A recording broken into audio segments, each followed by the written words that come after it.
I see. Well, I don't.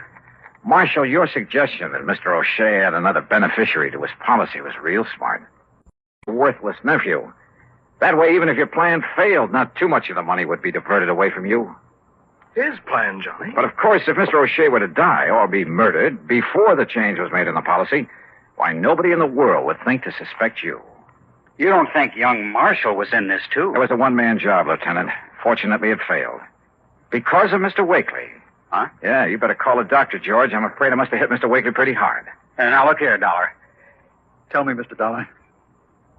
What, well, I guess the expression is tipped you off. Marshall? You must have been waiting for your opportunity very patiently, Marshal.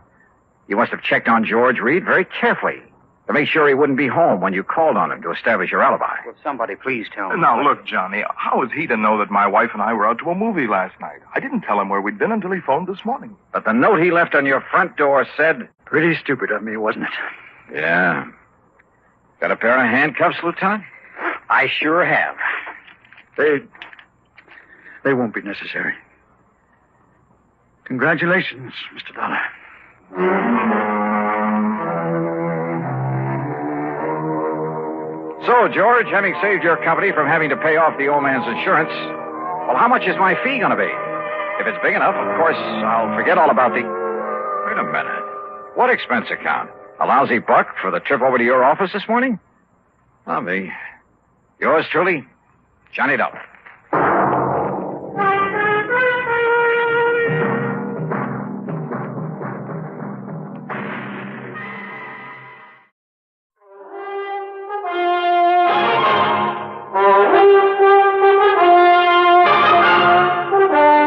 CBS Radio brings you Bob Bailey in the exciting adventures of the man with the action-packed expense account, America's fabulous freelance insurance investigator. Yours truly, Johnny Dollar.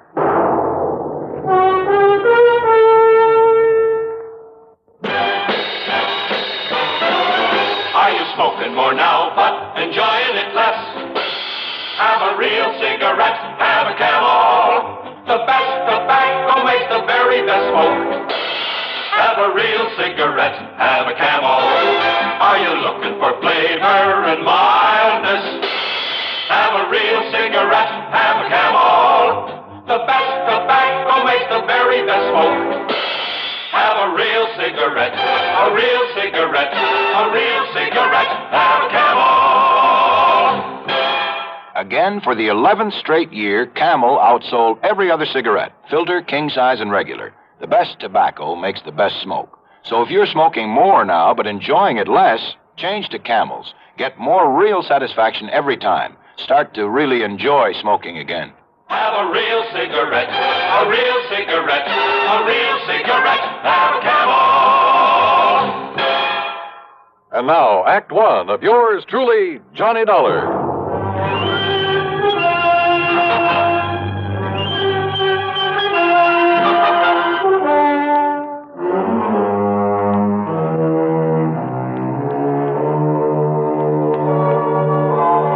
Expense account submitted by Special Investigator Johnny Dollar to the Tri-Western Life Insurance Company, Corpus Christi office.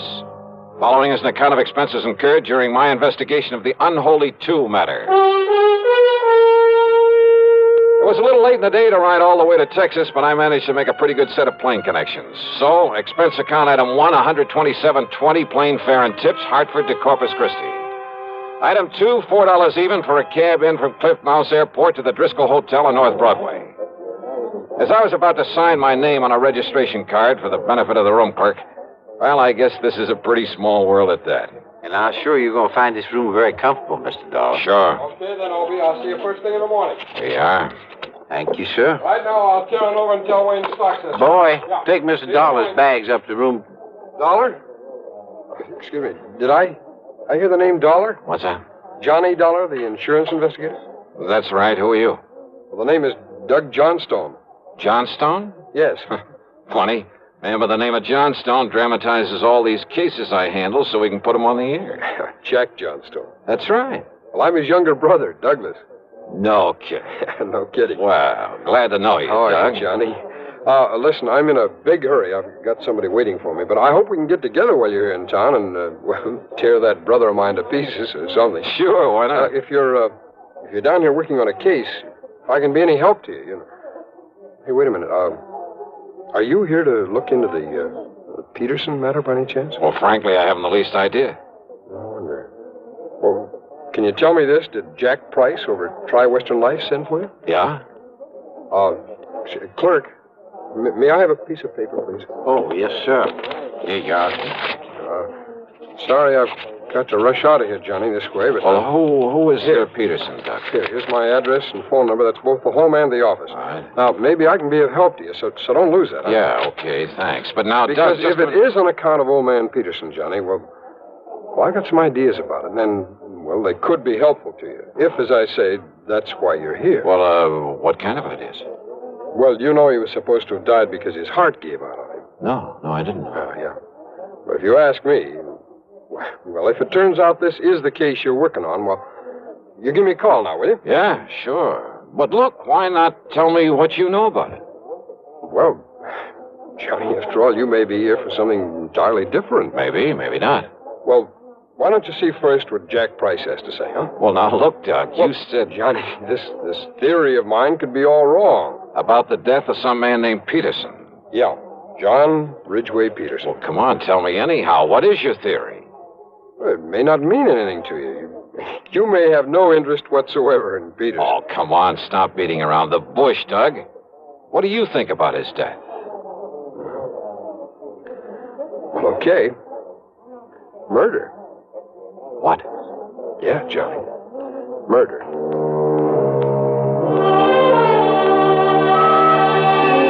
But because neither of us really knew if I'd become involved in it, that was all he'd tell me at the moment. And as he said, he had to run off to meet somebody. It was late, and I was tired after the plane trip, so I grabbed a bite to eat. That's item 3, 2 1/4, then hit the sack. The first thing in the morning, I was in Jack Price's office at Tri-Western. Well, no, I didn't mean to sound in a rush for you to get down here, Johnny. On the other hand, the hotter the trail, the easier it is to follow. Whose trail, Jackson? Sterling Peterson, beneficiary of his uncle, John R. Peterson's life insurance policy. 100,000 clams. Yes. And what's happened to him? The nephew Sterling, I mean. He simply disappeared. When? About the same time his uncle died, apparently. When was that? 5 days ago.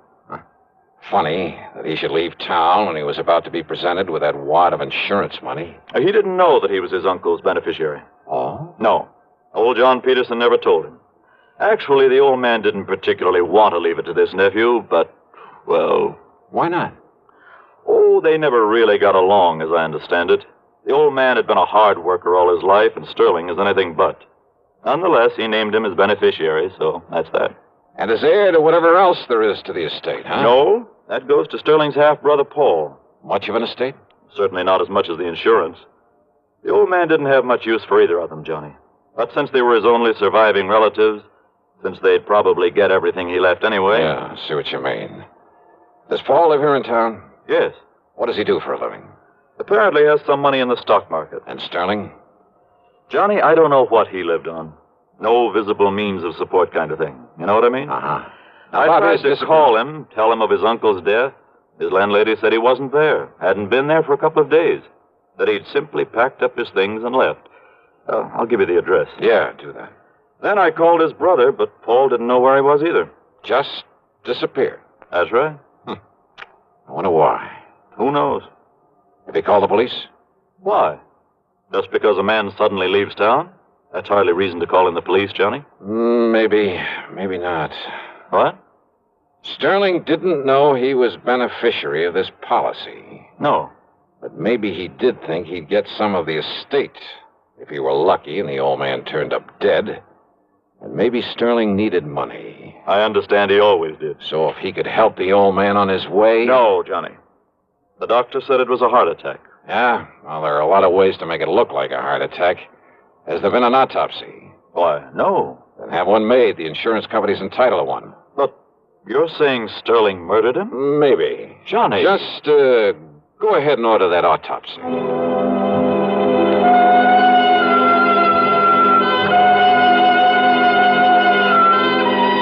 Item 5, $1.25 for a taxi. I found Doug Johnstone in his office, a small place, but with a cluttered desk of a busy man. Full of stock market reports, that sort of thing.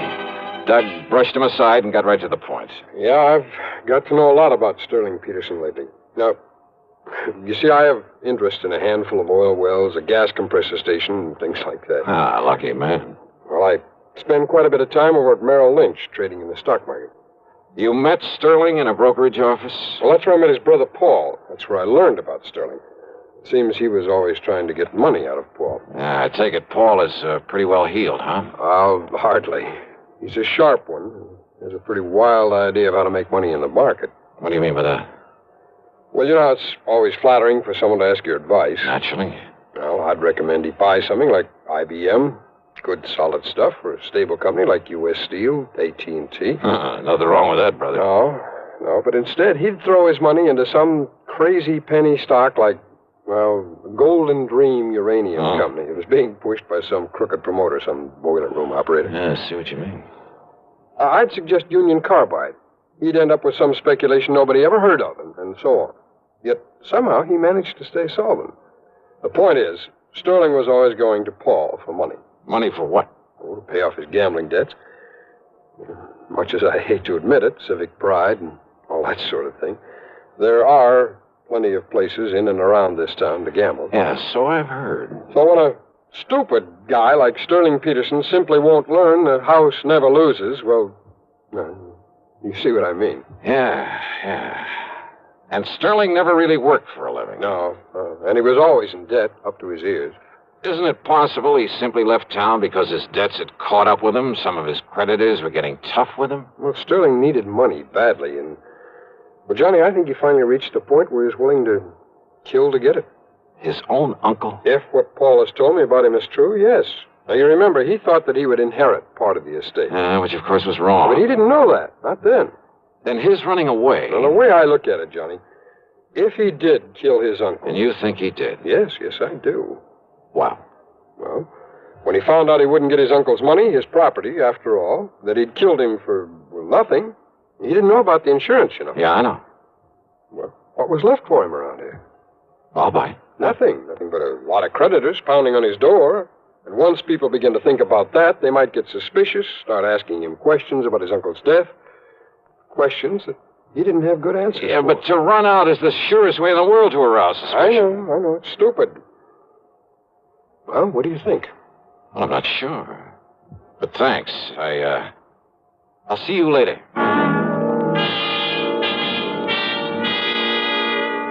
I took a taxi over to the place where Paul Peterson lived. That's item 6, $1.50. It was a nice apartment in a fairly good neighborhood. But he wasn't home. Item 7, $1 even for a cab to the brokerage house Doug had mentioned. I talked to Wayne Stockset, a friend of Doug's. He hadn't seen Paul Peterson around there for several days. Well, Paul said something about going out of town, Dollar, to look at some of the companies he considers investing in. I see.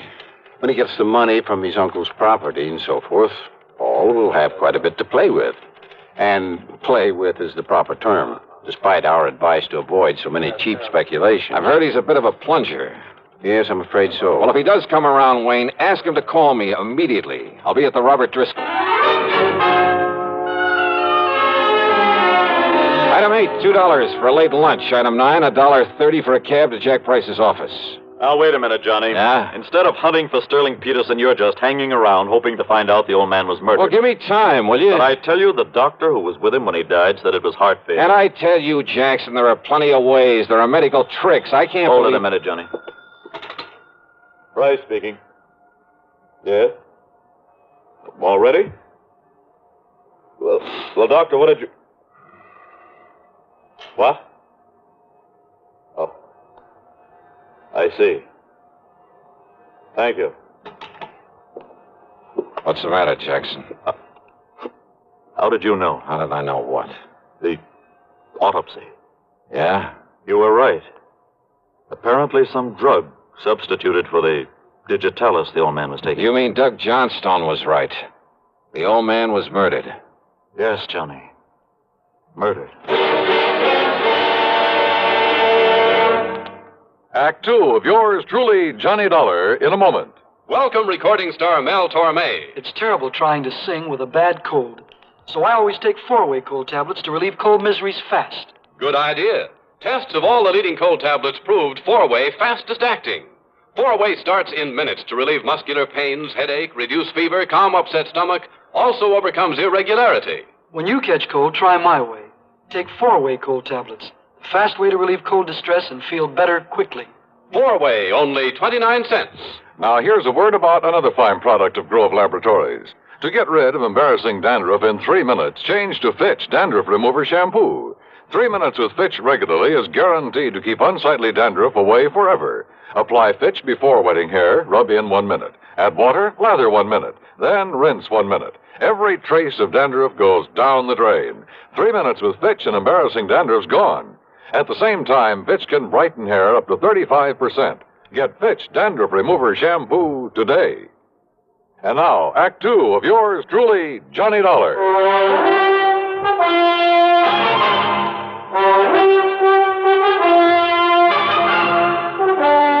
Expense account item 10, $1.70 for a taxi to the cheap rooming house where Sterling Peterson had lived before his mysterious disappearance.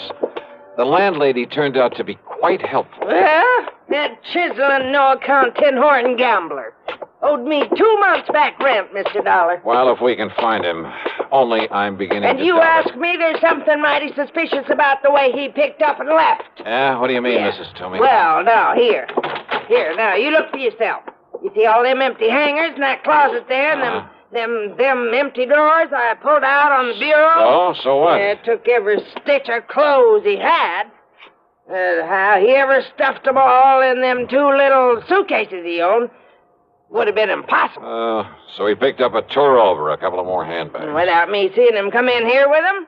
You apparently didn't see him leave. Well, no. Look here, in the medicine cabinet in the bathroom. Now, every receipt. Yeah, that is funny. Well, it sure is. Man not taking along his comb and razor and shaving things and his toothbrush and his hair tonic. I don't care how much of a hurry he was in. Mrs. Toomey, the day that Sterling Peterson disappeared. You mean the night he disappeared, don't you? Do I? All that day, he just sit around here, said he was waiting for his brother. His brother had promised to come and see him. Oh? Ask me, he was hoping his brother'd bring him some money to pay up his rent and things. Did his brother come around? At 7 p.m., his brother telephoned. I took the message. Yeah? Said Sterling was to meet him at some dive out on Staples Street, so he left.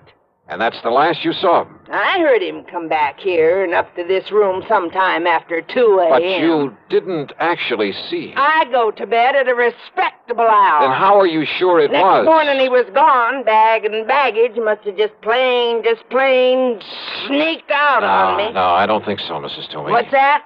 A couple of things I learned earlier, a couple of things you've told me, and the stuff in that medicine cabinet. Eh? Now, I don't think you'd better bank on collecting any back rents. Not from Sterling Peterson. That beat. Is he? Of course he is. Or is he just plain dead? I went back to my hotel. No, Paul Peterson hadn't called me. But there was a message from Jack Price, so I went to my room and I phoned him. I just wanted you to know the police are in on this now, Johnny. As a result of that autopsy. Yes, they're looking for Sterling Peterson, too. Also, they've been looking for you. They're very anxious to talk with you. Anytime they like. After all, it was you brought this thing out in the open by suggesting the autopsy. Because you had the idea that it might be murder. No, that was Doug Johnstone's idea, and a very good one. Have they talked with Paul Peterson? Well, I assume they will. Well, if he's back in town, huh? Okay, Jackson, thanks. Now, let's see. Yeah? Come in. Dollar? That's right. I'm Paul Peterson. I got your message. Wow. Come in. I understand that you're an insurance investigator, that you're looking for my half-brother Sterling. Ah, that's right. Who didn't know that he was the beneficiary of your uncle's insurance. Sit down. Well, thanks. I just got back in town from a business trip, and... So? Look, I found these letters waiting for me. Oh, from Sterling? Yes, here. Dallas, Wichita, Sioux Falls, South Dakota, Fargo, North Dakota? Yes, and by now he could be across the border in Canada. Yeah, maybe. Read it, Dollar. Just keep quiet and give me time, and you won't have to worry about me anymore. Yeah, the others are practically the same. Yeah. Neatly typewritten, no signature. I'm afraid it's obvious who they're from. So it looks as though your half-brother is running away. Now that we know your uncle was murdered. Murdered? Yeah, that's right. Sterling. Type these on your own machine, Paul? That might be pretty easy to trace. What? Yeah, with Sterling out of the way, you'd get your uncle's insurance as well as his money and property, wouldn't you? I suppose so, but I don't see what you're driving at. Oh, you did things up pretty well, Paul. Much better than your stupid brother could have. What are you talking and about? all to play safe in case we discovered it was murder. Dollar. That so-called business trip. It was so that you could mail these letters to yourself, make it look as though Sterling had done the murder. Well, he must And have. what happened? Did you make the mistake of telling him you'd done it? I? Now, look here. After all, he would never have thought of substituting for the digitalis your uncle was taking. Look here, So Dollar. did Sterling threaten to blackmail you? Is that why you had to kill him, too? You're crazy. You don't know what you're talking about. And the tiny thing that tipped me off. What? When you went back to his room that night, after you'd killed him, to haul away his stuff, make it look as though he'd taken a powder. Yes? Silly little thing. But no man, no matter how much of a hurry, would have left behind his comb, his razor, a toothbrush. And that isn't all. I say you don't know what you're talking about. Or maybe you do. Oh, no, easy, Paul. That gun will make an awful lot of noise in here. No. Not when it's tied up against your back with a pillow over it. Stand up, Dollar. And if I don't? Well? Okay, Doug. What? Kick open the door. I'll cover him. I tried it. The police. That's right. All right. Look, boys. I said you're covered, Peterson. Drop it. Drop it. Johnny, you okay? Yeah, sure, Doug. You hear it all, Sergeant? Yeah, I sure did, Mr. Dollar. It's funny, though. Funny? All I really came up here for was to talk to you. Not much point in it now, is there?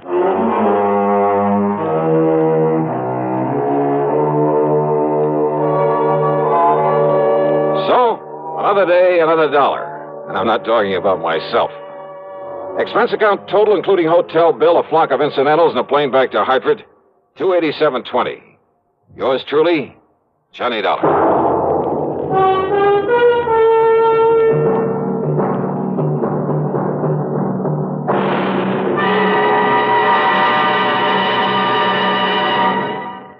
Our star will return in just a moment. Constipation is something people don't talk about much, but it can be a problem for anyone, even doctors.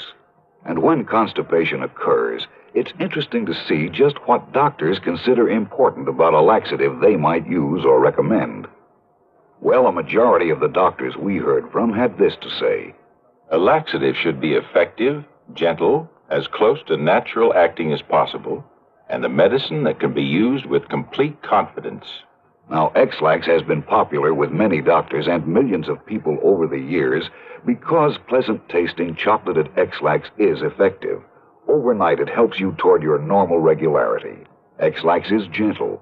Next morning, it gives you the closest thing to natural action. And that's why many doctors and millions of people use X-Lax with complete confidence. X-Lax, the laxative that helps you toward your normal regularity gently, overnight. Is X-Lax in your medicine cabinet? Now, here's our star to tell you about next week's story. Next week, a hurried trip to Alaska to look for a clue to a murder.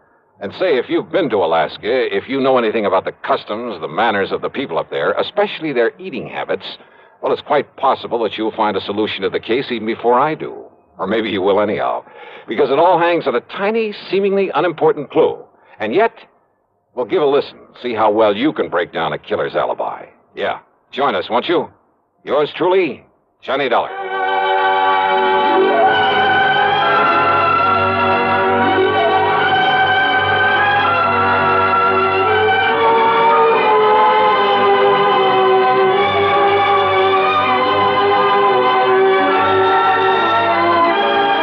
Yours truly, Johnny Dollar, starring Bob Bailey, originates in Hollywood and is written, produced, and directed by Jack Johnstone. Heard in our cast were Virginia Gregg, Jack Edwards, Forrest Lewis, Stacey Harris, Gil Stratton, and Barney Phillips. Be sure to join us next week, same time and station, for another exciting story of yours truly, Johnny Dollar.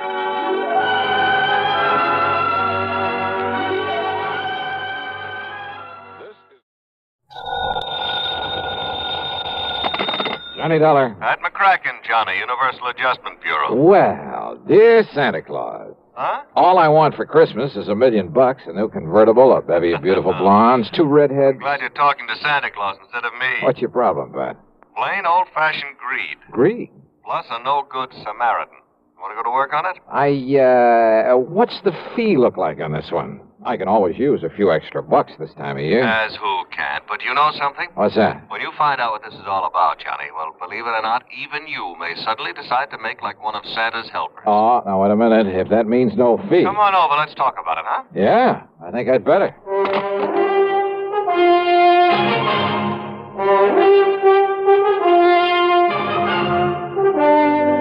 CBS Radio brings you Bob Bailey in the exciting adventures of the man with the action-packed expense account, America's fabulous freelance insurance investigator. Yours truly, Johnny Dollar.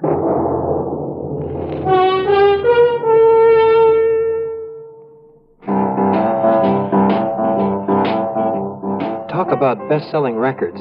Here's a familiar tune about America's best-selling filter cigarette, Winston.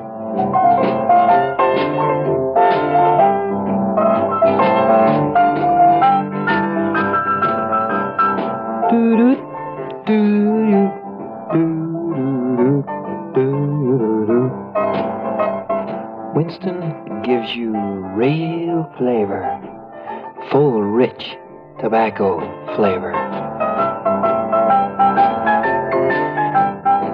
And you know, that's because only Winston has filter blend up front. Choice, flavorful tobaccos, specially selected and specially processed for filter smoking. No wonder Winston tastes good, like a cigarette should. Smoke Winston. And now, Act One of yours truly, Johnny Dollar.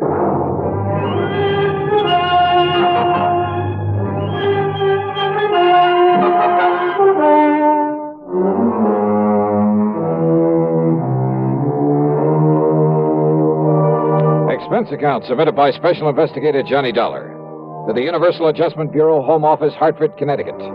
Following is an account of expenses incurred during my investigation of the sudden wealth matter.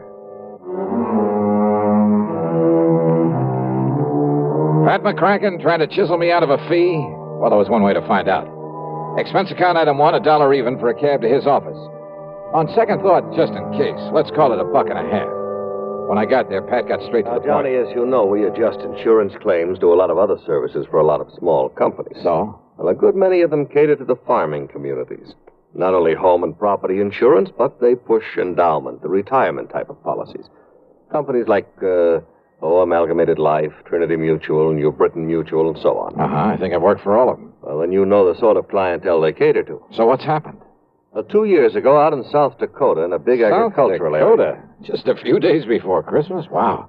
Now listen, Pat, huh? We suddenly got notice that a lot of people in a town near Sioux Falls were cashing in their insurance. Well, then a little over a year ago, the same thing happened in a farming section near Fayetteville, Tennessee. And about 6 months ago at a small town near Macon, Georgia. And these people are not only cashing in their policies, but they were borrowing on their land, hawking their furniture, raising cash any way they possibly could. For what purpose? To invest in the stock market.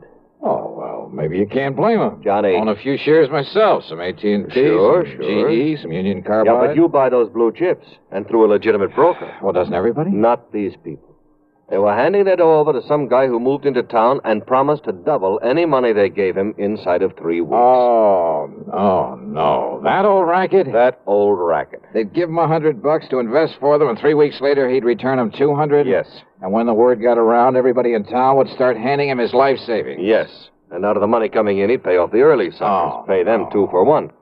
So they and all the rest of the pigeons would keep handing him more and more. And then, of course... Oh, sure. As soon as he got a really big bundle in his hands, he'd disappear. Exactly. Oh, brother. One of the oldest, dirtiest, meanest rackets in the world. And the poor, greedy people are still falling for it and getting burned.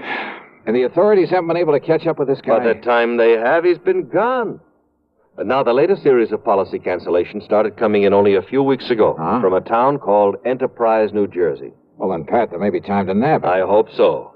But why aren't the local authorities doing something about it? The man is still paying off, Johnny. You know, the early investors. You can't nab him for that. Oh, well, what he's really doing, though, is setting up the later suckers for a big killing. Of course. But isn't anybody wise to what he's up to? Who knows? Maybe there are a few who were smart enough to get in at the beginning during the big build-up. Yeah, but they'll get their money back. Why, sure, doubled. But then, when he gets enough new money... Well, aren't the police wise to him? Suppose they are, Johnny. What can they do so long as he keeps paying off as promised? Oh, brother.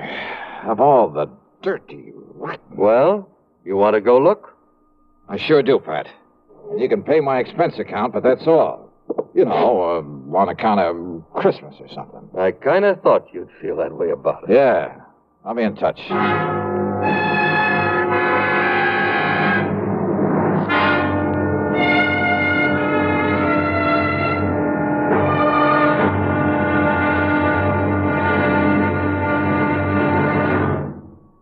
Take your teenagers, give them a Stereo One portable by Columbia, and there's a new sound of pleasure in your home, and a brand new kind of fun.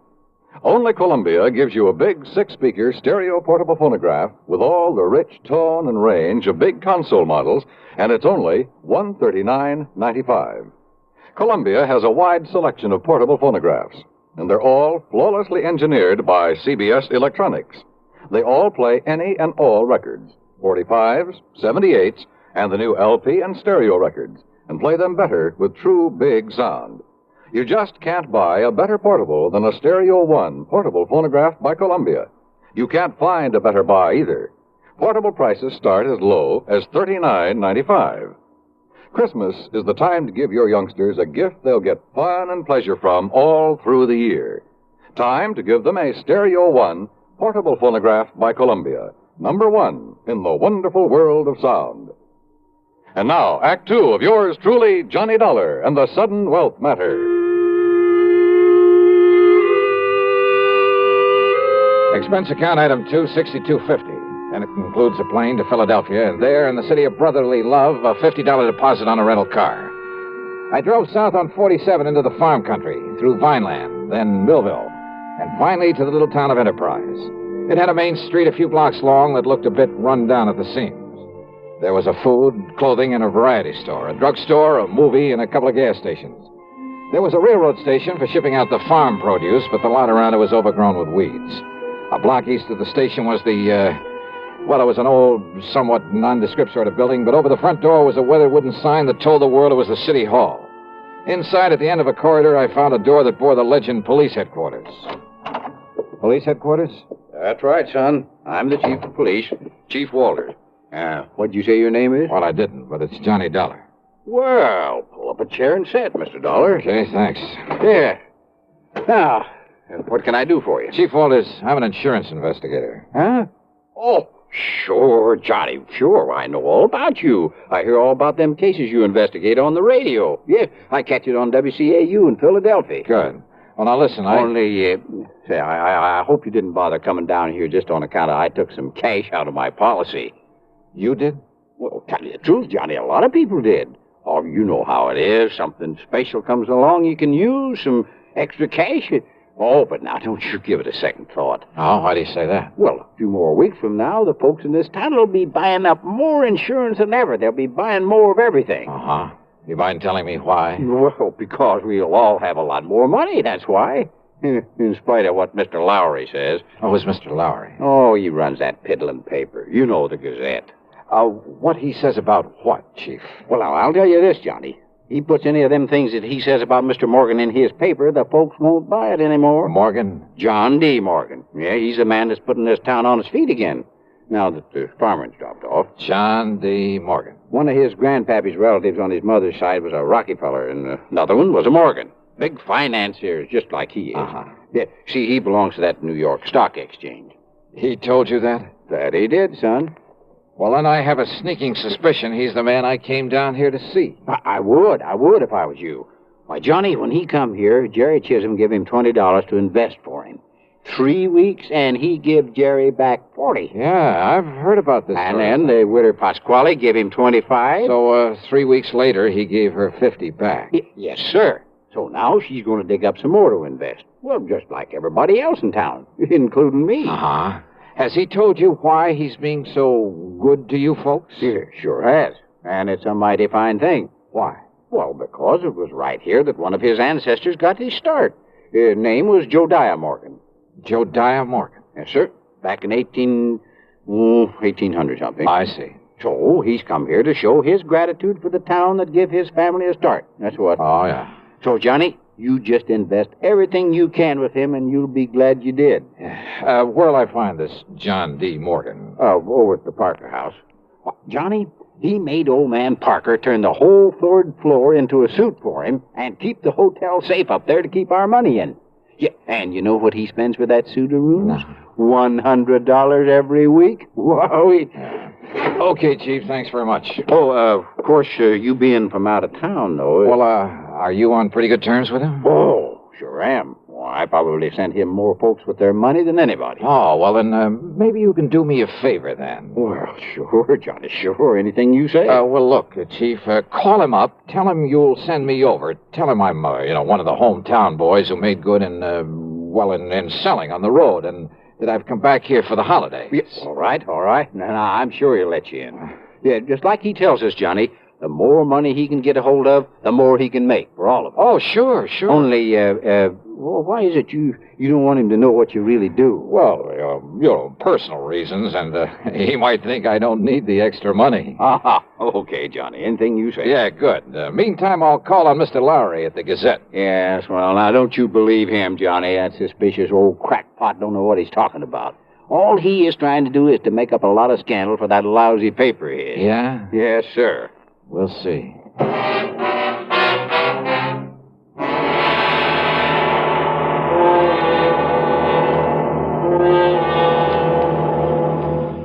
Act 3 of yours truly, Johnny Dollar, in a moment. Meet star Stuart Irwin. Nothing's worse for an actor than a nasty cold. To feel better quickly, I take wonderful 4-way cold tablets, a fast way to relieve cold distress.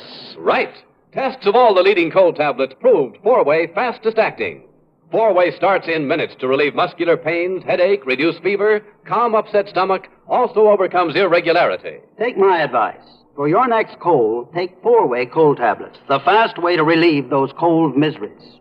4-way, only 29 cents. And now here's a word about another fine product of Grove Laboratories. Does dandruff dull your hair, leave scalp itchy? Get Fitch Dandruff Remover Shampoo and get rid of unsightly dandruff in 3 minutes. 3 minutes with Fitch regularly is guaranteed to keep embarrassing dandruff away forever.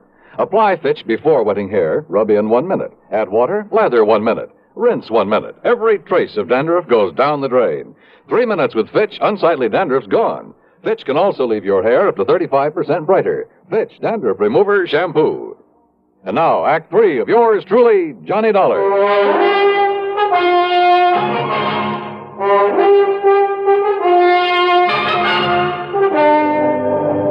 Believe me, I've tried to pound some sense into their heads, Mr. Dollar, but they won't listen to me. If I print something about that shyster in my paper, they won't buy it. It's unbelievable. All they do is keep handing over more of their hard-earned money to us. Oh, sure, but they're getting it back, aren't they, Mr. Lowry, plus a handsome profit? Sure they are, those who gave him money over 3 weeks ago. So what do they do then? They go out and beg and borrow some more and give that to him. You just can't raise it. So he keeps taking in more than he's paying out. 10 times as much, every day. But as soon as he's got hold of every cent these people can cough up for him, well, you know. Oh, yeah. Oh, if only I could get some action around here. Get him locked up in jail. Yeah, but how can you as long as he's paying out on the original investments? You have no case against him. I know. Well, he'd sue for false arrest and have you over a barrel. Of course. Oh, the suckers would rally to his side and you couldn't prove a thing on him. I know. You simply can't touch him, Mr. Lowry, until he makes a break for it. Yes, but who knows when he'll try it. If he's clever enough to do what he's doing, and with the stupid one-man police force in this town... Wait a minute. Yes? There's one way of knowing when he'll try to duck out of here. How? By giving him the necessary encouragement. The only encouragement you could give to a man like him would be in the form of money. That's right. Now, look, I got a plan, Mr. Lowry, and it'll take your complete cooperation. And it may take the use of some of your money. My money? It's a chance, but the one chance we have. Now, that's carrying things a little too far. Hey, look, Back. are you on my side or his? Well, you know the answer to that. Okay, then our job right now is to convince him that we're on his side. What? Yeah, sure. The only thing that'll make this John D. Morgan pack up and leave is more money. Well, of course. When he gets all he can out of the people. So listen to me, please. I want you to do two things. Now, I hear the press running back there. Yes, I started the run of today's paper just before you came. Stop the press. What? Yeah, set up a new front page. An apology for your previous attitude toward him. Apology? You know, now that you've seen with your own eyes what a good Samaritan he really is, what he's done for these people, what he'll continue to do for them. Mr. Dollar, I And don't... look, call in every kid in town if you have to, but get that paper in circulation. Then you call on Morgan. Call on? Yeah, with every penny you can scrape up. Give it to him to invest for you. Hey, is the local bank still open? It will be in for a couple of hours, but now look here, Mr. Dollar. Then I'll try to get hold of some money myself to give to that crook. You? Well, Dollar, don't you see Do you think he'll hang around once he's got his hands on a real bundle? Hey, don't you understand, Mr. Lowry? Well? Why, yes, of course. Sure. It's the only way to make him try to leave town with it. Yes, it's a chance, though, Mr. Dollar. Have you got a better idea?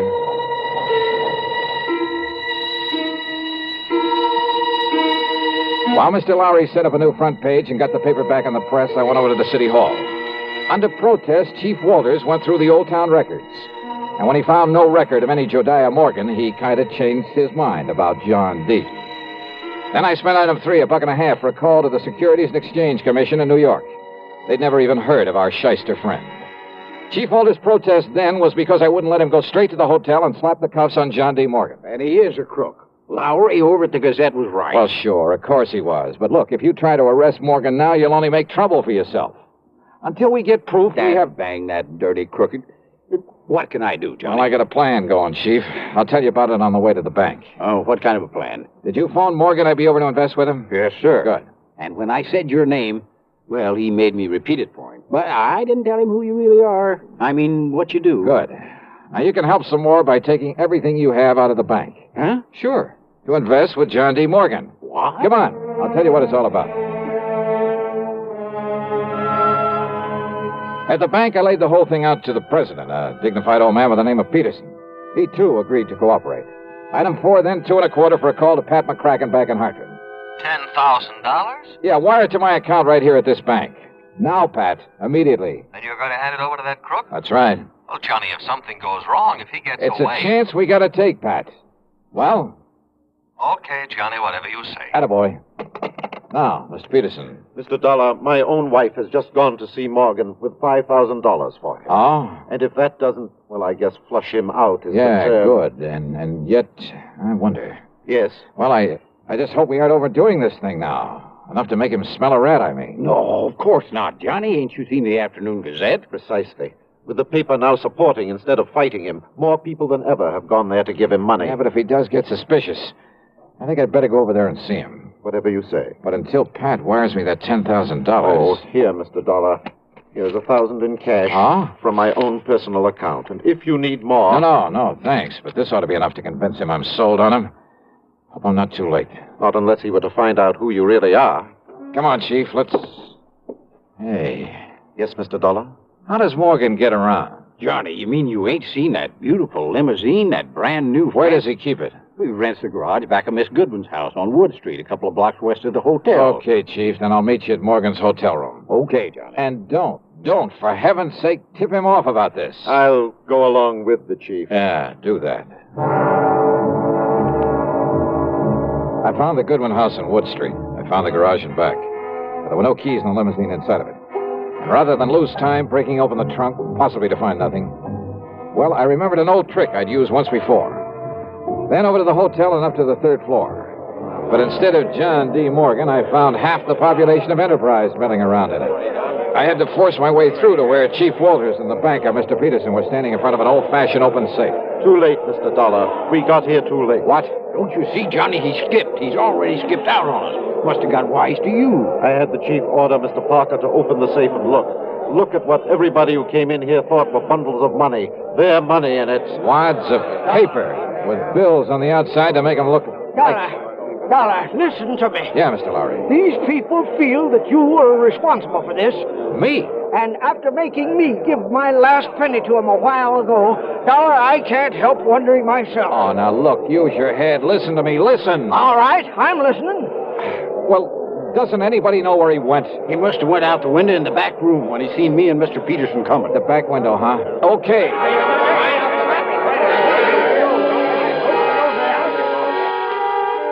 The very eagerness of that crowd to stop me was the only thing that let me get away and safely down the fire escape. For they jammed so tightly into that back room, into the window itself, that it was a long, precious second before the slow, clumsy old police chief could start down after me. I tore on over to the garage again. And there, sitting in the car, was John D. Morgan. One hand on the starter key, the other with a Colt 38 leveled at my head. You, huh? I might have known you'd done something to my car when I saw you leaving this garage for the hotel a few minutes ago, Dollar. Yeah, that's right, Morgan. I took the rotor off the distributor. Then put it back quickly, or so help me, Dollar. Sorry, old man. It stays right here in my pocket. And you give me no choice. I'll have to kill you and take it All away. right, wait a minute, Morgan. Look out there on the street. Those people. Yeah, that's right. And I don't think they like you anymore. You see their faces? Not very pleasant looking, are they? Oh, no, let me... Oh, help me. They'll kill me. Maybe.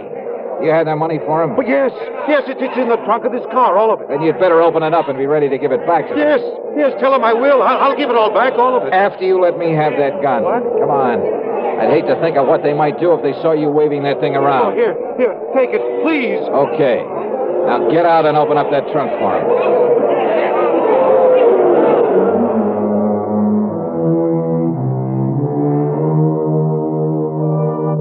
That mob, slowly, menacingly moving in on us, was something I won't forget for a long, long time. Matter of fact, it was Morgan tossing out the money, shrieking out a confession, promising to pay them all back, that saved me from them. And now, of course, he'll be taken care of by the courts. Yeah, plenty. Expense account total less the $50 deposit on my rental car, $38.25. Yours truly, Johnny Dollar.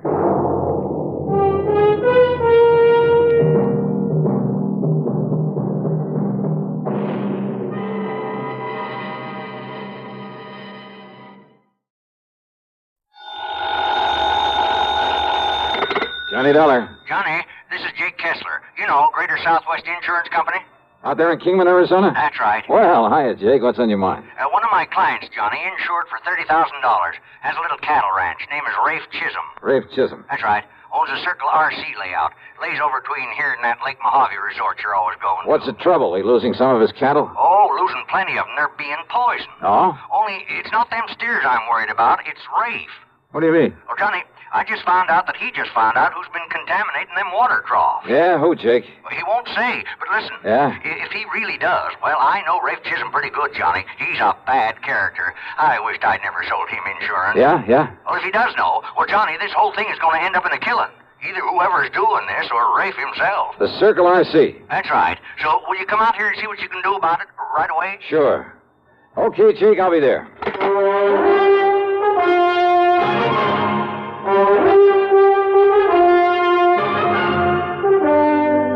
CBS Radio brings you Bob Bailey in the exciting adventures of the man with the action-packed expense account, America's fabulous freelance insurance investigator. Yours truly, Johnny Dollar. Thirsty people everywhere prefer ice-cold Pepsi-Cola. And because it's light, it refreshes without filling. Charlie, be sociable. I am, Kay. Pepsi is a favorite of thirsty people from Maine to Hawaii, from Alaska to Florida. Charlie. It's perfect for parties or picnics, so serve Pepsi to your guests. That's helpful, but... This is the sociable part. Keep plenty of Pepsi ice cold and ready. Remember, it goes fast because everybody likes Pepsi. Singing still sounds more inviting. May I? Be sociable, look smart, keep up to date with Pepsi. Drink light, refreshing Pepsi.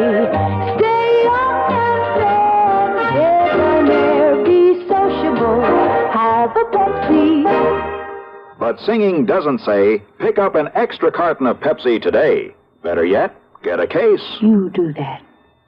And now, Act One of yours truly, Johnny Dollar.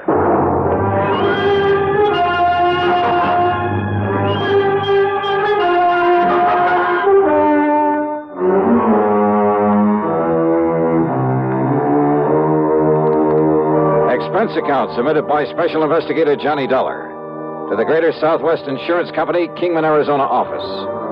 The following is an account of expenses incurred during my investigation of the Sidewinder matter. Jake Kessler hadn't given me very much to go on, but if my old friend Buster Favor, if Buster knew about the Circle RC and its troubles, well, expense account item 1 is $350 for a phone call to Davis Dam 72, the Lake Mojave Resort. I sure do know about that water poisoning over at the Circle RC, Johnny. After all, it's only 50 or 60 miles from here. Good. Then, Buster... I hope you can get on out here before somebody gets killed over it. Yeah, that's about the way Jake Kessler put it to me. So how'd you like to meet me at the airport over in Vegas? Be glad to. All right. Now, Buster, the best connection I can make will get me in there at 6 o'clock in the morning, okay? I'll be waiting for you, Johnny. Good. Item 2, 16390 plane fare to Las Vegas, Nevada. True to his word, Buster Favor was there waiting for me. In his car, we headed east on Route 95 to Boulder City, then turned south toward Kingman. And I wondered just how much food there was for a herd of beef cattle out here in this seemingly bare desert country. For sure it's a problem, Johnny, but a much bigger one is keeping them supplied with enough water. See those windmills here and there? Yeah, I've noticed them. Well, every one of them has a big water tank and a watering trough at the base of it. Without them, those Herefords all die off. We turn here. All right.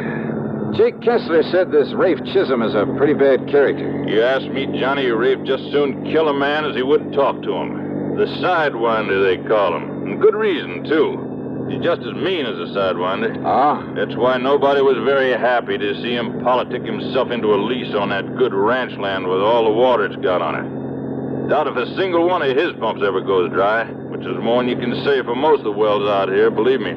But now somebody's poisoning the water for him. That's right. Any idea who? No doubt about it. Who, Buster? His ex-partner in a gold mine.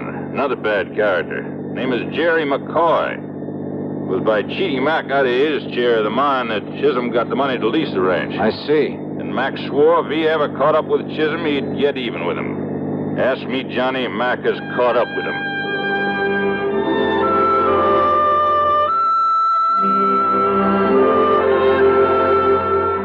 As western cattle ranches go, it apparently wasn't a very large one. But Buster pointed out where the fence line extended nearly 2 miles back into the mountains at the east end of it. As we neared the ranch house, I could see what he'd meant about the water. There were more trees and green than I'd seen anywhere else in this desert country. The ranch house itself was a sprawling, unpainted affair, but there was a flower garden at the side that appeared to be doing quite well. A dozen or so chickens pecking away at the dirt. As we stopped, a woman came running out of the door, came over to meet us. Oh, it's you, Mr. Favor. Howdy, Miss Chisholm. I'd like you to meet Mr. Johnny Dollar. Howdy, Mr. Dollar. Hi. Listen, Johnny's now, a special investigator for your husband's insurance company. Oh, then you gotta do something, Mr. Dollar. Do something about my husband, about Ray. Well, he's the one I came to see. Is he here? No, that's the reason you gotta do something about him. You've got to stop him. From what? Oh, it was about an hour ago that my son come in from out on the range. My son, Wayne. Yeah? Wayne had been over along the east fence fixing to repair a broken post, but instead he come on back here and told his pa, told Ray. Told him what, Mrs. Chisholm? Jerry McCoy. Wayne had saw McCoy out there fooling around the trough at the windmill, fixing to poison it. He must have been. And it is McCoy. Oh, what did your husband do about it? Oh, he grabbed his pistol, that old .45, and that knapsack of his'n, and he rode out there after him. Rafe will kill him, Mr. Dollar. Oh, he'll get killed himself, Mr. Dollar. Yeah, knapsack, did you say? Oh, yes, sir, that knapsack. Oh, why do you say it that way? What's in it? I don't rightly know, Mr. Dollar. Last few days, ever since he heard that McCoy was in these parts, he wouldn't let anybody touch it. He's kept it hid away. Funny. Miss Chisholm, you think Wayne could show us where it was he saw Jerry McCoy? I don't know where he is. Wayne has gone out somewheres, too, and I'm so worried about him. Why do you say that, Mrs. Chisholm? With Rafe and the kind of temper he's in, anybody got in his way or tried to stop him? Rafe's a dangerous man, Mr. Dollar, and he's got that gun with him. What, his own son? You don't know that Rafe, mister. And we better find him quick. We'll have to track him, Johnny. Miss Chisholm, are there a couple of extra horses we can use? Oh, yes. Help A yourself. lot better than a car out there in that mesquite and sage. Come on. And maybe we'll find Wayne for you, too. Oh, I hope so, Mr. Faber. I hope he's all right. Yes, sir. I hope so, too. But with that crazy man out there with a gun. Yeah, come on, Buster. It looks like we've got our work cut out for us.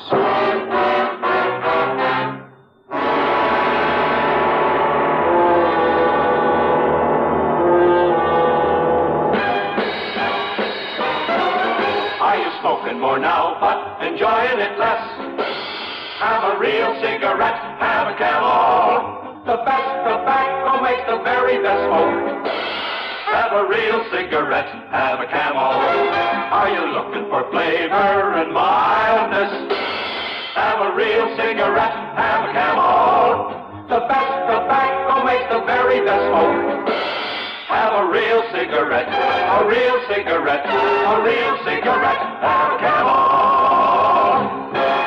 Again, for the 11th straight year, Camel outsold every other cigarette, filter, king size, and regular. The best tobacco makes the best smoke. So if you're smoking more now but enjoying it less, change to Camels. Get more real satisfaction every time. Start to really enjoy smoking again.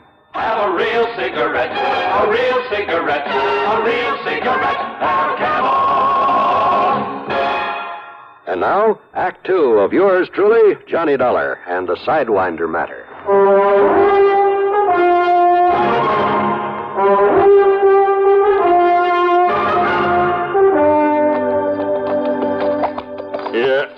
Yeah, Johnny, I was afraid of this. Afraid of what? Those tracks down there, those hoof prints. I still don't see how you spot them, Buster, among all the cattle tracks and the other hoof prints. They're real fresh, Johnny. And Rafe's mount turns out his left forefoot a little. See it there? No. The other tracks that follow his, that must be the boy's horse. If Wayne catches up with him or old Rafe sees he's being followed, you got a gun with you, haven't you? Yeah, right here. Good. But I sure hope you don't have... Oh, yeah, I heard that. Gunshot, huh? Pistol shot. Must have been that 45 Rafe's carrying. And it probably means that he's found McCoy. Or he's discovered that Wayne's trailing him. If only we had some way of knowing where that shot came from. If only I hadn't been so busy talking my fool head off. So, well, I guess the only thing we can do is to keep following those tracks. Hey, wait. Oh, boy.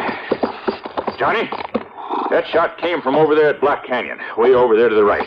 Rafe has a windmill and a water trough and an old feed shack, too. Then let's go. Oh, boy. Come on.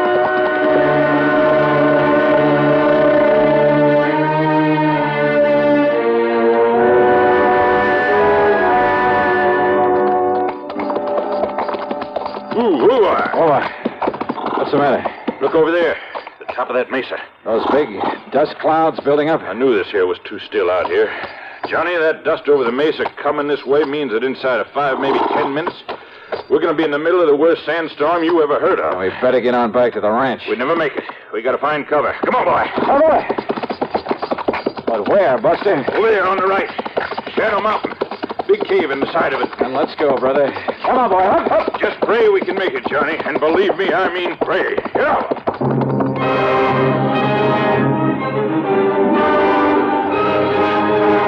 It was less than a mile to the cave in the side of Shadow Mountain. But by the time we'd covered half the distance, the sandstorm came roaring in on us. The hot, dry wind pounded and pummeled us at 50 or 60 miles an hour, hurling clouds of blinding, cutting sand ahead of it. How the horses were able to take this, I'll never know. Bent low in the saddle, our hats pulled down with handkerchiefs over our faces. We not only couldn't see, we could hardly breathe. As the storm got worse, we were forced to dismount, to cover the heads of the horses with our coats, to leave them on foot. But we kept on, and I prayed that Buster still knew where he was going. Buster, whom I could track only by hanging onto the tail of the horse that he was leading. Then, finally, the lee of Shadow Mountain.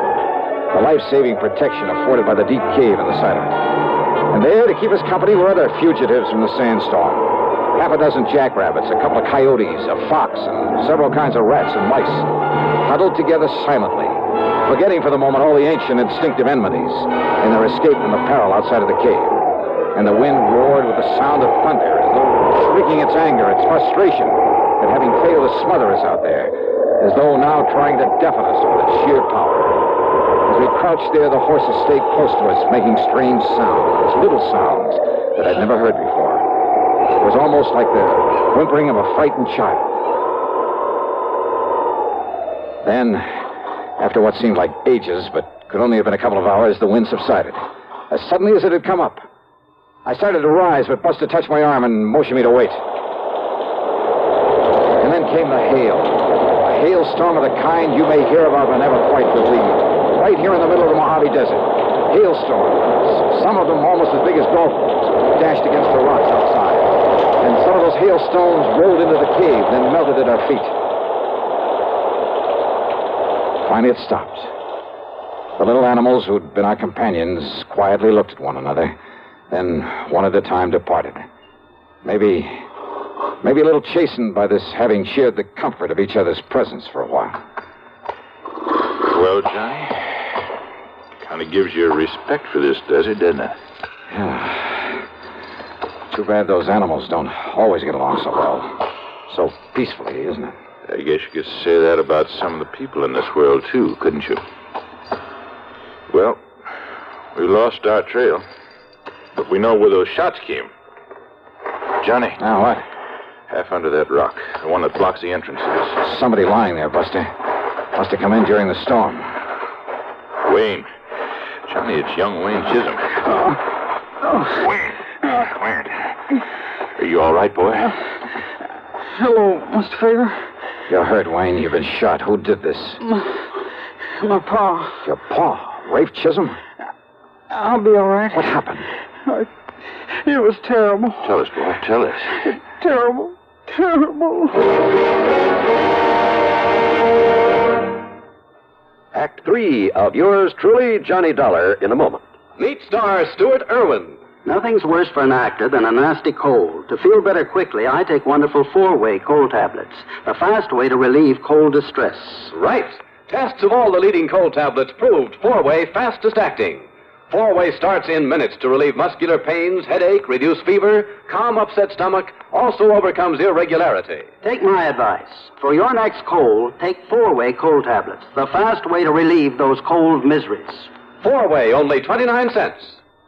And now here's a word about another fine product of Grove Laboratories. To get rid of embarrassing dandruff in 3 minutes, change to Fitch Dandruff Remover Shampoo. 3 minutes with Fitch regularly is guaranteed to keep unsightly dandruff away forever. Apply Fitch before wetting hair. Rub in 1 minute. Add water, lather 1 minute. Then rinse 1 minute. Every trace of dandruff goes down the drain. 3 minutes with Fitch and embarrassing dandruff's gone.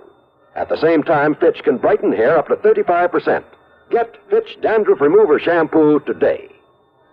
And now, Act 3 of yours truly, Johnny Dollar.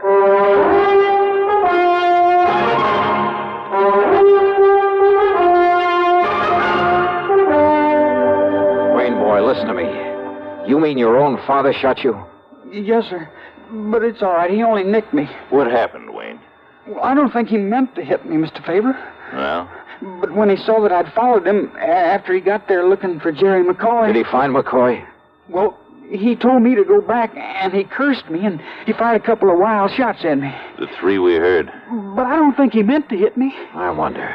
Then I hid behind some deer brush, and then worked my way down again so as I could see what he was doing. Well, what about McCoy? Oh, Pa found him all right. There in the feed shack, there in Black Canyon, where he was skinning out one of our young steers, in there out of the sun. Okay, then, Johnny, we better get on over. No, wait, Buster. Then what happened, Wayne?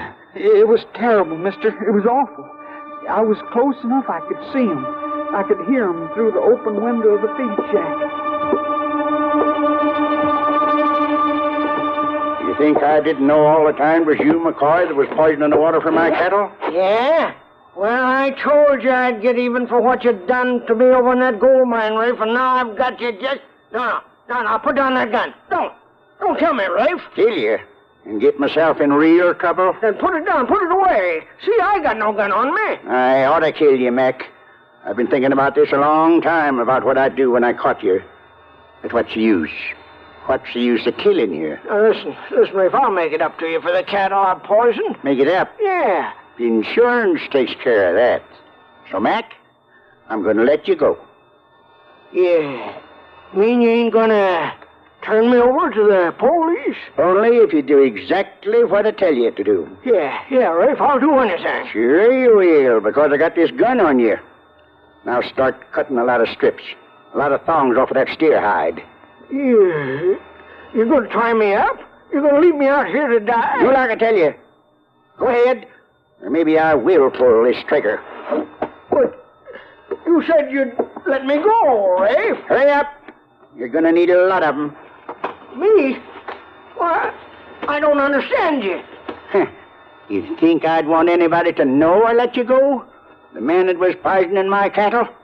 Keep cutting them strips. I am, Rafe, I am. No, it's got to look like you got the best of me. Tied me up and left. What? You're gonna tie me up to this post in here. Tie you up? Go ahead, do like I tell you. Go ahead, Mac. Unless you want a bullet in your head. Go ahead.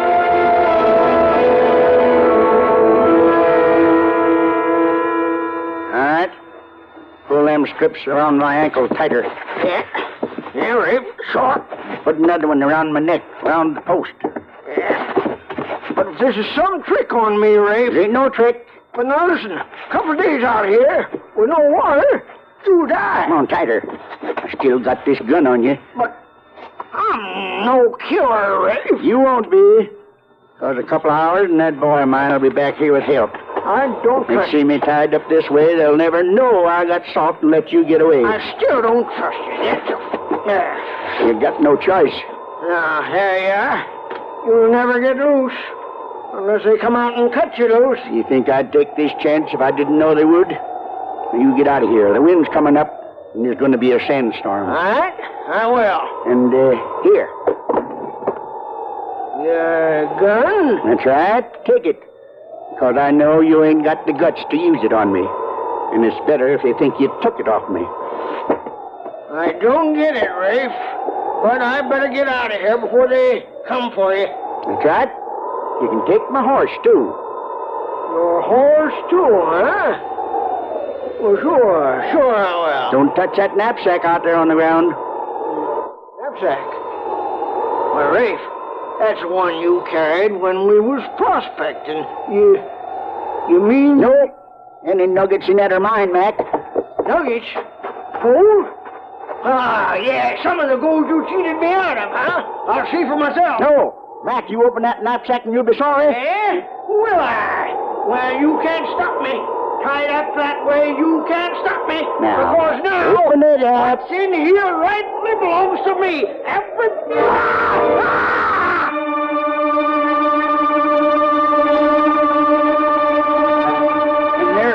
And there in that knapsack was 3 sidewinders. Sidewinders?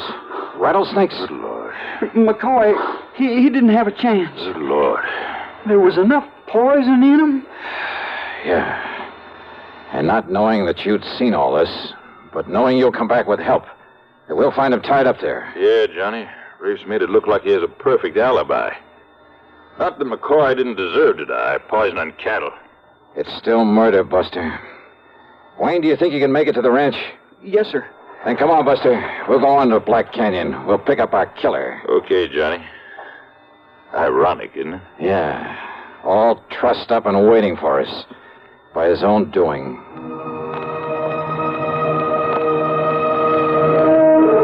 It was late in the afternoon by the time we reached the watering trough in the old feed shack. And the body of Jerry McCoy, already half buried by the sandstorm.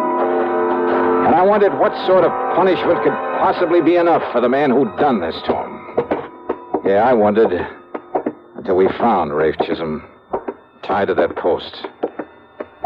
Wait a minute. Johnny. We're too late. I know.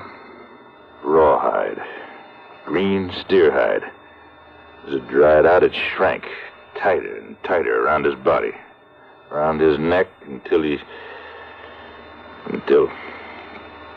Yeah.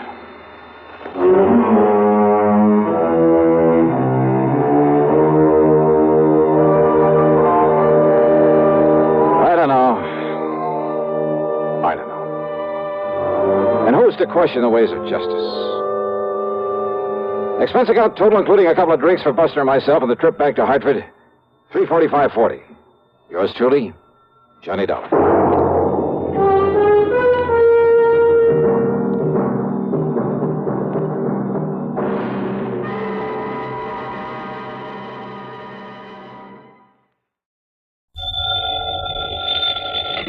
Johnny Dollar.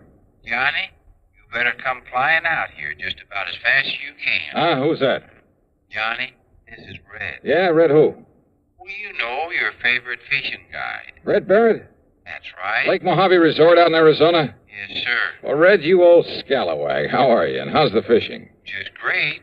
That is, if you know where the good holes are. And believe me, you do. Now, that's really a fact, Johnny. I really do. I guess I'm the best fishing guide this country ever saw. Yeah, and I suppose you think it's time I made another trip out there and tangle with some of those beautiful lunker bass. Well, now, Johnny... It's no good, Red. I just can't do it. Now, you The way the work is piled up on me, I'm just about going crazy. I've been trying to get away for some kind of a vacation for weeks now, but I just can't do it. Sounds to me like you need it, too. Yeah, it's been a tough year, no let up at all. Pat McCracken over at Universal Adjustment Bureau, half a dozen of my other contacts. They've been begging me to take some time off, but I just can't, Red. I'm not on a regular payroll. I'm a freelance, so I have to take on every assignment that's handed me, whether I like it or not. Look, you mentioned Mr. No use, Red, so don't make me feel any worse by talking about it. Me? That was your idea. Huh? Did I say anything about fishing until you did? Oh, now, wait. You mean there's some insurance matter I ought to look into out there? It was this Pat McCracken you mentioned that said I better call you. Oh, great. And he's the one who's been after me to take a rest. So, what's happened out there? That's the thing. It ain't what has, but what's going to happen. Yeah? Like what? Come on, get to the point, Red. Well, Johnny, when it does happen, well, it's going to be pretty tragic for Lake Mojave Resort.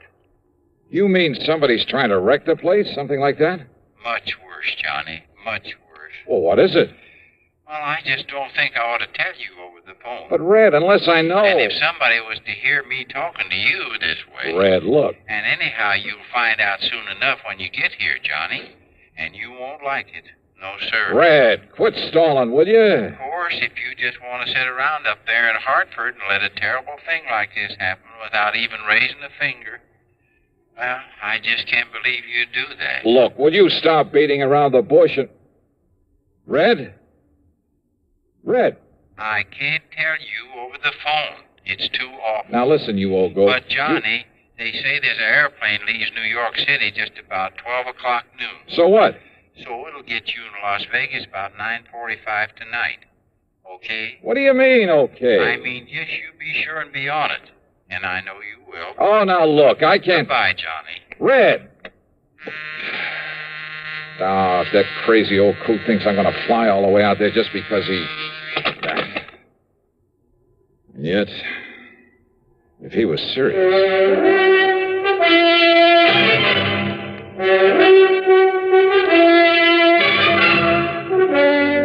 CBS Radio brings you Bob Bailey in the exciting adventures of the man with the action-packed expense account, America's fabulous freelance insurance investigator. Yours truly, Johnny Dollar.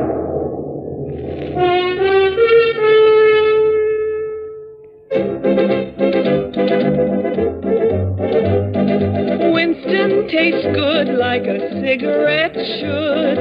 Winston tastes good like a cigarette should. Winston gives you real flavorful, rich tobacco flavor. Winston's easy drawing too. The flavor comes right through to you. Winston tastes good like a cigarette should. A modern filter? Sure, Winston has it. But that's only the beginning of a Winston. Up front, up where it really counts, Winston packs exclusive filter blend. Light, flavorful tobaccos, specially selected and specially processed for filter smoking. Filter blend. That's why it's fun to smoke Winston, America's best-selling filter cigarette. Winston tastes good like a cigarette should. And now, Act One of yours truly, Johnny Dollar.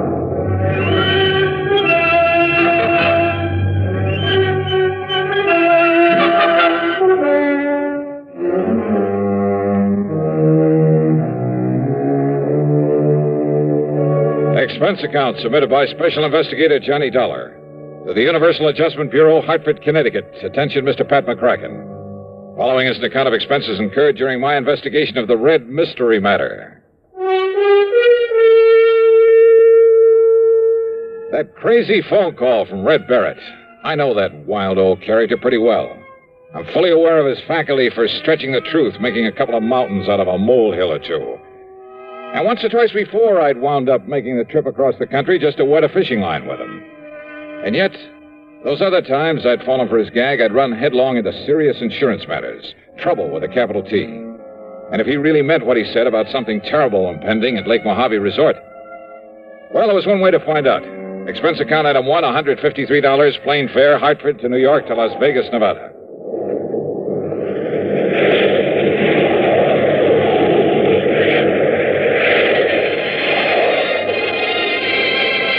The awesome beauty of the clear night sky over the desert, with its billions of stars twinkling in the black sky above, is something I'll never tire of. The stars seem close enough to reach out and touch them. As the plane hit the glide path down to the landing strip at the south end of Las Vegas, the myriad many-colored lights of the city winked and sparkled like the lights on a gigantic Christmas tree. Yeah, from the air, Las Vegas, the fabulous city of chance, is just plain beautiful. I'd like to have stuck around Vegas for a while and tried my hand at some of the casinos and clubs along the gambler's alley they call the Strip, but I had other things to do. So, item 2 was $50 deposited on a rental car. And within minutes after the plane landed, I was heading south and east across the desert, down toward Davis Dam, down to Lake Mojave Resort.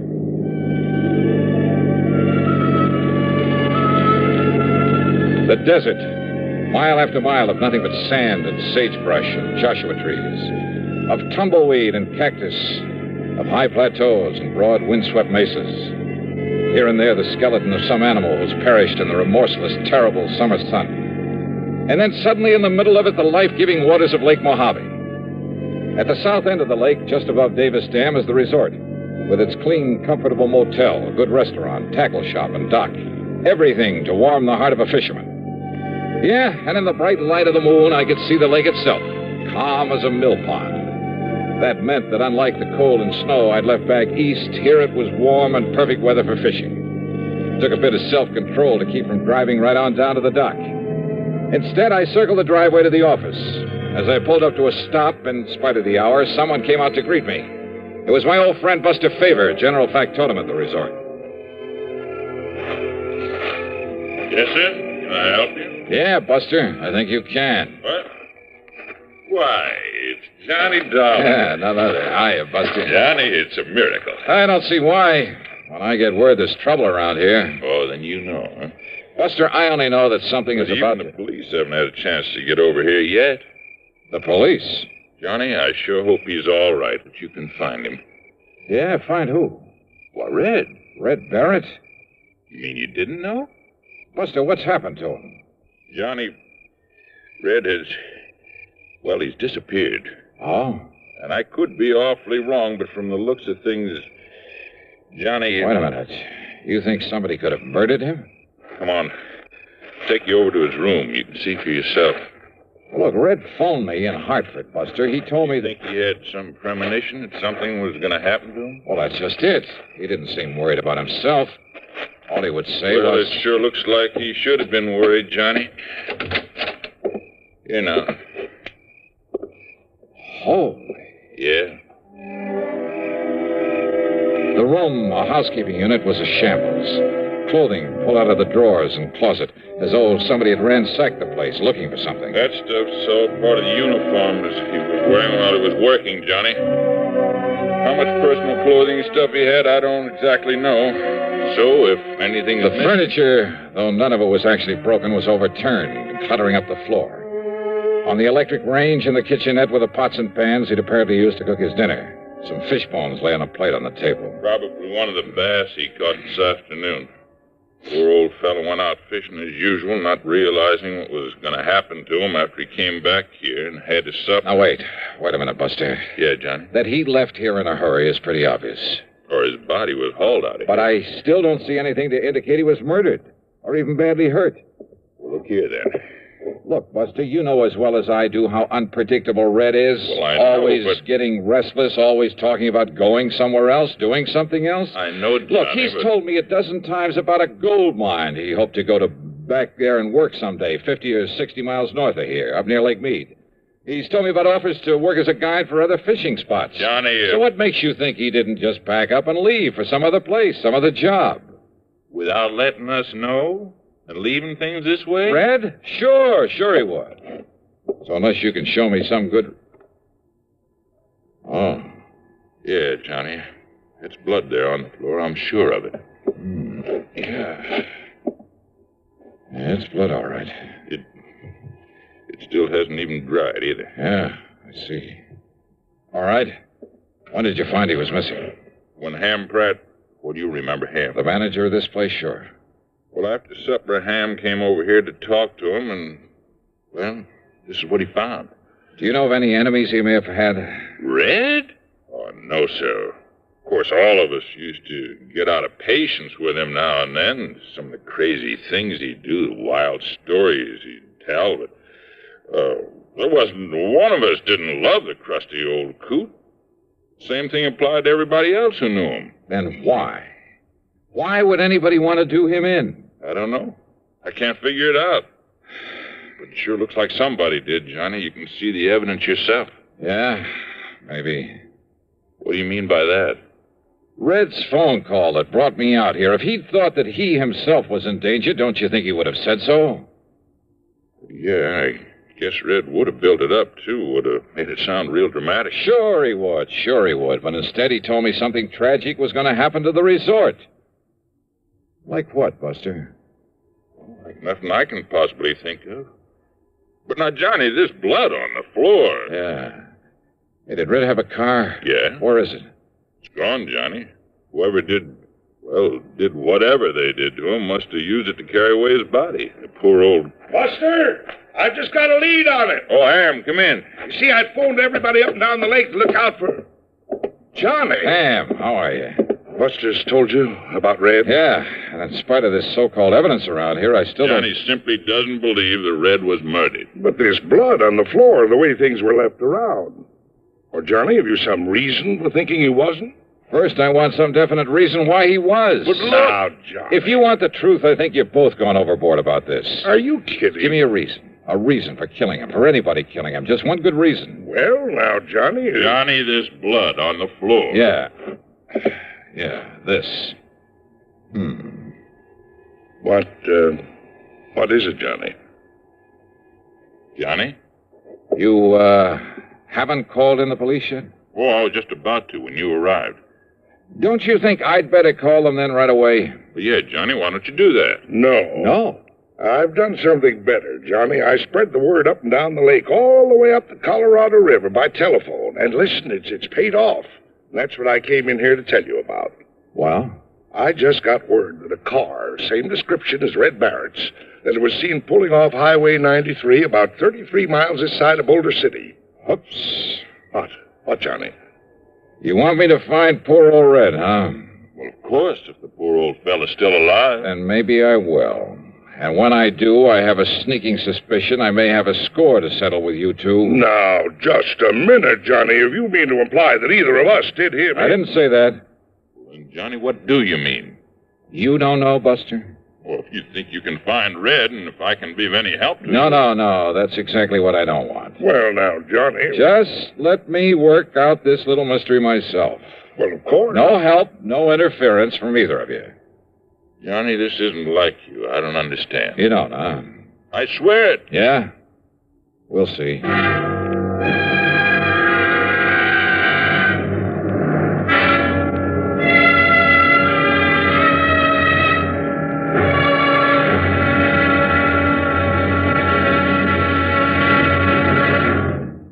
Act 2 of yours truly, Johnny Dollar, in a moment. Welcome, recording star Mel Torme. It's terrible trying to sing with a bad cold. So I always take 4-way cold tablets to relieve cold miseries fast. Good idea. Tests of all the leading cold tablets proved 4-way fastest acting. 4-way starts in minutes to relieve muscular pains, headache, reduce fever, calm upset stomach, also overcomes irregularity. When you catch cold, try my way. Take 4-way cold tablets. Fast way to relieve cold distress and feel better quickly. 4-way, only 29 cents. Now, here's a word about another fine product of Grove Laboratories. To get rid of embarrassing dandruff in 3 minutes, change to Fitch Dandruff Remover Shampoo. 3 minutes with Fitch regularly is guaranteed to keep unsightly dandruff away forever.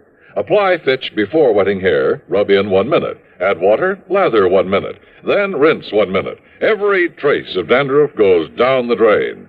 3 minutes with Fitch and embarrassing dandruff's gone. At the same time, Fitch can brighten hair up to 35%. Get Fitch Dandruff Remover Shampoo today. And now, Act 2 of yours truly, Johnny Dollar and the Red Mystery Matter. Suddenly, things had begun to add up. Yeah, from right in the beginning, when Red had mentioned over the phone that he'd talked with Pat McCracken at Universal Adjustment Bureau. Had Red called Pat, or vice versa? And there was the lamp there in Red's room, apparently knocked to the floor in a struggle. But not even the bulb was broken. The clothes that were left, only the uniforms he'd worn while at work. Was that supposed to mean that the only personal things he had were those he was wearing when he disappeared? Hardly. Then there was that spot of blood on the floor. A fish scale, a single scale in the middle of it. I had no microscope to examine that blood, probably wouldn't have known how to use it anyway.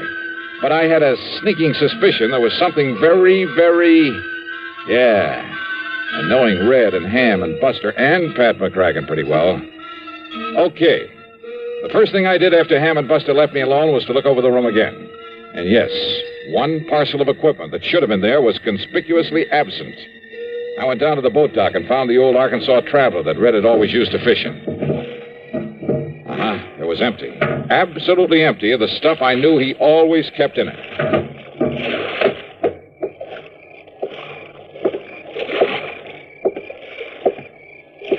Johnny? Wow. What are you doing up and around this time of night, Ham? Oh, just sort of checking up on things. Yeah? Or checking up on me? Oh, now, Johnny. You hoping to find some lead on Red there and his boat? I found exactly what I expected, Ham. Nothing. I don't understand. Don't you? Johnny, what goes with you? You've certainly been acting kind of feisty this trip. Yeah, well, I'm sorry. Now, if you feel you have some lead on Red, on what may have happened to him, well... Yeah, I think I have. And you helped to give it to me. I did. But there's no point in following it up till morning. What is the lead? No help, no interference, remember? Okay, Johnny, whatever you say. No use doing anything till morning, eh? That's right. Then you, Well, what? Oh, I was just thinking. Remember a couple of moonlight nights like this when you were here before, how you and I took the workboat and a couple of fishing rods? How we plugged those deep coves just above the dam? Yeah, we took some nice fish out of there, didn't we? Yeah. I'm going to be blunt with you, Johnny. You aren't yourself. You're a bundle of nerves. Been working too hard? Yeah, much too hard. Well, one great cure for that. Why don't we go out there and pick us up a couple of nice bass? Okay. Why not? Unless, of course, you feel you ought to do something more about finding Red. I told you, no more until morning. I also told you I'm sorry. Let's go fishing. Sure, Johnny. I understand. Yeah, I guess you do.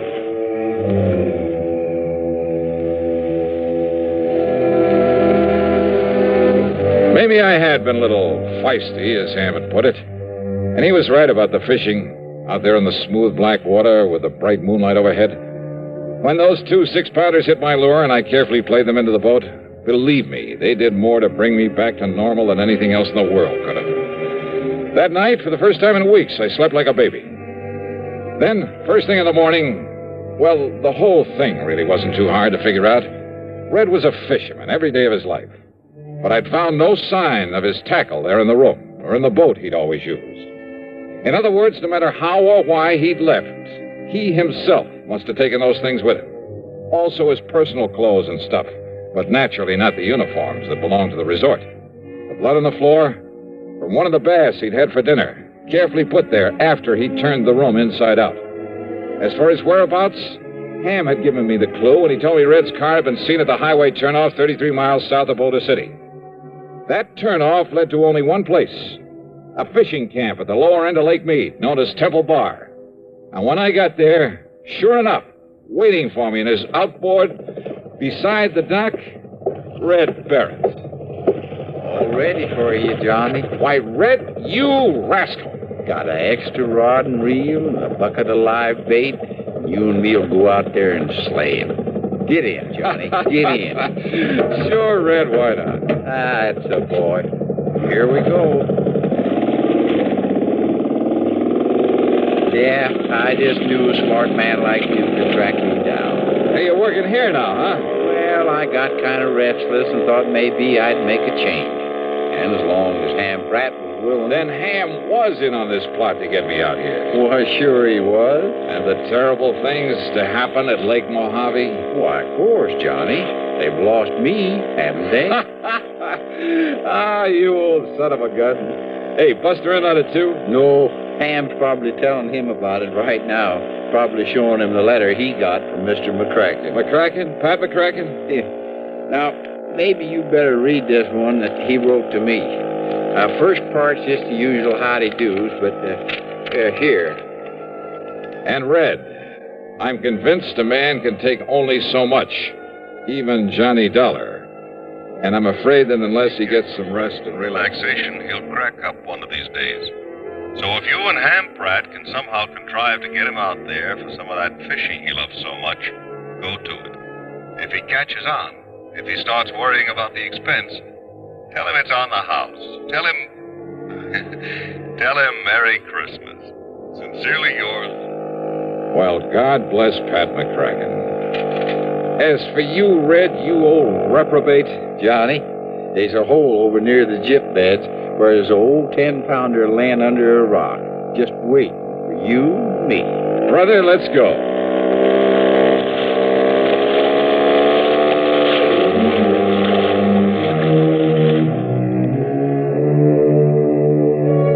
A very wise man once said that the time a man spends in fishing is never deducted from his lifespan.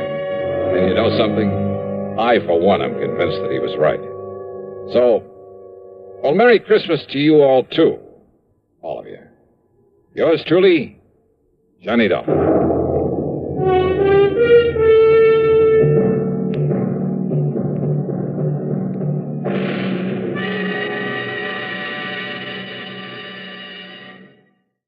Percival Leslie Fairfoot. Percival, what? He's head man at Tri-Western Life Insurance Company in Eugene, Oregon. Oh, brother, with a name like that. What's bothering the dear boy, Pat? Exactly $50,000. Yeah, how'd he lose it? He didn't. He wants to give it to the beneficiary of a life insurance policy. What's the name of this beneficiary? Jonathan Doe, also of Eugene, Oregon. Jonathan... John Doe? That's Now, right. wait a minute. That's You right. sure this isn't a gag of some kind? Hardly. I have a photostat of the policy right here in front of me. Okay, Pat, I'll take your word for it. I also take it that Percy wants to hand over the money but can't find this John Doe. Right. But maybe you can. Expense account and my usual commission based on face value of the policy? Well, now, Johnny, we usually make that percentage deal on whatever you may be able to save the company. But in this case... you'll stretch a point and give it to me. I didn't say Okay, that. Pat, it's the deal. I'll be in touch. Johnny!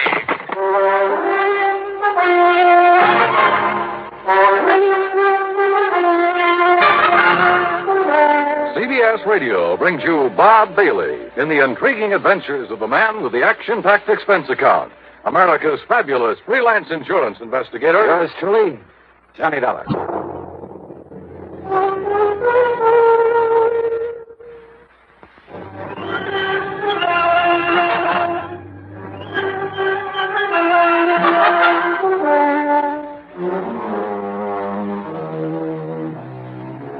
Expense account submitted by Special Investigator Johnny Dollar. To the Tri-Western Life Insurance Company, Eugene, Oregon. Attention, Mr. Percival Leslie Fairfoot. Wow.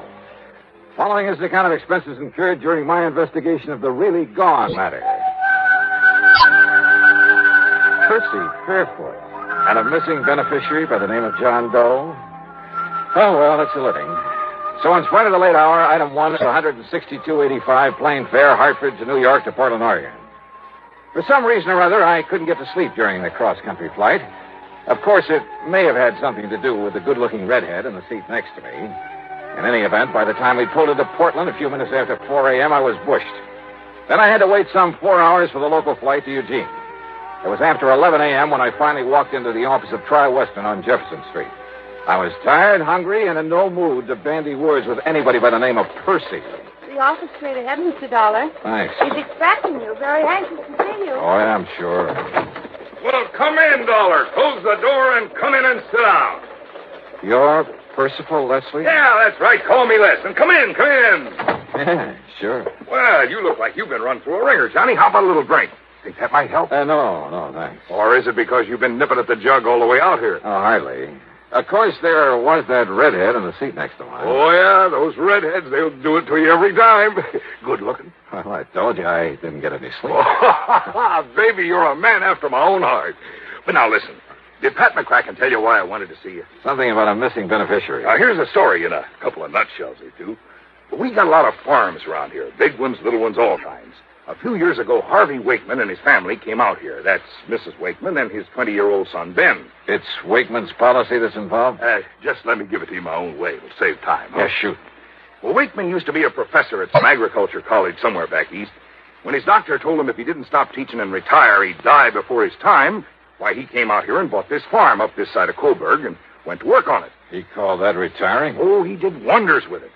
And when he died a few weeks ago... Les. Yeah? A wife and son? That's right. But he left the insurance to somebody by the name of... That's right, to a man named Jonathan Doe. Just who is this John Doe? Ask me, Johnny. He isn't. Well, what do you mean by that? You ask me, Jonathan Doe is dead. Now, he must have known old man Wakeman was leaving him this money, so why isn't he around to collect it? Yeah, I see. Tell me one thing, Les. What's that? How did Wakeman die? Sound asleep in his own bed in his own house. Nothing to be suspicious about, if that's what you meant. Okay. Now, let's get back to Jonathan Doe. Wakeman's best friend, Johnny. Had a farm just north of Wakeman's on a little side road. The way I understand it, Wakeman spent almost as much time this past year over at Jonathan's helping him out as he did on his own farm. His best friend? Yeah, that's why he left him the insurance money. After all, he left his widow and his boy his own farm worth 3 or 4 times that much. I see. But now my problem is I can't find Jonathan Doe. Well, he just disappeared? Just disappeared. When? About the same time Harvey Wakeman died, near as we can figure it. That was 3 months ago. What did the police think? Well, they decided the only thing we can do is wait. Maybe he'll show up again. But you ask me, Johnny. Yeah? That means wait for 7 years until he's legally presumed not to be alive, and then give the money to the secondary beneficiary. Legally presumed not to be alive? That's a funny way to put it. Well, that's the way Harvey Wakeman had me write it in his policy. But you know what it means, Johnny. Sure, the statute of limitations. When someone fails to show up for 7 years, the law presumes him to be deceased. But this company doesn't like that sort of stuff hanging over its head. So, Johnny, it's up to you. Either find this Jonathan Doe or, more likely, prove him dead. So how are you going to start? You know something? Yeah. Well, you've given me so much to go on. Right. That, Les, I haven't the least idea.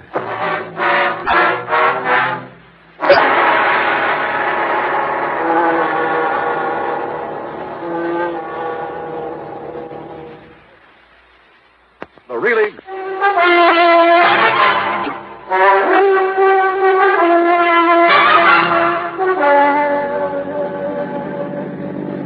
Expense account item 2, $50 deposit on a rental car after a big lunch at Les Fairford's expense. I crossed the Willamette, then drove north. A couple of miles this side of Coburg, I found the prosperous-looking Wakeman farm. As I pulled up in front of the house, a clean-cut young fellow in blue jeans came over to the car. Afternoon, mister. Can I help you? I'm Ben Wakeman. Yeah, hiya, Ben. My name's Johnny Dollar. Dollar? Insurance investigator. Oh, then you must be here because of Jonathan Doe. Yeah, that's right. Sure saved you people a lot of time and trouble if Mr. Doe showed up, wouldn't it? Any idea what might have happened to him, Ben? Me? Why, no, sir. Well, I have, Mr. Dollar. I could hear you through the window. I'm Mrs. Wakeman, and I have a couple of ideas about what happened Oh, to him. how do you do, Miss Wakeman? You know what I think? Well, now, Ma. I think Jonathan Doe was just so broken up over my husband's passing that he couldn't bear just staying around not being able to do anything about it. Ma, They were listen. the closest friends that ever lived, Harvey and Jonathan Well, tell Doe. me, Mrs. Pa spent more time with him, helping him, loaning him his implements. Well, maybe I guess our Alice Chalmers tractor is still over there. Ben? I know it is, Ma. And as soon as Mr. Waverly says it's All okay, right, all right. Yes, Pa spent more time with him lately than he did here. And with the shock of Pa's going, well, I just think he went away. Ma, I don't mean to argue with you, Ben, the more you say no, the more I believe it's true. You just know the best way to keep me thinking something is to say it isn't so. You're just like your father was. You said you had two ideas, Mrs. Wakeman. Well, of course, Mr. Dollar. Any reason why this Jonathan Doe wasn't just, well, murdered? Ma, please. Any reason you know of why somebody might have murdered him? Well, no, but just the same, it's a possibility, isn't it? What sort of a man was Jonathan Doe? Well, according to Pa. No, I mean in your own opinion. Well, you see, I just never did get around to meet him. Goodness knows I told Pa to invite him over here to Sunday dinner often enough. Ben? Sir? Well, that is, I never met him either. I offered to go over there with Pa a couple of times and maybe help him out, but... You want the truth, neither Ben nor I ever really saw his farm close up until they told us he'd disappeared. It wasn't that Pa kept us away from him, it's just... Well, who around here did know Jonathan Doe? Well, actually, well, I guess even we wouldn't have known about him if it hadn't been for Pa. That's true, Mr. Dollar. It's just that... Well, Kind of funny that they knew so little about Mr. Wakeman's closest friend and beneficiary of his insurance.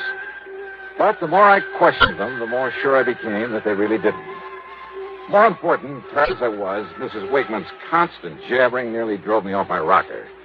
So after learning that the Eugene police had made what little investigation there was, I drove back to town, dropped in at headquarters. Well, you really should ought to talk to Sergeant Conroy, Mr. Dollar. He's the one really been out looking for that Jonathan Doe. John Doe, ain't that a laugh? Yeah. Well, is Conroy around here now? It's his afternoon off. I don't know where you'd find him. He'll be on duty 8 a.m. in the morning, though. Okay, thanks. I'll catch you then. Sure. I spent the rest of the afternoon contacting everybody I could think of who might have had some contact with Jonathan Doe. At the post office, I learned the delivery man had only seen him at a distance, driving Wakeman's tractor across the field. None of the merchants remembered his having ever come in. I drove out into the country again, talked with other farmers living nearby. None of them knew anything about him, nor had ever seen his face. I drove to his farm, went over the place with a fine-tooth comb. Result? Nothing. Except, perhaps, that it was obvious he'd never owned a cart or any livestock, nor many of the usual agricultural inputs either. As a matter of fact, the Alice Chalmers Mrs. Wakeman mentioned was the only motorized piece of... Wait a minute. No car. I went back to Eugene again, checked with ticket offices, bus, plane, and railroad. Nothing. I began to wonder if this John Doe ever existed. But then at City Hall, in the Hall of Records, I had that idea knocked right out of my head. Well, here are the records, Mr. Dollar. All in order. Now, look, tell me this. Did you ever see and talk to this man? Well, no. Well, who in this office might have talked to him? Well, I would have. But, you see... Hey, now, wait a minute. Where's the signature on these? Well, you see, they were all signed by Mr. Waverly. Waverly? Well, that's lawyer John Waverly had his power of attorney. Where'll I find him?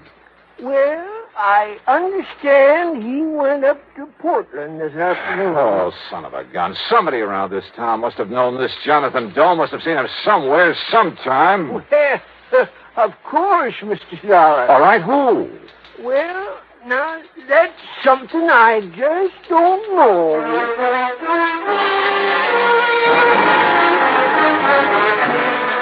It was late, and I was beat, so I grabbed dinner in a room at the Barclay, that's item 3, 1170, and spent the next 9 hours getting some much-needed sleep.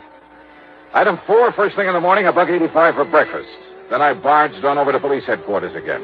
Sergeant Conroy was cooperative enough, but not very helpful, if you know what I mean. Well, you've learned just about as much about Jonathan Doe in one afternoon as I have in 3 months. Yeah, but, Sergeant, it just doesn't make sense that no one, not one, around here is...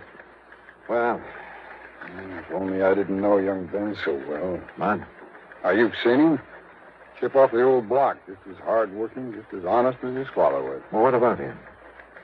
Well, anybody else but him, I'd have locked him up first and asked the questions later. What are you talking about? Speaking of that, do you ever get so many answers to questions you didn't ask as when Mrs. Wakeman starts Wait a minute, jacking listen, away? Conroy. Nice enough woman, I guess.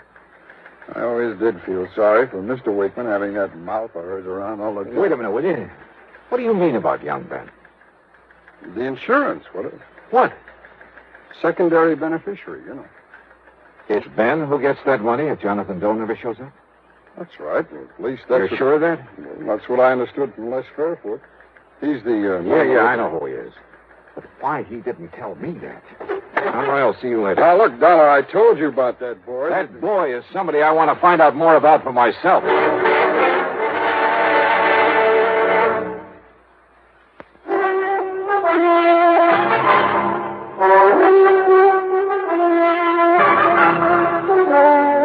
Expense account item 5, 10 cents for a telephone call to Les Fairfoot. Johnny, you're not trying to tell me Ben could have killed Jonathan Doe to get that $50,000 7 years from now? Didn't he? Oh, I know that boy. I've known him for years. Or maybe he paid him off to disappear this way. When by simply staying around, he could get $50,000. Are you sure that Jonathan knew he was beneficiary of that policy? Well, I'd certainly imagine old man Wakeman would have told him so. Wakeman never say he did? Well, no. You ever tell it to Jonathan? I never even met him. Not you nor anybody else, and I've been wasting all this time trying to find someone who did, who knew something about him.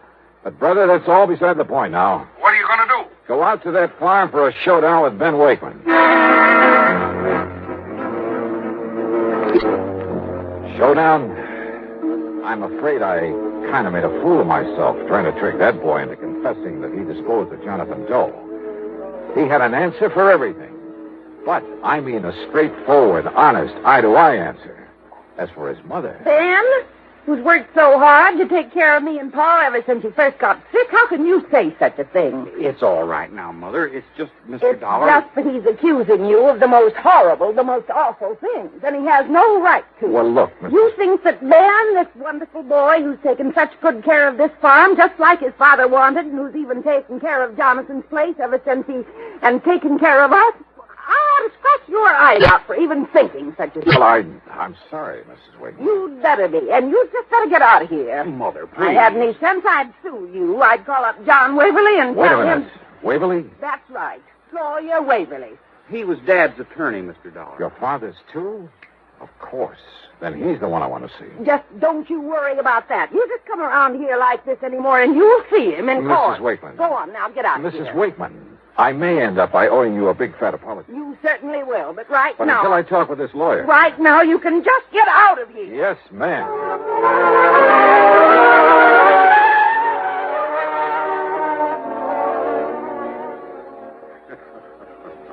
Well, I can't say that you were very wise, Mr. Dollar, trying to, shall we say, cross swords with Mrs. Wakeman. You see, she was one of the reasons Harvey Wakeman spent so much time on the farm of Jonathan Doe. Just to get some peace and quiet. Yeah? Now, Mr. Waverly, let's stop beating around the bush. Are you going to tell me something about this John Doe? No. No. You're the one person I found. You had his power of attorney. You're the one person who must have seen him, must have known him. No, Mr. Dollar. No, what? What are you talking about? Did you see Wakeman's insurance policy? I know about it, naturally. First beneficiary, Jonathan Doe. Right. The money to go to the second beneficiary. That's Ben Wakeman. Yes. At such time as Jonathan Doe legally is presumed not to be alive. Sure, when the statute of limitations runs out at the end of 7 years. But it's kind of a screwy way to put it. I hadn't put it that way. Huh? To have said until such time as Jonathan Doe legally is presumed deceased would have meant nothing. What? That's right. For the simple reason that he was never alive. Huh? Ben is a young man. His father loved him very dearly. The boy meant everything to him. Mr. Waverly. Wakeman knew he didn't have long to live. He arranged it so that his farm and the profits from it would pass to his widow and his son. Well, of course. But he wanted to do more for the boy. after Ben had really reached maturity.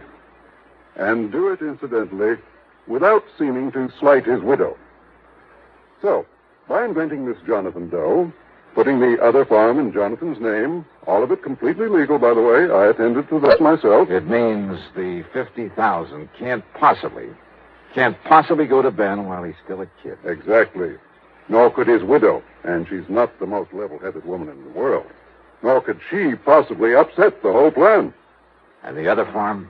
I can show you papers in my files that will turn that over to Ben when he receives the insurance. Well, I will be a monkey's. Then this Jonathan was the real McCoy.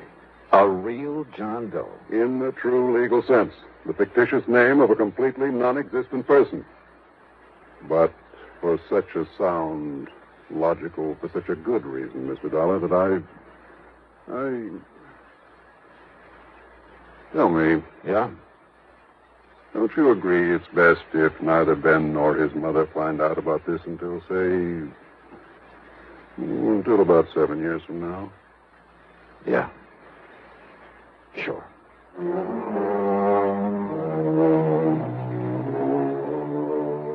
So, Les, you can just hold this $50,000 payment outside and outstanding for a while. And don't forget to keep up the interest on it. Also, I think you have sense enough to keep your mouth shut about it. So, expense account total, including another hotel bill and the trip back to Hartford, $40105. Yours truly, Johnny Dollar.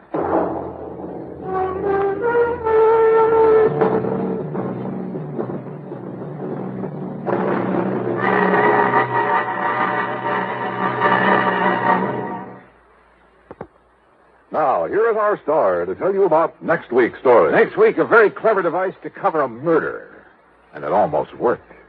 Join us, won't you? Yours truly, Johnny Dollar.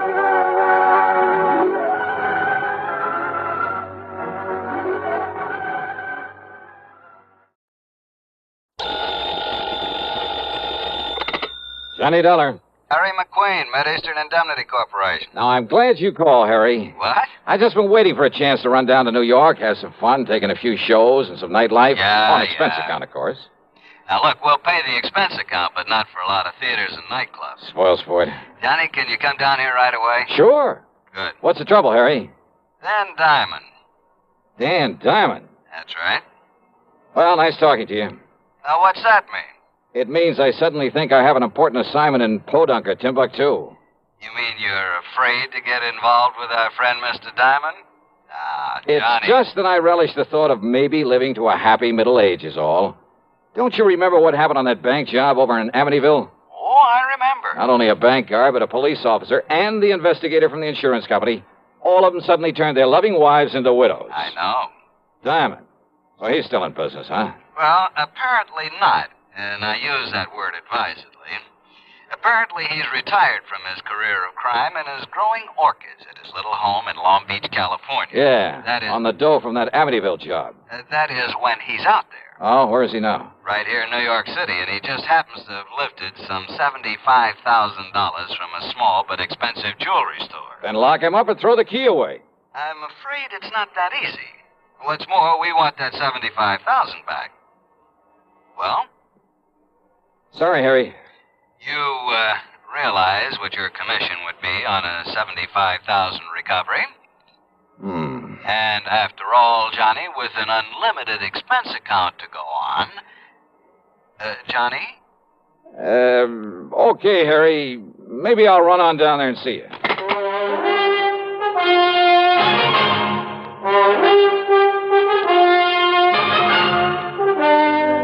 CBS Radio brings you Bob Bailey in the exciting adventures of the man with the action-packed expense account, America's fabulous freelance insurance investigator. Yours truly, Johnny Dollar.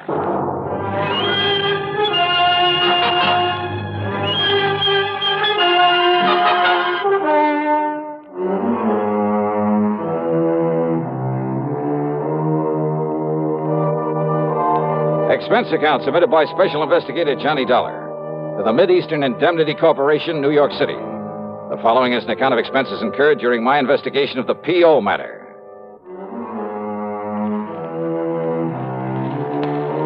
So who wants to tangle with a character like Danny Diamond? But that bait Harry McQueen dangled in front of me was too much to refuse.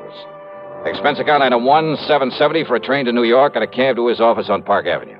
Friday afternoon, Johnny, week before last. They were about to send a pile of money over to the bank. And? Diamond simply walked in, put a gun on the man at the vault, made him crawl under a table, and then scooped up the $75,000 and slipped out into the street before the vault man could hit the alarm button. Easy as that. That's a lot of money to walk around with. He was careful to take it mostly in $50 and $100 bills. The vault man didn't try to put up a fight? Against Danny Diamond? He get killed for sure? Well, how'd he know who he was? Danny told him. He what? Just like he identified himself on that Amityville job you mentioned, like he did on every job he ever pulls. We were lucky that no one got killed on this one. You said he's here in New York. Where? I understand the PD is going to release him sometime today. Release him? That's right. Thanks to a smart lawyer, an alibi they can't seem to break, and, well, let's face it, lack of evidence. You mean the money? That's exactly what I mean.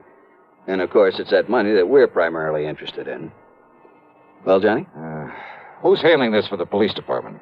Man over at the 18th Precinct, Lieutenant Singer. Randy Singer? Yeah, that's the one. But he's in homicide. Well, I don't know about that, but I know he's the top man on this case. Why? There's been no killing. Johnny, why don't you ask him? Yeah, why don't I?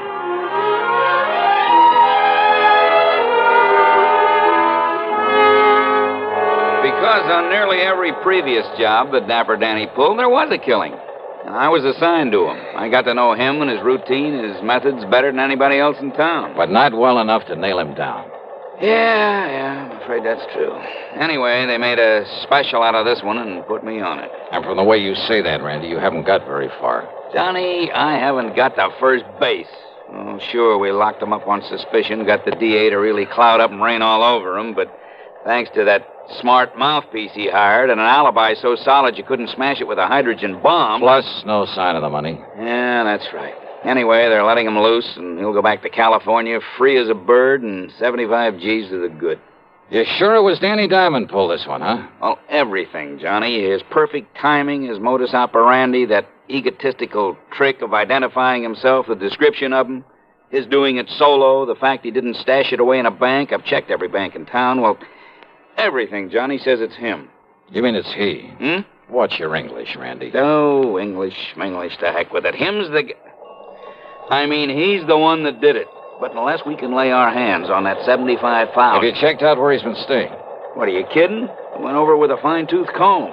Nothing in his hotel room, his luggage, no little package left in the hotel, save nothing. He gave us a list of where he's been, what he's done since he got in town, and it all checked out to the minute. Yet somehow he managed to stash away that wad of money. Yeah, you find it, Johnny, and we'll nail him.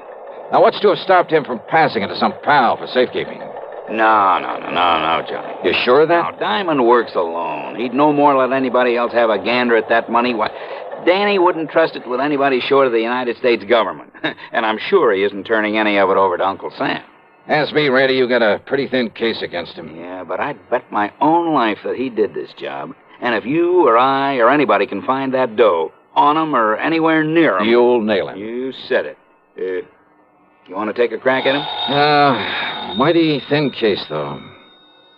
Johnny? Okay, if you're so sure that he's the one, Randy, well, that's good enough for me. Oh, what are you going to do? Answer your phone. Oh, sure. Singer. Yeah? Yeah? Well, where'd he... Okay, then all I can do is alert somebody out where he lives to... Yeah. They let him go, Johnny. He's on his way. To where? Who knows? Okay, then I'm on my way. Yeah, where? What are you going to do? To coin a real corny one. California, here I come.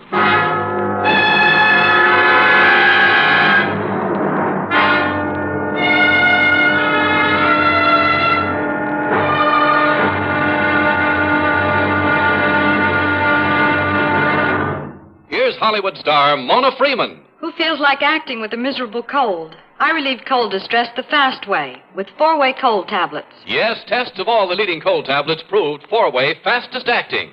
Amazing 4-way starts in minutes to relieve muscular pains and headache, reduce fever, calm upset stomach, also overcomes irregularity. When a cold strikes, do what I do. Take 4-way cold tablets.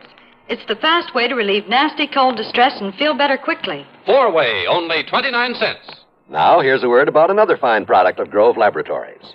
To get rid of embarrassing dandruff in 3 minutes, change to Fitch Dandruff Remover Shampoo. 3 minutes with Fitch regularly is guaranteed to keep unsightly dandruff away forever. Apply Fitch before wetting hair. Rub in 1 minute. Add water, lather 1 minute. Then rinse 1 minute. Every trace of dandruff goes down the drain. 3 minutes with Fitch and embarrassing dandruff's gone. At the same time, Fitch can brighten hair up to 35%. Get Fitch Dandruff Remover Shampoo today. And now, Act 2 of yours truly, Johnny Dollar, and the P.O. Matter. I got a recent picture and a complete description of Danny Diamond from Lieutenant Randy Singer. And I'll find out who you ought to contact there at the PD in Long Beach, Johnny, and send you a telegram. Then I spent item 2, $166.25 for a plane ticket to Los Angeles. When I got aboard, I began to think that maybe I'd fallen into some luck for a change. And not for the usual reason. Though, of course, I'd hoped to find myself next to a gorgeous blonde with ideas and plenty of time on her hands. No, it was because the passenger sitting right next to me, holding a big dispatch case in his lap, and I mean holding onto it, was none other than... Diamond's the name. Danny Diamond. What's yours, mister? It's Reynolds. Jerry Reynolds. Oh. For a minute, I thought there was something familiar. I guess I was wrong. But, haven't I heard about you somewhere? Oh, I don't know why not. Danny Diamond? Dapper Danny, they call me. Oh, yeah. Oh, you probably read about me in the papers. Lousy bunch of New York cops trying to hang that jewelry store heist on me. Yeah, something like $75,000, wasn't it? Yeah. It's going to keep somebody real happy for a long, long time, Mr., what'd you say your name is? Reynolds. Jerry Reynolds. Yeah. Try to pin that on Danny Diamond, huh? I'd like to see him pin anything on me. And not because I haven't been trying. Trying for years, Johnny. It's Jerry. Yeah. Yeah, that's what I meant. But they're wasting their time. Just like they're wasting their time trying to find that 75 G's. Hey, look, don't get me wrong, Mr. Diamond. Call me Danny. But the way you're hanging on to that dispatch case, you'd think it was loaded with, Yeah? Yeah, what about it? Nothing. Just forget I mentioned it. Yeah. And don't you get me wrong. But maybe you'll stay a lot happier, let's say, if you forget that you mentioned it, too. Well, now, look, Danny, Just forget it. Sure. Why not? You live in Los Angeles? No. Long Beach. Why? Oh, I just wondered. Yeah. What are you going to L.A. for? Oh, just to spend some time with an old pal of mine. Who? Where's he live? Section of L.A. called Westwood Village. It's out beyond Beverly Hills. Yeah, I know. What's his name? Well, now, look, does it make any difference? Maybe I know. Maybe we got mutual friends. What's his name? Johnstone. Johnstone? That's right, Jack Johnstone. What's he do? Oh, he's a writer, among other things. I don't know. Moving pictures? Radio, television. Radio, huh? That's right. I don't know. I hardly thought you would. Something kind of familiar about that name, though. See, I listen to the radio, you know what I mean? Doesn't everybody? See, look, I'm going back in the galley, see if I can pry another drink out of that blonde stewardess. Well, I doubt if you'll have any luck, but go ahead. Just leave it to me. You want me to bring you one? Why not? If you can. Leave it to me. He carefully set the dispatch case on the seat. But as he swung back up the aisle, he kept half looking over his shoulder. If I picked it up and tried to open it, he'd know exactly what I was doing. Even as he stood there talking to the stewardess, trying to force some money on her, he kept his eyes on me. But I had to find out what was in that case. And what I could do was keep looking out the window and with one hand open the clasps on it. That much he couldn't see. And then when he came back to his seat with his hands full, all I'd have to do... How dumb can they be? Those chicks would make a lot of extra dough. Make a lot of friends, too, if they forget the rules now and then with that liquor they got back there. Well, sit down. Don't worry about it. Hey, wait a minute. 2 seats up, that guy sneaking a bottle out of his coat. I'll bet you a 10 spot will get that for you and me. Wait and see. But again, he kept his eyes on me, even while he passed over the money and parted the other man from his half-pint bottle and the small plastic cup he had.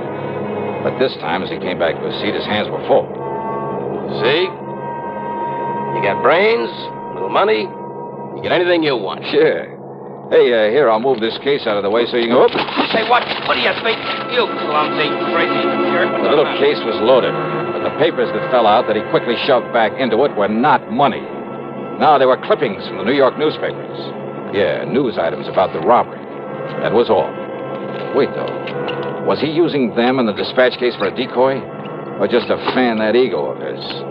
You dumb, clumsy fool. Oh, sorry. Sorry, huh? Sure, of course I am. Listen, I thought maybe you'd done that on purpose. Yeah? Well, forget it. Sure.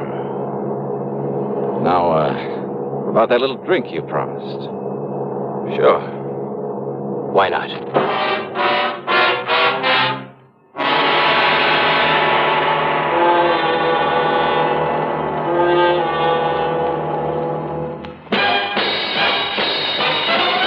Are you smoking more now, but enjoying it less? Have a real cigarette, have a Camel. The best tobacco makes the very best smoke. Have a real cigarette, have a Camel. Are you looking for flavor and mildness? Have a real cigarette, have a Camel. The best tobacco makes the very best smoke. Have a real cigarette, a real cigarette, a real cigarette, have a Camel. If you're smoking more today, but enjoying it less, try Camels. The Camel blend of costly Turkish and domestic tobaccos has never been equal for rich flavor, easygoing mildness, real smoking satisfaction every time you light up. The best tobacco makes the best smoke. Have a real cigarette, a real cigarette, a real cigarette, have a Camel. And now, Act 3 of yours truly, Johnny Dollar, and the P.O. matter. There wasn't much conversation with Danny Diamond during the rest of the flight. At L.A. International Airport, after watching him pick up his luggage, I spent item 3, $50 deposit on a rental car, and drove on down to Long Beach, hoping not to see him along the way. I didn't. I got myself a room at the Villa Riviera, then checked with Western Union. Yes, we have, Mr. Dollar. It's from a Lieutenant Randolph Singer, NYPD, whatever that means. New York Police Department. Will you read it to me, please? Yes, sir, I'll be glad to. It says make contact with P.O. P.O.? It says make contact with P.O. Your man is Sergeant Wyman. Oh, I get it. That was a typo. Should have been P.D. The sender must have misspelled it. Oh, sure. But go on, please. Your man is Sergeant Wyman. Good luck. Signed, Randy. That's all? That's all. Okay, thanks.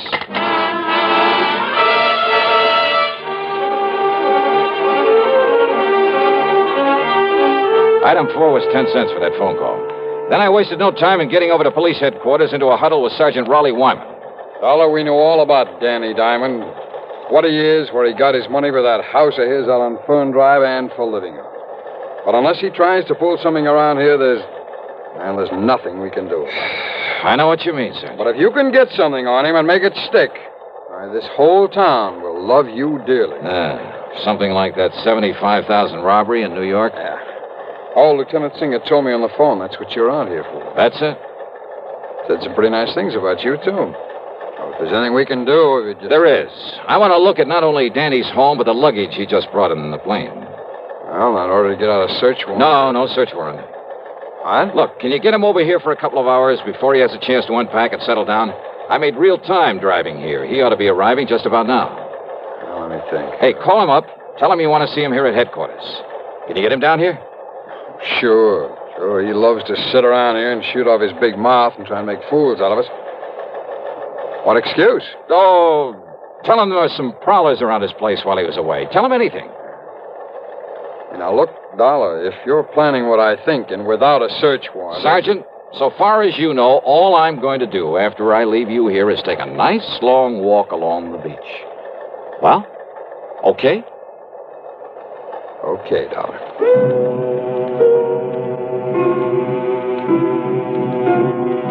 I drove quickly out to Danny Diamond's address on Fern Drive. A rather nice, modern little home, by the way, in a very pleasant residential section. Long Beach has a lot of nice homes, and this was one of them. I'd parked a couple of blocks away, and as I sauntered as casually as possible toward his place, a taxi pulled up in front of it. Out came Danny and his luggage. He paid off the driver and went in. And I waited, praying that Sergeant Wyman would call him before he had a chance to... Wyman must have done all right. Within 3 or 4 minutes, Danny came out the back door, went into the garage, then pulled away in a fancy little sports car. I went over to the back door and found, much to my surprise, that it was a real easy job to jimmy it open. Danny's handbags were still sitting by the front door. I not only went through them, but through every inch of that house, slowly, carefully, overlooking nothing. And that's exactly what I found. Nothing. Except that is for a large floor safe under one of the rugs. But I knew he hadn't had time to get to it, and besides, the dust around it showed it hadn't been opened recently. No, Randy Singer was wrong. If Danny did take that money, he must have stashed it away somewhere. Or left it with somebody, probably back in New York. Despite what Randy had said about his operating alone, trusting no one, not even the banks, about trusting no one short of the United States government. The government? Wait a minute. I beat it back to police headquarters and Sergeant Raleigh Wyman. I kept him here just as long as I could. Danny only left a couple of minutes ago. A couple of minutes ago, huh? Dollar, did you find anything? What? I mean, during that, during your walk along the beach. No. Now listen. Yeah? That telegram Randy sent me. Telegram? Yeah. Make contact with P.O., he said. P.O.? Well, it was a typo. He meant to say P.D. to contact you. Oh. Well, it was a lucky mistake. Because, Sergeant, I may be nuts, completely nuts, but I'm betting that P.O. is the answer to this whole thing. To how he got that money out of New York, out here where he could use it. Wait a minute. Trust nothing short of the U.S. government, huh? Feeling all right? P.O. Of course. Hey, listen, you know this town where everything is. Well, sure. Then there's just one building around here I need to know the location of. And I hope I can get there before he does. The P.O., the post office I drove to, was only a few blocks from Danny's home. Danny's car was parked in front of it. I slipped inside and waited behind a post. At one of the windows, he was second in line, behind a ragged-looking wino who was counting out pennies to buy a stamp. There's 2 cents, there's 3 cents. Got another one here somewhere. Come on, you drunken bum. Don't go Hey, away. clerk. Oh, hello, Mr. Diamond. I have a package for you. Yeah, that's what I come for. I've been wondering when you'd call for it. It's from New York City. Just sign here, please. Yeah, sure. Okay, here you are. Thank you, Mr. Diamond. Here's your package. One is stamp. I came out from behind the post, bumped into the drunk, and tore at the wrapper of Danny's package. Hey, what's the big idea? Sorry. It's you. And here in the package you mailed to yourself the $75,000. Now, get away. Get back. Oh, no, Danny. What are you trying to do on here? Okay. Now on your feet. Listen, mister. Oh, drop dead, Danny. Or maybe the state will take care of that. Now, listen. About that money. Forget it. Just take a look at that poor old drunk who was in front of you. That wild shot you pulled off. Huh? Murder, Danny. Now it's murder.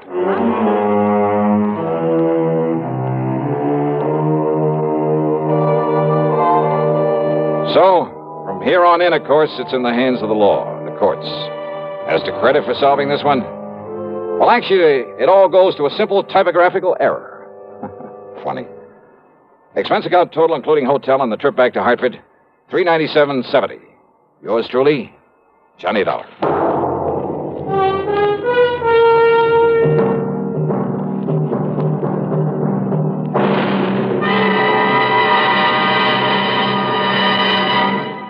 Our star will return in a moment. Constipation is something people don't talk about much, but it can be a problem for anyone, even doctors. And when constipation occurs, it's interesting to see just what doctors consider important about a laxative they might use or recommend. Well, a majority of the doctors we heard from had this to say. A laxative should be effective, gentle, as close to natural acting as possible, and a medicine that can be used with complete confidence. Now, X-Lax has been popular with many doctors and millions of people over the years because pleasant-tasting chocolated X-Lax is effective. Overnight, it helps you toward your normal regularity. X-Lax is gentle. Next morning, it gives you the closest thing to natural action. And that's why many doctors and millions of people use X-Lax with complete confidence. X-Lax, the laxative that helps you toward your normal regularity gently, overnight.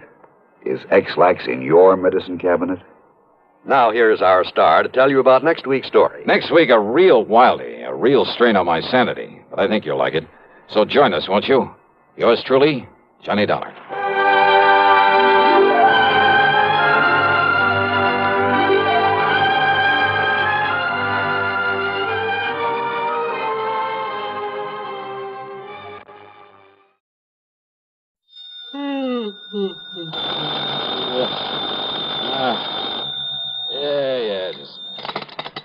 Johnny Dollar. We're all clear, Johnny, because I've assured them that you have more than adequate federal security clearance. After all, you were permitted to investigate that missing missile matter. No, wait a minute. What? So, in spite of the fact this sort of thing isn't exactly covered by the insurance we've written for them, well, I wish you'd go over there right away. Wait a minute, will you? Who are you? Oh, I'm sorry. This emergency and all.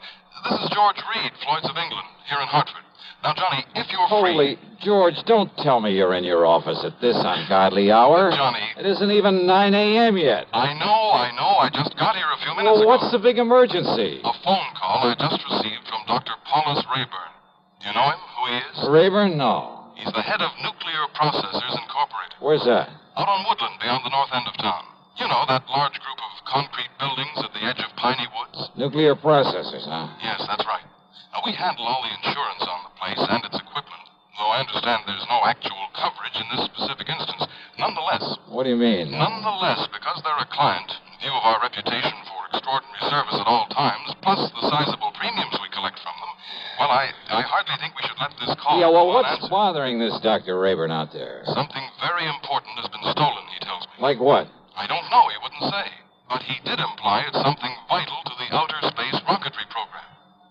Okay, George. So, in view of the fact you have security clearance... Yeah, I said okay. And the fact it'll take some hours for an investigator to come up from Washington... Yes, George. Plus the fact he made it plain the time element is George. most important. And since you're right here within a few miles... George, stop yammering and hang up that phone so that I can... Okay, baby. Oh.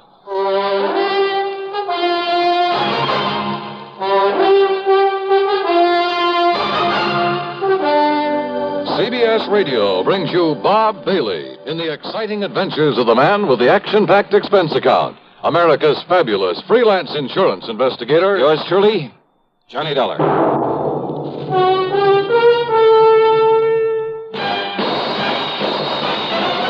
Are you smoking more now, but enjoying it less? Have a real cigarette, have a Camel. The best tobacco makes the very best smoke. Have a real cigarette, have a Camel. Are you looking for flavor and mildness? Have a real cigarette, have a Camel. The best tobacco makes the very best smoke. Have a real cigarette, a real cigarette, a real cigarette, have a Camel. Again, for the 11th straight year, Camel outsold every other cigarette, filter, king size, and regular. The best tobacco makes the best smoke. So if you're smoking more now but enjoying it less, change to Camels. Get more real satisfaction every time. Start to really enjoy smoking again. Have a real cigarette, a real cigarette, a real cigarette, have a Camel. And now, Act One of yours truly, Johnny Dollar.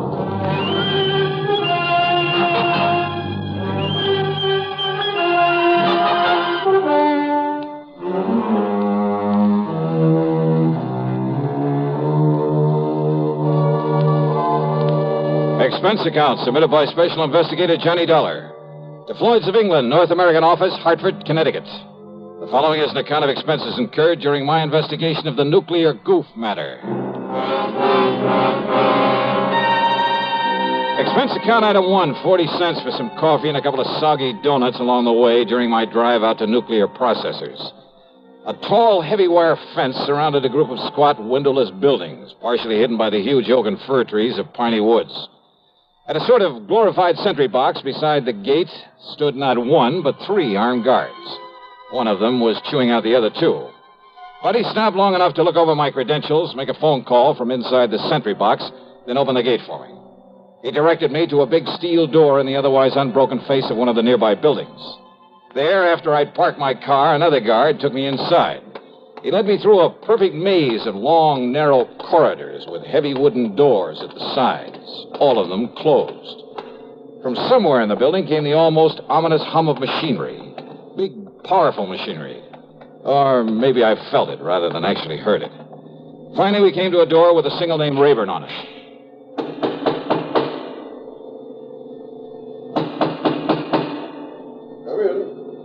Come in, Mr. Dollar. Dr. Rayburn? Come in and sit down, Mr. Dollar. Thanks. Only how do you stand it in here, Doctor? I beg your pardon? Well, compared to this place, the city morgue is real cheerful. I'm afraid these buildings were put here not for decoration, but to carry on the very important scientific work we have undertaken. Yeah, something to do with rocketry, I understand. Partially. And does that mean space probes, lunar shots, atomic missiles, and so on? Yes, something of the sort. Now, the time is of the very essence, Mr. Dollar. I take it Mr. Reed of Floyd's of England was somewhat vague about why I asked for you? Oh, that's the understatement of the week. But he told me something's been stolen. Yes. A minutely small quantity of a highly radioactive substance that is vital to a new concept in cyclotrons. That is to say, atom smashers. Oh, something like radium or uranium or strontium or... Yes, something like one of those elements. The point is that outside of the protective paramagnetic field in which we keep it here, it can become dangerous. Terribly dangerous. Within a matter of hours. Oh, how dangerous? The tiny amount in the container that was stolen. That container, made of lead, is no larger than this book, by the way. Well, Dollar, although its chain reaction is limited, there's enough in that container to wipe out a small city. What you said within a matter of hours, Doctor. The chain reaction could begin in anywhere from 4 to 6 hours, from the time it left here, depending on temperature and whatever shocks and vibration to which it might be subjected. Then unless it's found, brought back here. Exactly. That is why I was afraid to wait for the men to get up here from Washington. But you have told them about this. I've told them everything. They promised to have men up here immediately. Do you know exactly when the stuff was stolen? It's now 9:34. Yeah. Dr. Rallinoff left here with this material at exactly 7:46. Rallinoff? Dr. Igor Rallinoff, the man who stole it from us. But if you know... If only he knew the potential, the terrible potential destructive power of this thing he's carrying about with him. You must find him, Mr. Dollar. It must be returned to us. Before it's too late. Here's Hollywood star Mona Freeman. Who feels like acting with a miserable cold? I relieve cold distress the fast way with 4-way cold tablets. Yes, tests of all the leading cold tablets proved 4-way fastest acting. Amazing 4-way starts in minutes to relieve muscular pains and headache, reduce fever, calm upset stomach, also overcomes irregularity. When a cold strikes, do what I do. Take 4-way cold tablets. It's the fast way to relieve nasty cold distress and feel better quickly. 4-way, only 29 cents. Now, here's a word about another fine product of Grove Laboratories. Does dandruff dull your hair, leave scalp itchy? Get Fitch Dandruff Remover Shampoo and get rid of unsightly dandruff in 3 minutes. 3 minutes with Fitch regularly is guaranteed to keep embarrassing dandruff away forever. Apply Fitch before wetting hair, rub in 1 minute. Add water, lather 1 minute. Rinse 1 minute. Every trace of dandruff goes down the drain. 3 minutes with Fitch, unsightly dandruff's gone. Fitch can also leave your hair up to 35% brighter. Fitch Dandruff Remover Shampoo. And now, Act 2 of yours truly, Johnny Dollar and the Nuclear Goof Matter.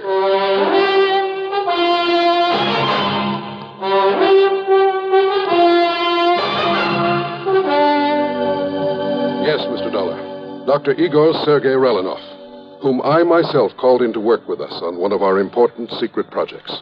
But it was one that had nothing whatsoever to do with this dangerous radioactive material he has stolen from him. He does not realize the potential death and destruction he's carrying about with him. He doesn't know what it is?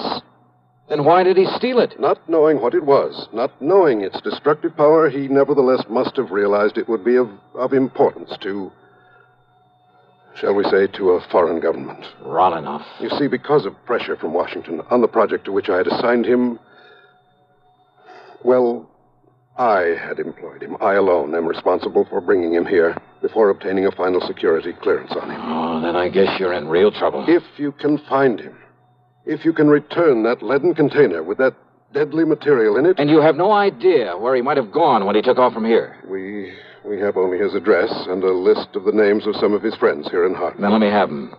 Yes, of course. I'll have my secretary get them for you right away. I don't know who your contacts in Washington are, but have you notified the FBI of this? Not yet. After all, Mr. Then do Dollar... it right away. Call the New York office. If nothing else, they'll at least be able to tell you if this Rolinoff is a spy. I'm afraid he can be nothing else. If only the guards had questioned his leaving so soon after he got here. If only you hadn't hired him in the first place without getting a proper clearance on him. But his recommendations were excellent. His references. I got no negative reports. Oh, let's face it, Doctor. You're in trouble, whether we find him or not. I know. To say nothing of what'll happen if heat or vibration or something triggers off that chain reaction you were talking about. Or even just the passage of time. I know. Give me those names and addresses. And more important, this, Mr. Dollar. Oh, what's this? A detector. A sort of adaptation of the Geiger counter, in very compact form. It reacts only to this material that was stolen. Then if I get near him and he has the stuff with him? It will make a clicking sound, like a Geiger counter. This tiny needle will move and indicate the degree of radioactivity. All right, good. Provided, of course, this switch is on. I see. But be very gentle. Oh? It's extremely delicate, like a fine watch. So be very careful. Very gentle with it. Okay, Doctor, I'll take care of it. Now, give me that list of names and addresses.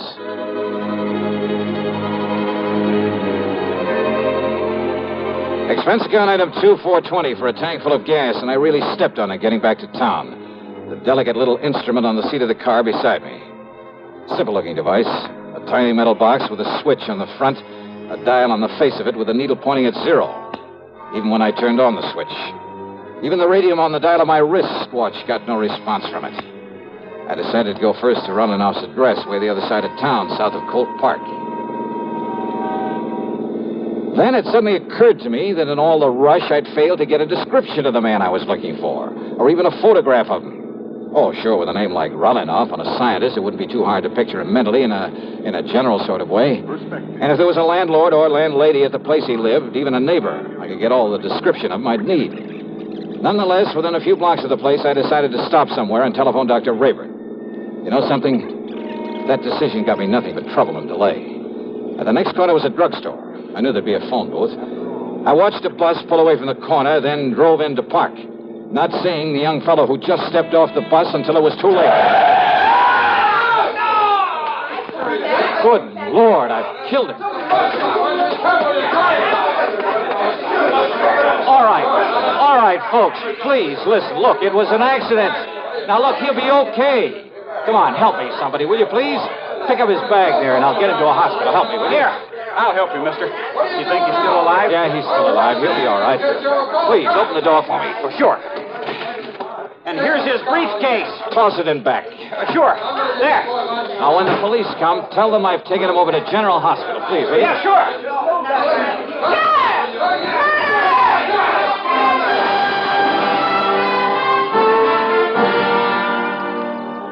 The nice-looking young blonde fellow I'd struck down was still unconscious when I got him to the hospital, but apparently had no broken bones or internal injuries. I showed my credentials, told them to notify the police of what had happened, that I'd be available whenever they wanted to question me. I told them to give them the best possible care, that I'd foot the bill. Then I went back to my car and took off again, cursing the delay that my own carelessness had brought about, because I knew the terrible danger to wherever Rolinoff might be because of the deadly package he was carrying, because of the... And then I saw it, where the shock and impact of my sudden stop had knocked it to the floor when I'd struck the young blonde fellow. The delicate device that could have been the one, the only way of detecting that radioactive material. My one sure way of spotting Rolinoff. It was ticking merrily away. Switch on or off, it didn't make any difference. Ticking away. Broken. Utterly useless.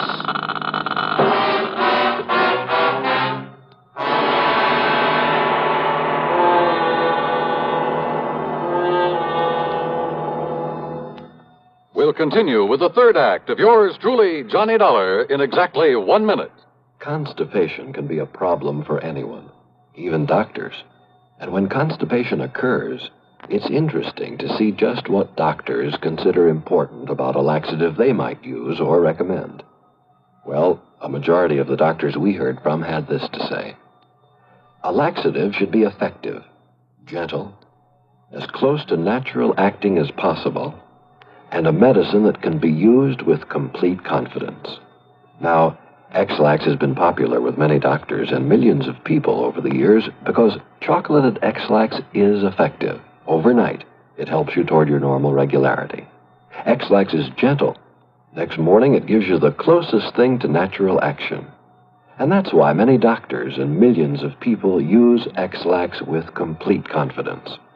X-Lax, the laxative that helps you toward your normal regularity gently, overnight. Is X-Lax in your medicine cabinet? And now, Act 3 of yours truly, Johnny Dollar, and the nuclear goof matter.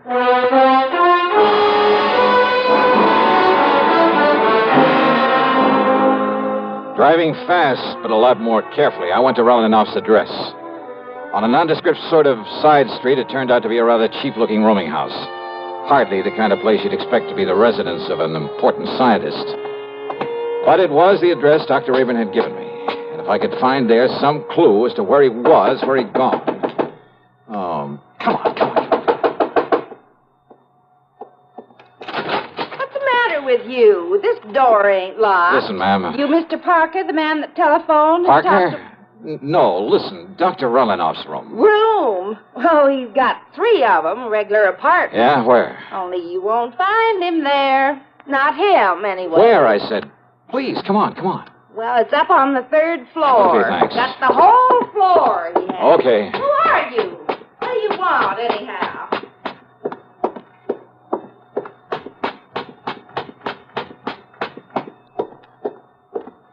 Oh, great, I didn't get the key from her. Well, there's no time for that now. Here you get it. The shades and drapes were tightly drawn. The room was dark. I felt my way along the side of the wall looking for a light switch, then gave up and headed over toward one of the windows. I never got there. You're not Parker. Huh? I thought not. Yes, sir.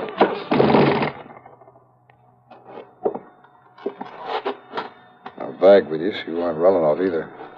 Okay, then, buddy, let's have some light in here and see who you are.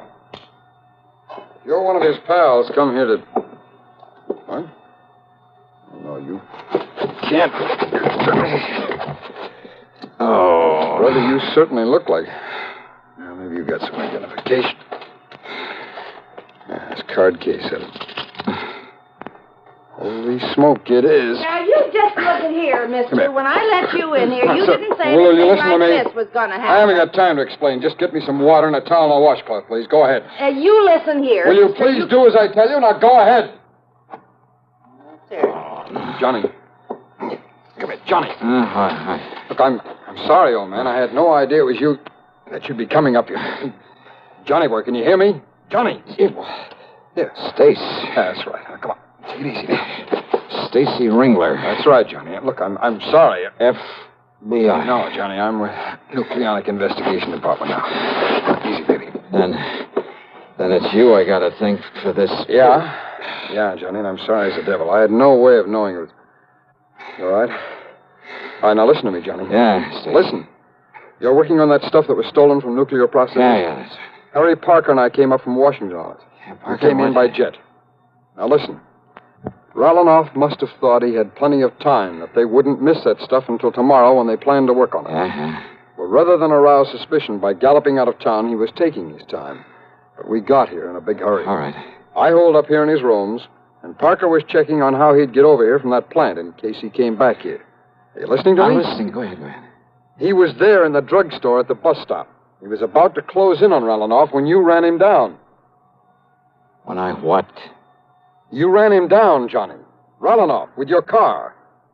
That young, good-looking blonde guy? Yes. That was Rolanoff? That was Rolanoff. And Stace. Parker couldn't get through to him with that crowd around him. He didn't have time. He just saw you pile him into your car and take off. And I, not knowing who he well, was... thanks to a couple of traffic cops where you tore through some red lights, he traced you to the hospital. You'd left, but he put the cuffs on Rolanoff. And You didn't know who he was. Oh, I was kicking myself for my goof and Well, running baby, him that's down. the greatest goof you ever pulled. Well, now, wait, Stace. Yeah? The radioactive material. Well, that we haven't got yet, or any sign of it. Then somebody in that mob That's right, Johnny. But don't you see, unless we can find that stuff. I know, and there isn't much time. Come on, Stace. The only thing we can do is start the search for it there at the bus stop.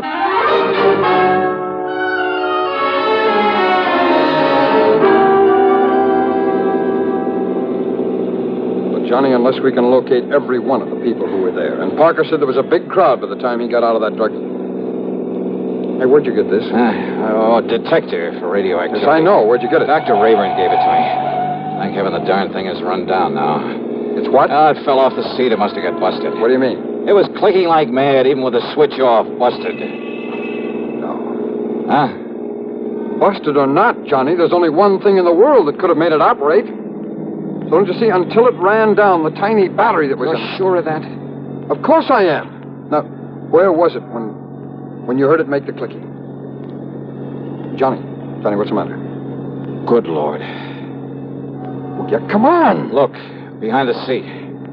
What is this briefcase of yours back there? Stace, the man who helped me put him in the car. This thing, it weighs a ton. Gently, Stace. What? Not mine. Rolinov's. Its weight. The lead container with the stuff in it. Then your goof really paid off. Yeah.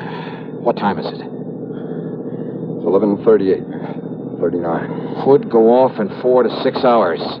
After 7:46 this morning. That means we have exactly 7 minutes. Yeah. Johnny, you think we can make it back to the plane in time? Unless some sudden change in temperature, some shock or vibration sets it off. I'll drive as fast as I dare. Okay, Johnny. Hold it gently, Stace. Yeah. And maybe you'd better pray a little. Yeah.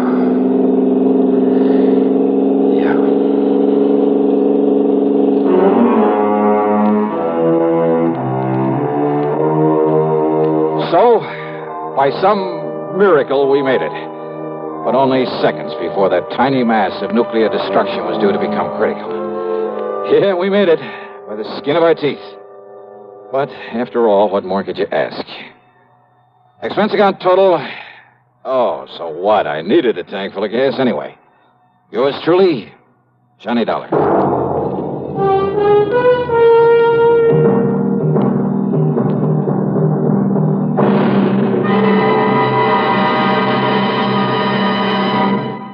Now our star has a word or two for you about next week's show. Thank you, Daniel. You're a good man. Well, thank you, Johnny. We're going to miss you. Next week, well, let's face it. The case I have to work on has more twists and turns and angles than anything you can imagine. It's called the merry-go-round matter, and believe me, the name fits. It all starts out with the loss of a valuable object of art, but from the collection of the wildest, most unpredictable old character I've ever known. What's more, he has a friend along, another character, just to complicate matters. And I'll tell you this, you'll get more than one shekel out of the whole affair. So join us, won't you? Yours truly, Johnny Dollar.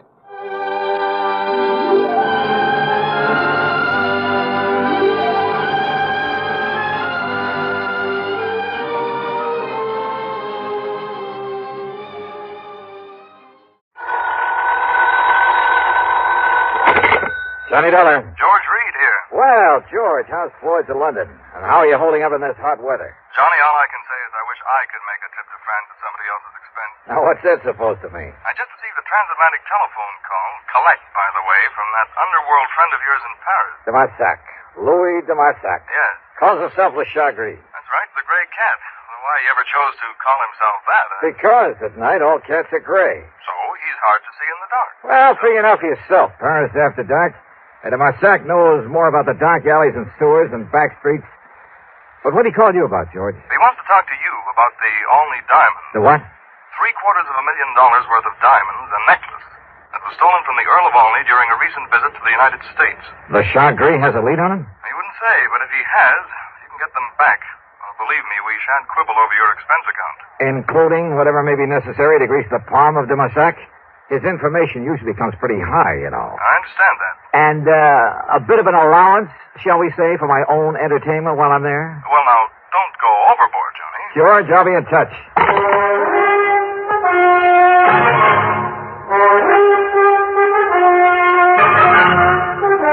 CBS Radio brings you Bob Bailey in the exciting adventures of the man with the action-packed expense account, America's fabulous freelance insurance investigator. Yours truly, Johnny Dollar.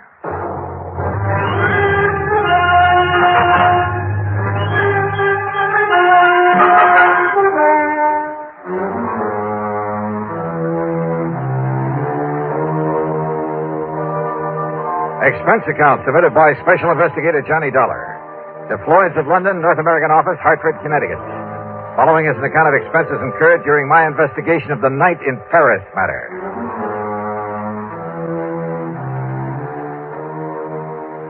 Expense account item 1, $12 even for a call to Paris, France. To a man I wouldn't trust any further than you could throw the Louis de Massac. Oui, Monsieur Dollar. This is your oldest, your dearest friend, the Chapery. Oldest and dearest friend, huh? But of course. One of the crookedest, chiselingest connivers I ever met. Oh, but no. George Reed says you have some information about the only diamond, which means you've got your hand out as usual. Oh, believe me, mon ami. I only told him that I wished to speak to you about something. You didn't hint around about those diamonds? Well, perhaps I did make some very slight reference about them. Yeah. When he objected to my phoning him what you call collect. You know where those diamonds are, Damasak? Well? Okay, how much do you want this time? Monsieur, you are speaking of money? What else? Mon ami, you hurt me. You touched me to the quick. Oh, sure. How much? Well, one might think that I slave and suffer and risk my life on your behalf only for money. How much, Damasak? Say, $10,000 American. Yeah, well, it was nice to talk to you. See you around sometime. No. Wait. The only diamonds are worth millions. Millions of francs, not dollars. But if I could tell you where you may find them? In that case, I might be willing to part with, say, 1,000, maybe 1,500. 5,000. If I actually get my hands on them, I'll give you 2. 4? 3,000, that's final. 3,500. Goodbye, Damasak. No, 2,500. I said I'd... Huh? 2,000. 2? Okay, $2,000. Yeah, then I think I what you say crossed myself up. I'm sure you did. But do not worry, mon ami. Do not worry. I will do the same for you. Yeah, I'm sure you will. Now listen, if I take a plane out of New York a little after 9 tonight, I should get there tomorrow at 5:45 p.m. Paris time. Maybe. I'll hang my hat at the Hotel of Bois. You know where that is? But of course. Then I'll pick you up at that hovel of yours at the end of the, Rue de Pas de la Moule. Yeah, the Rue de Pas de la Moule. And you bring the money for me? I'll be there. Expense account item 2, $1,000 worth of American Express traveler's checks. 428 of it went for plane fare, Hartford to New York to Paris. The flight was uneventful, except for the person who occupied the seat next to me. Annette was her name, Annette Duboff.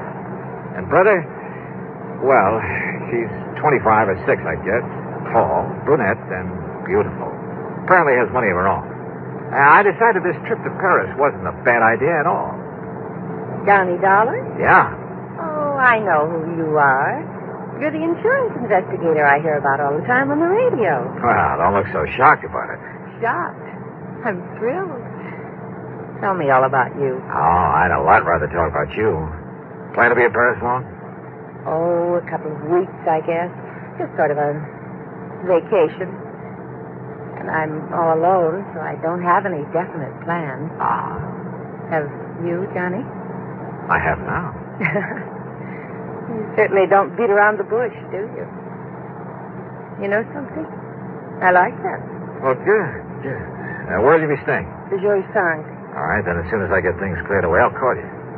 Are you over here to work on some kind of a case? No, just to see an old friend of mine. Are you by any chance staying at the Joy Sang? The Lavoie. It's over on... I know where it is. And as soon as you're free, you'll call me. Are you kidding? What have about that time, the stewardess, bless her heart, came around with the champagne. So, what with one thing and another, the time passed quickly. Then, at exactly 5:45 p.m. Paris time, we landed at Orly. Item 3, 5:20 American for a taxi to my hotel, after dropping Annette off along the way. I shaved and showered, then took another cab to the dingy little apartment of Louis de Massac at the far end of the Rue de Pas de l'Amour. You ask me, it's one of the most disreputable-looking apartments in the whole city. Dirty, squalid, ramshackle. And, of course, Le Chagris had to live at the top of 4 long flights of stairs. When I finally got up there, feeling slightly winded, I noticed that his door at the end of the gas-lit hallway was standing wide open. What? De Marsac. Louis. Louis de Marsac. Oh.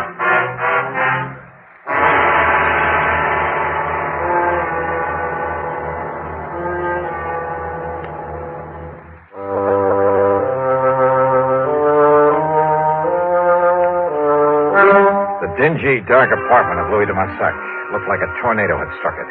It was a shambles, as though somebody had come in and simply done as much damage as possible, and yet at the same time was looking for something, or someone. As for de Massac, there was no sign of him anywhere. I stood there for a moment, wondering what to do next. Huh?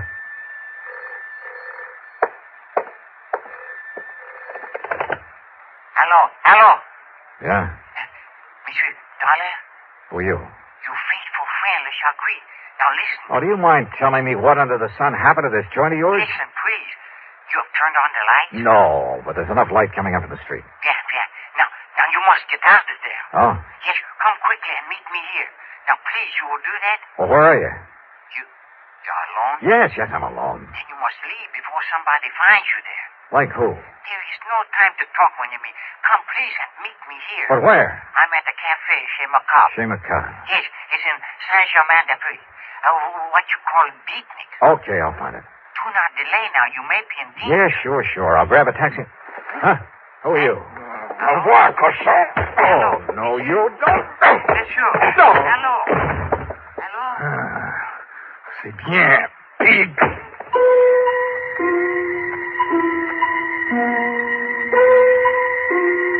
When I came to, I found myself propped up in the remains of a chair. A bottle of cognac and a glass had been placed on a table beside me. I helped myself. And next to it, a piece of paper. Scribbled on it were the words, Je regrette. I'm sorry. Though believe me, if I ever catch up with him, he's going to be a lot sorrier. Another snort of cognac, and I felt able to navigate. I went downstairs, grabbed a taxi, that's item 4, a couple of bucks, and had him take me to the place de Massac had mentioned over the phone, the Chez Macabre. And what a joint. I've seen a few beatnik pads that were pretty crazy back in the States, but nothing to compare with this. It was a smoky, dark, and dirty place. The beatniks packed into it were dirty, too. Characters who made a business of being characters, including a gaunt chick chanting some poetry in a corner. Then a wormy little man sidled up to my table out of the shadows and proceeded to help himself to my drink. Yeah, it was de Marsac, the Chagris. Do not seem to know me at first, mon ami. Even when you come over and help yourself to my cognac? In this place, it is the custom. But what happened to you when you hang up the telephone on me? Well, somebody sneaked in and worked me over to Marsac. Any idea who it might have been? No. I hope he did not hurt you too badly. Well, he did all right. But why? Now, why the crazy note he left saying he was sorry? But of course, monsieur. But of course what? Well, he must have thought you were me. Oh? Oui. Because of a little deal on the statue that I made a week ago. In my business with some of the terrible people I have to deal with, this sort of thing happens all the time. I'll bet. But then, when this man, he discovered he had made a mistake, that you were not me... Oh, sure.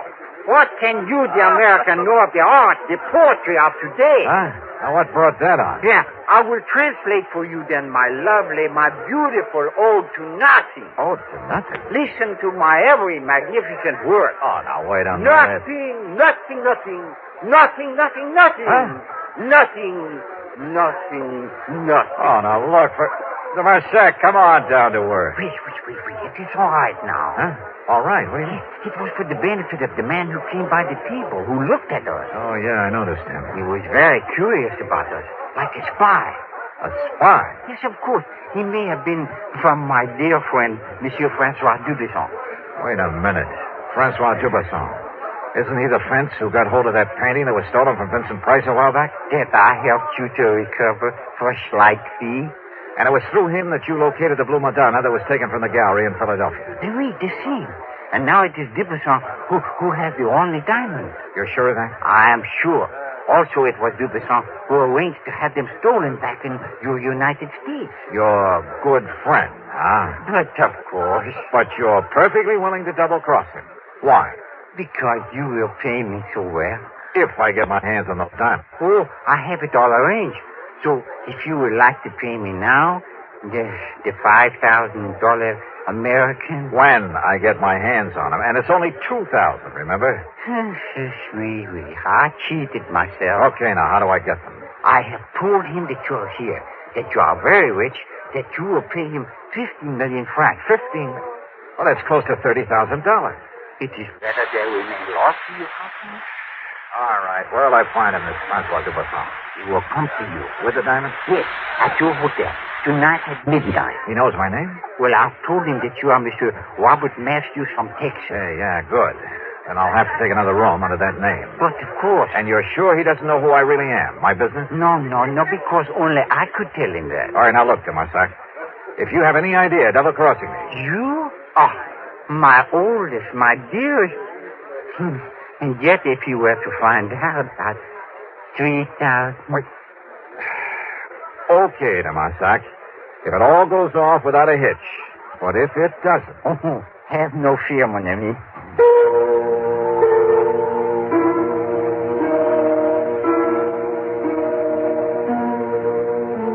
Sure, it was a kind of shady deal to make, to have to make. But under the circumstances, what else? And people simply don't realize how most of the crimes in this world are solved. Not by Sherlock Holmes type of detective work, not by the kind of stuff you read in the mystery magazines, but through informants. And one way or another, they all have to be paid off. Otherwise, well, look at this case. If Dubuisson were to know who I really am, I'd stand a chance of not only losing the case, but my life as well. On the way back to my hotel, I began to wonder again about the man who'd attacked me there at de Massac's apartment, who'd apparently been there before, looking for someone, or for me. Did he really think I was de Massac? Or was it all just a warning to leave this case alone? There was only one way to find out.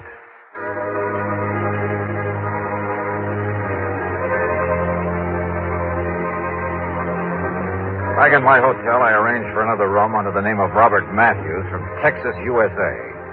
It was a room adjoining my own with a connecting door. In it, using my best Texas drawl, I'd meet Francois Dubuisson when he came at midnight with the only diamonds.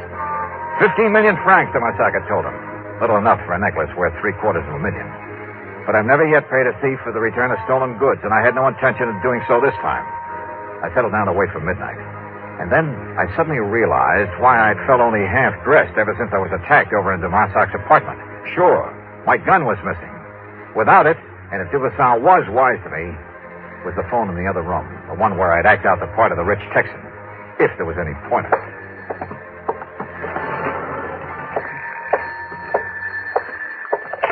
Hello. Monsieur Matthews? Yep. My name is Dubuisson. Francois Dubuisson. Say, I've been waiting to hear from you. You are alone, monsieur. Don't think I'd let anybody else in on our little deal, do you? I hope not. I can be there in 5 minutes. Yeah, anytime you say. I'm just laying here in bed reading to myself. You have the necessary money with you? In cash? Just finished taking it out of the hotel safe. Monsieur Matthews, if we are able to make what you call a deal... Sure we can, man. Oui, but I must inform you I will come to your home prepared for any... shall we say, exigency? Huh? Now, what's that? The gun I carry, it has a silencer. 5 minutes. I'll be here.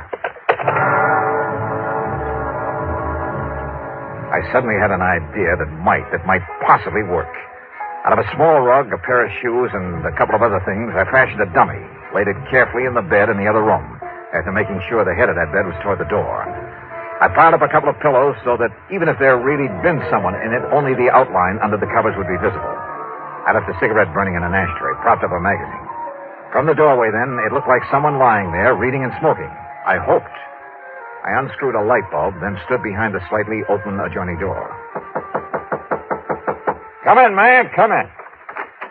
You were very foolish, Monsieur Dollar, to say you obtained the money from the hotel safe. The night clerk has informed me otherwise. Also, he confessed it was you who took both of these rooms. Well, have you anything to say? I told you Dollar was here because of the jewels, Francois. Annette. Oui, ma chérie. So, Annette, you may dispose of him once and for all. Close the door. No! Look, there's a dummy in that bed. Oui, you're right. But Dollar has no gun now. And if he's here, Francois... Take care, ma chérie. Don't worry. First, we try that other room. I nudged open the adjoining door, and with everything I had, I pitched the light bulb across the room at the far wall. No, he's in here! Then I dove in low at the first of them I could reach. Annette! Annette! A bad mistake, Johnny. Because I have the gun. Yeah. I suppose I should have known, Annette. Your last mistake. Because with this silencer, nobody will ever know. Oh, I'm sorry, mademoiselle. Oh, dear. Oh, thanks, Tomasak. Like the U.S. Marine. But such a pity, monsieur. Huh? That I should stoop so low as to strike a beautiful woman. Of course, the fact that it saved my life. 5,000. Sure. 5,000.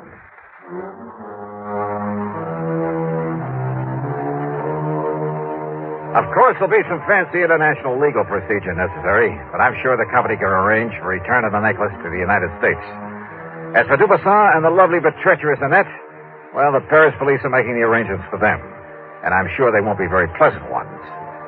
Expense account total, including a couple of nights on the town, $5,000 for Dubuisson and deluxe transportation back home, $5,878 even. Wow. Oh, incidentally, I met a luscious little blonde on that return trip who, well, she... Now, let's not go into that. Yours truly, Johnny Dollar.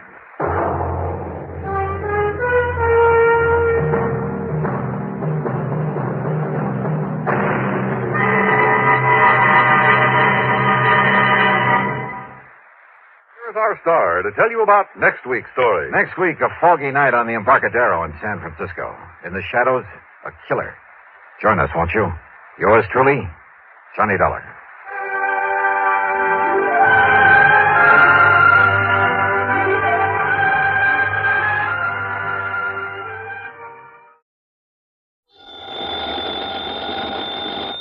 Johnny Dollar. Clark Tracy at Providential Assurance Company. Yeah, hiya, Clark. I'm glad I caught you in.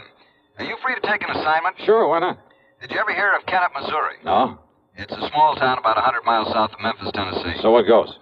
We have a little office in Kennett, only it's become pretty obvious that we put the wrong man in charge of it a few months ago. What do you mean? His name is Charles Kingsley St. Clair. Lived in Boston most of his life, and he's a Harvard man. So?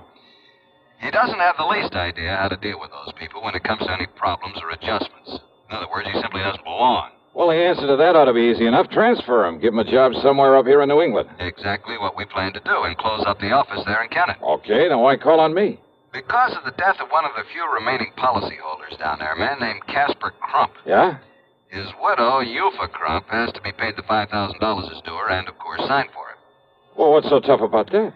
St. Clair says that he can't do it.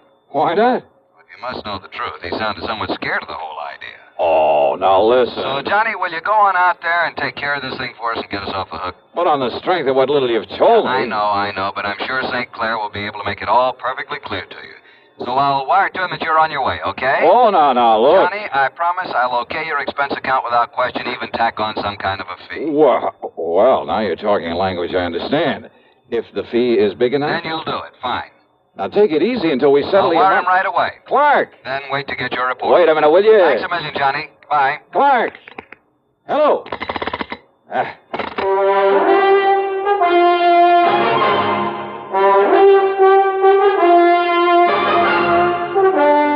CBS Radio brings you Bob Bailey in the exciting adventures of the man with the action-packed expense account, America's fabulous freelance insurance investigator. Yours truly, Johnny Dollar. Next time you refresh, enjoy a frosty, ice-cold Pepsi-Cola. Sociability, Charlie. All right, Kay, how's this? Pepsi is light, refreshes without filling. You like to refresh? Have a Pepsi right now. Well, offer it to everybody, Charlie. I will. Enjoy Pepsi at the fountain. It's delicious at home, too. Have one at lunch or with a snack. Charlie. At the beach or at dinner. Wherever you go, wherever you're thirsty, Pepsi is there. It's here, too, in our Be Sociable song. Be sociable, look smart, keep up to date with Pepsi. Drink light, refreshing Pepsi. Stay young and fair and debonair. Be sociable, have a Pepsi. For the weekend, have plenty of Pepsi around. Pick up an extra carton today.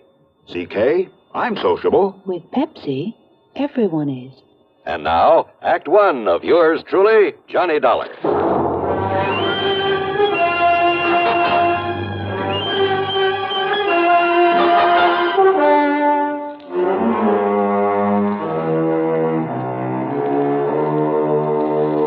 Expense account submitted by Special Investigator Johnny Dollar to the Providential Insurance Company, Home Office, Hartford, Connecticut.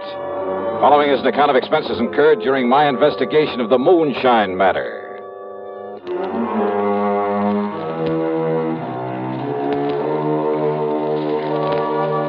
Expense account item 1, $75.45 plane ticket from Hartford to New York to Memphis, Tennessee. Item 2, $301 for a bus to Kennett, Missouri. I arrived shortly after noon.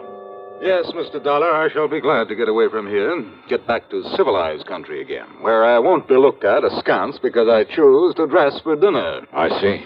I must admit that some of the natives living here in town are fine people, intelligent people. Oh, I'm sure they must be. This looks like a nice town. But the ones out in the country to whom my predecessor sold insurance, life insurance. Yeah, what about them, Sinclair? Poor white trash is all they are. Ignorant, illiterate. Moonshiners, for the most part. Oh? Only half a dozen of the policies he issued even have signatures on them. The rest are signed with an X. The people didn't even know what they were buying. Your predecessor must have been quite a salesman. Hardly a fit representative for a large insurance company. Which, of course, is why the company got rid of him. Yes, Mr. Dollar, I shall be glad to get away from this, but until the insurance payment can be made to Mrs. Euphor Crump. Well, any reason why you just can't call her in here and hand her a check? Call her? How? What do you mean? She lives in the swamp, Mr. Dollar. In the swamp? 20-mile swamp up north of here. It's terrible country. It's hardly fit habitation, even for the wildcats and coons and otter and the cottonmouths that infest it. A treacherous, swampy jungle. Ah, I see. A veritable nest of moonshiners, too. And if you think a gentleman would dare to simply walk in among those people... So I'm no gentleman, so you sent for me. And don't forget that Caspar Crump died under, shall we say, questionable circumstances. Oh, now, what do you mean by that? The natives all say it was murder. What do the police say? The police have sense enough to leave these people alone. They stay away from them. Oh, great. But, Mr. Dollar, if you can somehow clear up this one remaining account, get this money in to Mrs. Euphor Crump, and I have it here in cash all ready for you. Stick my neck out to save yours, huh? To be honest about it, yes. Okay. Let's say I'll try. How do I get to this 20-mile swamp?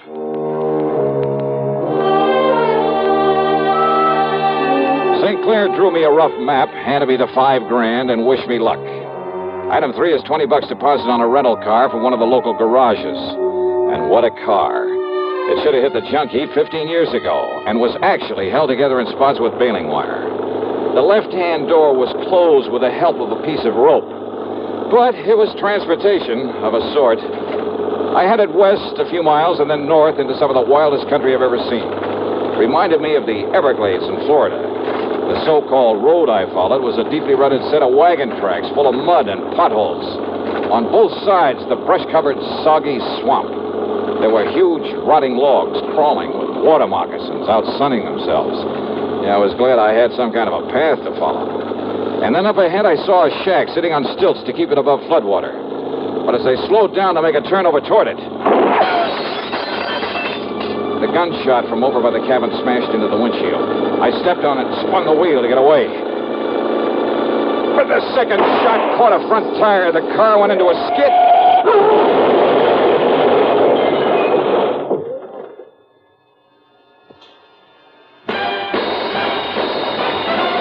Are you smoking more now, but enjoying it less?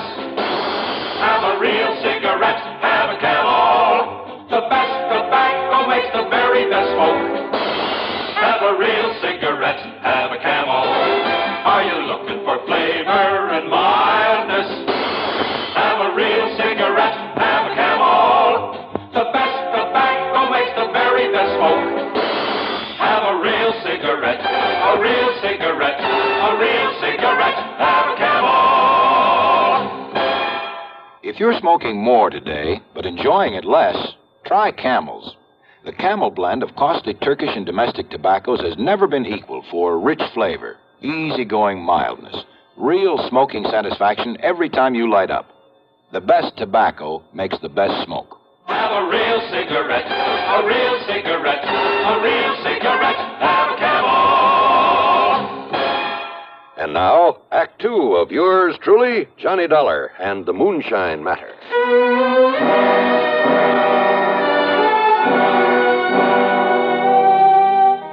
When I came to, I was lying beside the car at the edge of the muddy wagon tracks. As for my gun, well, it must have been thrown out of the holster into the swamp. I started to rise to see how much damage had been done to the car. But then I saw them.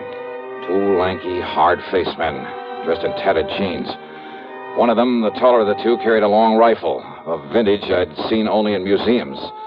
The other had picked up a piece of a tree limb for a club. And so, as they came warily over to where I lay, I decided wisdom is the better part of valor. I played possum. I tell you, you made a mistake, Morphy. He ain't no revenue. Can't you see that? Maybe cash and maybe not. Of course he ain't. I know every revenue in these parts, Morphy, and he ain't one of them. You think I killed him, Cass? He didn't hit that there tree hard enough to hurt his car none serious. And who is he, Cass? First we finds out if he's still alive or if he's dead. Well, I'm keeping this here gun onto him. You still alive, mister? See that, Morphy? Him still alive. What happened? Now, you watch him, Cass. Who are you? Me, my name's Cass Dingle, and this here is Morphy Teed. Now, you put down that gun, Morphy. You ask him who he is, Cass. Who are you, mister? Name is Dollar. Johnny Dollar. What you doing out here, Mr. Dollar? Well, I've come with some money. Some insurance money for Mrs. Eufa Crump. What's that mean, Cass? It mean that Miss Eufa gets some money on account of Casper was killed. She's a mighty fine woman, Mr. Dollar. She's a mighty fine woman, Mr. Johnny. You shut up, Morphy. Just 'cause I got a fancy for taking care of Miss Eufa now that Casper's gone, it's none of your business. Now, how much you got for Miss Eufa, Mr. Johnny? $5,000. What's the matter, you, Cass? Can't you see we got to get Miss Johnny and all that money over to Miss Eufa? Now, come on now. If he be all right. You all right, Mr. Johnny? Well, give me your hand and we'll find out. Yes, sir. There you are, Mr. Johnny. Why, Mr. Johnny. What's the matter? That now holster. Ain't you got a gun for hit? I'm afraid my gun is somewhere out in that swamp. Now, that's too bad, ain't it, Cap? Morphy's right, Mr. Johnny. There's some folks around here liable they'd shoot first and find out about you after. Some folks, huh? Now, I made a mistake, Mr. Johnny, and I'm real sorry. But Cass, he meant somebody like Dade Whopper. Yeah, who's Dade Whopper? Why, he's the one that killed off Casper Crump. You sure of that? Yes, sir. Dade Whopper. But no matter who you are, you better look out for him, Mr. Johnny. Why do you say that? No matter who you are, he ain't gonna believe it. He's gonna think you come in here after him. Even if you tell him different? Even if the good Lord himself told him different. But now I got a jug in that cabin, Mr. Johnny. It'll fix you up real good. Then me and you can take the money to Miss Eufa. Man, you better come back here and find your gun in case Dade Whopper shows up. Oh, don't worry about it. As soon as I turn over that money to you for Crump, I'm on my way.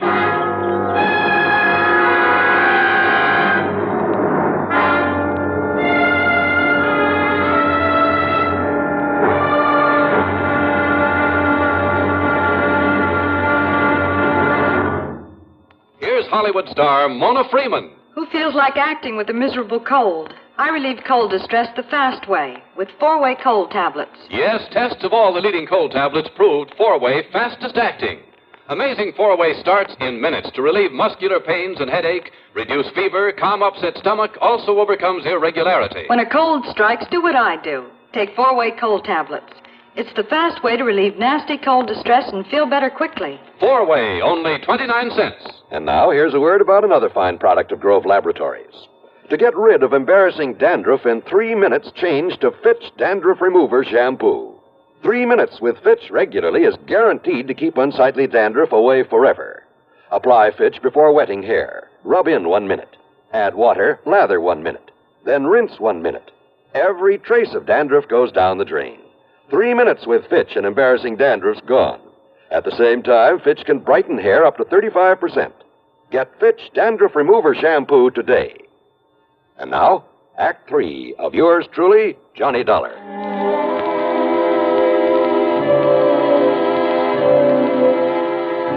Cass Dingle's cabin. Well, I'm afraid I've never stepped into a more squalid, filthy, grimy place. How a human being could ever live in it, much less call it his home. After I join up with Miss Eupha, maybe she'll make it even nicer. Maybe even hang up some of them lacy curtains. Anyhow, on the excuse I needed all the fresh air I could get, I sat on the doorsill. As for the jug of corn liquor that Cass dug up, brother. Right out of Casper Crump's big still. That's Miss Eupha's now. The best there is. The first gulp had me gasping for breath. I felt like I was on fire inside. So Cass strained the tadpoles out of some branch water for a chaser. After the second snort, I was ready to tackle anybody in the world single-handed. Even Dade Whopper. I told you that'd fix you up. And now, oughtn't we go see Miss Eupha? Yeah, sure, Cass. Why not? Only, where's Morphy? Oh, he took in his dugout and went on ahead to say the good news. Dugout? So me and you, we'll go in mine. Well, sir, if you've never ridden in one of those tiny dugouts, you have something not to look forward to. Every minute as he pulled us along through the swamp, I was sure the narrow little craft would tip over. But he handled it well, and after a quarter mile or so up the slough, as he called it, we landed in front of another, a larger cabin. But then... Mr. Dollar? Yeah? What is it, Morphy? One of Eupha's young uns, the spoilt one. You mean that no-good lazy hun? That's the one, Cass. He heard me tell Miss Johnny's here. He run off to tell Dade Whopper. Oh, that ain't good, Miss Johnny. He'll be coming here after you. Ah, so what? Stop worrying about it, Cass. We'll just take things as they come. But Dade Whopper's pisin'. Dade Whopper's pisin'? Yeah, well, stop worrying. Let's go in and see Mrs. Crump. Now, Mr. Johnny, I hate to say this. Well? But when somebody says stop worrying about Dade Whopper... Yeah? I sure hope none of that white mule ain't gone to your head, Mr. Johnny.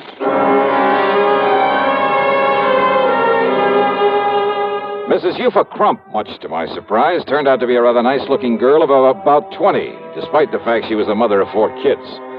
Her cabin boasted 4 separate rooms, a couple of worn-out rugs on the floor, some lace curtains. With almost childish delight, she put her X on the receipt for the insurance and stuffed the money into a hiding place under the floor. Then made no bones about the fact that most of it would go to improving the moonshine still her husband had left her with. And with Cass, you're helping me. It's going to be the best still in all these here now parts. Well, good for you, Mrs. Crump. And, Cass, I'm going to see that you get yourself a nice suit of clothes, a whole suit. Oh, now, Eupha. And, Mr. Johnny, I thank you very much, sir. My pleasure, Eupha. Only now, you two better get on your way. If that brat of mine, that Lacey, has found Dade Whopper and told him... Dade Whopper. What, Morphy? Dade Whopper. He's a-coming down the slough in his dugout. He's gotten that shotgun with him, too, that he loads up with slugs, and he's coming after you, Mr. Johnny. Mr. Johnny, me and you, we better get out of here. Oh, now listen to me, Cass. He's all liquored up, and he ain't going to stop to argue with nobody. Then, Cass, you and Mr. Johnny get on out of here real fast. With three of us here? Now listen, all of you. No, sir, Mr. Johnny. Now you come on with me.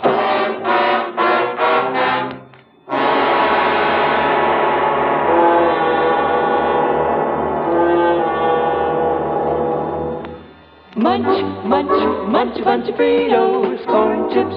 It's not polite to smack your lips, but you can't help it with Fritos corn chips. Munch, munch, munch a bunch of Fritos corn chips. Whenever you have a party or friends drop in, serve a bowl of crisp Fritos corn chips and watch your guests dig in. They're golden chips of corn just made to munch. Serve them plain or with your favorite dip. There's a special Fritos in a king-size style that's just right for dips. Munch, munch, munch a bunch of Fritos corn chips. You'll find Fritos corn chips taste just right whenever the occasion calls for good munching. They have such good, crisp flavor, such good-for-you nourishment, there's contentment in every munch. Get Fritos today, Fritos, Fritos corn chips.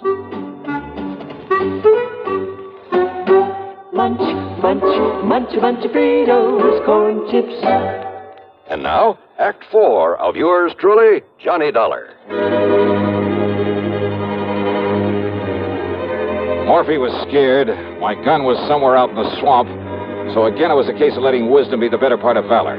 Especially after Morphy made it plain that even his rifle wouldn't mean a thing against Whopper when he'd had a jugful. Morphy promised to do all he could to keep Dade from following us. But by the time Cass and I got halfway down the slough, we could see Dade coming after us. And he was a big man, too. And though Cass was mighty skillful with the pushing pole, he kept gaining on us. We can't make it, Mr. Johnny. Then push us in anywhere, Cass. But we can try, sir. We can try. Morphy say that he keeps that thing loaded with slugs? Yes, sir. Drunk or sober. He can hit anything with hit. Then pull us over and we'll take our chances in the woods. He's not more than 35 or 40. Cass was dead before he hit the water. I jumped over after him into the shallow swamp. I started swimming over to a sort of island, a big grassy hummock. And over my shoulder, I could see that Dade was raising his gun again, aiming at me. I grabbed a lungful of air and went under. Changed my course, swimming toward a patch of tules, hoping I'd have enough breath to get to it. Several times as I swam along under the surface, I brushed aside something living. Maybe they were moccasins, I don't know. But they were nothing to the danger from the drink-crazed man with a shotgun. Finally, my lungs bursting, I reached the tules and came to the surface, emerging slowly and breathing as quietly as I could. Dollar! Dollar! I know you're out here. I know you come to get me, too, for killing Castle Crump. I held my breath.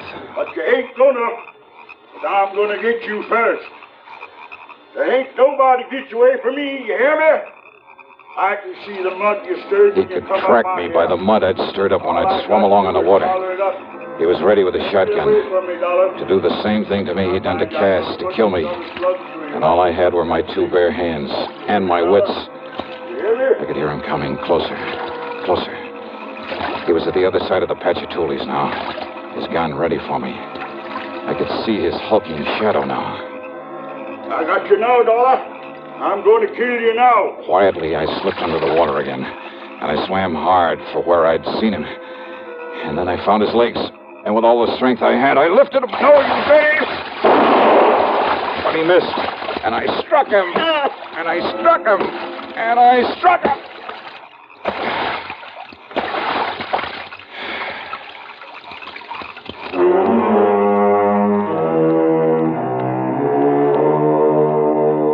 So maybe those people were pretty much a law unto themselves. But Dade Whopper went back to Kennett. There he'll stand trial for 2 murders.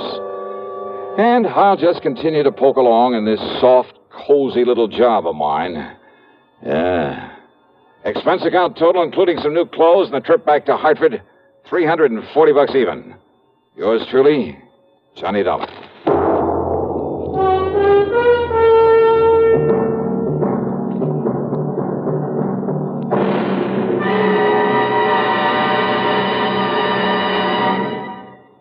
Our star will return in just a moment. Constipation is something people don't talk much about. But it can be a problem for anyone, even doctors. And when constipation occurs, it's interesting to see just what doctors consider important about a laxative they might use or recommend. Now, a majority of the doctors we heard from had this to say. A laxative should be effective, gentle, as close to natural acting as possible, and a medicine that can be used with complete confidence. Well, pleasant-tasting chocolated X-Lax is effective. Overnight, it helps you toward your normal regularity. X-Lax is gentle. Next morning, it gives you the closest thing to natural action. And that's why many doctors and millions of people use X-Lax with complete confidence. X-Lax, the laxative that helps you toward your normal regularity gently, overnight. Is X-Lax in your medicine cabinet? Now, here is our star to tell you about next week's program. Well, next week I go deep underground, into a copper mine, to meet a killer in the dark. Join us, won't you? Yours truly, Johnny Dollar.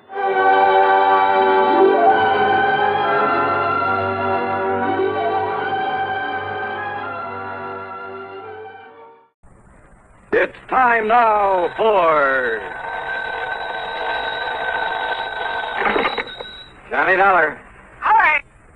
Well, hiya, George. I've been wondering when you were going to come up with another wild one for me. That is not the case this time, John. John? Tell me, how is your, have you had a security clearance lately? Well, sure, in connection with that rocket fuel case I handled. Good. But, now, what's this all about? Well, I can hardly discuss it with you over the phone. Oh, top secret, huh? Top secret, and of tremendous importance. Okay, George. I'll run over and see you.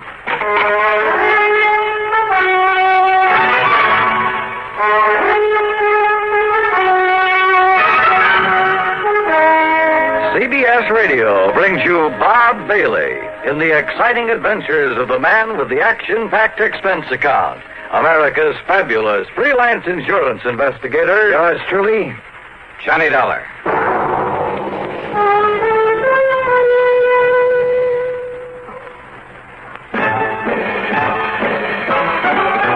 Are you smoking more now, but enjoying it less? Have a real cigarette, have a Camel. Are you missing the smoke? The nation like that. Have a real cigarette, have a Camel. Are you looking for flavor and mildness? Have a real cigarette, have a Camel. The best tobacco makes the very best smoke. Have a real cigarette, a real cigarette, a real cigarette, have a Camel. If you're smoking more today, but enjoying it less, try Camels. More people smoke Camels than any other cigarette. Any filter, any king, any regular. The Camel blend of costly tobaccos has never been equal for rich flavor and easygoing mildness. The best tobacco makes the best smoke. Have a real cigarette, a real cigarette, a real cigarette, have a Camel. And now, Act One of yours truly, Johnny Dollar.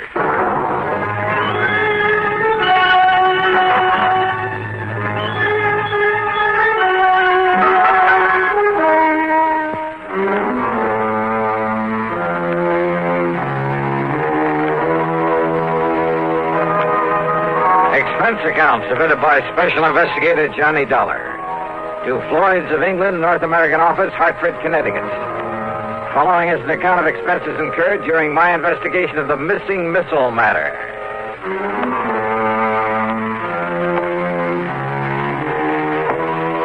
When George Reed starts calling me John, well, it must be pretty important. So expense account item one, $1.25 for a taxi over to the square on the office of Floyd's of England. We'll use this rather isolated office in the back so as not to be disturbed. Yeah, okay. Or overheard. Now, if I seem to be somewhat vague about this whole thing, I assure you it's only because of my own rather limited knowledge of... Well, sit down, Joe. Oh, yeah, sure. Well, you can hardly expect me to investigate something unless I know what it's all about. Well, John, Out on the West Coast. Oh, come off this John stuff, will you? I'm sorry, Johnny. But now listen. Yeah, shoot. Out near Los Angeles, in North Hollywood to be exact, is a small plant that operates as the Smithwick Paint Remover Company. What's so all-fired mysterious about that? Not one drop of anything even faintly resembling paint remover has ever been put out by them. Huh? Actually, that name is only a blind, a cover-up. Yeah? For what? An outfit that might better be called the Smithwick Missile Development Company. Government stuff, huh? Johnny, they have no official connection with our government whatsoever. But unofficially? That's the sort of question we never ask. So far as anyone knows, our government simply doesn't recognize them, gives them no support, financial or otherwise. So far as anyone knows. Which means they receive no protection from Uncle Sam either. So Floyd's of England writes the insurance? Precisely. Under orders from our top brass. Well, what's happened out there? What's the trouble? Johnny, it appears from what Smithwick told me on the phone that one of their missiles is missing. Oh, well then. What? Yes. Oh, now look, George, I heard of a guy who mislaid a bass drum once and somebody who had an elephant stolen. Johnny. Oh, one of those missiles? Oh, wait. Hey, maybe he was talking about one that got lost in outer space. But then why send for me? They have nothing whatsoever to do with the firing of those things. But don't you... A small plant out there, did you say? Yes. Oh, then it simply doesn't make sense. Now, George, Johnny, all I know is what Dr. Smithwick told me over the phone. Now, I agreed to have you go out there immediately. He'll be waiting for you there whenever you get there. Well? Okay, George, whatever you say.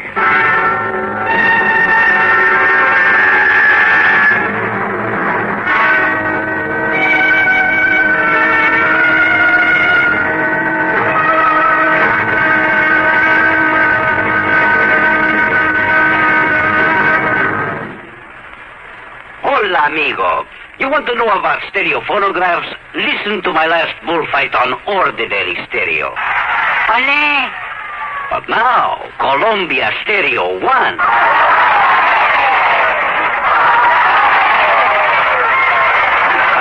There is a corrida de toros. Real lifelike, magnifica.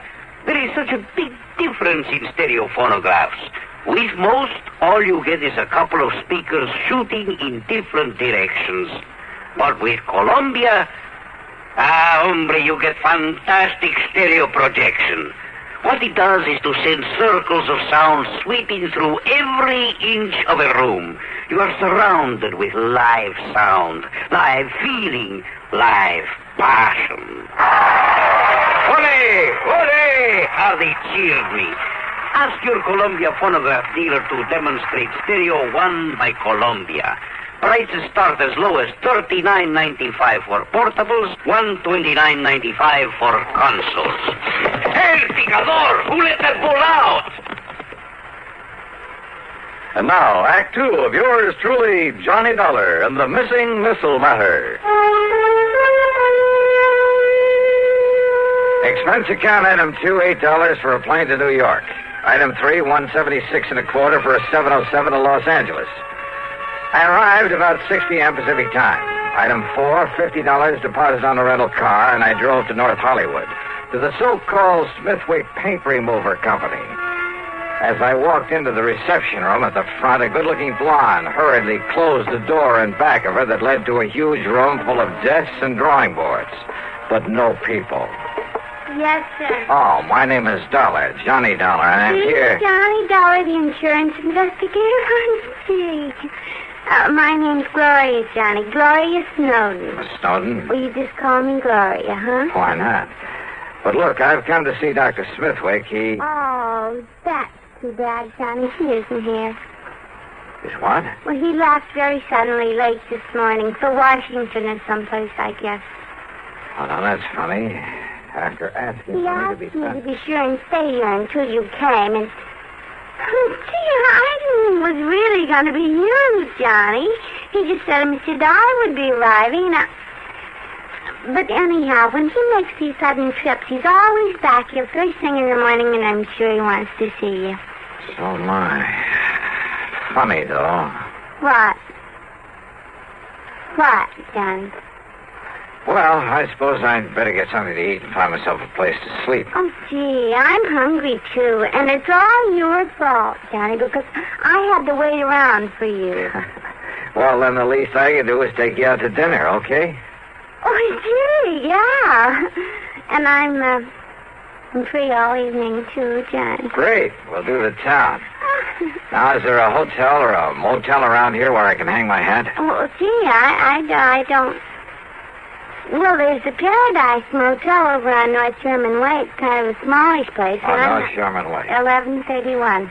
Then just let me drop off my luggage, shower and shave, and I'll pick you up. Where do you live, Gloria? Oh, I'll just wait here for you. I have a couple of things I ought to do before I leave. Okay, whatever you say. And you don't mind taking me to dinner, I mean? Are you kidding?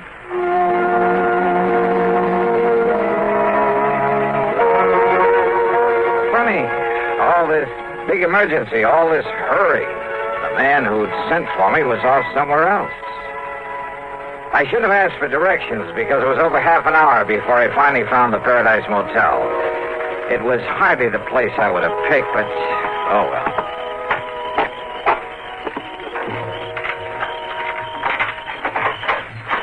Yeah, there you are, Mr. Dollar. Number 7. Okay. This be satisfactory? Yeah, sure. Because if it ain't, I got other vacancies. No, this'll be all right. Anything you want, I'll be in the office. Well, I could sure use a few ice cubes. Oh, brought your own jug, huh? Have them for you in the jiffy. Good. Now, let's see. Shirts will go in here, I guess. Huh? That's about the fastest service I ever heard of. Mister, you certainly don't waste any... Hello?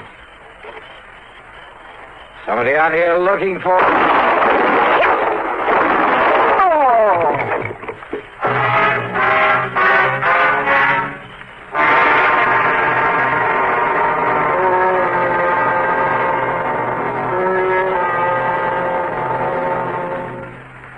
Act 3 of yours truly, Johnny Dollar, in a moment. Welcome, recording star Mel Torme. It's terrible trying to sing with a bad cold.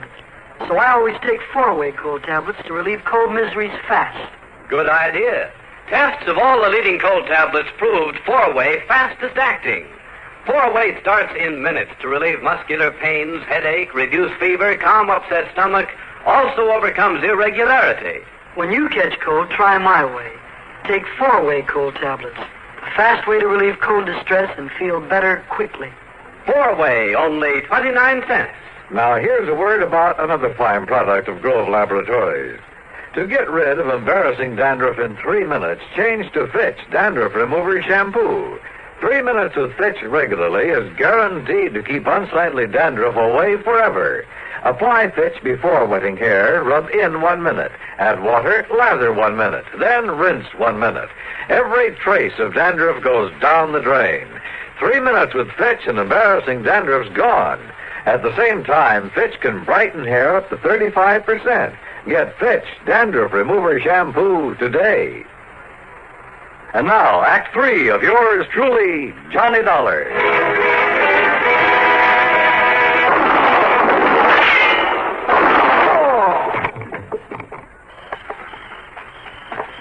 Mr. Dollar, what was that noise I... Well, you been hurt? Then that was shots I heard. Mr. Dollar? Whoever fired him was a pretty lousy shot, thank heaven. Oh, then you're okay? You mean he missed you? Oh, how do you know that wasn't just a backfire you heard? Backfire? Yeah, from some passing car. Well, don't you tell me that is any backfire. Wait a minute. He, did you say? Well, yeah. Well, did you see him? Get a look at him. Oh, no. I was in back at the ice machine. So he could have gone into the office to look up my room number. I heard the noise and that car pulling away, and I just come running. Yeah, that car must have been waiting around the other side of this motel. Now, look, mister, what'd you say your name is? Barnwell. Jed Barnwell. And, Mr. Dollar, I'm going to call the police. No, don't. Huh? Well, now, I realize you're a special investigator, some kind of... That's right. And I don't want you to call the police in on this, not yet. But now, look... That's an order. You got the authority? Not only that, but look, I want to rent another room from you. Oh, you mean you'll pay for both of them? That's right. You have another vacancy? Well, if you want the truth, you're the only guest I got tonight. I can understand that. So you take whichever unit you want, and I'll sign you into it. No, just let my name appear on the register for this one. Then you toddle off to bed and forget about me.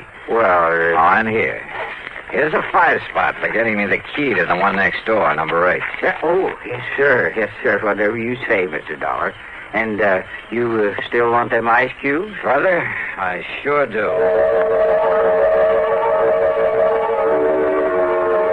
I left one handbag and its contents in number 7. Then I sat quietly in the darkness of my own room and waited. But I suddenly remembered my dinner date with Gloria Snowden, so I jumped into my car and drove back to the missile development plant. The place was dark. I drove to a corner drugstore to a phone booth and looked for Gloria's name in the directory. It wasn't. So, back to the motel. In number 7, the room registered to my name. The door was still locked. I went back to number 8 and sat there trying to think this thing out. I doused the light, pulled my gun out of the holster, and sneaked quietly to one side of the doorframe. Mr. Dollar? Mr. Dollar, I saw your lights go out. I hate to disturb you at this time of night. Yeah? Who is it? My name's Bob McKinney. McKinney? That's right. Sounds familiar. Well, I used to work for CBS Radio, and, I used to handle that program dramatizing your insurance case. Oh. I want to talk to you. It's important. All right, come in, Bob. Hey, what's in that box? It's a tape recorder, kind of a special one. When old Jed Barnwell, he's a kind of a gabby old guy. Yeah, he sure is. Well, when he told me you were staying here, well, Johnny, I figured I'd better get to you and tell you about... About what, Bob? About some code signals I have here on tape. I picked them up about an hour ago. Morse code signals? Yeah, international code. It's like this, Johnny. I have my own amateur license, W6VFG, and I fool around with a lot of high-frequency experiments. So? Well, I got a couple of wires crossed on my receiver. It took me to a frequency that isn't even supposed to be on the air anywhere. Yeah? I started hearing what I thought was a high whistle. It's so high it was barely audible, like an oscillator note, a continuous squeal. Only it broke off now and then. Well, now, Bob, in spite of pounding a key myself a long time ago, I'm afraid this is a little outside Wait, Johnny.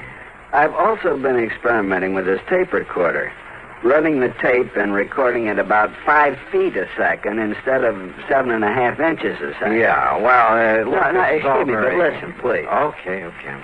I recorded that squeak, running the tape real fast, and then I played it back slowly. You know what it was, Johnny? All right. It was ultra-high-speed transmission, code transmission. Oh? And when I played it back as slowly as I could, so I could read it, will you listen to it? I've got a variable speed on this. Can you read international code? Go ahead, Bob. Turn it on. Yeah.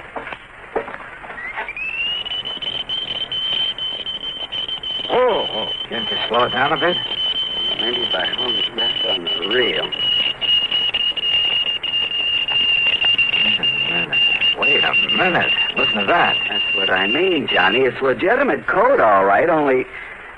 Well, have you any idea what language that is? I certainly have. Well, what? Whatever that message is. Well, it wasn't intended for anybody this side of the Iron Curtain. And did you understand just, maybe a couple of words? Yeah. Now, look, have you any way of telling where that signal comes from? Well, it was mighty powerful, like it was real nearby. Ultra-high-speed transmission. And on a frequency that nobody in the world's supposed to be using. Bob, if there was some way to spot that transmitter, if we could only... Kenny McManus. What? If I can rig that direction finder at Kenny's to my receiver, when it's rigged to catch a signal... Then do it. Get hold of McManus and his direction finder and trace down the source of that signal. Meantime, leave this tape recorder with me.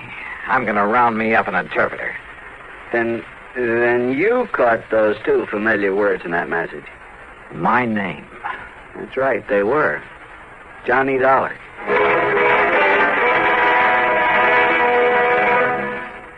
Act 4 of yours truly, Johnny Dollar, in a moment. And now here's a message from the watchmakers of Switzerland. Swiss vacation. Swiss vacation. Win a fabulous vacation for two in beautiful Switzerland. Enter the Swiss Vacation Contest. It's easy.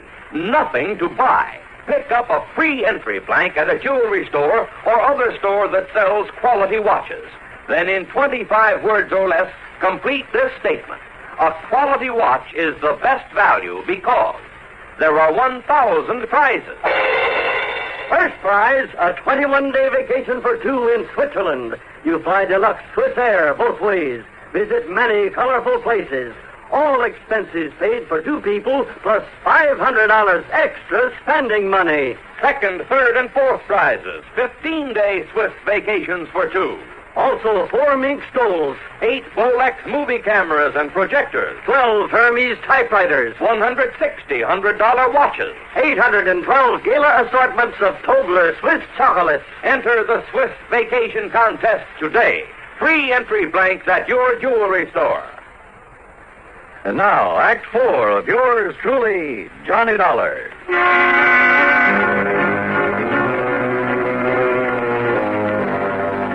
Two familiar words and that high-speed code message that Bob McKinney had intercepted.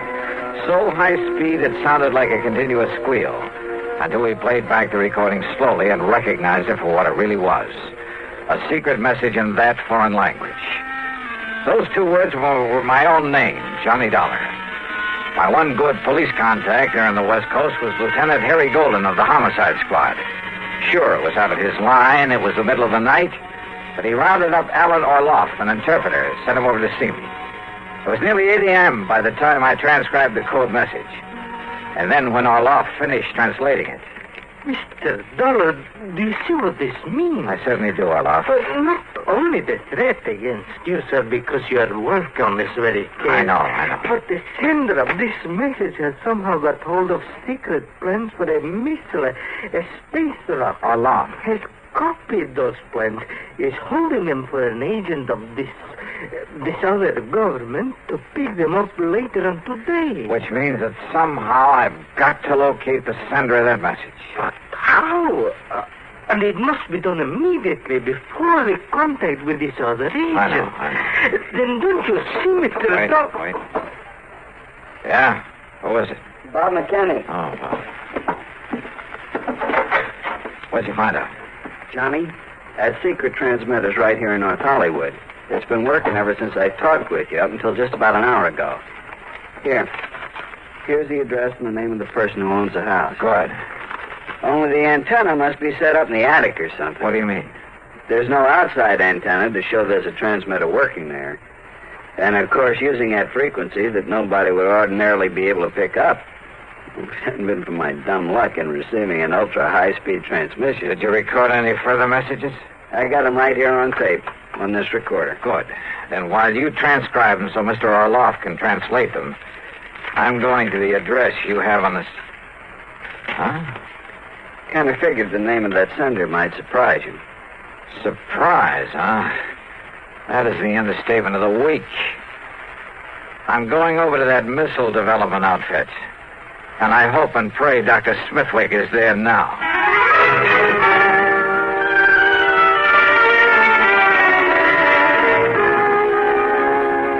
So perhaps I was wrong, Mr. Dollar. After all, I'm a scientist, not a file clerk.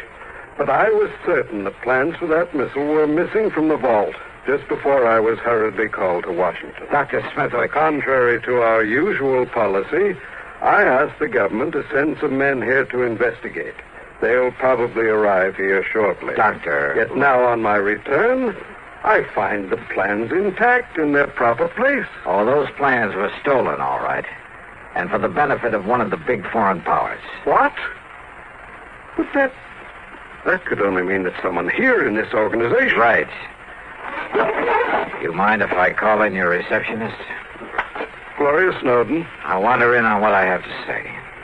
You mean to say you tell that stupid little girl about this? You think I need to? Well, Dollar, it's because of her lack of intelligence that it's safe to have her about. Any bets? Gloria, Yeah, Johnny? come in here, please. Oh, gee, sure. Hi, Doctor. Now, Mr. Dollar. Doctor, Gloria was the only one beside yourself who knew I was out here, who could have arranged or carried out the attack on me last night. Attack? More important, she's the last one you'd suspect of being able to gain access to your vault, of taking the plans, having them copied, and preparing to turn them over to a, well, it sounds corny, but to a foreign agent. Are you serious? Whatever you mean by that. However, having intercepted a radio message sent out from a transmitter hidden away in her home. Well, this, Doctor, is a slowed-down, intelligible tape recording of that message. Well, I don't know what. Well, Gloria, or whatever your real name is. Very well, Dollar. And of course, neither of you gentlemen can be allowed to leave this office. Gloria, that gun. That's right. Any famous last words, Dollar? You know, Gloria, this tape recording is the only real evidence I have against you. What? So what? So here. Maybe you'd like to have it. Oh, no, you...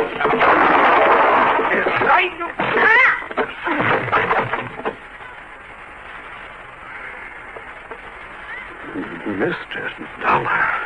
Yeah, Doctor.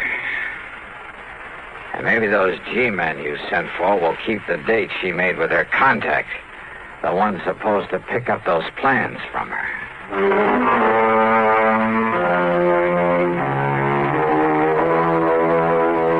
The government boys were more than glad to take over, and I hope they can find some way to reward Bob McKinney, who really solved this case. Expense account total, including the trip back to... wait a minute. Forget it. In so good a cause, it was the least I could do. Yours truly, Johnny Dollar.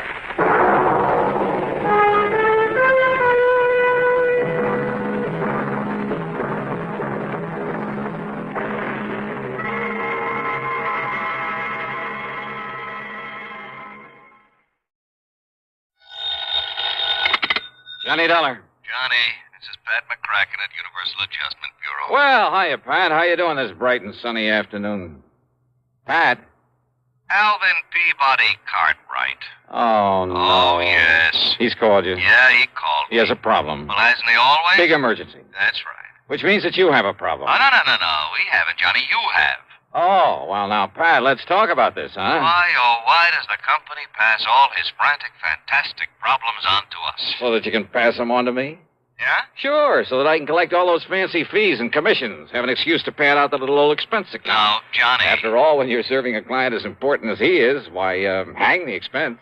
Oh, then you finally admit it. Huh? It's only because of the dough you collect that you put up with that wild, wacky old coot. No, wait, that isn't true. Oh, it isn't, huh? Well, I freely admit I've made a lot of money handling his problems over the years, a real sackful. Yeah? But more important, I've grown to like Alvin P., and I feel kind of sorry for him and all the messes he gets himself into. Uh-huh. So, if he's having trouble again, if I can give him a hand... The heck with the expense account. Right. Good, that'll save the company a lot of money. No, wait a minute, I didn't mean that. Oh, well, I wish you did.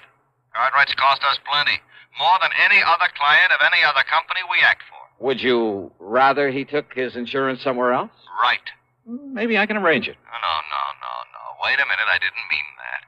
Now, listen, Johnny. Okay, I'm listening. Drive on up to Lakewood and see him, will you? Right away? He particularly asked for me? You know he did. He always does. So will you do it? Yeah, sure, Pat. Only what's his problem this time? Johnny, I don't know. Huh? But you said he called you. That's right. And he didn't tell you? Sure he did. Well?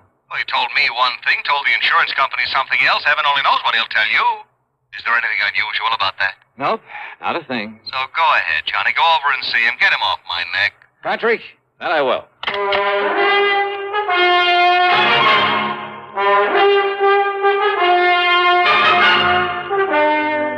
CBS Radio brings you Bob Bailey, in the intriguing adventures of the man with the action-packed expense account, America's fabulous freelance insurance investigator. Yours truly, Johnny Dollar.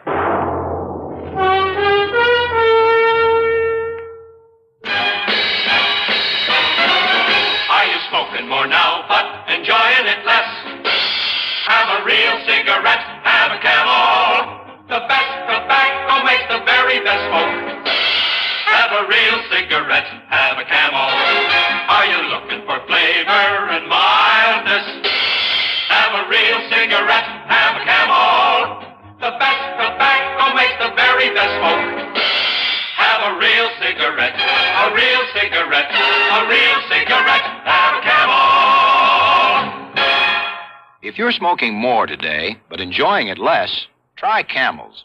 The Camel blend of costly Turkish and domestic tobaccos has never been equal for rich flavor, easygoing mildness, real smoking satisfaction every time you light up. The best tobacco makes the best smoke. Have a real cigarette, a real cigarette, a real cigarette, have a Camel. And now Act One of yours truly, Johnny Dollar.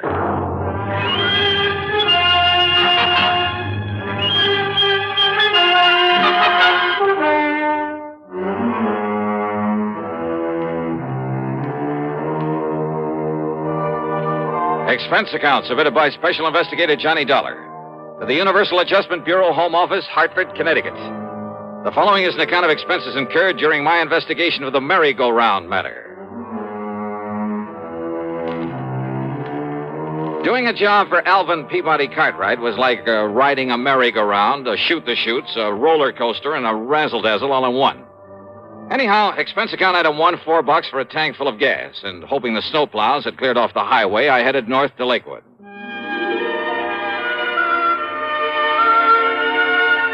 In my humble estimation, Lakewood is one of the prettiest little towns in all of New England, especially in the wintertime. The Cartwright place where the old man lives by himself is on top of a low hill beside the lake. 3 or 4 acres, I'd say, with plenty of elms and towering oak trees guarding the sprawling old mansion. And now, at dusk, with a soft blanket of snow on everything, a group of skaters gliding gracefully over the frozen lake, and a horse-drawn sleigh loaded with happy kids circling around the edge of the lake. Well, it was mighty nice. Peaceful, too.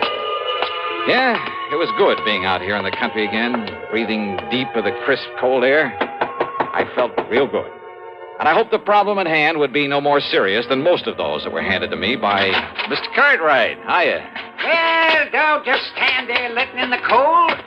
Don't you know it costs a lot of money to heat a place like this? Yeah, but it does. Well, how are you? And did you stop the snow off your feet? Yeah, I think I Don't did. want you tracking up the house. Now, what can I do for you, Mr. What? Huh? Why, it's Johnny Dollar. Oh, and I know it's a little late, but Merry Christmas, Johnny. Merry Christmas to you. Well, thanks, Mr. Cartwright. Same to you. I knew you wouldn't let me down, boy. Just throw your things here in the hall rack, will you? Yeah. Yes, sir, I knew you'd come. And so I saved it for you. Right in here, Johnny. Yeah, save what, sir? Saved what?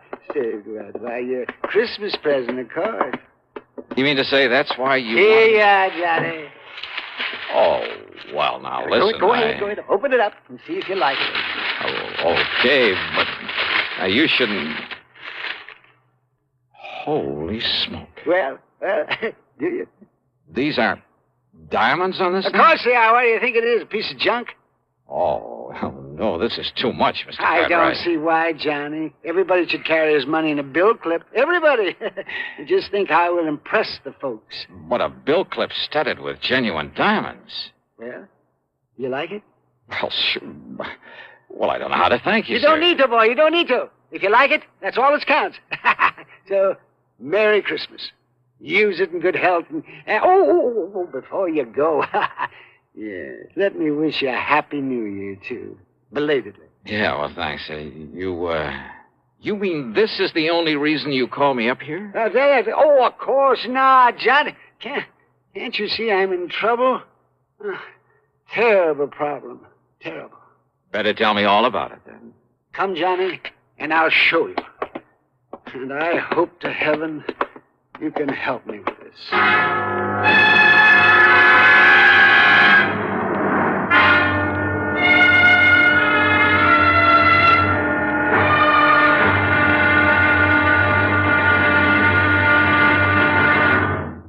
Act two of yours truly, Johnny Dollar, in a moment.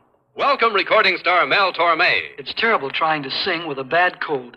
So I always take 4-way cold tablets to relieve cold miseries fast. Good idea.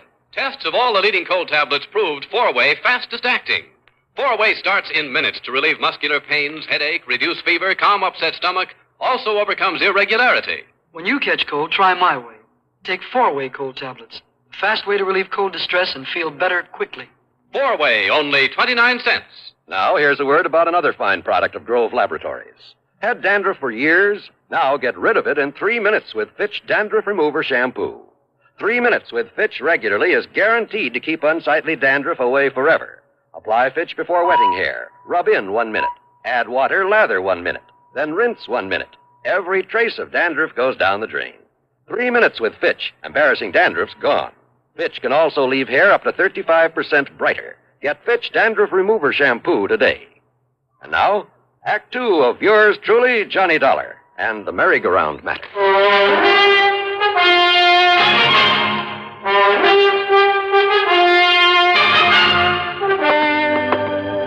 Better tell me what it's all about, Mr. Cartwright. What it's all about?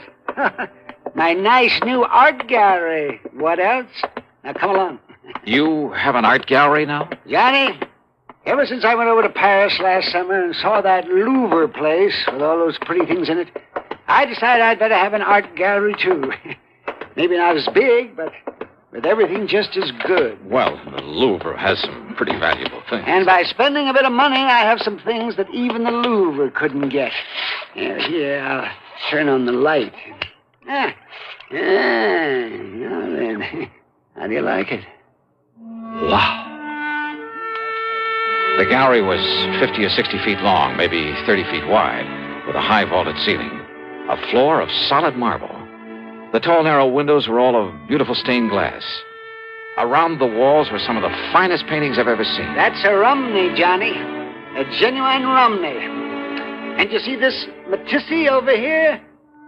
And how about this Van Gogh? There were statues and various other sculptures, beautiful tapestries, valuable urns and vases, rare pieces of jewelry, and, well, just about everything you could think of. Cartwright must have poured millions into this place, and all within the space of only a few months. Isn't it nice, Johnny? Unbelievable. And when I get tired of it, it's showing it off to people. Then I'll give all these pretty things to that big museum over in Hartford. I think they'll like them, too. Don't you? Oh, sure. But I can see your problem, all right. Problem? What problem? The reason you asked for me to come here. Well, of course I did. Because of the possibility of theft. Theft? It was robbery. And, Johnny, you've got to solve it for me. You mean it's already happened? Of course it has. Why do you think I sent for you? What's been taken? One of the most valuable things in my whole collection. A sacred painting, a holy picture. Only it was more than just a picture. It was an icon, Johnny. It was encrusted with emeralds and rubies. How big was it, Mr. Cartwright? It was 9 inches high and about 4 inches wide. Very heavy. It was hanging on the wall under that light, right there. Johnny, it was worth over $90,000. A thing as valuable as that hanging right out in the open? So that people could see it? Yeah, and small enough to be hidden away under an overcoat. Well, yes, that's why. So I hadn't thought of that. Oh, I'm afraid you had it coming, Mr. Cartwright. You're lucky that Moore isn't missing. Now, what do you mean by that? Well, I mean you alone in this place with all these valuable objects of art. Yeah, but and letting John, all sorts of people in to see them. Well, pretty things like these have to be seen to be appreciated. Well, did you ever screen any of the people you let in here? You think for 1 minute the kind of people who would come to admire these nice things would ever steal anything? Somebody did. Oh, yes, it did. Yes, I guess you're right, but you were wrong about my being in here alone when it happened. What do you mean? Every day, Johnny, during the hours people were allowed to come in and look at my things, I had a guard on duty all the time. Oh, a registered peace officer? Well, no, he just happened to be the first man who answered my ad. Oh, great. Where is he now? Well, after this happened yesterday, I suppose it was unkind of me, but I let him go. I telephoned him this morning, told him not to bother coming back, and I sent him a check for $200. Just severance pay. In other words, you paid him for robbing you. You know where he lives? Anything about him? Well, you see, now, I have his address in town. Okay, then you better give it to me. And he wasn't the only precaution I took, you know, sir. You see, I never let more than one person come here into the gallery at a time. And I always stayed with him. Always. So? Well, it was getting late. The guard was about to leave. But there was a knock on the door. And so I answered it. Uh-huh. And who do you think was there? I'll bite. Who? A sweet little old man. He was all dressed in rags. Oh. He said he'd heard about the icon and he'd like to see it. Yeah. So I showed him in here. And did you stay with him? Well, no, because just then there was another knock on the door. And who do you suppose it was? Okay, who this time? Johnny! It was Jonathan. Jonathan. Yes, Jonathan Peebles. Oh, yeah. My oldest and dearest friend. He lives down in New York. Oh, yes, I remember him now. Yes, he's the oldest, most loyal friend I have. Yeah, sure. He was the one who gave me a hand that time we all thought you were lost at sea. A bit of an eccentric, though. Yeah, aren't we all? Well... Yes, well, anyhow, it was Jonathan. And, of course, he gave me the usual lecture. Lecture? Oh, you know, the sort of thing that you would. I'm afraid I don't understand. You know, about it being wrong for me to have all these valuable things here in my home and being alone at night and maybe somebody might break in and try to kill me and get at them and that sort of nonsense. Nonsense, huh? Now, you listen to me, Mr. Cartwright. Anyhow, as we were about to come in here to the gallery, I saw that the old man was leaving. So naturally, I stayed out there at the front door to say goodbye to him and to have the guard look him over and pat his clothes and so forth. But then, Johnny, Johnny, that poor old man. What happened? He tripped over the door sill and had a terrible fall. Well, the guard helped him up and made sure he wasn't badly hurt. And, well, I just gave him a few dollars just in case. And I had the guard drive him back to town. Uh-huh. And then you found the icon was gone. It was Jonathan who came out and asked me what I'd done with it. And, Johnny, when I looked and it wasn't there, and I was so upset, Well, the first thing this morning, I put in that call for you. Well, that's probably too late to do any good, but give me the address of that guard you had on here and tell me what he and the old man look like. Yeah, right. Well, the guard's name is Gummy. It's what? Well, that's right. It's Gummy O'Banion. Gummy O'Banion? What's the matter with you, anyhow? Well, Don't you remember? Gummy O'Banion was mixed up in more rackets down in New York in the old days. Of course I remember then that. Why under the sun he would you... assured me that he's through with all that he's gone straight and he's retired. And he's the one you picked for a guard? Oh, brother. Surely you don't think that Gummy... No. You want to bet? You know something? I'm glad that Mr. Cartwright didn't want to bet. As I said before, any case where he's involved, well, you can bank on just one thing. The solution isn't going to come from any logical process of deduction or series of sensible clues. It's going to come from way out in left field. And believe me, that's exactly what happened on this one.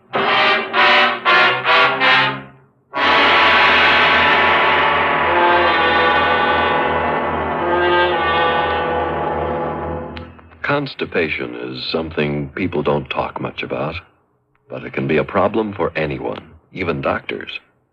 And when constipation occurs, it's interesting to see just what doctors consider important about a laxative they might use or recommend. Now, a majority of the doctors we heard from had this to say. A laxative should be effective, gentle, as close to natural acting as possible, and a medicine that can be used with complete confidence. Well, pleasant-tasting chocolated X-Lax is effective. Overnight, it helps you toward your normal regularity. X-Lax is gentle. Next morning, it gives you the closest thing to natural action. And that's why many doctors and millions of people use X-Lax with complete confidence. X-Lax, the laxative that helps you toward your normal regularity gently, overnight. Is X-Lax in your medicine cabinet? And now, Act 3 of yours truly, Johnny Dollar.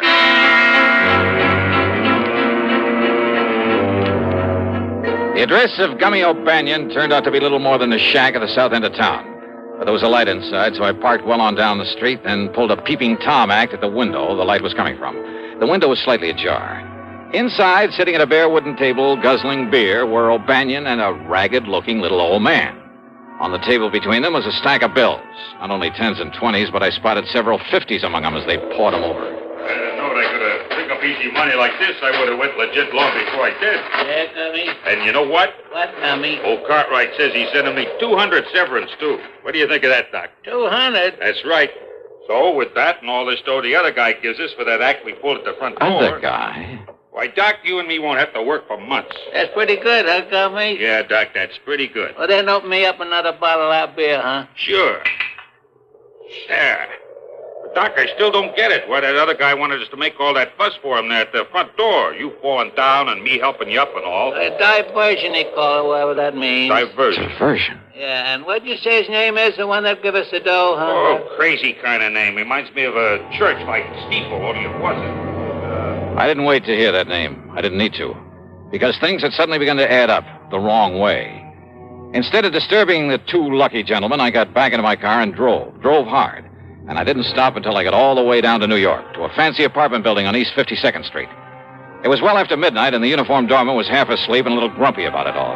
Look, where do you think I am? Your brother's keeper or whatever it is they say? And that crazy old man... And you have no idea at all where he might be, huh? Your name ain't Dollar, is it? What'd you say? I asked, is your name Dollar's all? Yeah, that's right, Johnny Dollar. Why? Well, why don't you say so? Here, old Coot left this note for you. He what? Here you are. Dear Johnny, I have tried all day to reach you by phone. But with no success. Knowing you, I'm sure that sooner or later you will come to look for me here at my apartment. I can only ask your indulgence. My indulgence? And beg that when you return to Alvin Cartwright's home, you speak with me before you talk further with him. What? The icon, incidentally, is safely ensconced in the bottom of one of the large Roman urns there in the gallery. Sincerely, Jonathan W. Peoples. But now, will somebody please tell me? Huh? What's the matter, mister? Here's a 5-spot for your trouble. Well, thanks, Johnny. You're okay.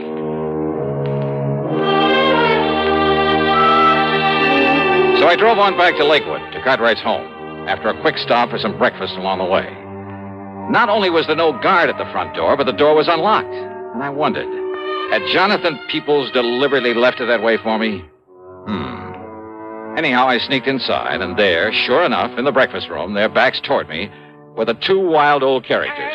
Or maybe just one such, and his really good friend. You listen to me. Oh, fool, huh? That's right, I'm convinced of it. Oh, you are. Unless you solemnly promise me two things. Promise? Promise? Oh, what are you talking about? That you'll immediately, mind you, that you'll turn this whole collection over to a museum, the way you plan to do sooner or later anyway. But, Jonathan, I haven't got tired of it yet. No. Well, by the time you do, somebody will come here and bash in that silly head of yours. Or at least come here and steal some of those things. Oh, with me around there? I'd just like to see anybody try to... Yes, that's right, the icon. Oh, it was such a lovely thing, too. And you'd like it back, wouldn't you? Are you crazy? Of course I'd like it back. Well, you'd also have to promise to have some honest, legitimate guards around here now, immediately, 24 hours a day. You and your ex-gangster. Yes, I guess I was wrong about him. Of course you were. He might have killed you. Unless you make those promises, Alvin, somebody will, you stupid, incompetent old... Don't you talk like that. But it's true, isn't it? Of course it is. Oh, dear, of course it is. This whole thing was silly right from the beginning, and losing that beautiful icon, it just... Would you, like it back? Yeah, I'd do anything to have it back. Anything? Yes, anything. You can hear, can't you? I can give it to you, Alvin. No, I don't care what you can do. All I care about is that... You? That's right. I have it. I'll be glad to give it to you. Jonathan. Jonathan If you keep your word. You're a crook. That's what you are. I am not a crook. But if you have the icon, it's because you stole it. I did not. You're a thief. That's what you are, a thief. I am not. There's only one way you could have gotten it. No. By stealing. No, you silly old fool. Don't you see? Don't I see what? All I did was to hide it away from you in the hopes of knocking some sense into that thick skull of yours. Well, has it? Has it made you realize that you have no business keeping a valuable thing like that around here? Yeah, all right, Jonathan. I'll admit you did the right thing. You brought me to my senses. But now, give it to me. Oh, come on, give it to me. Only on condition you make those promises to me. Didn't I say I would? Then do so. I do. Cross your heart? Yes, I cross my heart and I hope to die. But there, now. Now, give me back the icon. Well, I said I would, didn't I? Well? Well, then do so. Well, I will. Well, now. All right. And if you think for a minute that was the end of it, you're wrong. Those two wild old men sat there for the better part of an hour, squabbling, shaking their fists at each other, and a half dozen times they almost came to blows. But finally they ran out of breath, put their arms around each other, shed some tears of repentance, and then, as they've done so many times before, quietly, solemnly swore undying friendship for each other. What a pair. The expense account? Why bother? After all, by now, Alvin Peabody Cartwright has probably forgotten he even sent for me. So, yours truly, Johnny Dollar.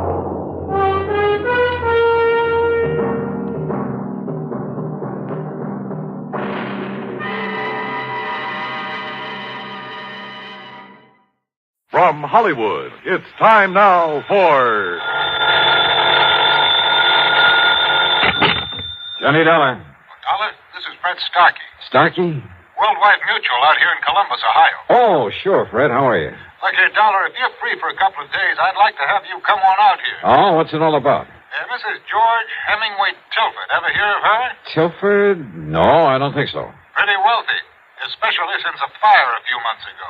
It destroyed a big lumber yard that her husband left to her. And Dollar, she wants to see you right away. Did she tell you why? No, she's being very mysterious about it. Something to do with that lumberyard fire, I suppose. Well, she simply wouldn't say, but she insists on having you come out to see her. Well, as long as your company won't quibble over the expense account. Yes, I guess we're stuck for it. Plus my usual fee, of course. Well, now, that depends on what you mean by usual. Let's talk about it when I get there.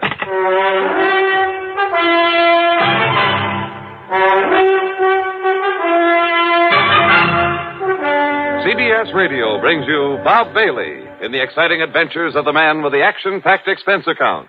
America's fabulous freelance insurance investigator. Yours truly, Johnny Dollar.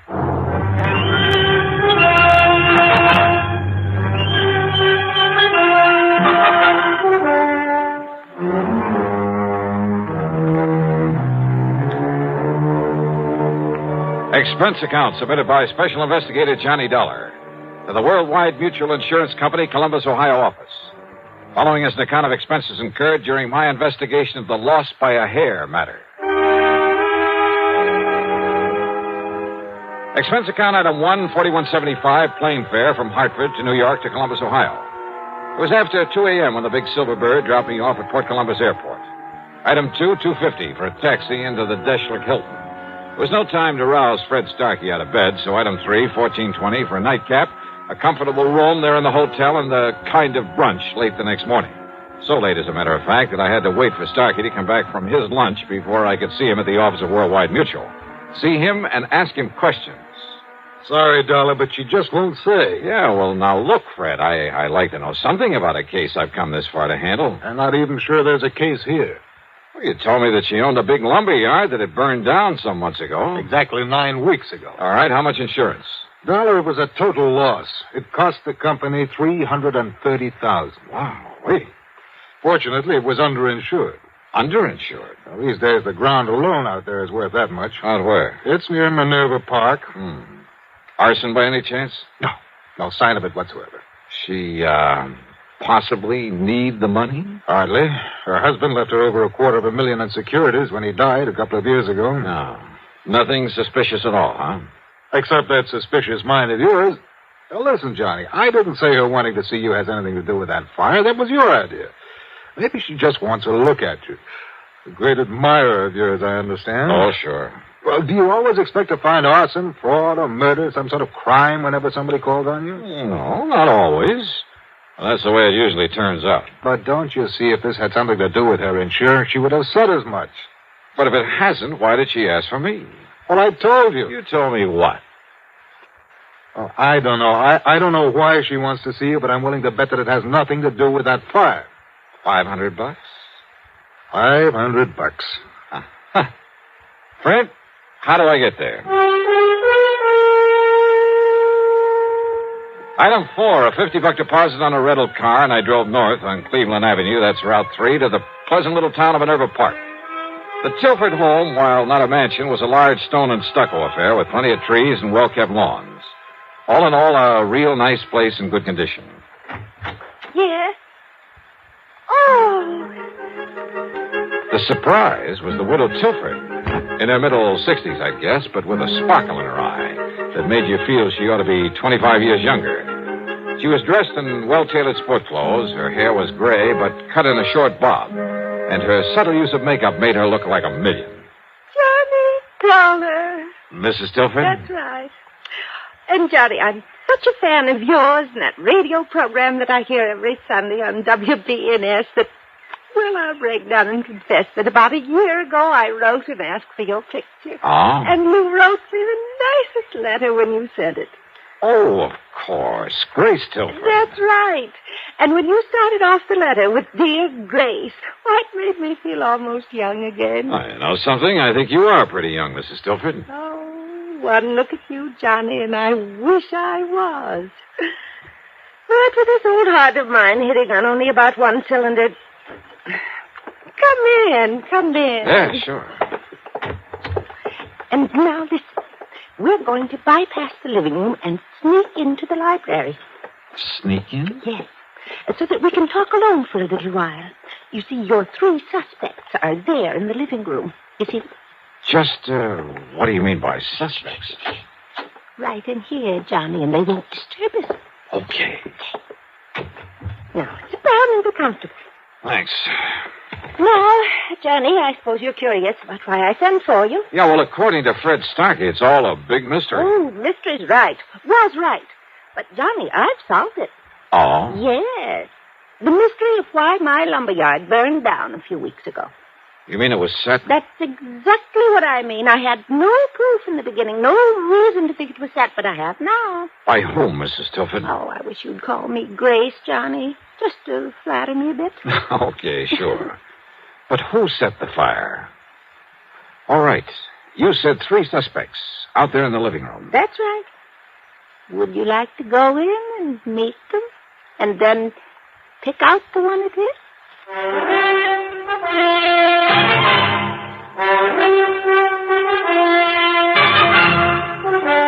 You say that one of those 3 people sitting out there in the living room set that lumberyard fire. Yes, Johnny, and I collected $330,000 on it after all. The police and firemen had found nothing to indicate arson. Oh, believe me, it's hard to spot in a fire like that. Then I got to thinking about those 3, about how each of them could profit by it.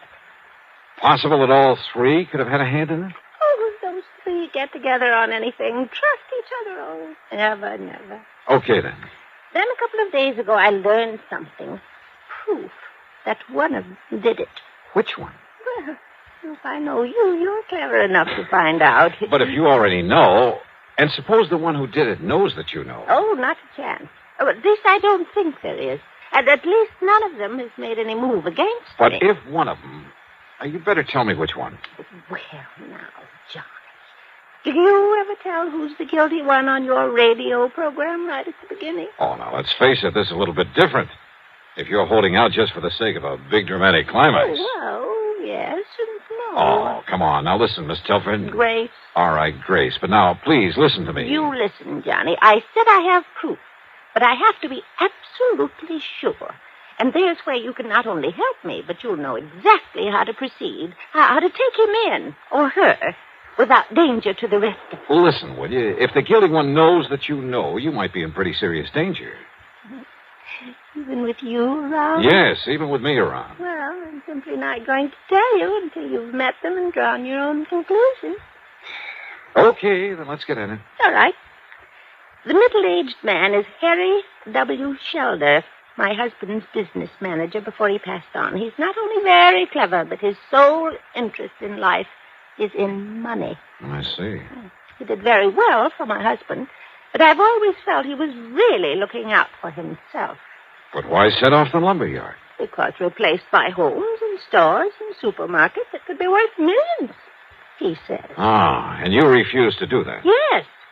The lumber company had been in our family for generations. Gave me all the money I could want, so I wouldn't change it. But if it just happened to burn to the ground. Exactly. All of my objections would be wiped out. Then if he's the Now, one... Wait, Johnny. Then there's Michael Tilford. Well, the younger man I noticed in there. Our adopted son. After college, business college, He tried to make his way, but not very successfully. Actually, he's been living on our bounty the past few years. A ne'er-do-well, Grace? Oh, well, he's not very good at anything. His ideas for that property aren't so ambitious as Harry Shelders, but he's wanted me to sell it out to one of the development companies. And why? Because my husband's will provided that in the event of my death, he'd get half the income from it. I see. Mm-hmm. So he was bitterly opposed to my keeping it as a lumberyard. Well, motive for one, motive for two. And who's the third? The girl I saw in there. Nancy Willard, my niece. Ever since her parents died, quite penniless, by the way, we've taken care of her. It's simply out of pity, Johnny, not love. And, although I may change it now, she's heir to the bulk of my estate. Yeah. Well, offhand, I'd say that Michael is the least suspect of the three. Let's go talk to them. But I'll leave you alone with them. I want to clean up before dinner and wash my hair. It's a mess. Looks great to me. What? Like this? Okay. You gals have to have something to fuss about, I suppose.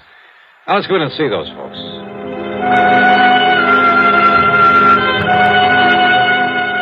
Under the circumstances, there was nothing I could do but play along with her little game, her dramatic little mystery matter. But not for too long. On the excuse she had to go up and wash her hair, she left me with them there in the living room. And what a trio. As I've told you half a dozen times now, Dollar, Mrs. Tilford hasn't long to live. According to her doctor, not more than 5 or 6 years at the most. Don't you see what I mean? Maybe, Mr. Shelder. Go on. As long as she's alive and lets me handle things, she can make millions with that property. And you? Well, of course, I get a percentage of the capital gains I achieve for her. And I say those fancy plans of yours are too much of a gamble, Harry. Just wait, I Michael. say play it safe. Let somebody else take the risk. That's all. Then all we have to do is... all Muller has to do is sit by and share in the profit. A small share instead of all the profit. With you running things, I'd want a pretty good accounting, Harry. You think you could handle a project like I have in mind? One like I have in mind. Nothing to it. I wouldn't trust your judgment or you, as a matter of fact. Oh, now stop it, kids. What kind of people will Johnny Dollar think we are? Sorry, Johnny. Oh, I find this all very interesting, Nancy. Don't you see, Dollar? Listen to me. No, you listen, Michael. Every time we get together this way, it's the same old thing. I've said it before, and I say it again. Let Auntie Grace handle things her own way. Of course, you're well provided for without even having to lift a finger. That's right, Harry. I'm not one of the hired help. Nancy, I resent that. But she does have a point there. Sure, so go ahead and resent, but... Oh, now, look, it's cocktail time, so let's have Haskell bring in the drinks and talk about other things, or just get quietly loaded. Haskell! Mrs. Haskell! There's no reason why one of us can't bring us. Don't bother, Harry. Yes? You called to me, miss? Bring in the portable bar and plenty of ice cubes. Yes, Mum. I'll be after getting it for you right away. Where's my aunt? About to get under the hairdryer last time I was up the stairs. Tell her to come down and join us. Yes, Mum, that I will. And while we're waiting, let's try to be civil to each other. To say I didn't particularly like these three would be an understatement. And I could picture any one of them having set that fire. For the next few minutes, they simply sat and glared at each other until we heard Mrs. Haskell come running clumsily down the stairs. Miss Nancy, Mr. Shelder, Mr. Michael. Haskell, I thought you were going to bring... Haskell, what's the matter? It's Mrs. Tilford up there in her room. Well? She's dead.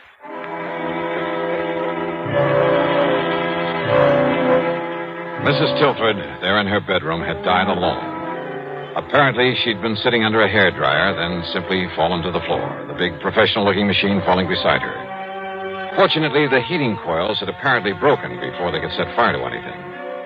A big hunk of suspicion started building up at the back of my head. But then Dr. Taylor came and pronounced it death from a heart attack. And yet I must confess I certainly didn't... Well, she took such good care of herself. I was certain she'd live on for several years. Well, I'll go downstairs and make up my report and arrange to have the body taken care of. Well, we won't have to argue about the handling of her affairs anymore. Unless, of course, the court lets me act as executor of her estate. In which case, I warn you... Harry, how can you be so callous about it? Oh, the poor dear darling. Oh, shut up, Haskell. But Michael's right, Harry. Oh, sure. I suppose you two are heartbroken about her dying like this. Alone. She died all alone up here. Quit. while we were downstairs trying to pick her apart like a bunch of vultures, in spite of the way she treated all of us. What do you mean by that, Mike? We got so much better than we deserved, that's what I mean. All three of us. Harry, never bothering to see her, to come here and be nice to her. Just parked in his office in town, juggling figures to get as much out of her as he could. Michael, I resent... I don't care if you do. Heaven only knows how much you've cheated her since Father died. Only your foster father, remember? And Nancy, sitting around here, sponging off her, sweet-talking her, waiting for her to die. Look who's talking. With all the things she's done for you, Michael, you haven't even had the decency to come and visit her now and then. Yes, I know. When was the last time you were here? A month ago, 6 weeks ago, the last time that Harry was here. Is that true, Mike? Yes, Mr. Dollar, I'm afraid But it you is. didn't hesitate to accept the money she kept sending you. At least I tried to make my own way. Oh, sure. Big, ambitious little Michael. Well, what have you done for us? At least I've stayed here these past few weeks and gone through the motions of being nice to her, kept her company, helped her with her clothes, fixed her hair for her, and, well... Is that true, Mrs. Haskell? Yes, sir. Fixed her hair for her. Big deal. Miss Nancy even bought her that big hair drying machine. Oh. And the poor dear loved it so she was washing her hair 3 and 4 times a week. Now, what's that got to do with what Wait a we're minute. discussing? That's right. If it hadn't been for this crazy machine, she would have been downstairs where we might have... Oh, wait. Well, don't take it out on the hairdryer, I Michael. said wait a minute. My brain was fairly spinning. A news item in the New York papers less than a month ago. A freak accident, 1 in a million at a beauty parlor. A professional hairdryer machine, exactly like the one lying here on the floor. There'd been pictures of it, sketches, to show exactly what had happened. A tiny wire had come loose, had shocked the customer so badly that she'd lost consciousness. There'd been a big noise over it. And now here was Mrs. Tilford, a little frail old lady with a heart condition. Yeah. What is it, Mr. Dollar? Yes, Johnny. What's that funny look supposed to mean? Plenty. Mrs. Haskell, did you ever help Mrs. Tilford with this machine? Oh, jeez, I'd never even touched that contraption of the devil, sir. Dollar, this old biddy wouldn't even let Mrs. Tilford install an electric stove. But I failed to... Listen, when was this thing purchased? Well, about 3 weeks ago. I still have the bill for it in my office. Another of Nancy's little tricks, gave it to Mrs. Tilford as a gift, but charged it to her account. But I failed to see... 3 weeks ago. So when I find the wire on it, it was cut instead of simply broken off when it fell. Mr. Dollar? Yeah, and I'm glad you didn't kick this thing anymore, Mike. You see it here? When she clamped this thing on her head, this wire touched her wet scalp. Oh, now, just... Good heavens. Then when she turned on the switch, well, that was it. Harry, you haven't been here for weeks. Well, I know, but I... Nor have you, Michael. And Mrs. Haskell was afraid to touch the thing. Well... Nancy. Yeah, Nancy. You were here, Nancy. And a few weeks ago, when you read in the papers how one of these machines might... No! Heaven Dollar! Oh, put it down, Nancy. No. I'll kill you. I'll kill all of you. Sure, I did it, but nobody will ever know, because none of you will be alive. That's where you're wrong, Nancy! Michael! All right, Nancy. No! Let go of me! Sorry.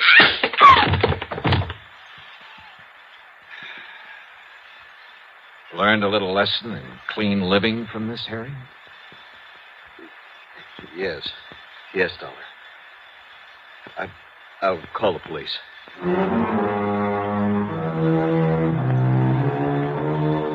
So Nancy's wild shot busted one of his ribs, but Michael recovered. Nancy, I don't know what the penalty for murder is in Ohio, but believe me, she'll find out the hard way. As for the estate, well, that's up to the courts, too. No doubt much of what might have been Nancy's share will go to the company for that payment on the fire.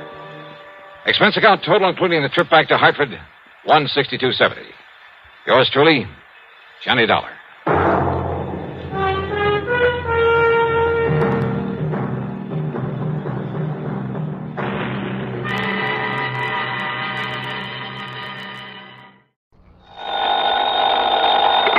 Johnny Dollar.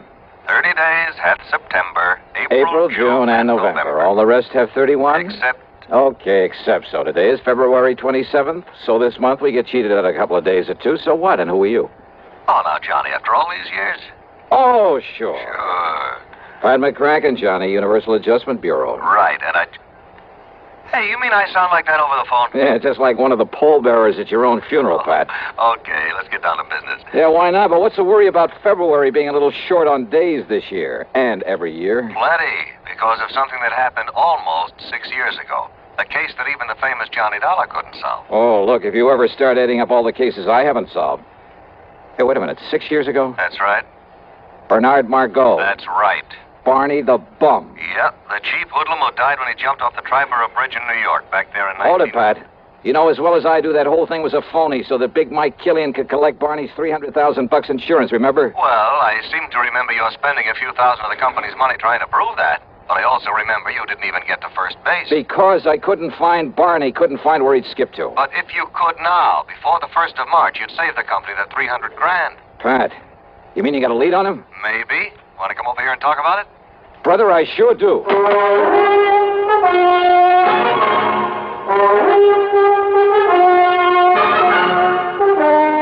CBS Radio brings you Bob Bailey in the exciting adventures of the man with the action-packed expense account, America's fabulous freelance insurance investigator. Yours truly, Johnny Dollar. Munch, munch, munch a bunch of Fritos, corn chips. It's not polite to smack your lips, but you can't help it with Fritos, corn chips. Munch, munch, munch a bunch of Fritos, corn chips. Next time you want something to munch on, try Fritos. They're so crisp, so tasty, so good. You'll see right away why we say Fritos are the corn chips made to munch. Fill a big bowl with Fritos next time you settle down to watch your favorite TV program. Boy, there's contentment in every munch. Munch, munch, munch a bunch of Fritos, corn chips. Fritos are golden chips of corn, as nutritious as they are delicious. So full of good, crisp flavor, such good-for-you nourishment. They're the ideal snack for grown-ups and children alike. Get a bag of Fritos corn chips today and munch a bunch. Fritos, Fritos corn chips. Munch, munch, munch a bunch of Fritos, corn chips. And now, Act One of yours truly, Johnny Dollar.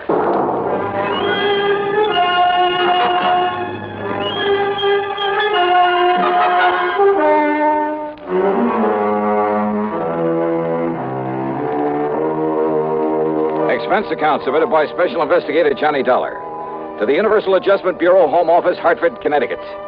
Following is an account of expenses incurred during my investigation of the look before the leap matter.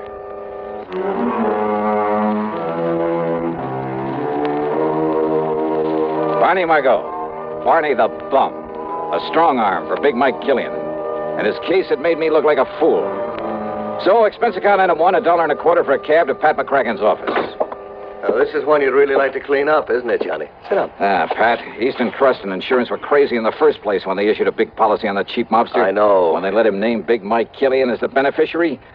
Well, anybody with half a brain should have known something was wrong with it. I know, Johnny. And then to top it all by waving the suicide clause. I know. The minute we found out about it, we asked them to cancel it, but we were too late. Barney Margot had apparently jumped off the bridge. And neither you nor the police nor anybody else at that time could prove that he hadn't. And just because some of Barney's clothes were found in the water, because of that phony suicide note he left on the bridge. Don't forget the witness, Johnny, the girl who saw him alone out there on the bridge before he disappeared. Yeah, I who remember. also saw something, presumably his body, topple off into the water. Mady Prescott was her name. Yeah, that's the one. And since Barney had been seen going onto the bridge but didn't show up after what she So saw... they took Big Mike Killian's word for it that Barney made the leap. That's right. Whereupon Big Mike immediately claimed the insurance. However, Johnny, Killian has not been paid that $300,000, nor will he be if you can produce Barney Margot in time. Yeah, but how much time? Well, according to the final decision of the courts, while we were fighting this payment, unless he's picked up before March 1st... Oh, are you kidding, Pat? Today is the 27th of February, and Yes. according to that little rhyme you tried to charm me with over the phone, tomorrow is the last possible chance. Johnny, will you listen? Yeah, well... The girl, that Mady Prescott, just came back from Paris. Paris? Well, what's that got to do She with it? made a report to the police, and they passed it on to us. She says that only a few weeks ago, right there in Paris, she saw Bernard Margot. Oh? Oh. Yeah. Thanks to all the international red tape involved, there's no way we can possibly get him back here in time. Well, even so... What's more, all the proof in the world that he's still alive is no good unless he himself is brought back to New York. Oh, now, wait. Well, that was the decision of the courts. That's the way it stands. Oh, great. But, Johnny, if you somehow, and believe me, not only I, but the police will close their eyes to whatever method you might have to use, If you could somehow get him back here in time, well, I'm thinking about a $10,000 fee in addition to your expense account if you produce him. Nothing, of course, if you don't. Before March 1st, it's impossible. Yes, I know. So, Pat, I'm going to try.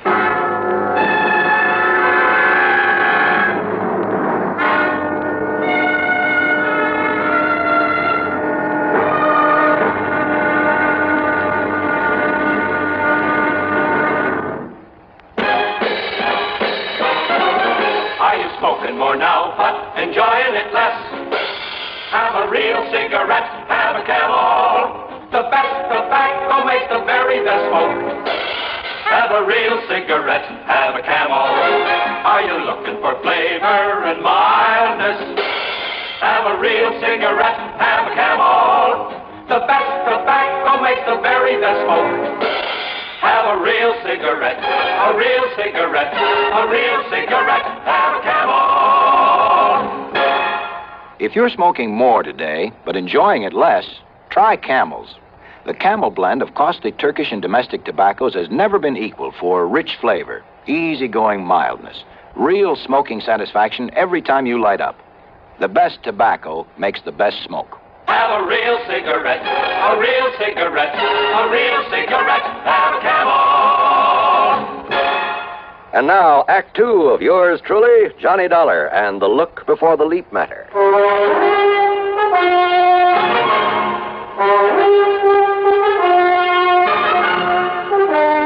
Item 2, 1050 taxi, a train to New York, and a cab to the 10th floor apartment of Miss Mady Prescott. I know, Mr. Dollar. My testimony that I'd seen him on the bridge and that I'd seen him drop off into the Well, water. that testimony, Miss Prescott, may cost the insurance company $300,000 unless I can produce Barney Margot before March 1st.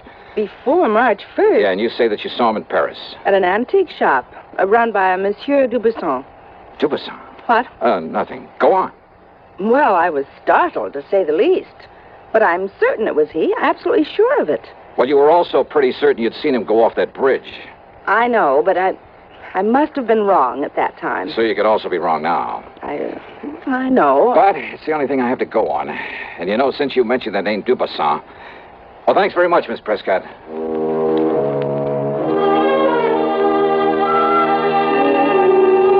Dubuisson's a fence. They're in Paris. Exactly the sort of character Barney the Bum might tie up with. Perhaps even as a contact for Big Mike Killian. As I stepped into the self-service elevator to get back to the street, I wondered. But I didn't wonder for long about anything. Okay, Jimmy, push that stop button. Yeah, sure, Milford. Between floors. Yeah. All right, what's the idea? Johnny Dollar, huh? Maybe. So there's only one reason you'd be calling on the Prescott date. What of it? Big Mike didn't like you interfering when poor Barney died. He don't like it now. Oh, well, that's just too bad. In fact, he don't like you. Now, Jimmy, come on. No! Yeah. Now, James, leave us dump this stiff in the basement. It was the building superintendent who found me there in the basement, got me back on my feet again. Item 3, 10 cents for a call to one of the transatlantic airlines. Item 4, $31 for a cablegram. Then item 5, $1 for a cab to the 18th Precinct headquarters, my old pal Randy Singer. Sure, Johnny. A couple of Big Mike Killian's boys. Must have been. You want me to have them picked up? No. Only I warn you, Killian will have an alibi for him, sure as gun. Don't worry about him. I'll take care of that pair myself. Well, now, Johnny. And, Randy, all I ask is that you stand by until I get back here from Paris. Paris? Yeah, somehow I got to perform a miracle. I got to bring Barney Margot back here before March 1st. Today's the 27th. That means I have until midnight tomorrow night. So long, Randy. Johnny, wait a minute. Sorry, but every second counts, and I just have time to catch a plane. Hey, Johnny, listen. So long, baby, and wish me luck. I'm going to need it.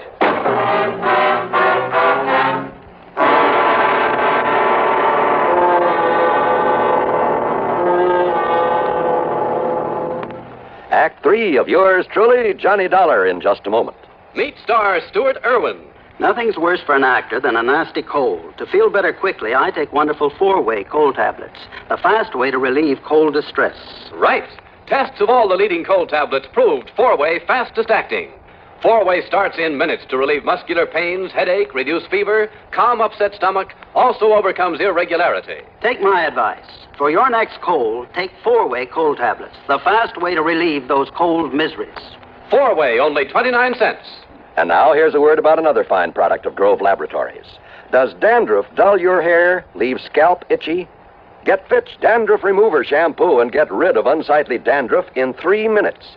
3 minutes with Fitch regularly is guaranteed to keep embarrassing dandruff away forever. Apply Fitch before wetting hair. Rub in 1 minute. Add water. Lather 1 minute. Rinse 1 minute. Every trace of dandruff goes down the drain.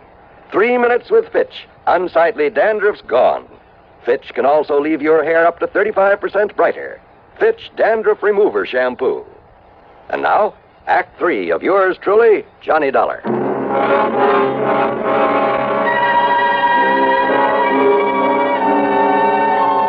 Item 6, $420 for a plane ticket to Paris. When we landed at Orly, I put in a call to Louis de Marsac, who calls himself a Chagris. If anyone in all of Paris knows the underworld, believe me, it's the Gray Cat. But I got no answer.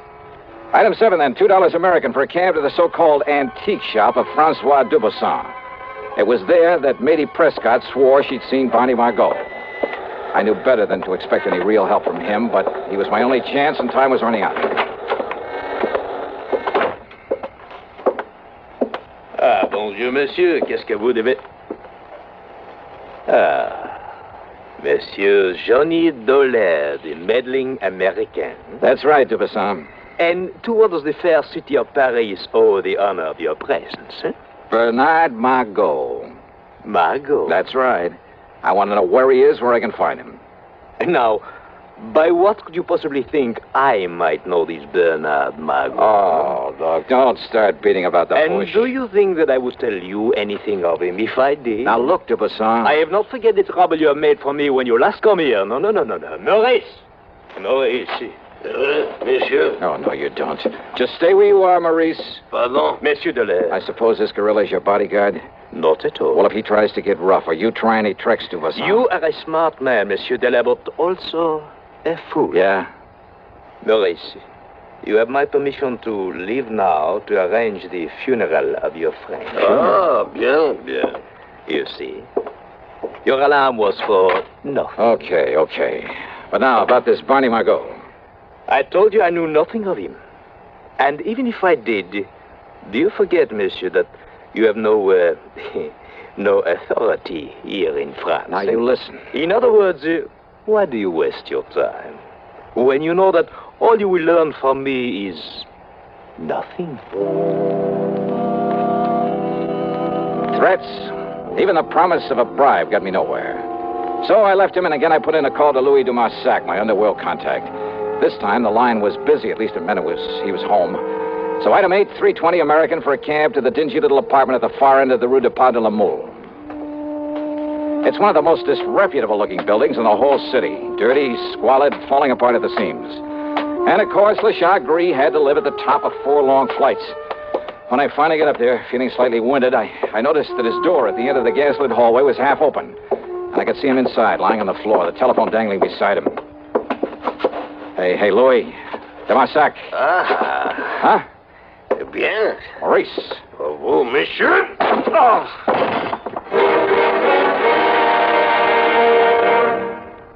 Hello, I'm Burgess Meredith.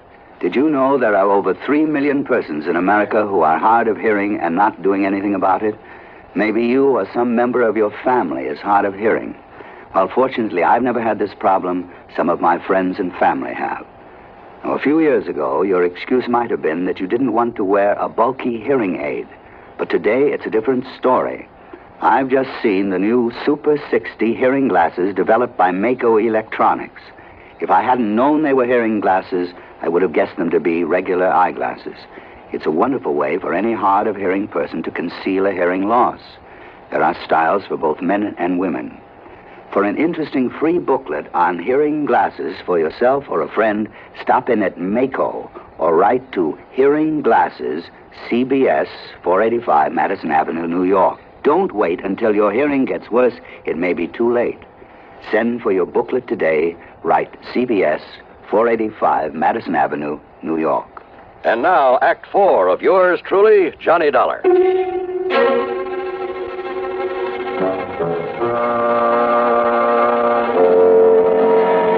Only my sudden arrival had kept Maurice from killing Louis de Marsac. It got me that clout on the head. But Maurice was gone now. After working over Louis for a few minutes, pouring some cognac into him, he finally came around. Oh, Monsieur Dollar. Yeah, that's the stuff, Louis. Just let me help you up here on this couch. Oh, but so much pain. Yeah, you really got it, brother. Only for you, my oldest, my dearest friend, would I suffer so? Yeah, here, take another slug of this. No, alas. Even that will not mend my broken head.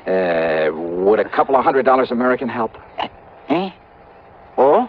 Did you get my cablegram? Oh, oui. And I found him for you. Barney? Where? It is worth perhaps $500. $300. But, Monsieur... Okay, $350. Where is he? But if Monsieur Dubuisson finds out that it was I who took care of Barney Margot... He already knows that I'm here. That's why he sent that Maurice character to arrange for a funeral. Funeral? And he was talking about your funeral. But now, wait. You say you've taken care of Barney the Bum? It would perhaps be worth a little extra if I were to have him all tied up and waiting for you. What? Listen, if you can actually deliver him to me, I'll give you $1,000 right now. But I can, Monsieur. Where is he? And perhaps 2,000 if I've arranged a way to get you both out of the country, back to the United States, without anybody knowing about it. Yeah, 2,000. I'll cable it to you if I can get him back to the States before midnight tonight. Oh, before midnight, you say? New York time. Well, we can try, Monsieur. Good. Then let's get going. But first, perhaps I'd better accept the 1,000 just in case. All right. All or nothing. $2,500 if I make it. Then come. First, we get Barney out of the closet here. Out of this closet here in your room? But of course. Well, I'll be. And then we drive to the airfield where the plane is waiting for you.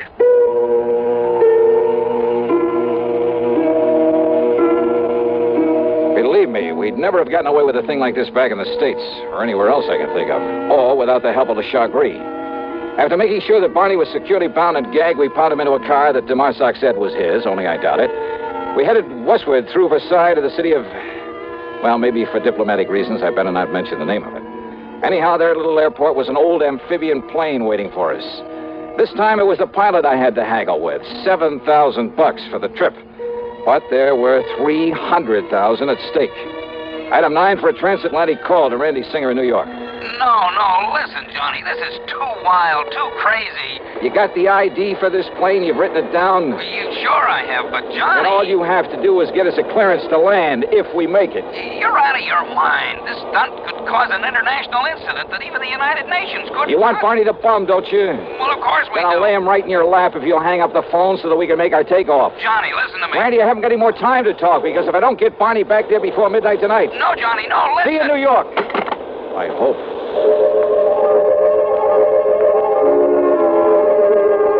Oh, that plane trip was something I'll never forget. Sure, on the ground, the big amphibian looked pretty good. But up in the air, it shuddered and shook like the old crate it really was. And I wondered if she had enough gas aboard. What sort of double talk the pilot used to keep us from being ordered down, I'll never know. Any second, I expected a bunch of fighter planes to start buzzing us. But somehow we made it. And Randy, bless his heart, and I don't know how he did it, Randy got us a clearance to land. Matter of fact, he even had an escort waiting for us to haul Barney off to the clink and take me back to the office at headquarters.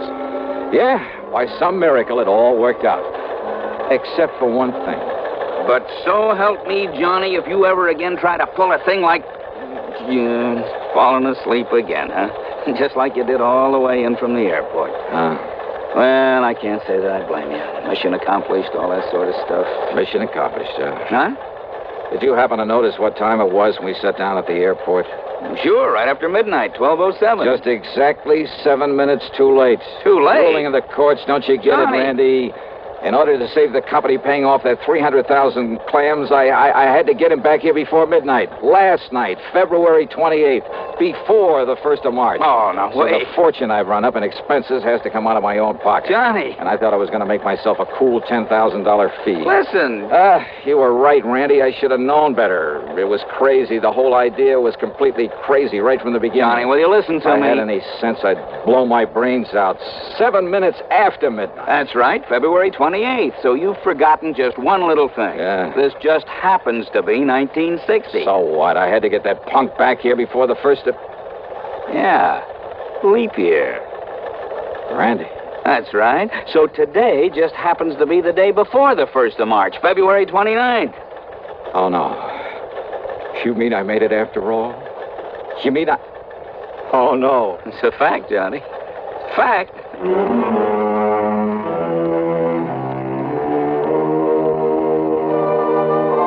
You know something? I should have blown my brains out for forgetting that extra day this month, this year. But instead, I'll just take that $10,000 in fees. As for the expense account, hold your hat. $9,571. Yours truly, Johnny Dollar.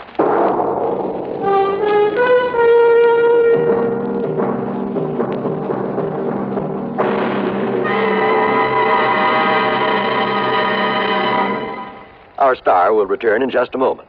Constipation is something people don't talk about much, but it can be a problem for anyone, even doctors. And when constipation occurs, it's interesting to see just what doctors consider important about a laxative they might use or recommend. Well, a majority of the doctors we heard from had this to say. A laxative should be effective, gentle, as close to natural acting as possible, and a medicine that can be used with complete confidence. Now, X-Lax has been popular with many doctors and millions of people over the years because pleasant-tasting chocolated X-Lax is effective. Overnight, it helps you toward your normal regularity. X-Lax is gentle. Next morning, it gives you the closest thing to natural action. And that's why many doctors and millions of people use X-Lax with complete confidence. X-Lax, the laxative that helps you toward your normal regularity gently, overnight. Is X-Lax in your medicine cabinet? Now, here's our star with something to think about. On account of its Brotherhood Week, Johnny? John, it's a thought for this week and every week, and it's simply this. In my job, I run across all sorts of people, both the right guys and the wrong ones. And this much I'm sure of. A crook is a crook in any place, in any language. He's just no good. But an honest man, a man who respects the law and the rights of his fellow humans, regardless of his hue, his origin, or his accent, well, believe me, that one is yours truly with Johnny Dollar.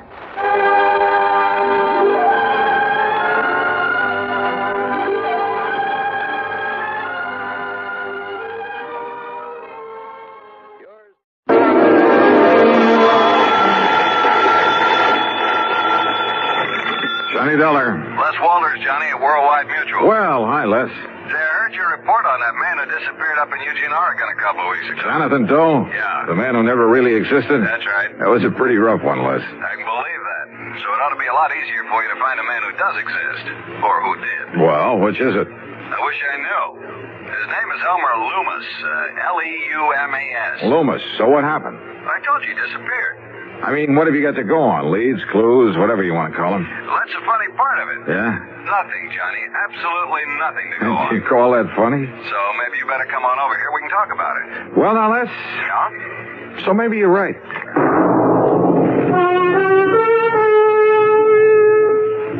And now, Act One of yours truly, Johnny Dollar.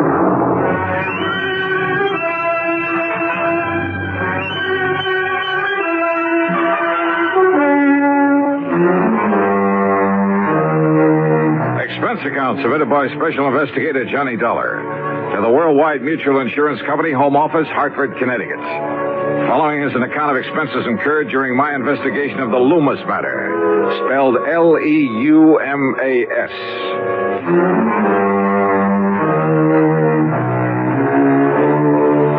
No leads at all, huh? Well, at least it gives me a clean, unplugged start. So, expense account item 1, $1.10 for a taxi to the office of Worldwide Mutual in the Sperling Building down on the square. Hi, Johnny. I suppose I could have saved time by telling you over the phone just to pack your bags and head on down to Vineland, but sit down. Thanks. Vineland, New Jersey? That's right. About halfway between Philadelphia and Atlantic City. Yeah, Les, I know the place. I handled a couple of... Hey, wait a minute. You said Loomis? That's right, Elmer Loomis, the man who disappeared. Isn't there a Loomis glass company in Vineland? One of the biggest. Up till a few years ago when he retired, Elmer Loomis was the sole owner of it. And he must be plenty wealthy, huh? Millions. Which offers a lot of possible reasons for his disappearance. That's right. Okay, then, Lester, tell me all. I thought I made myself clear, Johnny, when I said I should have sent you right on down there to Vineland, because all I know about him is that he's wealthy, retired, sportsman, yachtsman, that sort of thing, and he suddenly vanished. How old a man is he? Well, according to this copy of the policy, he's 59. Straight life? Straight life. And who stands to benefit if his body just happens to turn up somewhere dead? His wife, Lena. How old is she? Let's see, she was 30 last June. Oh? That's right. And incidentally, I understand she's quite a beauty. At least according to Harry Ware, who sold the policy. Incidentally, huh?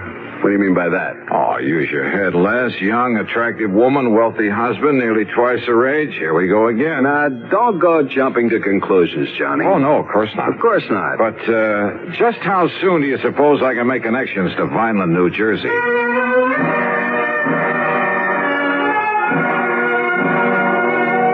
Item 2, $4 even for a couple of taxi fares. One back to my apartment where I packed a bag, the other out to Bradley Field. Item 3, $12.55 for a plane to Philadelphia. Item 4, there in the city of brotherly love, $50 deposit on a rental car. After a late and hasty lunch, that's item 5, 2 1/4, I drove across the Delaware River Bridge and picked up Route 47. South Jersey is flat as a pancake, but full of beautiful homes and rich farmland, occasional cranberry bogs, and lots of big poultry farms and peach orchards. So the drive was a pleasant one. Then, in Vineland, the so-called heart of sunny southern Jersey, I went straight to police headquarters, a block off Landis Avenue, the main drag. I contacted Sergeant Louis Tomaso, with whom I'd worked before. As usual, he was right on the ball. Kind of had a hunch you might be dragged in on this. How are you, Johnny? Well, pretty good, Louis. Or rather, I'm not so sure. You have any real leads on this case? Johnny? Yeah? Let me hand you a thought for the day. Okay, shoot. Don't be surprised when you find that Lena Loomis isn't at all broken up over this loss of her husband, because she isn't. If you ask me, she's downright tickled to death about it. Is that your snide way of telling me that she's interested in somebody else? Somebody closer to her own age?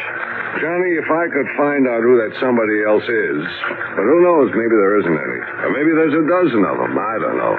This gal is the social type. One big party after another, night after night, month after month, ever since they got married. And Loomis? Couldn't stay far enough away from it all. Spend most of his time off on hunting or fishing trips or out on his yacht. Funny that he ever married her in the first place. Well, when a gorgeous young charmer starts cooing at a poor, lonely widower, nearly 60, well, what do you expect? Apparently all she cared about was getting her hooks on his money. What else? When did he go? 10 days ago.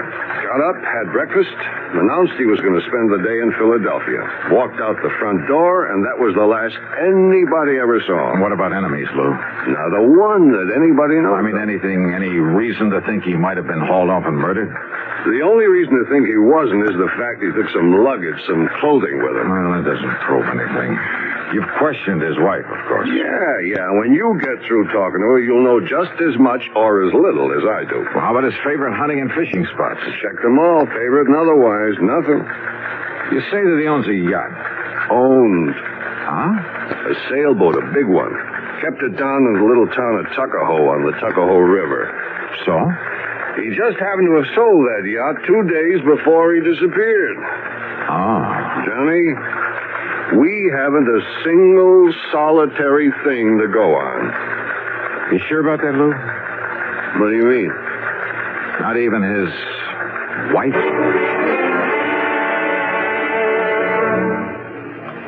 Act 2 of yours truly, Johnny Dollar, in a moment.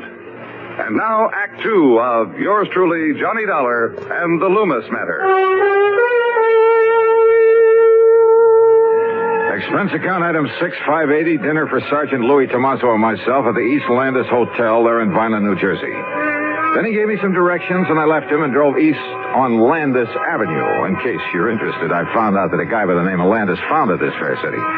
The Loomis home was a massive red brick affair set in the middle of, well, it must have been nearly an acre of huge lawns and trees and flower beds. 25 or 30 rooms, I'd guess, really a mansion. And the long, broad driveway was lined with maple trees. In other words, there was money here, plenty. As for Lena Loomis, wowee.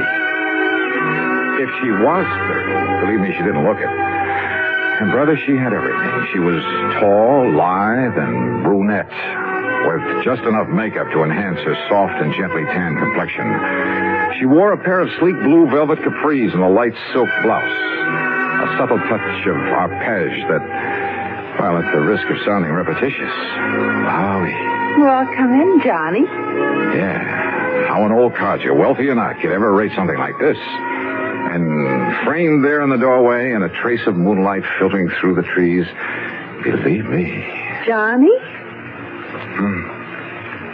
Oh, I'm sorry, Mrs. Loomis. Mrs. Loomis? And with that look in your eye? It's Lena, and you know it, and come in. Yeah, sure, thanks. Oh, darn it, you would come the one night when I'm not having a party. In here, Johnny. Yeah. The place is dead as a doornail. Then I suppose I have to give the servants some time off. Sit down, huh? Like a drink? Yeah, I think I could use it. No, thanks. Not even to keep me company? Scotch and soda? A light one. Now, I just knew that was you I saw down on Landis. What? What'd you say? I say I just knew you'd be coming down here to investigate Elmer's disappearance. So when you rang the doorbell just now, I wasn't the least bit surprised. Oh, that's so? Elmer was always a great fan of yours. Your radio program, I mean. Where you tell about all those cases you solved. That's why I knew you the second I saw you. I see.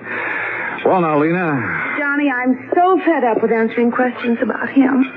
That Louis Tomaso from the police department has just about driven me crazy with him. He is kind of a cute guy, though, isn't he? Do you know him? Well, as a matter of fact, I talked with him just before. Here's your drink. Oh, thanks. Bottoms up. Huh? These glasses must hold about a quart. Oh, well, you know what I mean. Skull. Yeah, skull. Now, Johnny, I don't know how much Louis told you about Elmer vanishing this way, but whatever it was, there's nothing more I can tell you. He's gone. That's all. And you know something? I don't mind a bit. Yeah, well, I kind of had a notion They find that... his body lying around somewhere? Well, just look at all it gets me. This home and property and all the stock in the glass company he sold and money. More money, Johnny, than you could even imagine. Yeah. And I believe that his insurance amounts Oh, to the quite a lot. insurance. Oh, that's nothing compared to all the money he has lying around in banks all over the place. It'll all be mine. And if you don't think I know how to use it... You know, there are a couple of things that might put a crimp in your plans, Lena. What Lena wants, Lena gets. Why do you think I ever married Elmer in the first place? Ooh, Elmer. Isn't that a terrible name? Suppose I find out that he's been murdered. Now, who would ever want to murder poor, sweet old Elmer, and why? Oh, maybe to get hold of all this money you've been talking about. Of course not. I told you I get everything. That's exactly what I was... He just doesn't show up after 7 years. Well, you know, the statute of limitations. Oh, yeah, I know. And what if he does come back? You know, suffering from amnesia, or maybe he was in an accident somewhere, you know. Wow. So I'll do what I can to keep him happy as long as he lives, and then I'll have it all. I don't love him, Johnny, not a bit. But I do try to keep him happy. It's the least I can do. Lena... And then when he dies, well, like I said... Lena, listen to me. He's a handsome old dog. I'll say that for him. You see? There in that picture on the table beside you. Yeah, I see. But now listen... Tall and wiry with that big shock of hair. Yes, I see it. But why he kept that mustache and Van Dyke? Well, they made him look even older than he was. I mean, than he is. What did you mean, was? What? Now, Lena, listen. There are some things I want to know. How about another drink? For instance, your husband had a yacht. Oh, didn't you know? He sold it just before he disappeared. To whom? Does it matter? Yes. Well, it was some man by the name of... Well, here's the bill of sale. His name is Samuel Remley. Remley. Right here. R-E-M-L-E, Samuel Remley. At Tuckahoe, New Jersey. So now you've asked a question, you've got an answer, so let's have another drink, huh? So help me, I simply couldn't pin her down to answering my questions. After a solid hour of trying, all I ended up with was an invitation to stick around for a big party she was throwing the following night. Young, charming, attractive, yes. But trying to make sense with her was a lost cause. Finally, standing out at the front door ready to leave, I decided to switch my tactics.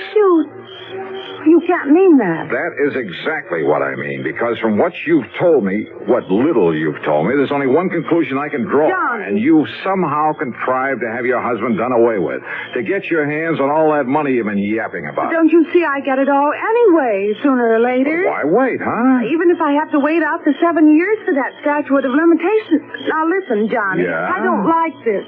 I don't like the way you're accusing me. You're threatening me. That's right. I gave you all the chance I could to cooperate, but you wouldn't take... Now, you just get out. You get out of here. Sure, for the time being. No. You stay away from me.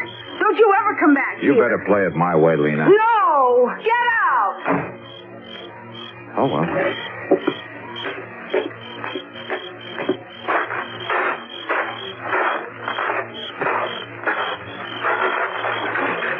Hey, just a minute, buddy. Oh? Who are you? Me? I just happened to be looking out for Mrs. Loomis. Yeah? Yeah, and I don't like what I was hearing just now. Oh, that's too bad. Now, if you get out of my way. Oh, no, you don't, Buster. Oh, no. Jerry? Sure. That's right, me.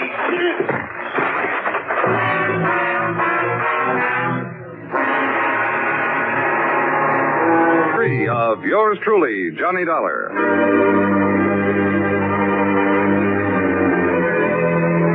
When I came to, my card case was gone. There was a lump on my head that must have been made by a blackjack. And inside my head was the solid conviction that Lena Loomis was, without question, responsible for the disappearance, possibly the murder of her husband.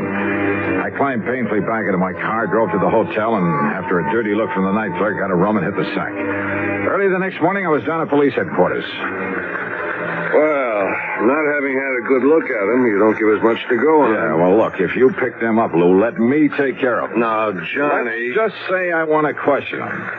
Did you get anywhere with Mrs. Loomis? Oh, Lou, the only question I got straight answers for was...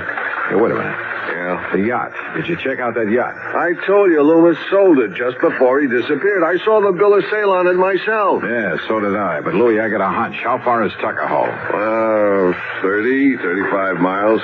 He kept the boat at Wilson's Landing. Good. Now listen, Johnny. Lou, I'm going to play this hunch for all it's worth.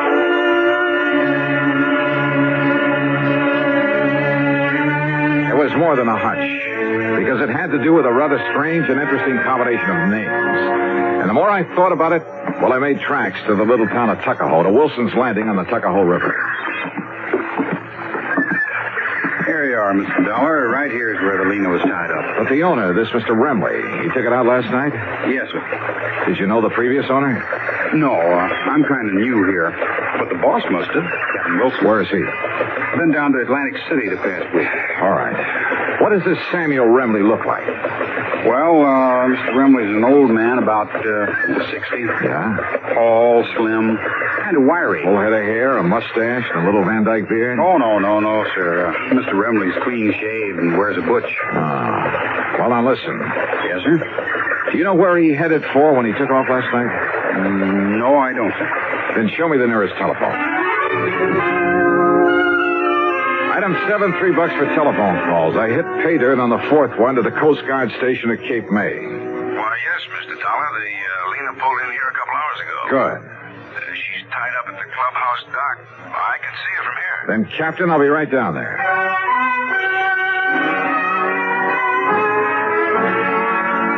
The highway police must have all been looking the other way, for I'm sure I deserved a handful of tickets for speeding on the trip down to Cape May. And there I found the Lena, tied up and taking on supplies. The owner? Well, when I told him who I was, he spread his hands quietly, smiled, led me down into the cabin, and poured a couple of drinks. Salute, Mr. Dollar. Salute, Mr. Well, is it Loomis or Remley? Either. The names tip you off? It took a while to get through this thick skull of mine, but, well, the rather unusual spelling of your right name, Leumas. Yes. And spelled backward, it comes out Samuel. Elmer spelled backward comes out Remley. Elmer Loomis, Samuel Remley. So obvious, I hoped it might be overlooked. But Oh, incidentally, I'm sorry about Pete and Jerry. Pete and Jerry? The bodyguards I left for Lena. Unknown to her, of course. Oh, yeah. I can't wait to meet those boys again. But I wanted to be sure she'd be watched over while I was away, taking time to really figure out what to do about our rather pitiful relationship. That's the reason for the disappearing act? Yes. I knew that if I suggested just going away alone, she wouldn't hear of it. So... And you were staying right here in Tuckahoe? Old Cap Wilson at the landing knew who I was, of course. But nobody else did after I cut my hair and beard. Nobody else had really known me there anyway. So then last night you took off? When the boys came down and told me... Oh, here, by the way, you'd better have your credentials back. Oh, thanks. Where were you going? I don't know. Most anywhere. I might have realized I wouldn't get away from you, though. I'm a great admirer of yours, Dollar. Well, thanks. So, what now? You've, had time to make up your mind? About your wife, I mean? No. Yes, I suppose so. Well, I don't know of any formal charges I ought to make against you. Of course, the violent police. I'll somehow try to make up to them for all the trouble I've caused them. Would you like to sail back to Tuckahoe? No, thanks. I've got my car. And who knows? Maybe you'd like a little more time to think. Alone.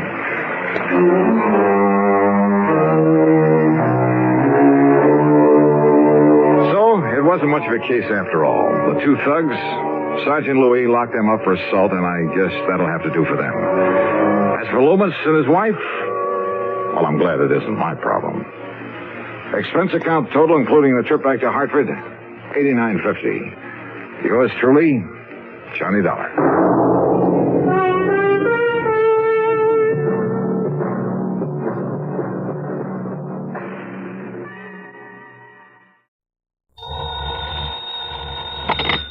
Johnny Dollar.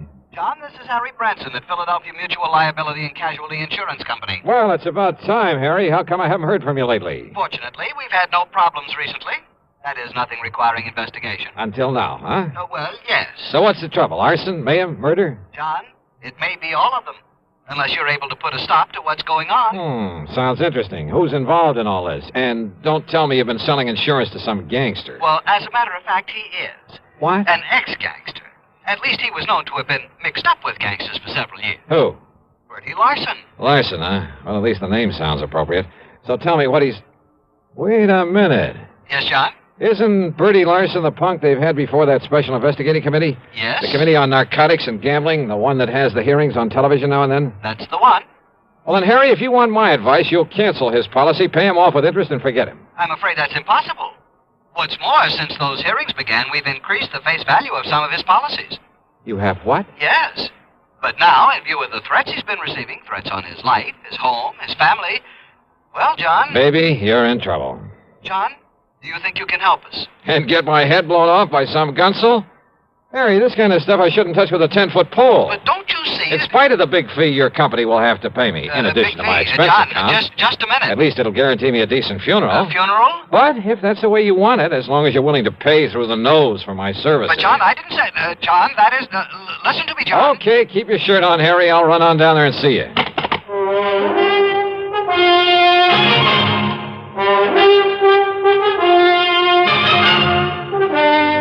CBS Radio brings you Bob Bailey in the exciting adventures of the man with the action-packed expense account, America's fabulous freelance insurance investigator. Yours truly, Johnny Dollar.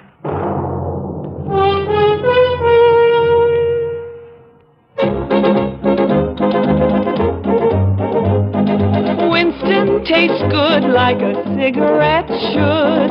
Winston tastes good like a cigarette should. Winston gives you real flavor, full, rich tobacco flavor. Winston's easy drawing too. The flavor comes right through to you. Winston tastes good like a cigarette should. A modern filter? Sure, Winston has it. But that's only the beginning of a Winston. Up front, up where it really counts, Winston packs exclusive filter blend. Light, flavorful tobaccos, Specially selected and specially processed for filter smoking. Filter blend. That's why it's fun to smoke Winston, America's best-selling filter cigarette. Winston tastes good like a cigarette should. And now, Act One of yours truly, Johnny Dollar.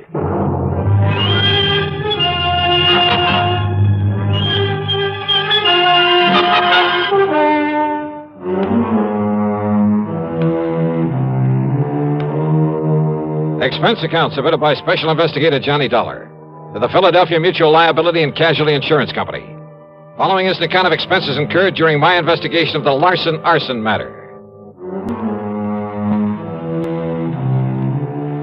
Expense account item 1, 1120 for a train to Philadelphia and a taxi to Philly Mutual's office over on Walnut Street. It was late in the afternoon, but Harry Branson, the perennial worry ward, was still there waiting for me, and he wasted no time in getting down to business. Now, Bertie Larson, or more properly, Herbert James Larson, lives out in Penfield, John. Oh, yeah, that's kind of part of West Philadelphia, isn't it, Harry? Just beyond. He and his wife live in a very nice one-story brick home that we've insured for some $30,000. And he must have done fairly well in the rackets and had sense enough to put some aside. Also, John, we've insured his personal property, furniture, clothes, all the things in the house and so on, for some $20,000. No kidding. And didn't you say you've increased some of his insurance lately? To the figures I just mentioned. In the beginning, he was underinsured, but the policies provided for the increase at his option, provided, yeah, of well, course, that's all right. You don't need to go into provided, detail. of course, that in no event should stipulated coverage exceed actual appraised valuation. Yeah, well, now, Harry, in if you... accordance with paragraphs A, B, and G of Article 21 of our standard comprehensive policy. Harry... Oh, yes, John. Also, his life is insured with us for $20,000. Making a total of $70,000. $70,000, yes. So if everything goes, including Bertie himself, somebody's liable to collect plenty. Exactly. Okay, who's the beneficiary? His wife, Nora. I see. And now you say that somebody's been threatening him. Oh, yes. Ever since he agreed to appear before this investigating committee. Uh-huh. What kind of threats? Over the telephone, he tells me. Warning him that if he continues to testify, well, they haven't directly threatened his life, as I understand it, but they might as well have. And then last week... Wait a sec, Harry. Haven't the police been in on this? Oh, yes. Yes, they have. And for a while, they kept some men stationed about his place. So, naturally, nothing happened. But last week, John, when he returned from one of the hearings, he phoned me and said that he'd found a can of gasoline standing on his front doorstep. Ah, just a hint, huh, of what might happen if he doesn't clam up. Yeah, that's an old-style gang warning. Yes, a very obvious threat to burn up his home. But he's continued to appear at the hearings? Yes. And if he's killed off by these people, if his home is burned out from under him... By what people, Harry? Has he any idea who might be behind this monkey business? Well, of course. It must be someone who was involved with him in narcotics and illegal gambling at one time or another. But he doesn't know exactly who. Not specifically. He says he never recognized the voice on the phone, and, of course, it was probably well disguised. Yeah. Do you suppose he's still involved in the rackets? Oh, apparently not, or we'd never have sold him insurance. But then who can be sure? The point is, John, that if anything does happen to him, or to that home of his, the company will have to pay out sizable sums of money. Yeah. Naturally, we don't want to do that. No. And if he can be protected properly, well, John, that's why I telephoned to you. Yeah, but Harry, the kind of protection you seem to want for him is something for the police to provide. John, I am convinced that the protection they are giving Bertie Larson is wholly inadequate. You told them so? I most certainly have. But they simply refuse to listen to me. Well, that is why I called you. Oh, I'm sorry, Harry, but it seems to me that... Well, okay. Give me his address. Tell me who the police contact is, and I'll see what I can do for you. I dropped my bags at the Bellevue Stratford. Then, having missed my lunch, I spent item 2, 5 1/4 for a drink and some early dinner. Item 3, $50 deposit on a rental car, and I headed out through West Philadelphia to the address in Penfield. As Harry had said, it was a nice place, not large, but neat and modern, sitting at the end of a new street. Apparently, there was no one home. I looked around to see if there was a patrolman watching over the place. No one. Nothing.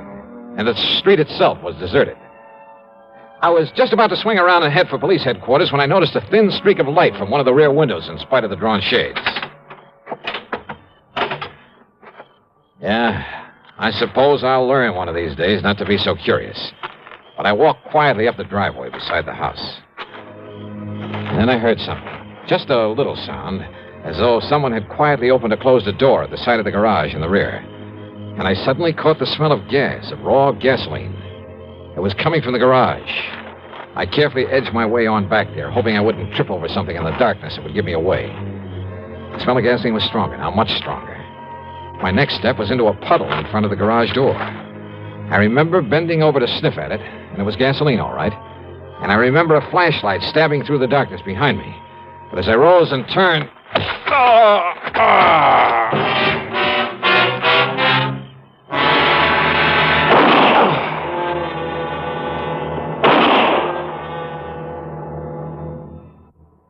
Act 2 of yours truly, Johnny Dollar, in a moment. Question: where will you find the leading stars of the entertainment world? Answer, right here on CBS Radio. Gary Moore, Arthur Godfrey, Andy Griffith, Bob and Ray, Art Linkletter, Amos and Andy, and more. The gang's all here. You'll also find the New York Philharmonic and the Metropolitan Opera back on the air. Remember, the star's address, CBS Radio. And now, Act 2 of yours truly, Johnny Dollar, and the Larson Arson Matter.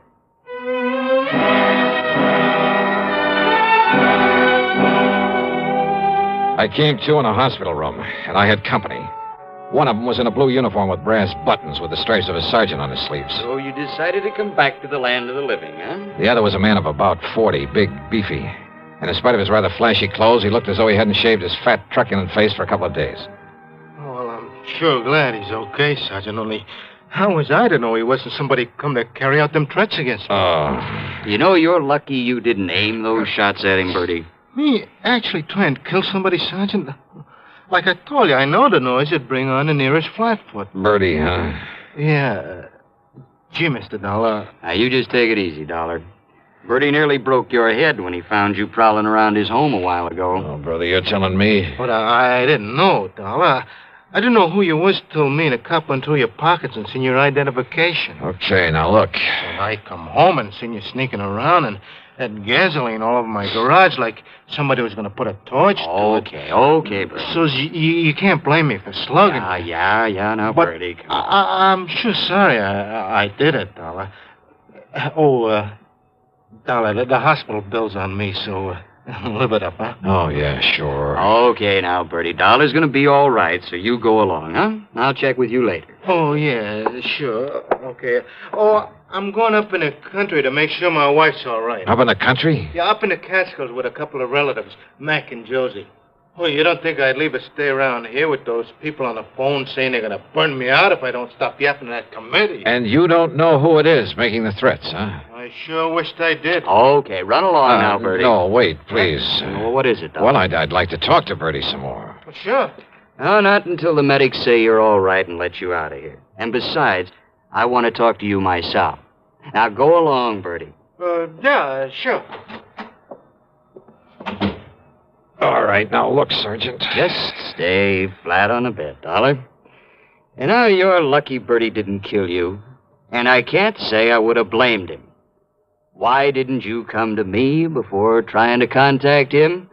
I could have given you all the information you need about this case. Now, look, Sergeant. Not only have saved you a lot of trouble, but kept you from getting banged on the head. Okay. All you private dicks are alike. Now, listen, will you? As for that nosy guy over at your insurance company who's been bothering me 3 and 4 times a day, well, now I've got 2 of you to keep from upsetting the apple cart. What's that supposed to mean? Bertie Larson isn't the man this investigating committee's after. What? Of course not. He's strictly small time. And he hasn't even been that since he served a stretch on a burglary arson rap. What about the narcotics and gambling that's under investigation? He was never any more than a messenger boy for the big shots. Well, then what's the importance of these hearings? Now, don't you see, if the committee can hold him up as a guy who talks and doesn't get hurt by him, well, it'll help them flush out some of the others. And who knows, maybe some of his information might have a little value, and he'd be glad to give it. Yeah? Why? Bertie's been trying to run a used car business. Legitimate, or is it cover-up or something else? Legitimate. You're sure of that? Dollar, that stupid punk has been so scared since he got out of the clink. Yep. And listen. I'm listening. The publicity that he's been getting from the hearings, because of cooperating with the committee, why, it's practically made a public hero out of him. Who knows? Maybe it'll help his business enough to get him out of the red for once. That's why he's singing like a canary, probably making half of it up just to keep his name in the paper. Well, what about the threats he's been getting? You know something? We've only got his word about those threats. For all we know, he's making them up himself. Maybe. Oh, all right. So what if some of his old pals are calling him up, telling him to lay off, huh? If they try anything foolish, we'll nab them. Matter of fact, there are a few of those guys around here we'd just love to have something on. So maybe all this will flush them out for us. Or get Bertie killed? Ask me. I don't think anybody'd even bother to rub him out. I hope you're right, Sergeant. Sure. So, Dolly, that's that. No, when you're wait. up and around, come on over to the station and see me. But meantime, leave this to me, will you? Oh, wait a minute, will you? What about that gasoline he mentioned that was spilled all over his garage? Oh, one of those shots he fired. And now look. Drilled a hole in a can of gas he had lying around. Yeah? Sure, saw it there myself. Look, Sergeant. See you later, Dolly. Wait a minute, will you? Sergeant!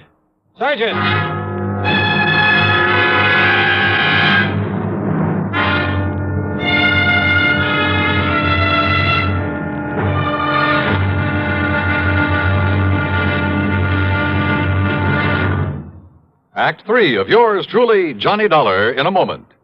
Here's Hollywood star Mona Freeman. Who feels like acting with a miserable cold? I relieve cold distress the fast way with 4-way cold tablets. Yes, tests of all the leading cold tablets proved 4-way fastest acting. Amazing 4-way starts in minutes to relieve muscular pains and headache, reduce fever, calm upset stomach, also overcomes irregularity. When a cold strikes, do what I do. Take 4-way cold tablets. It's the fast way to relieve nasty cold distress and feel better quickly. 4-way, only 29 cents. Now, here's a word about another fine product of Grove Laboratories. Had dandruff for years? Now get rid of it in 3 minutes with Fitch Dandruff Remover Shampoo. 3 minutes with Fitch regularly is guaranteed to keep unsightly dandruff away forever. Apply Fitch before wetting hair, rub in 1 minute. Add water, lather 1 minute. Then rinse 1 minute. Every trace of dandruff goes down the drain. 3 minutes with Fitch, embarrassing dandruff's gone. Fitch can also leave hair up to 35% brighter. Get Fitch Dandruff Remover Shampoo today. And now, Act 3 of yours truly, Johnny Dollar.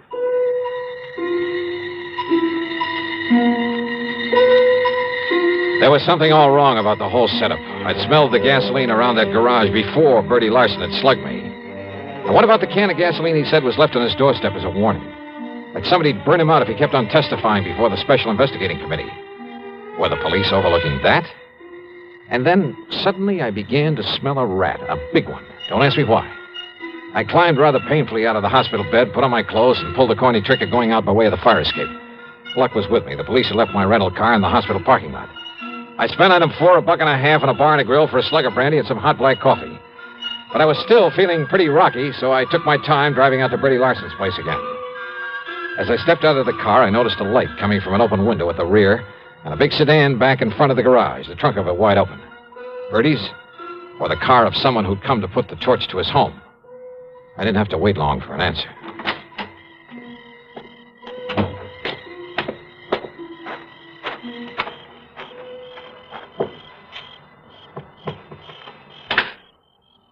Bertie. Huh? Going up in the country, huh, to see your wife? Oh, Dollar. Yeah, that's right. Oh, say, listen, Dollar. It's lucky you come by here. Is it? Lucky for you or for me? Oh, no, listen, I come by to pick up some things, to haul up to my wife. You know what happens? Yeah? When I pulls up in the driveway, there's some guy running away out back. So I yells him to stop, but he keeps on going, and it's so dark I can't see where to throw a shot. And listen. I'm listening. Then I smell gasoline. It's coming from inside the house. So I unlock the door and go in, and you know what I find in there? Go on, Bertie. Come on inside, Dollar. I'll show you. Oh, it's lucky I come by here. That's all I gotta say. Hey, wait a minute. Were you figuring on moving out of here? Huh? What do you mean? Oh, now, don't tell me this is all the furniture you keep in this place. Of course not. I sent a lot up to Josie and Mac from while my wife is staying with them. But if the place burned down, you wouldn't hesitate to collect insurance on all the furnishings, would you? You're trying to be funny, Dollar. Now, look. Look here in my den. You see? You see where somebody dumped gas all over the rug? Lay them celluloid strips and out over the windowsill so as you could put a match to it from the outside? Yeah, I see, Bertie. Well, it's the guy I seen running away from you who was going to burn me out. You see how he broke in by forcing the screen on that window? I see where this screen was bashed out from the inside. What'd you say? And I fail to see any footprints in the flower bed below it. No wonder you served a term for arson, among other things. Huh? Oh, listen. I mean the sloppy setup you made here. What are you talking about? You've been losing your shirt in the used car business. So it looked like you might have to take a chance in the rackets again. Are you out of your mind? But then this investigating committee came along. Talking freely before them gave you an excuse to claim you were getting threats. Oh, now, listen. You filled up the insurance on this place to the limit. Then gave out the tale about gasoline left on your doorstep as a warning. Oh, listen. All of it. So that when your house went up in flames, everybody would think it was set by the mythical person who was supposed to be making the threats. You're crazy. Meantime, of course, you've carefully emptied the place of anything valuable. In storage with these pals of yours, Josie and Mac, up in the Catskills, if any such people really exist. Listen. This home and the garage would probably be nothing but ashes right now if I hadn't come along earlier. Could have killed you then, Dollar, so Killed maybe me? I better... I think you were just a lousy shot. Yeah? But when all that noise brought the police and you found out who I am, why, sure, you could use me to help build up your case for whenever you decided to fire this place. You thought. But it didn't work, Bertie, because... Oh, no, you don't. Come on, put your hand up. Come on, over your head. Reach, Bertie. No, listen. Can't even pull a gun quickly, can you? You don't need to, Dollar. Oh, what? Don't move. I'm right in back of you. Drop the gun. Kill him. Yeah, Nora. Kill him. We'll fire the joint and get up in a country where Josie and Mac will swear we've been with him all the time. Yeah, Bertie. Yeah, that's what we'll do. And listen, we'll strip this guy after you knock him off. They'll find his bones after the fire, and they'll think it's me. That's another 20 grand of insurance to collect. No, Bertie. What? I'm leaving both of you here. You gone crazy? After this nice setup, I'd be crazy if I didn't take all I could get out of it. You ready, Bertie? Oh, Nora, listen! All right, Dollar, now it's you. Drop it, Nora. Where'd you come from, you dirty...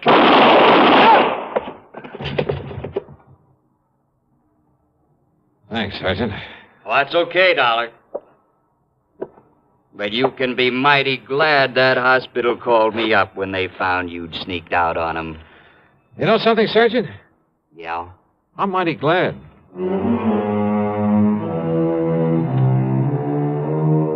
Expense account total, including my hospital bill, my room at the Bellevue, and a couple of meals, plus, of course, the trip back to Hartford, $79.75. Remarks? Why bother? From here on in, it's up to the company and the police to straighten things out. Yours truly, Johnny Dollar.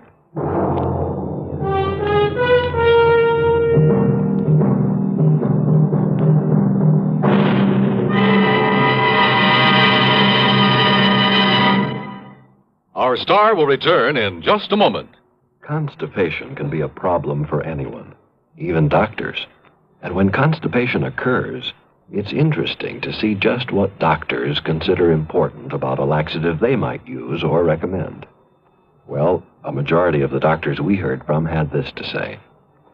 A laxative should be effective, gentle, as close to natural acting as possible, and a medicine that can be used with complete confidence. Now, X-Lax has been popular with many doctors and millions of people over the years because chocolated X-Lax is effective. Overnight, it helps you toward your normal regularity. X-Lax is gentle. Next morning, it gives you the closest thing to natural action.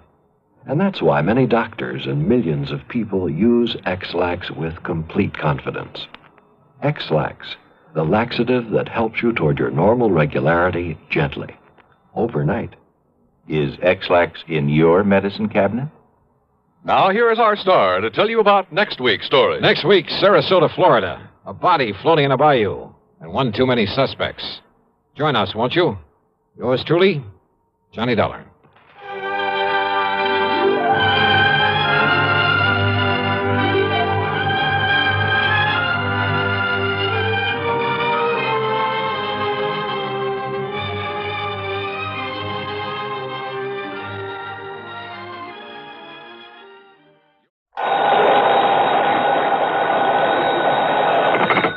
Johnny Dollar. This is the Milford Advertising Agency in Denver, Colorado, Mr. Dollar. Advertising agency? Mr. Horace W. Milford would like to speak with you. Hold on, please. Hello, Dollar. That's right, Mr. Milford. Yes, can you come out here to Denver to see me right away? Well, now, look, sir, if you're interested in buying commercial time on my weekly radio program, you'll have to contact CBS Radio in New York. No, Dollar. This is a purely personal matter that I wish to see you about, that I must see you about. Well, I'm sorry, Mr. Milford, but unless there's insurance involved... Well, yes. Yes, there is. The same company that's insured my life. One of the outfits I work with? Tri-Western Life Insurance Company? Yeah, that's one of my clients. Well, then, please, come out here right away. Well, I'd better check first with the company and get their authorization to... What was that? No, by all means, do not contact the insurance company. Not yet. Well, there's a little matter of my expense account. That will be taken care of, most adequately. Okay, whatever you say. Now, what's this all about, Mr. Milford? Mr. Dollar, here on the phone, I can only tell you it's a matter of preventing... Yeah? Yes? Of preventing a murder.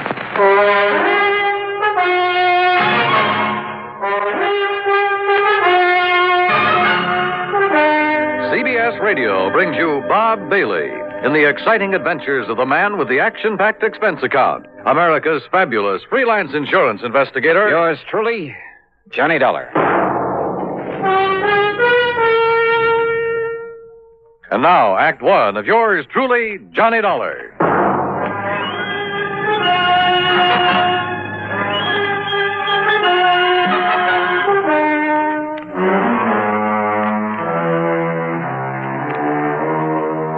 Expense account submitted by Special Investigator Johnny Dollar to Mr. Horace W.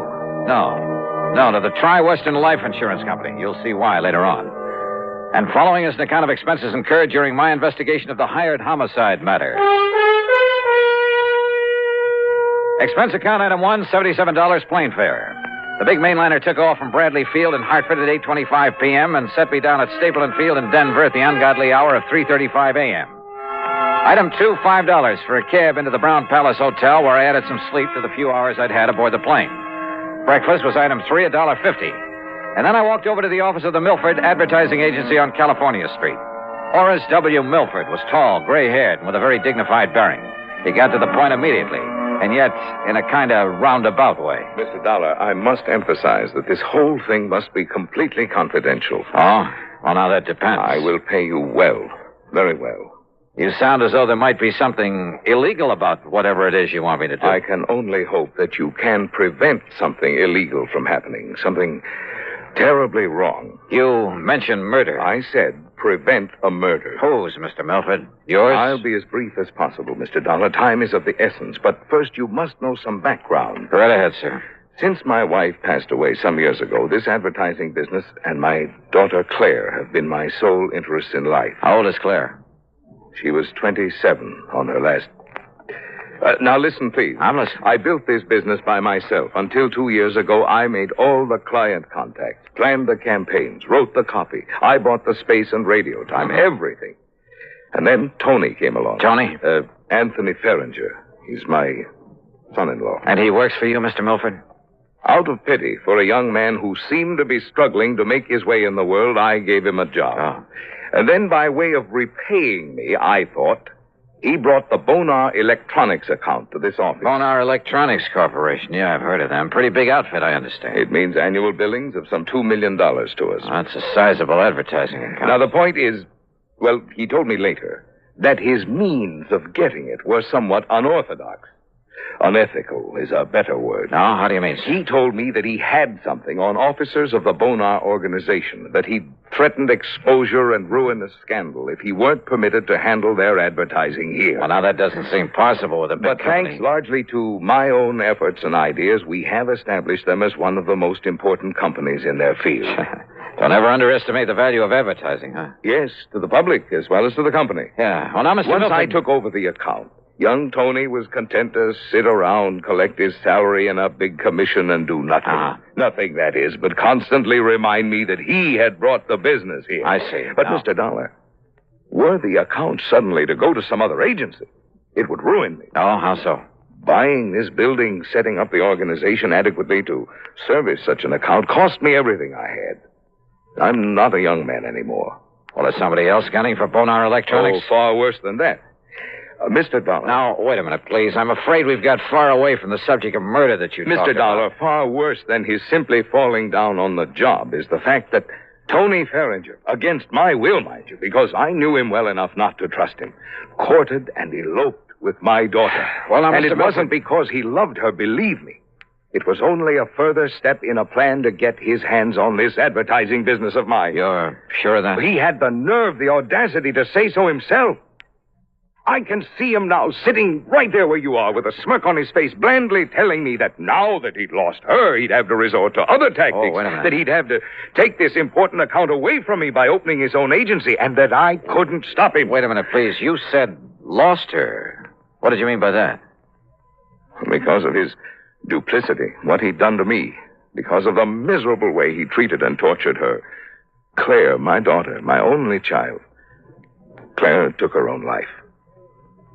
Oh, I'm sorry. Oh, the shock of it almost killed me, Dollar.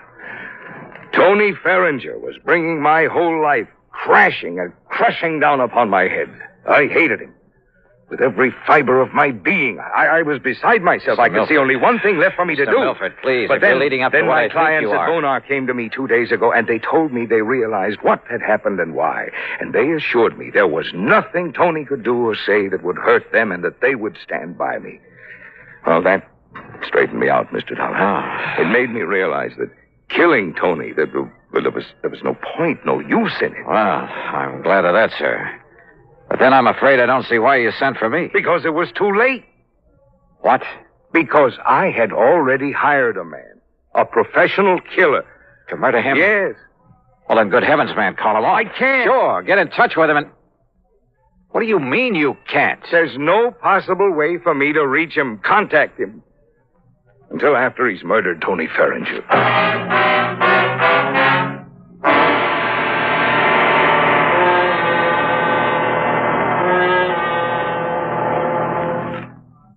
And now, Act Two of yours truly, Johnny Dollar, and the hired homicide matter.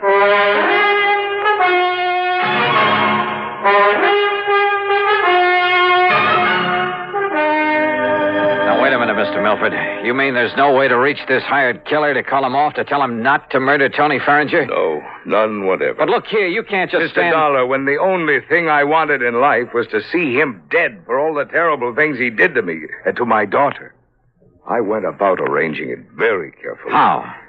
By means I don't need to go into here, I finally established a contact in the underworld here in Denver. Sort of a stool pigeon, I suppose you'd call him. A man named Eric Blinker. Yeah? For a price, Blinker had the killer contact me at my home. Do you know the name of this killer? Well, he only told me that if he felt it necessary to phone me or to contact me in any way before the job was done, he would identify himself as Blackie. Oh, great. Then the only thing you can do is contact this Eric Blinker again. No. Tell him to call off Blackie. Have Blackie get in touch with you. No, Mr. What do you mean, no? Eric Blinker's body was found floating down the Platte River yesterday afternoon, just before I called you. Oh, but don't you see, Mr. Dollar? Unless we can somehow contact this Blackie, he'll go ahead with the murder. The murder I arranged. It must not happen. All right, how much do you know about Blackie? What does he look like? I don't know. But you just finished telling me that he called on you to make arrangements for the killing. He came to my home at night. He insisted on talking to me from outside a window where I couldn't see him. I couldn't see him. All right, did you give him any money? $5,000 in cash. Marked? Huh? Mark bills. No. Oh, fine. Well, he said that if any of the money was marked in any way, that he would know about it and that he wouldn't hesitate to kill me. All right. When was he to do the job? He would only say by the end of the week. And this is Friday. This is Friday. And you can't give me anything to go on to find this man, Blackie? Nothing, unless he calls. Well, if that happens, you don't need me. Mr. Milford. Yes? Have you told Tony Farringer anything of this? Good heavens, Dollar, you don't know the man. Can't you see what would surely happen if I did? He would bleed me for everything I have. Me, accessory to a plot to murder him. Don't you see what that means? Yeah, sure I do. And if you were to call in the police, it would be just as... Oh, yeah, Mr. Milford, you've really stuck your neck in a noose. Somehow you've got to get me out of this. You? What about Tony? Right guy or wrong, he's the one who's going to be killed. Well, I meant stop this thing. I don't want his blood on my hands, not anymore. Somehow you've got to stop this killing. Oh, yeah, sure, great. But how? You got any good ideas? Hey, a phony telegram, something like that. What? Yeah, some kind of a message telling Tony to get out of town. But if it weren't to reach him soon enough, or if he were to disregard it. If you were to go to the police. Oh, I'd sooner kill myself. I might as well. Or contact them. An anonymous warning, maybe. There is only one place from which Tony Farringer might expect trouble. From me. Mr. Milford. Well... Oh, I don't know. So help me, I don't know. I'm not even sure you deserve help after what you've done. I beg you, Mr. Dollar. Hey, you told me on the phone there's insurance involved in all this.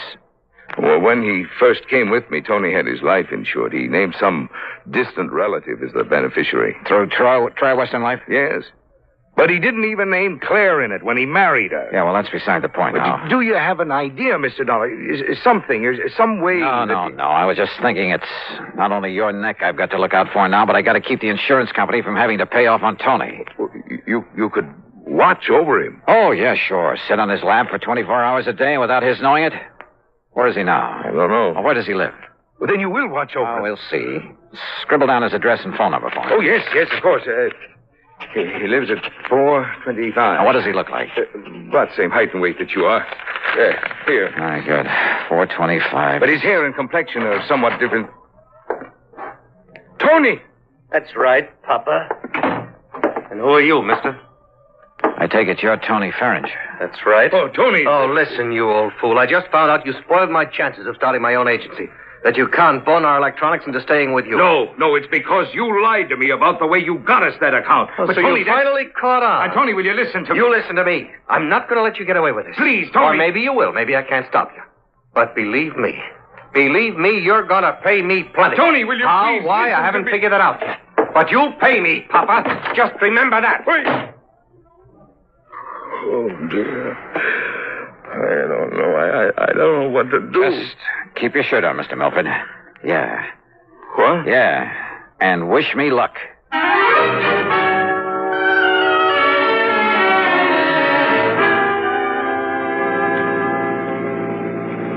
Item 2, $5 for a taxi that followed Tony Farringer's car to a residential section east of town. And sure enough, he pulled up in front of his own home. Maybe the wild, the crazy idea that I'd suddenly got back there in the office would work. Driver. Yeah? End of the line. Pull around this corner and stop.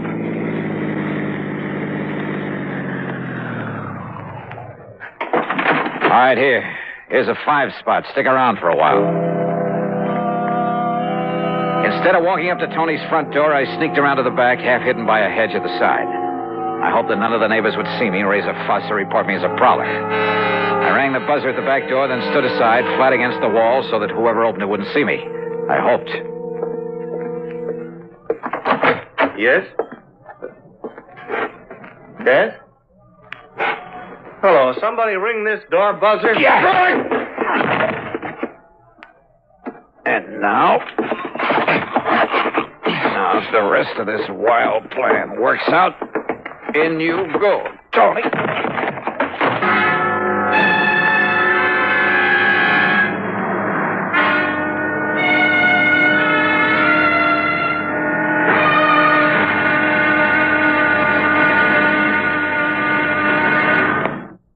And now, Act 3 of yours truly, Johnny Dollar.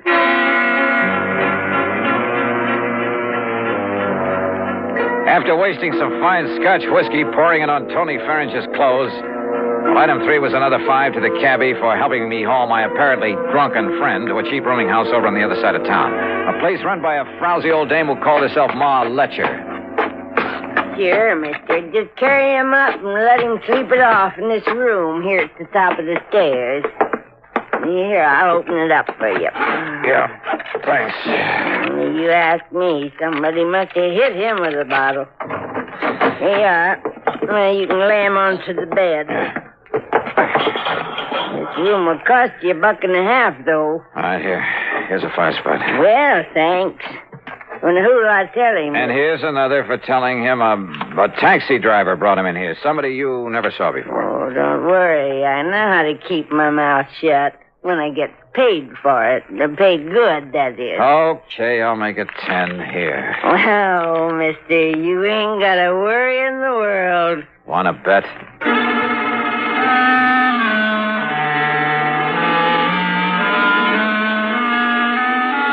Item 4, $1.10 for another cab back to Tony Ferringer's house.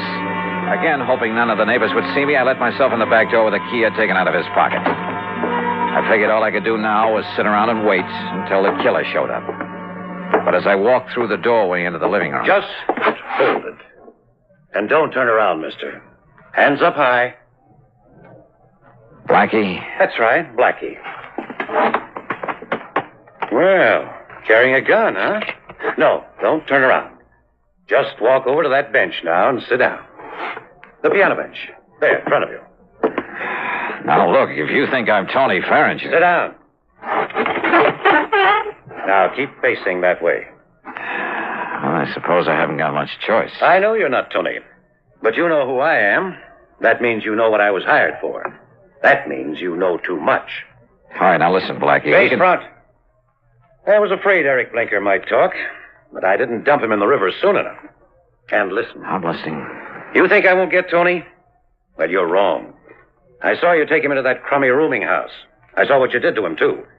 He won't be moving out of there for a while. That means I have plenty of time. Hey, Blackie, so, listen. mister, I hate to do a killing without getting paid for it. But as long as you know so much, well, I'm afraid you don't give me much choice, do you? Are you talking for your own amusement? I'm giving you a chance to say your prayers, if you still know how. Hey, Blackie, look, Face we can... front. Well, what difference does it make? What? If I should see you, I mean. If you're going to kill me... Let's just say I prefer it this way. Are you ready? Are you kidding? You think you're going to get away with this? I'm absolutely sure of it. And I asked you, Do you think I'd come here looking for you without taking precautions? I think you've said enough. Now, do you feel this gun in the back of your head? I could tell by his voice that he stood directly behind me. I put my right heel tightly against the leg of the piano bench. And then as I felt the cold muzzle of his gun against the back of my head, I suddenly dropped to the floor, kicking the bench against his legs.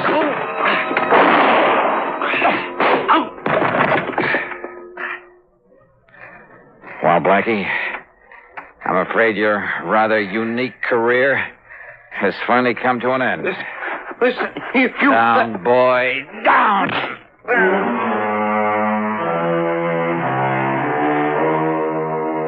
Nailing Blackie for the murder of Eric the Stoolie made it easy for me to keep Mr. Milford out of the picture completely. Nor did Blackie talk. Some code in the underworld, I guess. As for the expense account, well, in view of the fee that was handed to me, you can forget it. Tony Ferringer, incidentally, never did quite know what happened to him. Now, will somebody please give me a nice, clean case to work on? Yours truly, Johnny Dollar.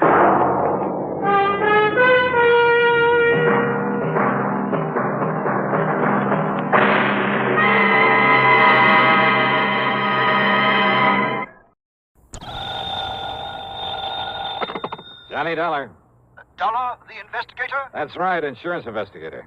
Then you're the man I want, the man I need, immediately. Well, it just happens I'm late for an appointment, Mr. What did you say your name is? I didn't, but it's Lynch. Walter E. Lynch. And you must come out here right away, Mr. Dollar. Protect me. Protect you? Yes. I live over here in Manchester. Manchester, Connecticut? Yes, that's right. My address is 13421 Peachtree Lane. 13421 Now, can you come out here right away? Well, I told you I have an appointment to keep. Well, then I hope it's a brief one.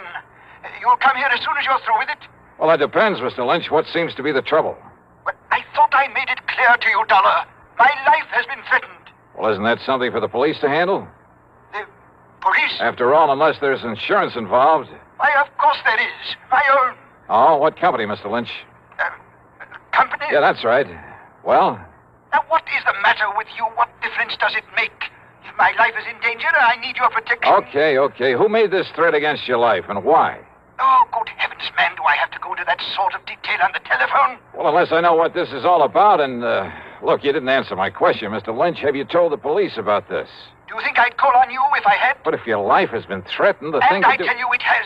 What is the matter with you? All right, then. Call in the police. Now, you listen to me, Dollar. Meantime, if I find any legitimate reason why I should make an investigation, Don't you understand? I'm not asking for investigation. I'm asking for protection. And I tell you, the people for But you now, to look, call... you have my name, you have my address. Now, you get on over here. But don't you see? I can't shall be waiting for you. Mr. Lynch. Okay, mister, go ahead and wait. Of all the crackpots. I wonder, though. Yeah?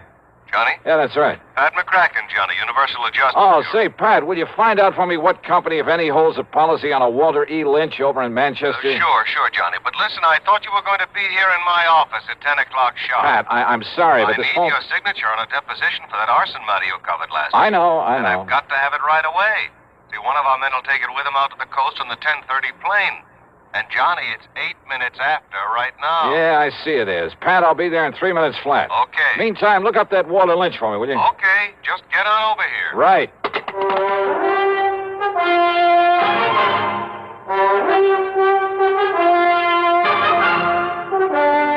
CBS Radio brings you Bob Bailey in the exciting adventures of the man with the action-packed expense account, America's fabulous freelance insurance investigator. Yours truly, Johnny Dollar.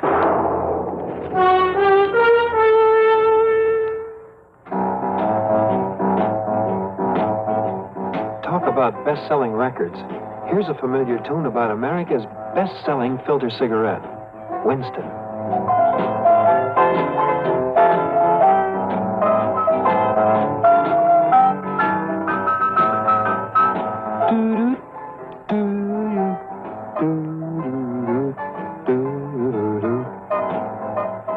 Winston gives you real flavor, full, rich tobacco flavor.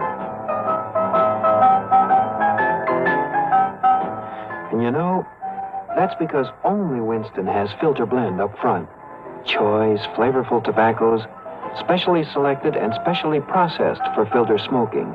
No wonder Winston tastes good, like a cigarette should. Smoke Winston. And now, Act One of yours truly, Johnny Dollar.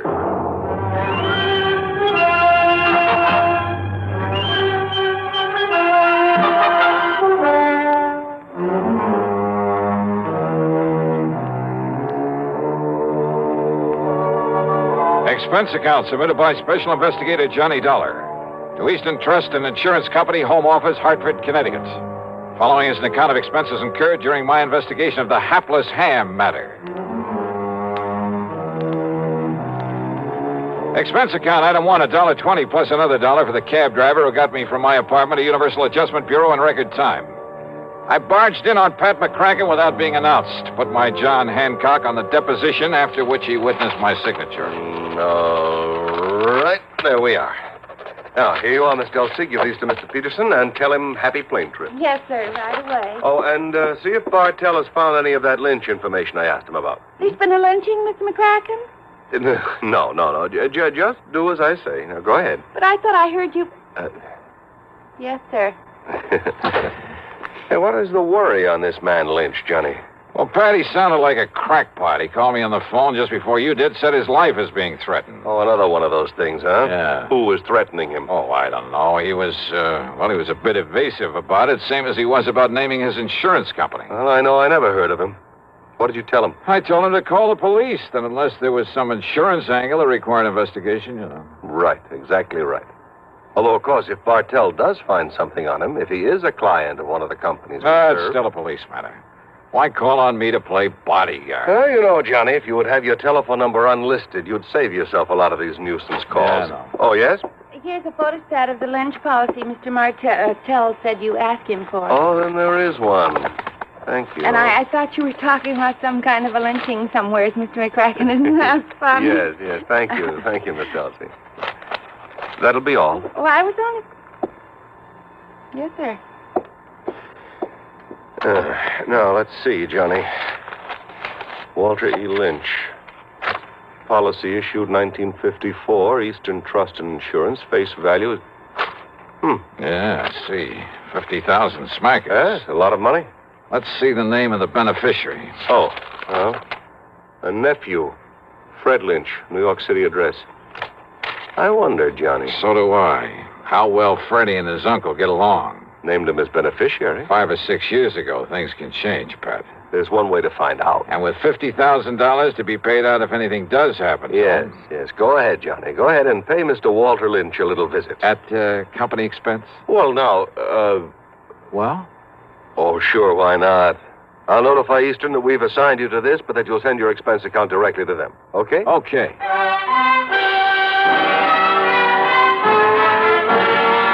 It was only about 13 miles from my place to Manchester, and I used my own car, but I saw no reason for not using the old expense account, so item 2 was $4.60 for a tank full of gas. The address Mr. Lynch had given me turned out to be in a rather nice residential section. The house was a small but attractive Cape Cod affair, surrounded by stately elm trees. And then I saw them, in the shade of the elms at the front of the place. A couple of police cars.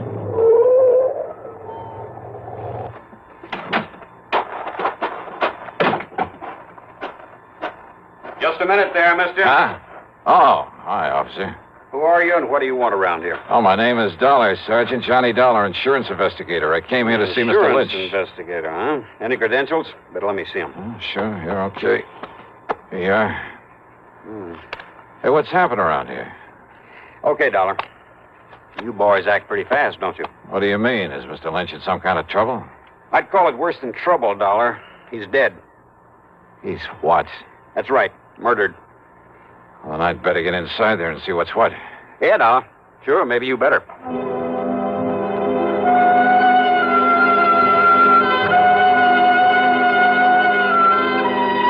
Inside the Lynch home, the police medico and my own eyes confirmed what Sergeant Beakley had told me outside. Walter E. Lynch was dead, all right, and there was no question about his having been murdered. As you can see, Mr. Dollar, the knife, obviously a long, very sharp one, plunged into his body here, directly back of the heart.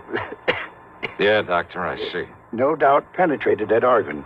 Death must have been virtually instantaneous. Yes. Any sign of the murder weapon? We haven't found any sign of it here in the house, Dollar. Conroy's out back looking for it. And for any footprints that might give us a clue. That little rain we had last night ought to help in the footprints department. Only it doesn't. Now, whoever did this must have come right in the front door. Hi, Dollar. Hi, Conroy. Sergeant, you want me to see what's holding up the boys from the lab? Yeah, I'll give them a call. Right, you are. Meantime, Dollar, if you have any ideas... No, wait a minute. Too late, I guess. What? If there were any fingerprints on that telephone, Conroy's probably covered them up. Probably covered up. Anyway. Huh? Well, it wasn't the killer who called us about this.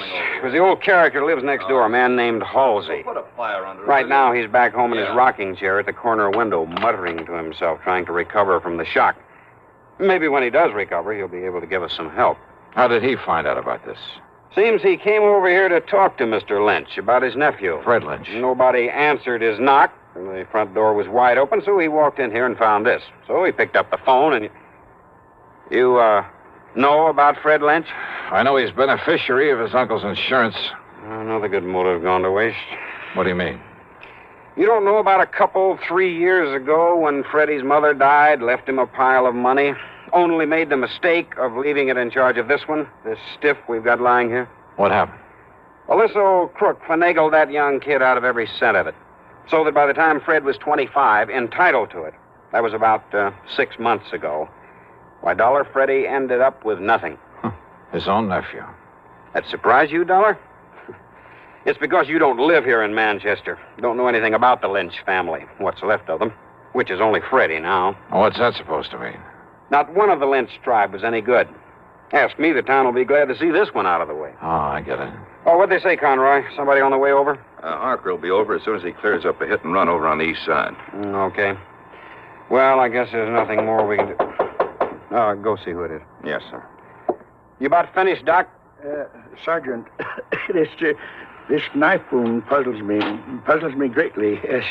What do you mean, Doc? Very unusual instrument. Very long, thin, with a two-edged blade. Yeah, both edges very sharp. That's so? Yeah, very unusual. Sergeant, you said a neighbor, Mr. Halsey, found him here? Yeah, did somebody speak my name? Here's the man who was knocking on the door. Oh, Mr. Halsey, come in. I don't know that I want her, Sergeant. With that poor man laying there dead. Mr. Halsey, this is Johnny Dollar, insurance investigator. Eh? Insurance investigator? Yeah, I understand you came over here to talk with Mr. Lynch about his nephew, Mr. Halsey. Freddie, why that worthless young wastrel, that... Why do you say that? Well, because he never did a day of honest work in his life. The theater, that's all he cares about. Theater? In New York City, that pit of iniquity spends all his time with sinful people, actors, chorus girls, and the like. I take it you don't have much use for people in show business. Scum of the earth. That's what they are. That's all they are. Yeah, and well... he's one of them. Now, Mr. Halsey, and if you... when I saw him here this morning... What? He was here? No doubt come to beg some money from his uncle. Why didn't you tell me that, Mr. Halsey? Of course his uncle cut him off from the money his mother left him. Wouldn't you have done the same? Mr. Halsey, listen. Eh? Will you... Yes, well, wouldn't you? Look here now. An actor he is in that sinful city down there. Wait a minute. You say that Freddie was here this morning? Yeah, of course he was. When? That's why I finally made up my mind to come over here and talk to Walter about him. What time was he here? Well, from 9:30 to a few minutes of 10. Doc, have you been able to fix the time of death? Very, very close, Sergeant, yes. By the body temperature. What time would you say, Doctor? About 10 o'clock.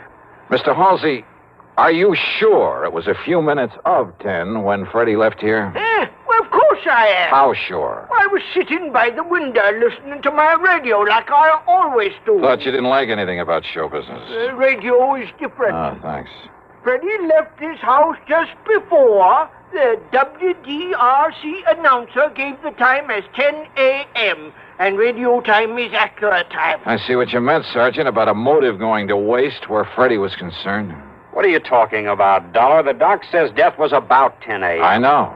So? And Mr. Halsey, you're sure that Freddie didn't come back here after 10? What's the difference? Of course I am. These eyes of mine may be pretty old, but they never miss anything. Well... What's the difference, Johnny? Freddie's the one that killed him.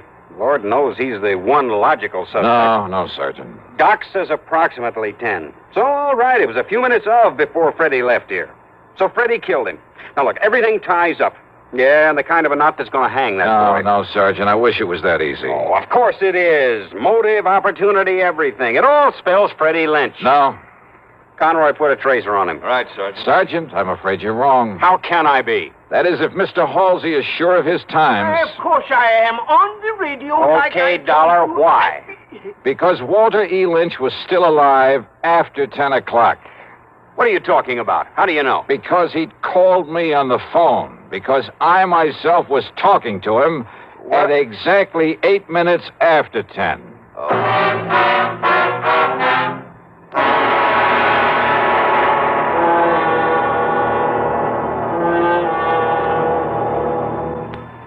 We'll continue with Act Two of yours truly, Johnny Dollar, in exactly 1 minute. Here's Hollywood star Mona Freeman. Who feels like acting with a miserable cold? I relieve cold distress the fast way, with 4-way cold tablets. Yes, tests of all the leading cold tablets proved 4-way fastest acting.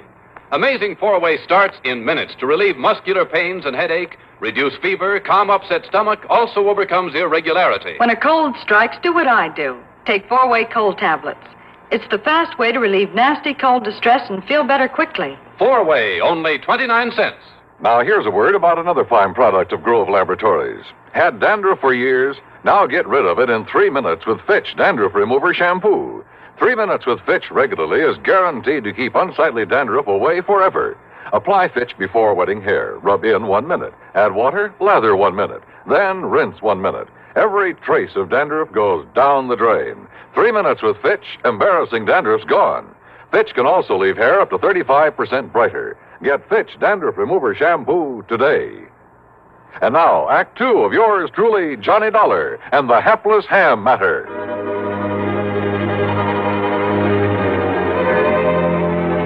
No question about it. I was the perfect alibi for Freddie Lynch. Freddie had left his uncle's house a few minutes before 10. I had talked with his uncle at 8 minutes after 10. Yeah, and when the police checked up, they learned that Freddie had taken a bus to New York at 10:15. On foot, and he was on foot. Old man Halsey had seen that. He had to leave the house before 10 to make that bus. I told you, young man, these eyes of mine may be old, but they never miss a thing. He was on foot, all right, and he left this house before 10 o'clock, and he didn't come But now back. wait a minute. If someone else came in here to commit the murder after Freddie left, why hadn't old man Halsey seen that person? You're right, Dollar. Nobody else came here, so it must have been Freddie killed his uncle. All right, now look, Sergeant. Only how could he? Because if you talked to Mr. Lynch at 8 minutes after, and Freddie was on his way to the bus station, and he had to be... Wait, then Sergeant. it's impossible. Dollar, this really bugs me. All right, listen, the murder weapon. Very unusual. I know, Doc, you told me. It must have been something I'd never seen before. I wouldn't be too sure about that, unless you feel the same way Mr. Halsey does about show business. What? Terrible, sinful, iniquitous, immoral. Yeah, maybe you're right on this one. What are you getting at, Dollar? I'm getting out. Was that an express, that bus that Freddie took to New York? No, it was a local. But I don't see Then what... with luck in my own car, I can beat him down there. Do you know where he lives, Mr. Halsey? I certainly do. All right, where? At 1231 West 43rd Street. Good. I'll see you later. Now, Oh, Dollar... and Sergeant, maybe you can fix any tickets for speeding I pick up along the way. Somehow, just lucky, I guess, I managed to reach the address in New York without getting pinched. A $10 bill of the superintendent, that's item 3, got me into the rooms of Freddie Lynch. The walls were plastered with theatrical programs and playbills, most of them from summer playhouses, off-Broadway shows. In a closet, I found some costumes he'd used in various productions. In one corner was a battered shield with a broken spear beside it. Some heavy oriental belts and jewelry. The long robe of an Arabian desert rider with a sort of turban to go with it. Yeah, everything fitted in very nice.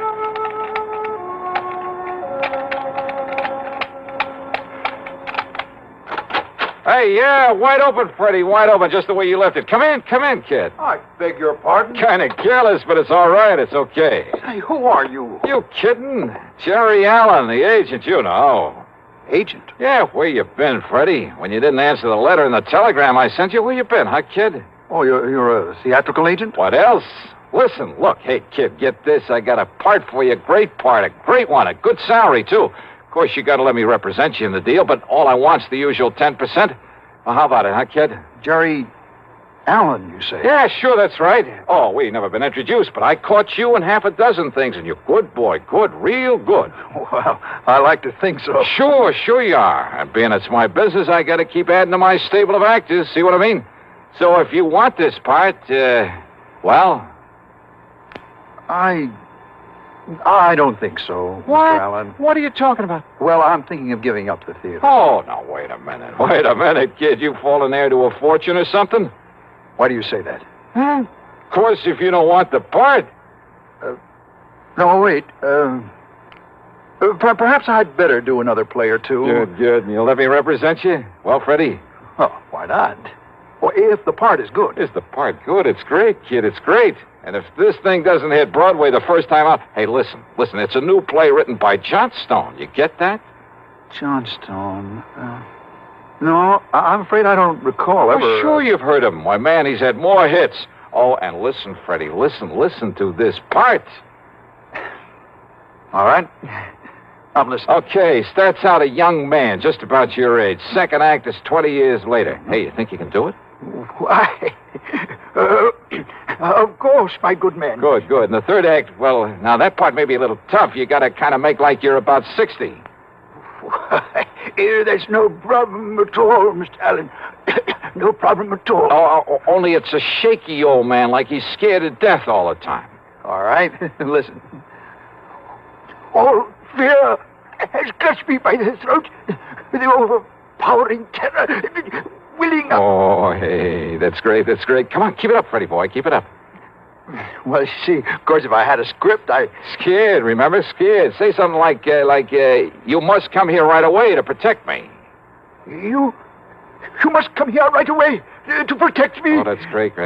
Now, say my life is in danger. I've been threatened, Mr. Dollar. My very life is in What? Dollar? That's right. Johnny Dollar. Why, this was all a trick. Yeah, and you fell for it like a ton of bricks. The same voice you faked over the telephone to sound like your uncle. Oh, now, listen. Killed him, left his home knowing that nosy old neighbor would swear as to when you left. Then ran to the bus depot and called me up with that phony voice to make an airtight alibi. To make me ready to swear your uncle was still alive after you left him there dead. But, Dollar, listen. See, I'm his only kin. I'll be coming into a lot of money. His insurance and whatever money or property there is. Oh, why don't you drop dead? I see. But you see this. So that's what you did it with. Yeah, that's right. Arabian, isn't it? I stand back. Long, thin blade with a double edge. From one of your costume plays? I'll stand back, I say. Sure. I don't need to be close to you to use this. Oh, my hand. You've broken my hand. Funny. I didn't think I was that good a shot.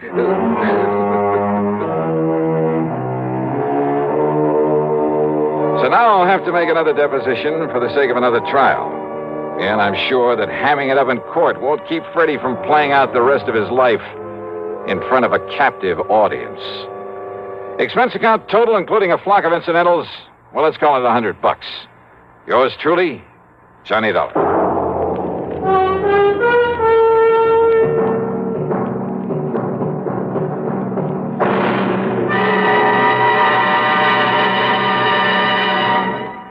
Now, here's a word from our star about the case he'll investigate on next week's program. Thanks, Daniel. It's called The Unholy 2 Matter and involves a pair of characters who fit that description perfectly. One of them a killer. And if you're at all curious about what to do when you've got the situation well in hand and then suddenly a gun is shoved into the middle of your back, well, join us, won't you? Right here on your favorite station at the usual time on Sunday. Yours truly, Johnny Dollar.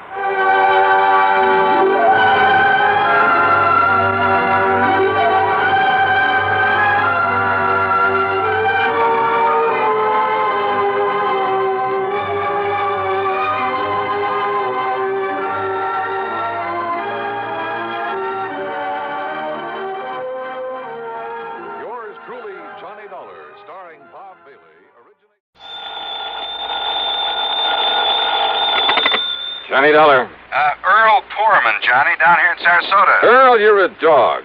What? A couple of weeks ago, when you dragged me down there to Florida, I thought you were going to take me out in the Gulf for some of those kingfish. Well, now, Johnny, Instead, we ended up fishing a body out of the bayou. Well, now, you don't think I planned that? Oh, no, I was only kidding. But if you're calling me about going down there for some fishing this time, well, are you? Well, maybe we can get out in the Gulf while you're down here. While I'm down there for what? To find out what's happened to a policyholder of ours. Uh-oh. Another one of those mysterious disappearance things? No. I want you to find out, if you can, whether it was suicide or murder. Oh. I'll grab the first plane I can.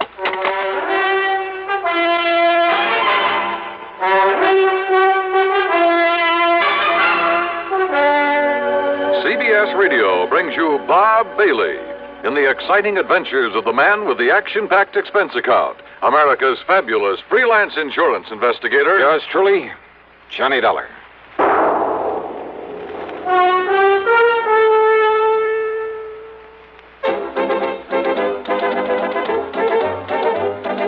Winston tastes good like a cigarette should. Winston tastes good like a cigarette should. Winston gives you real flavor, full, rich tobacco flavor. Winston's easy drawing too. The flavor comes right through to you. Winston tastes good like a cigarette should. modern filter? Sure, Winston has it. But that's only the beginning of a Winston. Up front, up where it really counts, Winston packs exclusive filter blend. Light, flavorful tobaccos, specially selected and specially processed for filter smoking. Filter blend. That's why it's fun to smoke Winston, America's best-selling filter cigarette. Winston tastes good like a cigarette should. And now, Act One of yours truly, Johnny Dollar.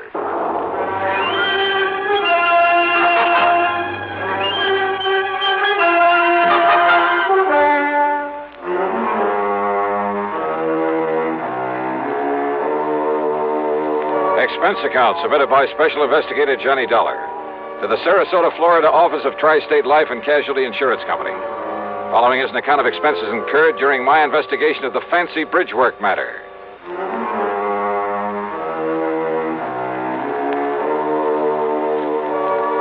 Expense account item 1, $79 even, plane fare and incidentals, Hartford to the International Airport at Tampa.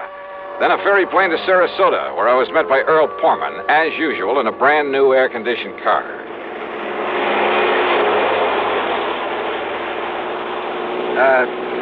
You know something, Johnny? If I'd had any sense, I'd have met you in Tampa. Oh? Why do you say that, Earl? Well, because this murder, if it really was a murder, occurred on the Sunshine Skyway Bridge, about 28 or 29 miles north of town. Yeah, I wondered why we were heading north on the Tamiami Trail. But you say if it was murder. Well, if it was suicide, Johnny, if you can prove it, well, it'll take the company off the hook for some $40,000. Who was the victim, the insured? A worthless tin horn gambler by the name of Alfie Garber. Tin horn, huh? What? Well, he must have had something to pay the premium on $40,000 worth of insurance.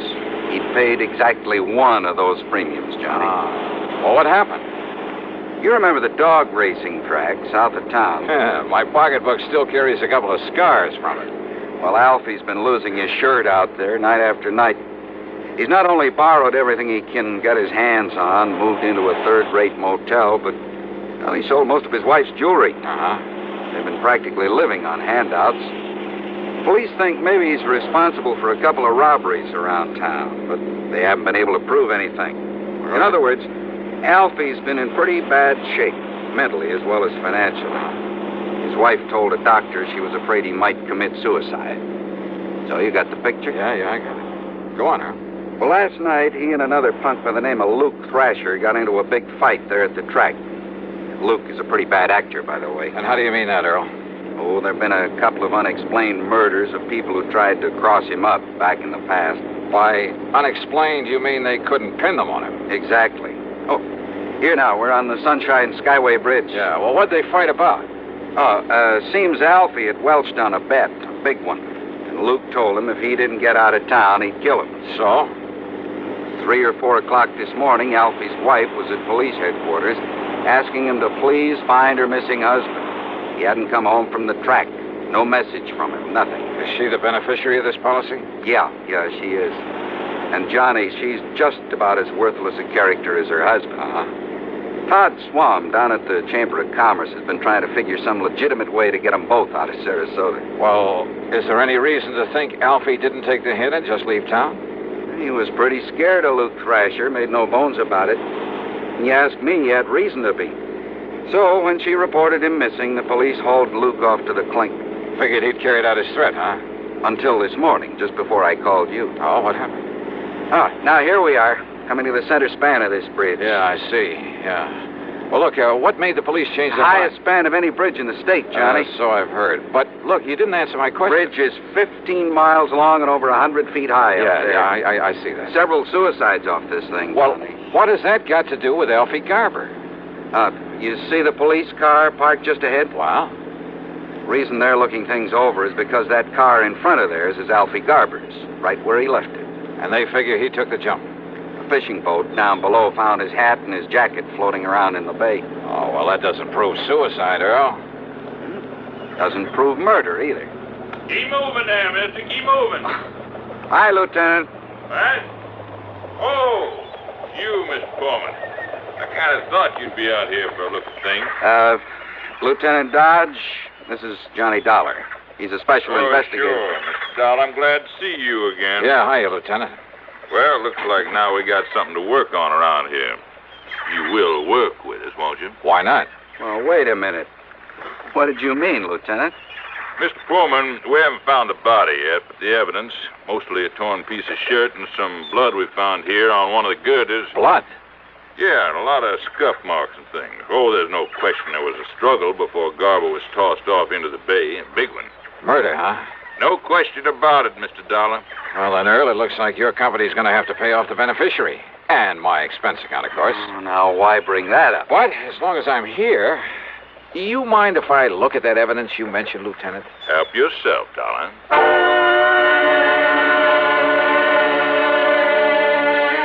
So I did. The marks of a struggle, the patches of blood on the girder, even the hat and the coat that had been recovered from the body. And I was inclined to agree with Lieutenant Dodge. That is until... Huh? What is it? Wait a minute. Let me see this jacket again. Well, it's just an ordinary old tweed jacket, Dollar, and it's his all right. I checked it out with his wife. Yeah? Is she all broken up about him? No, not particularly. Luke Thrasher died, she might have been. I see. No bullet holes or tears in this thing. Well, so he must have taken it off before the struggle. But, what about this? What? Oh, why, that's just a feather from one of those seagulls that are flying around here all the time. Is it? Well, isn't it? Or is it a clue that Alfie Garber wasn't murdered after all? Huh? Yeah. Give a thought to that, Lieutenant. Now, just a minute, Dollar. How can this little feather prove that Alfie Garber wasn't murdered? Why, I didn't say a thing about proof, Lieutenant. Okay, you said clue. From a seagull, huh? What else? Well, what's the difference? Yes, what are you getting at, Johnny? Hey, Earl, does old Doc Crutcher still live up the street from you? Still does. Why? Now, wait a minute, Dollar. Yes, Lieutenant. You're going to work with me on this, huh? Absolutely. Then you mind telling me why this feather's got you all excited? Well, I'm not exactly sure yet. Do you mind if I scrape a little of the blood off this girder? I sure do. That blood will be wanted for identification, for comparison. You mean if you find Garber's body? We'll find it, all right. We have to drag the whole bay. Good luck. Now, Dollar... Hey, swing us around, Earl, and head us back to Sarasota. Come on, swing us around. A, U-turn in the middle of this bridge? Mr. Pullman's right, Dollar. Go right ahead, Earl. I'm sure the lieutenant will be glad to hold back the traffic for us. Whatever you say, John. Okay, make a U-turn. I'll hold things up for you. But, Dollar... Attaboy. But if I didn't like you, I didn't think you could help me with this. Holy...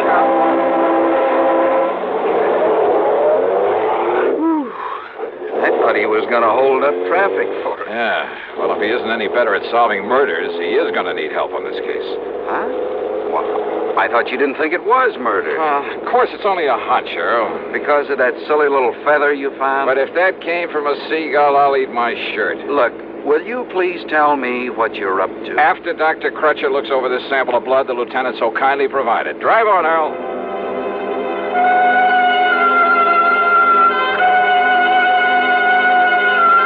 Dr. Les Crutcher, there on St. Armand's Key, is one of the most able men with a microscope I've ever known. He poured us a couple of drinks, took the blood sample, and retired to the tiny laboratory there at the back of his house. Then, after about 15 minutes... Now, Johnny, listen to me. Relax, Earl, relax, and enjoy your drink. We may have to do some traveling around when the doc gets through with that specimen. Well, like where? If my hunch is right, that is. Well, Doc, what'd you find out? Johnny, putting that under a lens took me back to the old days before I got my MD, when I thought I was going to spend the rest of my life as a veterinarian. Chicken blood, huh? What? That's right. Though whatever made you think it was... Well, then that feather was a chicken feather? I kind of thought maybe it was, Earl. Now I'm sure. Well, then Alfie Garber wasn't murdered at all. Those marks of a struggle, the blood up there on that bridge, his hat and his coat, they were just planted there. Alfie planted them there. Which means the police can forget their earlier suicide theory, too, doesn't it? Right. Alfie staged the whole thing to make it look like murder so his wife could collect his insurance. Kind of looks that way, doesn't it? So all his wife has to do is collect the insurance, then meet him somewhere, and they'll be $40,000 richer. At least that's what she thinks. Only she's wrong. They're both wrong. Right, Johnny? One sure way to prove it out, Earl. Yes? How? Sure. Find Alfie Garber.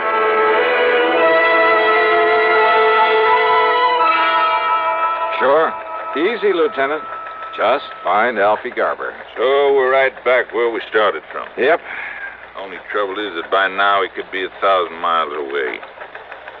Well, at least it takes that insurance company of yours off the hook. Yeah, I guess so. Kind of lets Luke Thrasher off the hook, too. Means his alibi really was airtight. His alibi? Yeah, Luke had witnesses to prove he was here in town at the time Alfie's car was left up on that bridge. Oh, I see. So I'd better arrange for Luke's release, I guess. Only hope he doesn't make trouble over being locked up. Well, now, those kinds seldom do, Lieutenant. They're usually smart enough to try to keep peace with you boys. He is a smart one, all right. Maybe if I butter him up a bit. Hey, look. I borrowed one of Earl Pullman's cars. When you let Luke Thrasher out, tell him there's a car and chauffeur waiting to take him anywhere he wants to go. Okay, Johnny. Thanks. As I drove Luke to his little motel outside the town near the track, I hoped he might come up with some kind of a lead on Alfie Garber. After all, he followed the same route, year after year, made the same contacts. But I didn't get much help from him. Quite the contrary. Dollar, if I knew where to look for that punk, I might go after him myself. Oh? Why, Luke? I could kill that cheap little Welcher. Only, what's your interest in him? His attempt to defraud an insurance company? Oh. Slow down. Sure. What are you, anyway? I'm a special investigator for the insurance Stop company. the car, Donald. What? I said stop the car. What's the matter, Luke? Private investigator, huh? That's right. That means you're a cop, and me, I don't like cops, public, private, any kind. So keep away from me, Dollar, if you want to stay healthy. Oh? Yeah. Listen, Dollar. I'm listening. You ever hear that maybe I killed a couple of guys one time and got away with it? I heard. What about it, Luke? Just remember that, Dollar. Just remember that. Act 2 of yours truly, Johnny Dollar, in a moment. Meet star Stuart Irwin. Nothing's worse for an actor than a nasty cold. To feel better quickly, I take wonderful 4-way cold tablets, the fast way to relieve cold distress. Right. Tests of all the leading cold tablets proved 4-way fastest acting. 4-way starts in minutes to relieve muscular pains, headache, reduce fever, calm upset stomach, also overcomes irregularity. Take my advice. For your next cold, take 4-way cold tablets, the fast way to relieve those cold miseries. 4-way, only 29 cents. Now, here's a word about another fine product of Grove Laboratories. To get rid of embarrassing dandruff in 3 minutes, change to Fitch Dandruff Remover Shampoo. 3 minutes with Fitch regularly is guaranteed to keep unsightly dandruff away forever. Apply Fitch before wetting hair, rub in 1 minute. Add water, lather 1 minute. Then rinse 1 minute. Every trace of dandruff goes down the drain. 3 minutes with Fitch and embarrassing dandruff's gone. At the same time, Fitch can brighten hair up to 35%. Get Fitch Dandruff Remover Shampoo today. And now, Act 2 of yours truly, Johnny Dollar, and the fancy bridgework matter.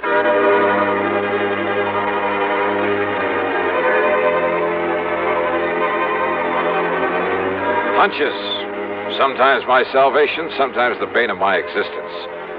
It was a hunch that led to the discovery that all the evidence Alfie Garber had been murdered and thrown off the bridge, that all that evidence was trumped up, phony, obviously to mislead anyone looking for Alfie. And now I had a couple of hunches about Luke Thrasher. One, that his warning to stay out of his way was due to more than a simple hatred of cops. Two, well, this was a real wild one. But in spite of what he'd said, I had the distinct feeling he could somehow put me on Alfie Garber's trail. It was late by the time I got to Earl Portman's house on St. Amman's Key. He and his wife had gone to bed. I poured myself a nightcap and sat down on the floor of the room to think things out. Huh?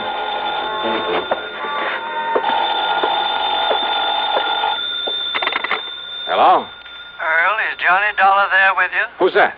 Oh, Johnny? Yeah. Well, this is Doc Crutcher. Oh. Listen, there was something about that blood specimen you brought me, that chicken blood. Yeah? I wasn't sure at the time, so I put it back under the microscope. And I found traces in it of a trypanosomus virus. Very seldom found here in the South. So what about it, Doc? So I checked with some of the local vets to see if any of them knew whose poultry flock might have it around here. I thought such information might be of help to you. You were so right. And, Johnny, that chicken could only have come from the farm of Andrew Palucci out on Bee Ridge Road. Good for you, Doc. Mr. Palucci is about to have a late visitor.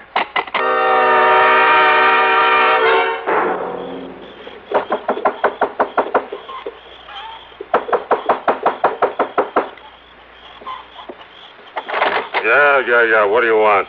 Don't you know what time it is? Yeah, and I'm sorry to get you out of bed. Oh, sure. Look, my name is Johnny Dollar. I want to know if a man named Alfie Garber bought a chicken from you yesterday. Huh? You waking me up in the middle of the night and tell me, did he? No, he didn't. No, it was his wife. She bought the chicken. Oh, his wife? That's right. Her and that man, What man? That'll Luke. That's all right, Luke. So what's your business you come around this way? Just don't worry about that. Don't worry, huh? You get me out of bed, you wake my chicken? Hey, look, I said I'm sorry. Oh, sure, wiser guy. Now, wait a minute. What do you I get ought to report you to the cops, you come around this way. Well, why don't you do just that? Good night, Mr. Palucci. You think I wouldn't, you wiser guy?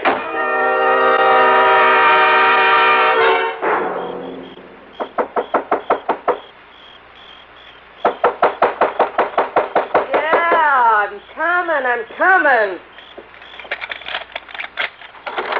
Yeah, what do you want this time of night? You, Mrs. Garber? Huh? You mind if I come in? Now, just a minute, mister. I want you as an accessory to the murder of your husband. Me? What are you talking about? Real smart, you and Luke Thrasher. Real palsy-walsy with him, weren't you? How long had you and Luke been planning this? What do you mean, mister? You crazy? Who are you? Racetrack bums, all three of you. Oh, now, wait a minute. Alfie was losing his shirt. But Luke was doing all right. He was loaded. So what to do about Alfie, who was giving you nothing but grief? Get rid of him. You're crazy. I asked you, who are you? You made it known that Alfie was in bad shape, that he talked about committing suicide. And that's probably what gave you the idea for the Sunshine Skyway Bridge. There have been several suicides from it. That's what the cops said, isn't it? Alfie took the jump. Wrong. Because making it look like suicide would keep you from collecting his insurance. Now, listen, so it had to be a clear case of murder. That's why you spilled the chicken blood around when you left his car up there. You, Mrs. Garber, yeah, you. After making sure that Luke Thrasher had an alibi, could prove he was in town at the time you left the car on the bridge. You're making a crazy guess, that's all. Oh, pretty good guess, isn't it? Because what it means is that Alfie was killed sometime before you left that so-called evidence up there. Evidence that would make it impossible to pin the murder on Luke. You think you can prove that? Why not?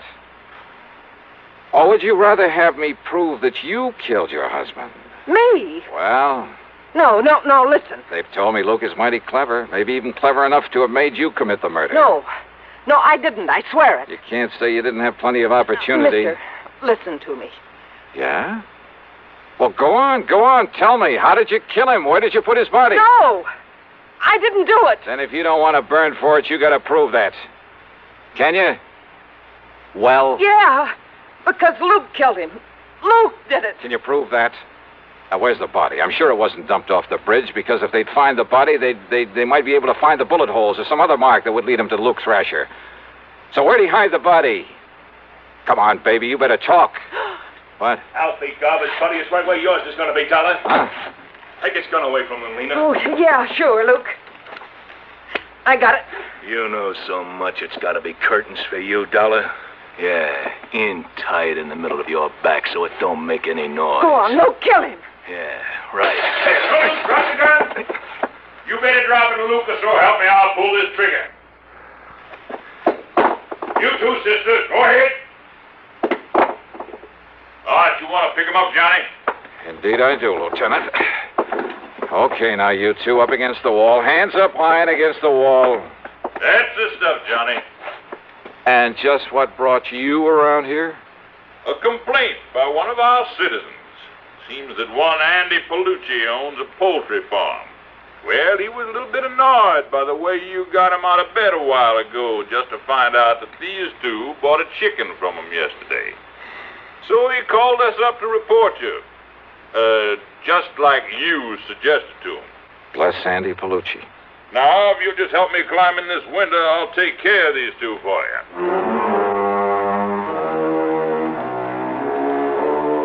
Luke Thrasher, in spite of all the pressure they put on him, still refused to talk. So it was Lena Garber who finally broke down and told the police where they could dig up Alfie's body. Yeah, the bullets in him came from the gun that Luke had held on me. So, it's up to the courts. Expense account total, including the trip back to Hartford? Well, call it a couple of $100. And you know something? I finally managed to get in some of that real great fishing in the Gulf with Earl Portman. Really great. Yours truly, Johnny Dollar.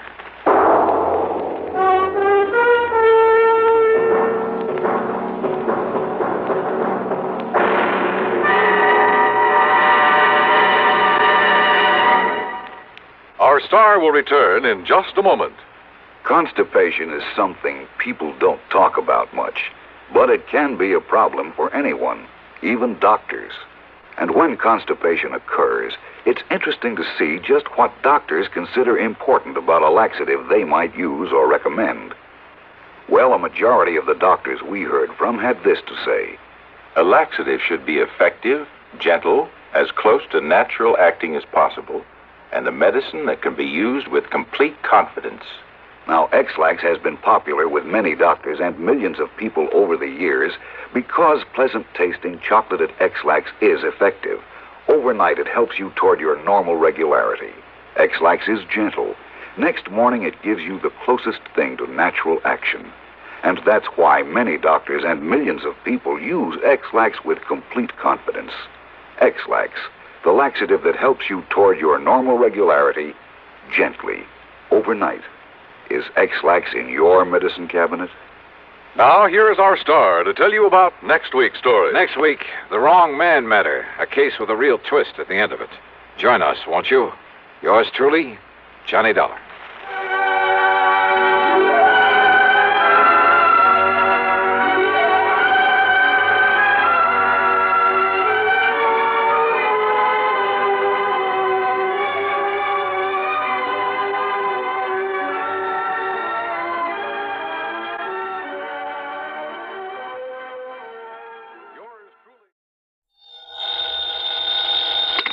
Johnny Dollar. Henry Bascom, Johnny, at Four State Insurance Company. Well, hiya, Hank. It's been a long, long time. Yeah, I know. Johnny, are you free to come down here and look into something for us? Henry, as long as somebody pays my expense account, and of course a nice fat fee, I'll go anywhere. Johnny, for once, you're not going to be able to pad that freewheeling expense account of yours. Any bets? Why not? Because the investigation I want you to make is right here in New York City. Oh, well, there's always the fee to fall back on. How much? Usual percentage of the face value of the policy. Okay, only how big is the policy? Johnny, hold your hat. It's about 200... Well, I mean, it's what? just under... $200? Johnny. Listen, Hank, my cut on a policy as small as that wouldn't buy me a sandwich and a cup of coffee. No, listen. And I suppose you'll question every penny I put on the expense account. Look, you didn't... Why don't you just pay it off and save you and me and the company a lot of time, labor, and soap? What kind of a policy is it? Straight life. Huh? But listen, you didn't let me finish. The face value of this policy is a little under $200,000. 200... Oh? Yeah. Well? Hank, my buddy, my bosom pal, for an assignment like that, for the nice commission it's going to pay me, I'd walk to New York. Only maybe you better grab a plane or a train instead. Right, I'll be there.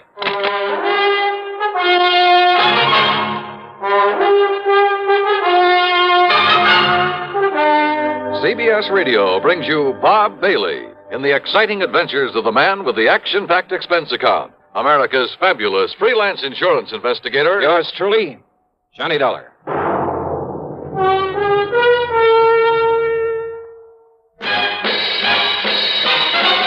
Are you smoking more now, but enjoying it less? Have a real cigarette, have a Camel. The best tobacco makes the very best smoke. Have a real cigarette, have a Camel. Are you looking for flavor and mildness? Have a real cigarette, have a Camel. The best tobacco makes the very best smoke. Have a real cigarette, a real cigarette, a real cigarette, have a Camel. If you're smoking more today, but enjoying it less, try Camels. The Camel blend of costly Turkish and domestic tobaccos has never been equaled for rich flavor, easygoing mildness, real smoking satisfaction every time you light up. The best tobacco makes the best smoke. Have a real cigarette, a real cigarette, a real cigarette, have a Camel. And now, Act One of yours truly, Johnny Dollar.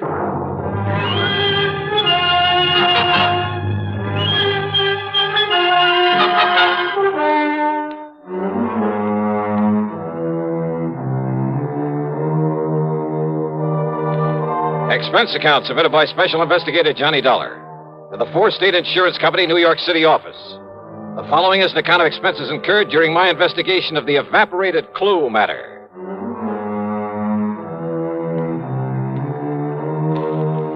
Expense account item 1, $5.25 for a taxi out to Bradley Field. Item 2, $13 even for a plane to New York and a limousine to Grand Central Station. Then I walked over to Henry's office at 500 Fifth Avenue at the corner of 42nd Street. Oh, Johnny, you really made time. Sit down. Yeah, thanks.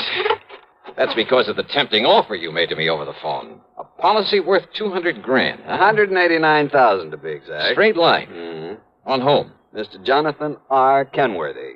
Kenworthy? Very, very wealthy. Retired some years ago after selling off the Kenworthy copper mills. Oh, yeah, sure. Been living here in New York for the past 20 years. Big fancy apartment overlooking the East River. 714 East 52nd Street. Expensive neighborhood. Oh, I told you he was loaded. So what happened to him? He was murdered, Johnny. Oh? Yeah. And who was the beneficiary of this nice, juicy hunk of insurance? His grandson, Carlton M. Kenworthy. And that's the answer to your next question, too. Now, what do you mean by that? I was going to ask you if you or the police have any idea who might have killed him. Yeah, that's right. And I told you, this young Carlton Kenworthy, his grandson, who is also the sole heir to all the rest of his estate. Oh, no, wait a minute. That's a pretty strong accusation, Hank. You have any proof? None whatsoever. Nor have the police. But I take it you figure that Carlton had the motive and the opportunity. And a perfect alibi. Oh? Yeah. Then what makes you think he did it? And the police, too? And the police, too. Well? Motive, Johnny. It's as simple as that. All right, keep talking. It's simply that nobody else in the world could possibly benefit by old Mr. Kenworthy's death. Well, now, Hank... Plus the fact that he had no enemies. None whatsoever, Johnny. You sound pretty sure of that. I am. I not only knew him, but I knew a great deal about him. Oh, but after all, a man who's been head of a company as big as Kenworthy Copper Mills, you know, some disgruntled employee with some imaginary grievances. Over 20 years ago? Well... But even if he'd only retired from that business last month, I'd still say no. Kenworthy was one of the best-loved men I've ever heard of. As for his employees, why, they're the ones he left the business to. He never had a strike, any other kind of labor troubles, despite the size of his plant, because he treated every one of his employees like one of his own kids. This sounds pretty unusual, Johnny, I know. But he was an unusual man. Oh, I see. But now about this grandson, Carlton Kenworthy.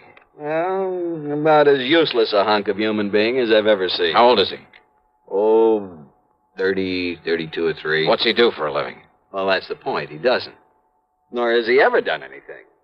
Despite the fine education, all the world travel his grandfather lavished on him. Johnny, if you want a perfect definition of a playboy, I can give it to you in 3 words. Carlton Manson Kenworthy. And he gets the whole estate as well as the insurance. He's known in every nightclub on Manhattan Island. He and that Leach Allen something or other who pals around with him. Allen? Yeah, Barker or Baxter or something. Theaters, nightclubs, expensive restaurants, all the racetracks when they're open, wherever they're open. And they toss money around like confetti. Where does Carlton get it? From his grandfather, who's always sponging off. What about this pal of his, this Allen, whatever his name is? Barker. That's his name, Alan Barker. Well? He sponges off Carlton. Oh, they're quite a pair, Johnny. Well, did the grandfather approve of this kind of stuff? I don't think he really knew what was going on. According to the old man's attorney, who was a friend of mine, he was led to believe that Carlton was investing in various business ventures. The point is, the boy needed money.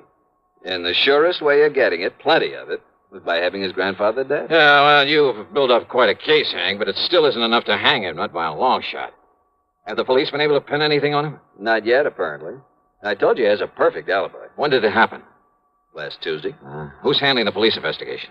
Lieutenant Randolph Singer at the... Randy Singer? Great. Randy just happens to be one of the best homicide men in this fair city of yours. Well, he certainly hasn't impressed me. If they've got him working on it, and if you have got a case against Carlton Kenworthy, Hank, I'll see you later. Where are you going, Johnny? Over to see Randy Singer.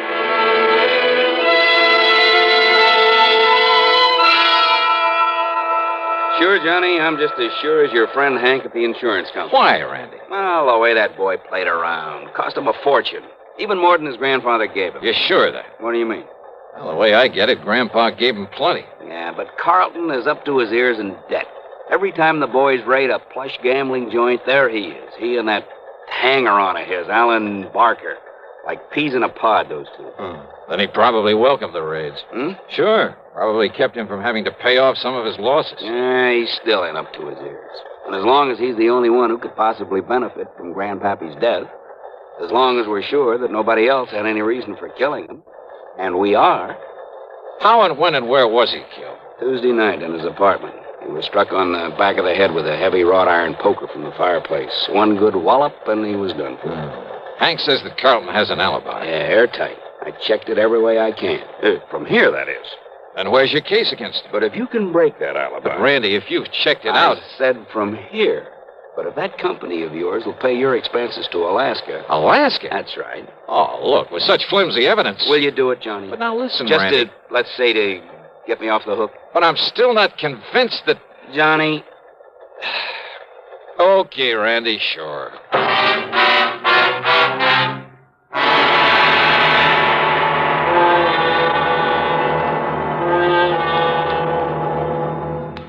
Act 2 of yours truly, Johnny Dollar, in a moment. Meet star Stuart Irwin. Nothing's worse for an actor than a nasty cold. To feel better quickly, I take wonderful 4-way cold tablets, the fast way to relieve cold distress. Right. Tests of all the leading cold tablets proved 4-way fastest acting.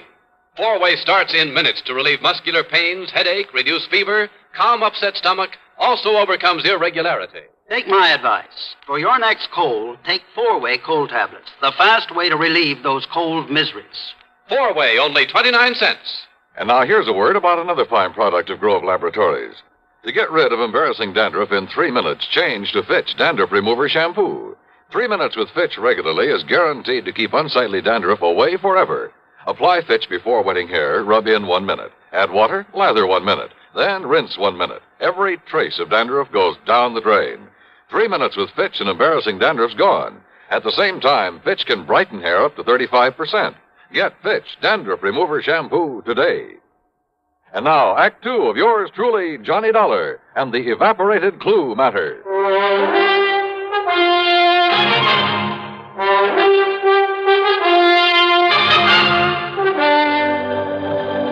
But why Alaska? Because that's where Carlton Kenworthy says he was when his grandpappy was murdered. Well, Randy, that ought to be easy enough to check out. So I did, Johnny.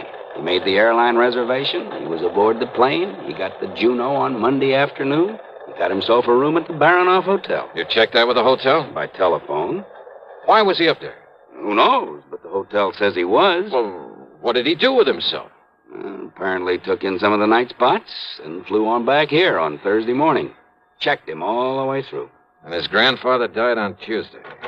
Oh, Parker. Here's the report on that poker, Lieutenant. Oh, good. The prints were pretty badly smudged, but they managed to nail down a couple of them. Oh? Whose? Yeah, look at this, Johnny. Yes, sir. One print from the deceased and a couple made by Carlton Kenworthy. Yes, sir. And why not, Lieutenant? What?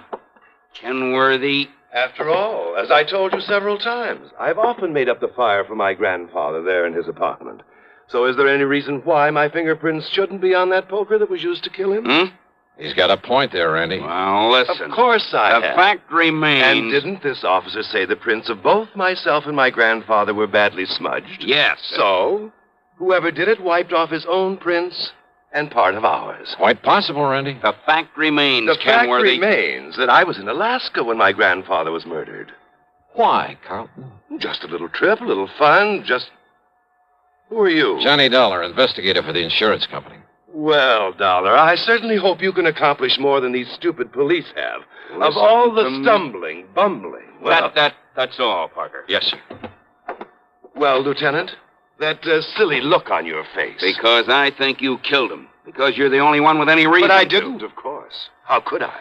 Hey, tell me this, Carlton. I'll tell you anything I can, Mr. Dollar, if you'll get this incompetent flatfoot off my neck. Kenworthy... And, of course, help to solve the murder of my poor, sweet, kind old grandfather. Okay.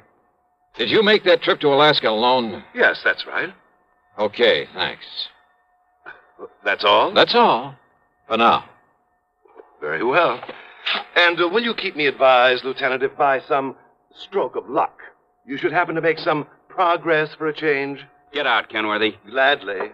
Just be sure you stay around, that you don't leave town. Don't be silly, Lieutenant. Why should I? Johnny, so help me, if I have to... Okay. Just give me one thing, Randy, an address. Huh? Yeah.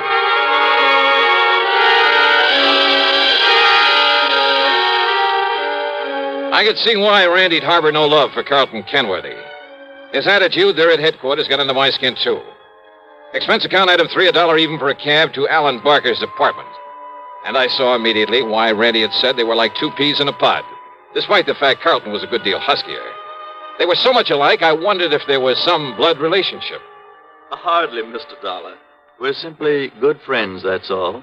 Our tastes are alike in liquor and women. We like to do the same things, and... well, that's why we get along so well together, why we're known as the Inseparables. Alan, did you know that Carlton was going to Alaska? I certainly did. I drove him to his plane on Monday, and on Thursday I met his return flight and drove him back to his flat.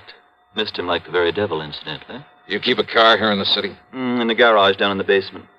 What did you do while he was away? Felt terribly at loose ends, but then I had my car washed and greased and took a long trip. Oh, when? I left Monday evening. Where'd you go? Oh, I drove several hundred miles. Took little side roads and byways that probably aren't even on the map. Think perhaps you could retrace your route? Good heavens, no. Oh, I did end up somewhere near Albany before starting back Wednesday morning. Uh-huh. Did you stay in Albany? My memory's a bit vague, Mr. Dollar, but I'm quite sure I didn't. Well, where did you stay over? Well, this may sound fantastic to you. Where? But I haven't the least idea. I took a couple of bottles with me. And they, coupled with the fact I was in completely unfamiliar country and that at night one little roadside motel looked as good as any other, well, I just don't know. You know, you make things sound pretty bad for yourself, Alan. I beg your pardon? Considering the way you've been sponging off Carlton Kenworthy, well, offhand, I'd say you had as much reason to want his grandfather out of the way as he did. I beg your And without pardon. a very good explanation of your whereabouts at the time of the murder. Now, look here, Dollar. But you know something? I don't think you have enough guts to have made those lily white hands of yours wield that poker. Horrid thought. And yet, on the other hand... Well, yes, Dollar?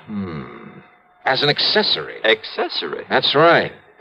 I'll see you later, Alan. Now, look here. Just don't leave town.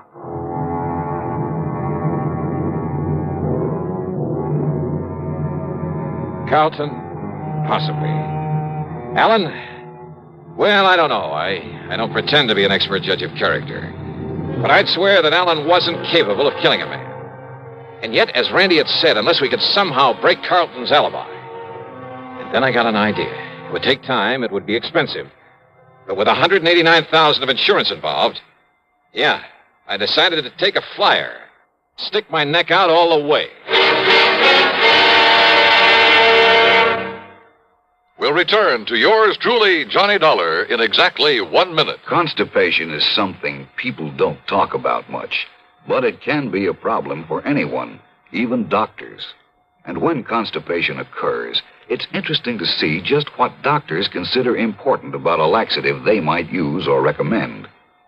Well, a majority of the doctors we heard from had this to say.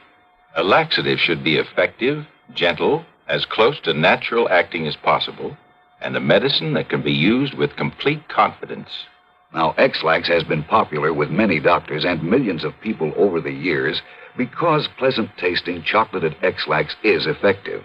Overnight, it helps you toward your normal regularity. X-Lax is gentle. Next morning, it gives you the closest thing to natural action. And that's why many doctors and millions of people use X-Lax with complete confidence. X-Lax, the laxative that helps you toward your normal regularity, gently, overnight. Is X-Lax in your medicine cabinet? And now, Act 3 of yours truly, Johnny Dollar. Expense account item 4, $489.54. That's a round-trip plane ticket to Juneau, Alaska, by way of Seattle, Washington.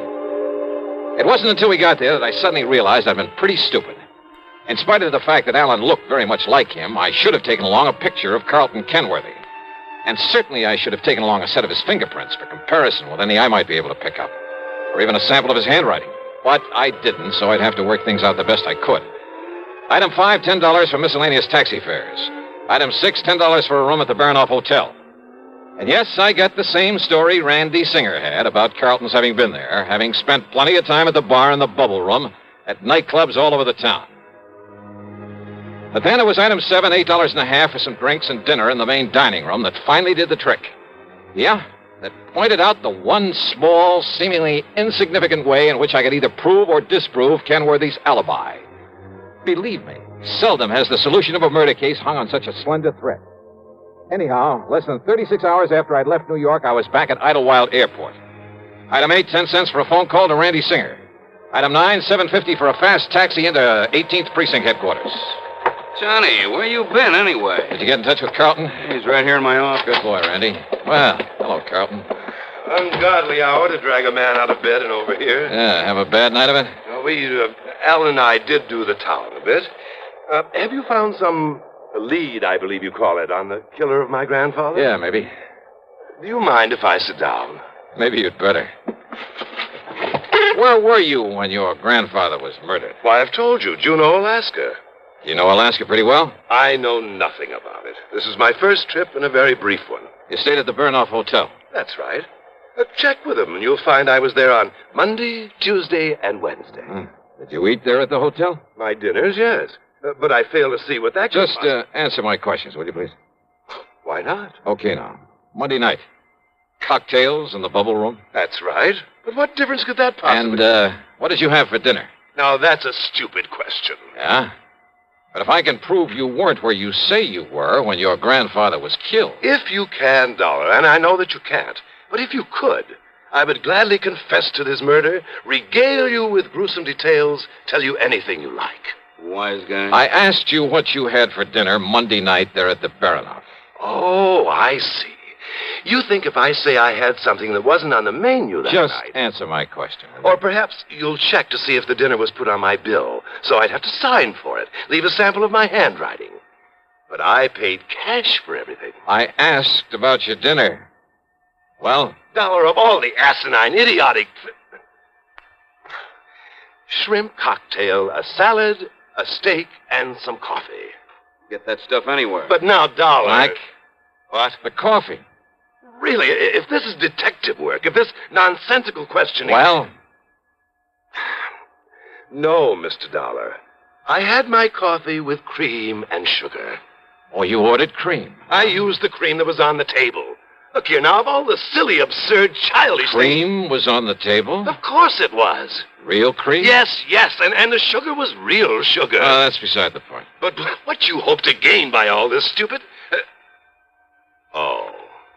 Oh, you mean you solved this heinous crime without knowing about the sugar, little boy? That's right. Because you'd already told me you were never there. What? Because Alan went up there instead, didn't he? Using your name to establish an alibi for you. Now, what miraculous deduction leads you Because of your certainty about that cream on the table. Of course I'm certain. Doesn't any decent restaurant put cream on the table? No, not up there. What? What's that, Johnny? But he didn't tell me that. I don't know why, Randy. Maybe no big dairy farms yet. Maybe just plain habit. Maybe they like it better. Dollar, how did you find out But about on that? every table, even in the best places, you'll find no cream. But a little can of evaporated milk. Like to check on it? Well, I'll be doggone. It was Alan. Did Alan tell you that? Did Alan give me away because he thought he could get the money if I knew he was my friend only because of the money I could give him, but listen... He's as guilty as I am, Mr. Dollar. Is he? Of course he is, because he helped me kill my grandfather. Well, isn't he? I'll prove it. I'll prove I couldn't have killed him without his help. Do you hear me, Dollar? Do you hear me? You think that's going to help you in court?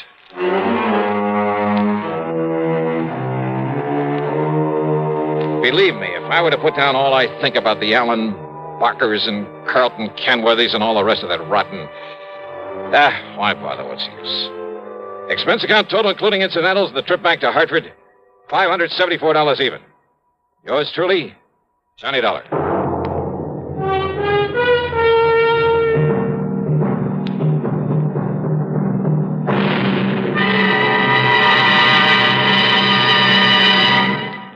Now, here's our star with a word or two about next week's program. And a welcome to a couple of more stations that have joined us. WBRK in Pittsfield, Massachusetts, and WKNY over in Kingston, New York. We're glad to have you with us. And, man, how this network grows and grows. As for next week, well, I wonder just how you'd feel sitting on top of a nuclear explosive device, knowing the darn thing may go off any second and blow you to kingdom come. I know how I feel. And I'll tell you all about it on my program next Sunday, as usual, right here on the CBS radio station that brings you all the best in programming. The story's a real cliffhanger, and I'm sure you'll like it. Join us, won't you? Yours truly, Johnny Dollar.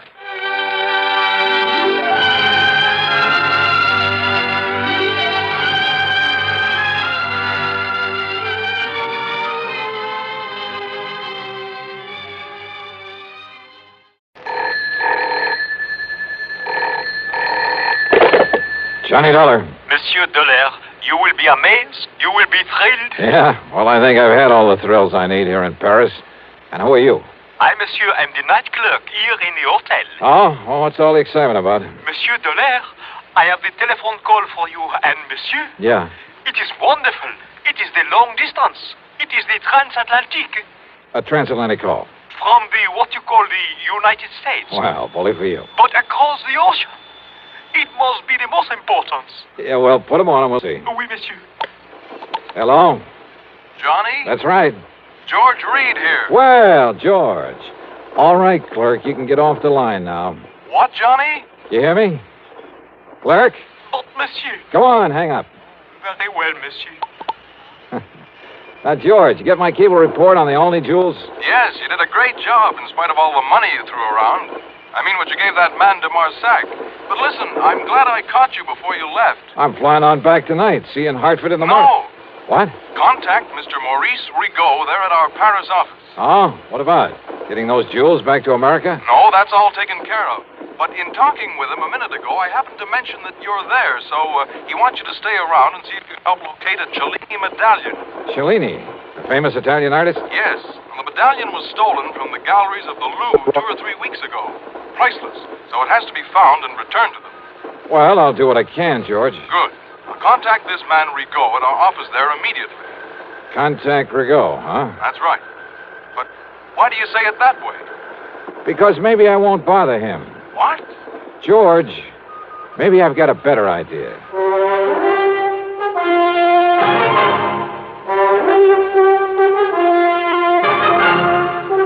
CBS Radio brings you Bob Bailey in the intriguing adventures of the man with the action-packed expense account, America's fabulous freelance insurance investigator. Yours truly, Johnny Dollar.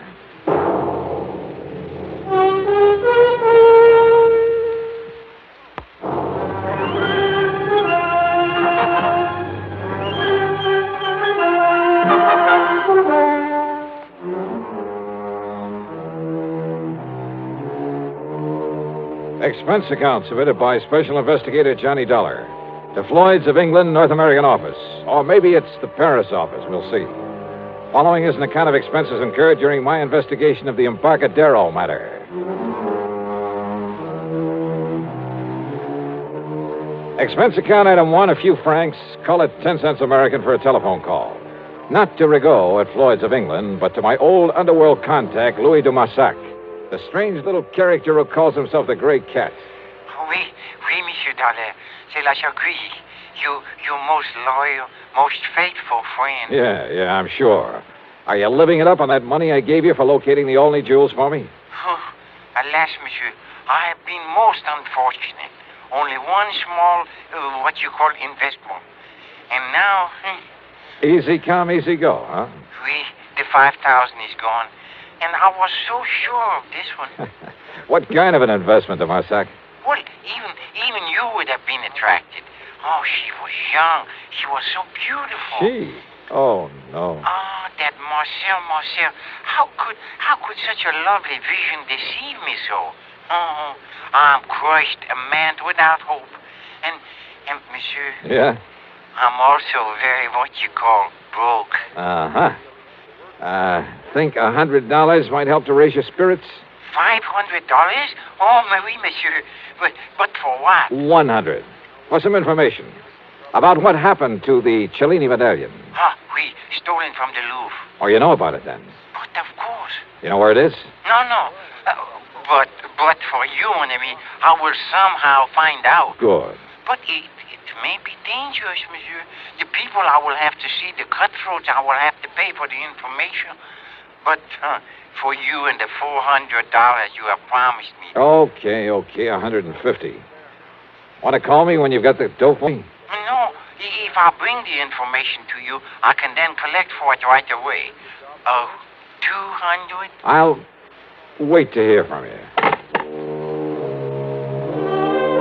Okay, now, George, don't flip your lid over some more money for Dumarsac. After all, he knows more about what goes on in the Paris underworld than any other man alive. And if in a day or two he can come up with the information I need, I'll put it this way. He saved the company a lot of time and money in the past, and I'm sure he can do it again. Also, if his poking around is as dangerous as he seems to... Yeah? Well, come in. Dumarsac. Oh, oui, monsieur. Je suis agree. Oh, the dangerous mission you sent me on is a fait accompli. But I only talked to you on the phone about an hour ago. I've wasted no time. You have the $300 for me? $150. You have the information? Oui, the Cellini medallion. Well? Well, it's on the way to your own country. On the way? How? Hidden away in a case of wine aboard the ship, the Klemper Hall, out of Le Havre. The Klemper Hall, huh? Destination? San Francisco. Now, when's it due to arrive there? Late tomorrow night. The cargo is many cases of wine. Yes, bottles of wine. The medallion is hidden away in one of them. You're sure of all this, Dumarsac? But of course, mon ami. Because if I fly all the way to San Francisco and find out you're giving me a wrong steer... Oh, no. How can you, my oldest, my dearest... Yeah, sure. Now, this means that someone over there is going to have to pick it up. Oui, at the warehouse at the pier. And Monsieur Frank Gestel. Gestel? You know? If he's the one I'm thinking of. A fence who used to operate in New York, but they can never pin anything on him? It must be the same. But in the shipload of wine, how'll he know which case has the Cellini medallion in it? By this mark, mon ami. Yeah? So. A tiny circle, yeah? With a Maltese cross in it. Oui, like so. Okay, Dumarsac.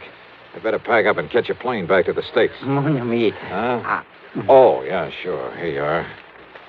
50, 100, 150. Oh, monsieur, such a dangerous...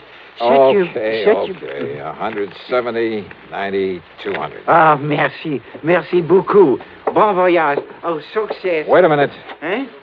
You dug up an awful lot of information in a very short time, Dumarsac. Even about that mark on the case of wine. Oh, but of course, monsieur. You see, I put it there myself. You what? Oui, when I helped my friends to smuggle the medallion aboard the ship.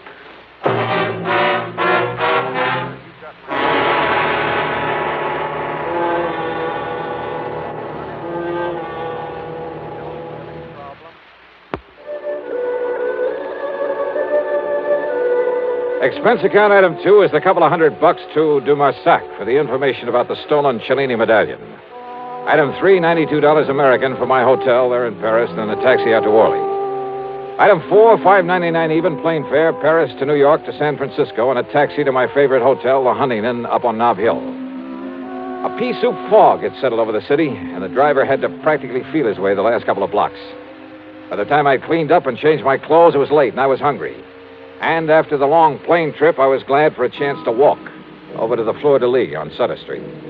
Cocktails and a rare good dinner ran up item 5, $11 even. Then I started back to the Huntington, again on foot. I say I started. It was late, remember, and dark. Not many people on the streets. And suddenly I was conscious of someone behind me, slowly catching up with me. In the fog, he was only a shadow, but I was sure he was following me. I slipped out my gun under my coat and slowed my pace. All right, brother, what? Huh? Yeah. Hi, Johnny. Smokey Sullivan. Yeah. Well, what under the... How are you, Smokey? I thought that was you coming out of that Fleur de Lis. Hadn't you better put that back in your coat, huh? Oh, yeah, sure.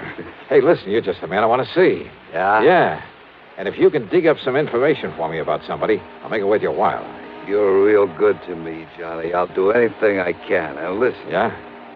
I don't know why you're out here this time, and maybe this ain't got nothing to do with it. What's that, Smokey? I've been hanging around the docks the last couple of days, down to the Embarcadero. Doing a little honest work for a change? Yeah. I'm real clean now, Johnny. I've been going straight. That's the stuff. But I know how to keep my eyes open. You know what's going on down there? What? Smuggling, Johnny. There's a lot of smuggling all the time. You know what I mean? Keep talking, Smokey. Yeah. Well, most of it comes in from Japan and China, places like that. It's the boys on the boats bringing stuff in. Ah, well, what I'm interested in. Narcotics, Johnny. Mostly heroin, stuff like that. Yeah, well, now, Smokey, when you get any info about that kind of stuff coming in, you tip off the Treasury boys, the narcotics division. Me, Johnny? Me go to the cops? You mean because of your past record? Yeah, they wouldn't believe me, Johnny. That's the trouble with going legit. I mean, the kind of guy I was. Don't ever kid yourself. I don't want to lecture you, Smokey, but believe me, it's the best way in the world for you to make up for some of the things you've done in the past. Look what you've done in helping me. Yeah, I know. And it was you got me going straight. But don't you see, if anybody was to find out that I was informed... Don't worry. The Treasury boys will never talk. Okay, Johnny. But now, the man I'm interested in... But now, like I was going to tell you... Smokey, listen. Like I said, most of the stuff is from the Orient.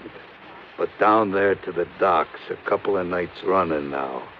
Well, Johnny, you ever hear of Frankie Gerstel? Are you kidding? That's the man I was going to... You mean the one who used to be a fence back in New York? Yeah. Long time ago, I done a couple of jobs for him. That was before, you know. You seen Gerstel around here? Down to the Embarcadero. Sure. Waiting for the Klemper Hall to pull in from Europe. The Klemper Hall, Johnny? Yeah. With a cargo of French wine? Yeah, that's it. How do you know? I helped unload her. You what? Yeah, come in ahead of time, early this morning. And I got here too late. Huh? Or maybe I haven't. Come on, let's get on down to the Embarcadero.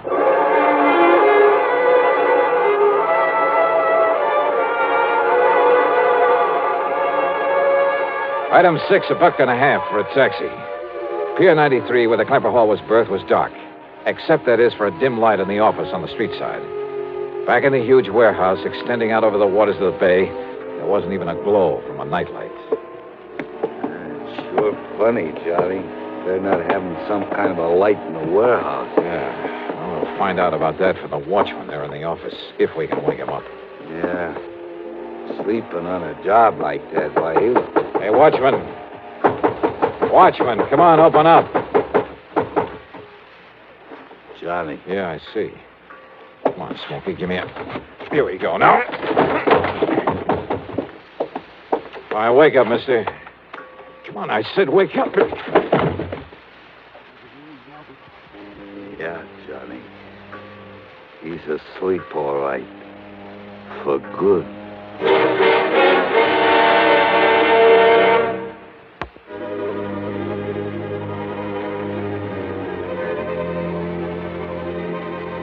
Fog-shrouded San Francisco, or the Embarcadero at night.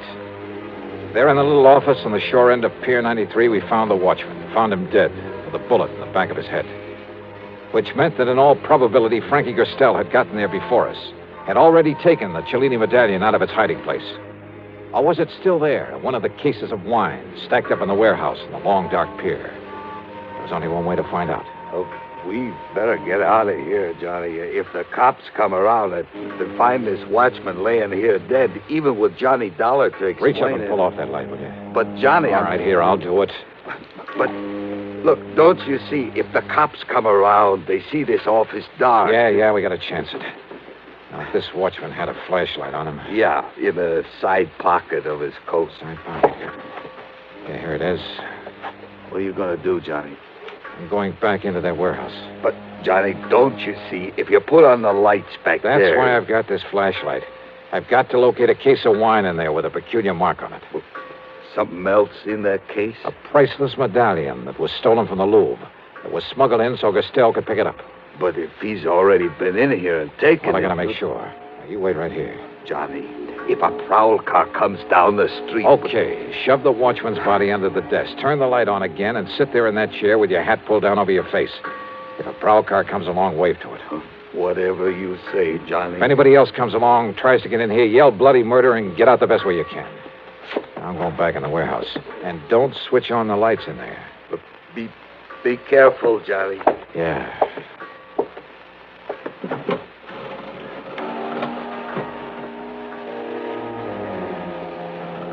The light in the office, when Smokey turned it on again, made only a thin yellow line beneath the sliding door. It showed me nothing. It seemed only to accentuate the gloomy darkness of the huge warehouse. Cautiously, I felt my way to a pile of crates, stuck my head around the corner of it, and flicked on the flashlight for a moment to get the lay of the land. Bales, crates, packing boxes, and barrels filled the place. The cargo of the Klemper Hall. And there, at the far end, were the cases of wine I was looking for, hundreds of them. After mentally plotting a course through the mass of shipping, I turned off the flashlight and worked my way back to them in the darkness.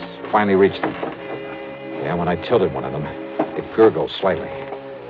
I was about to flick on the light again when I realized that if Frankie had come here, if he'd killed the guard but hadn't left, yet somehow I had to find the case with the identifying mark on it.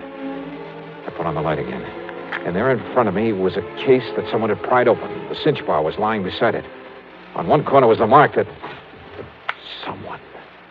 I heard someone else in there. Behind me.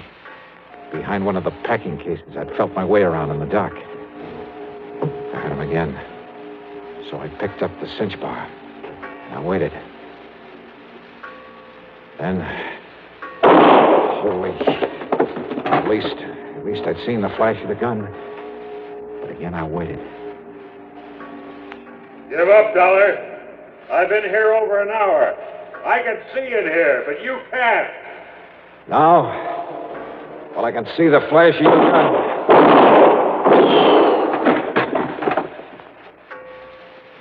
You see what I mean? Dollar? Just keep on talking, Frankie. What? What'd you say? Dollar! The cinch bar. All right, here, Frankie. Ah, that's a stupid trick.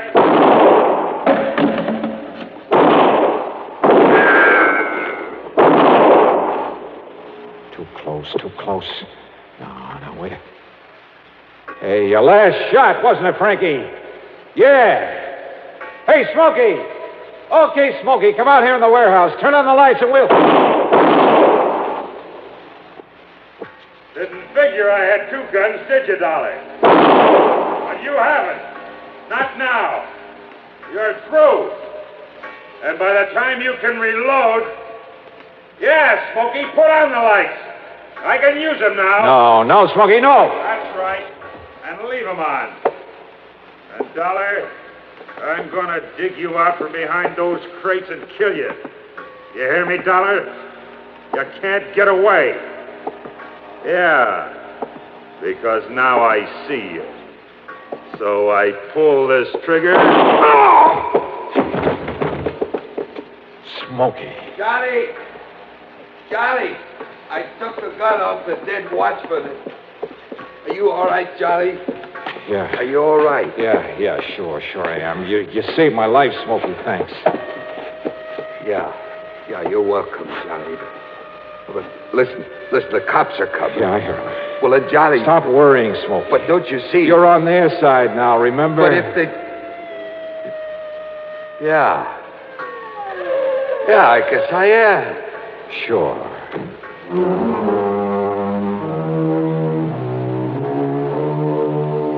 The Cellini medallion in Frankie's pocket. It was pretty obvious that he'd killed the watchman, taken the medallion out of the wine case, and was about to leave when Wheat showed up. Smokey's shot had killed him. Had Smokey a bit worried, too, when the police barged in on us. But now he's a public hero. Oh, sure, there'll have to be some kind of a hearing on the whole affair. My deposition's already in. But Smokey's really in the clear.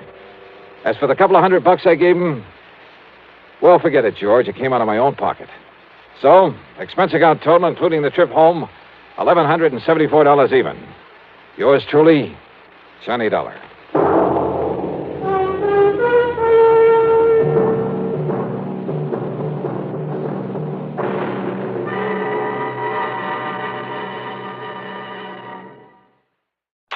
Johnny Dollar. Well, here I am. I'm home. Huh? Who, I said I'm home from my vacation. Wow, great. Good for you. So, when are you going to come over and ask me to marry you? Oh, it's you. Who else? Well, I don't know. How about if I pop the question right now? Well, go ahead. Will you marry me, Paula? You bet your life. What, Paula? Paula. Who else? Why, you two-timing... This is Betty Lewis. Yeah, I know. Come clean with me, Johnny. Who's Paula? Oh, now, does it make any difference? Paula who, Johnny? Johnny? Oh, Smith, Jones, Brown, you pick one. You rascal, I could... You were kidding me, weren't you? Weren't you kidding me? Yeah, sure, I guess so. Oh, sure, honey. With this crazy business of mine getting slugged and shot at all the time, well, you know as well as I do it wouldn't be conducive to a happy married life. Not for either of us. Yes, I know, honey, but someday... Yeah, someday. Anyhow, I'm home again for my extended vacation, so... So, how about dinner and a show and a big night all around? I'd love it. Say 7 o'clock? Make it 6:30 and I'll have cocktails ready and waiting. Right here at 11-3-25. Eddie, my love, it's a deal. Good. I'll see you in exactly 7 hours and 31 minutes. On the nose. Bye, honey. Yeah. Well, let's see now. Yeah, honey. Huh? Don't give me that honey stuff. This is Randy Singer. Randy, how's the old New York Police Department these days? Johnny, I gotta see you. Okay, I'll run on down there first thing in the morning. No, I mean now, right now. Oh, well, now, look, Randy, I got a date tonight, important one. Yeah, and I gotta go out of town with the chief on a murder case, leaving in a couple of hours. Maybe gone a week, maybe longer, so grab a train, will you? Well, if I can be sure of getting back here by early this evening. Back there in Hartford is where you should be, as quickly as possible. Huh? After I've talked to you. So if this timetable I have means anything, you can grab a train in about 20 minutes. Well, now, listen, Randy, I'll have the boys in the prowl car pick you up at Grand Central Station. Listen, will So you? grab your hat and come on. See you, Johnny. Randy!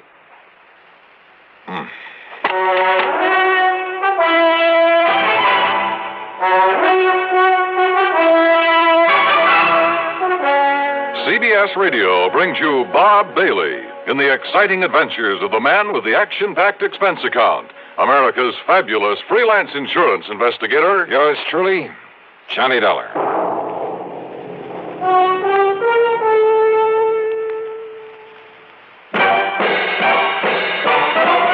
Are you smoking more now, but enjoying it less?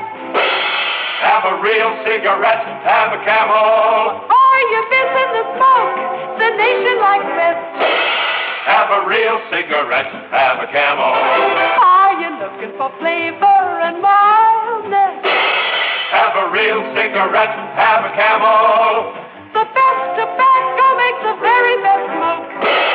Have a real cigarette. A real cigarette. A real cigarette, have a Camel. If you're smoking more today, but enjoying it less, try Camels. More people smoke Camels than any other cigarette. Any filter, any king, any regular. The Camel blend of costly tobaccos has never been equaled for rich flavor and easygoing mildness. The best tobacco makes the best smoke. Have a real cigarette. A real cigarette. A real cigarette, have a Camel. And now, Act One of yours truly, Johnny Dollar.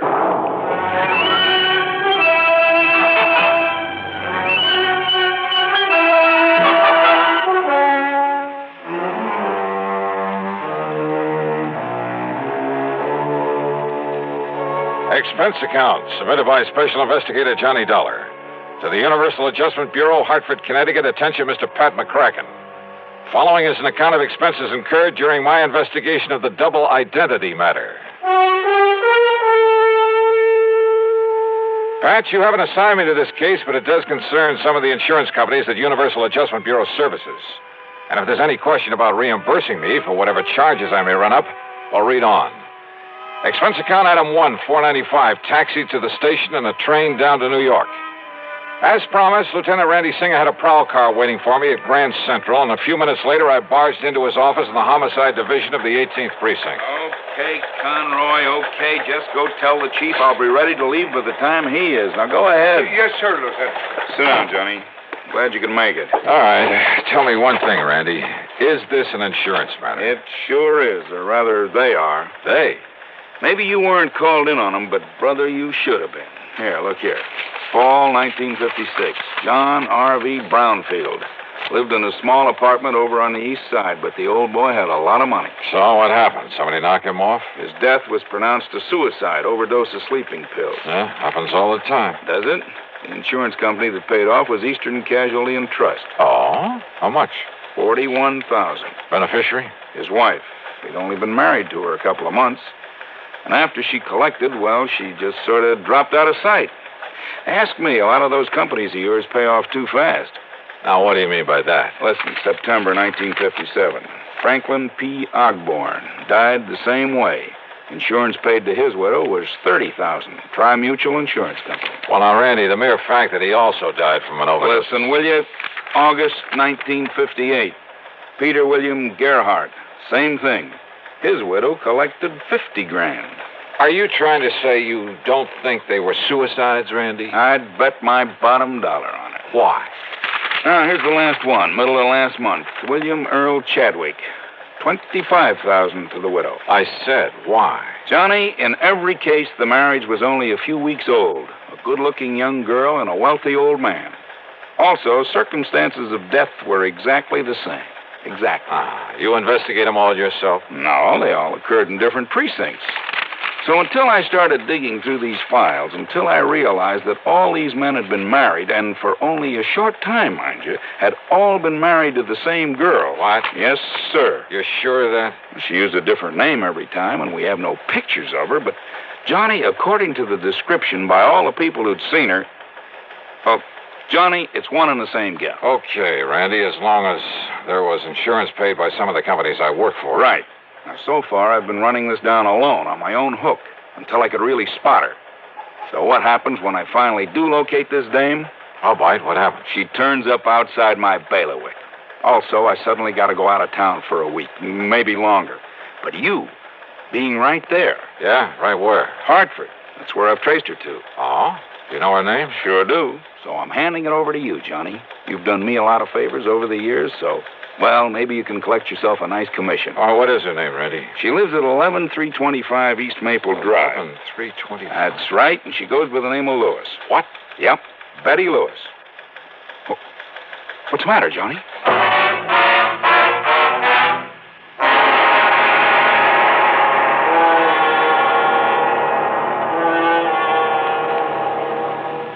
Act two of yours truly, Johnny Dollar, in a moment.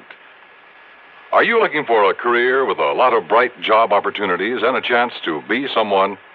Then by all means, look into professional nursing. Young women between 18 and 35 who are high school graduates in good physical condition can qualify for nurses training. There are many fascinating outlets for nurses' talents. They can work in hospitals, private homes, doctors' offices, in research, industry, or the armed forces. There's a great need for women to teach nursing, too. Women under 50 are also needed as practical nurses. Practical nurses require less training than professional nurses. They assist in hospitals and perform countless valuable services in private practice. This message is also addressed to men because there's an increasing number of men going into both professional and practical nursing. So, find out if you can qualify for a nurse's career.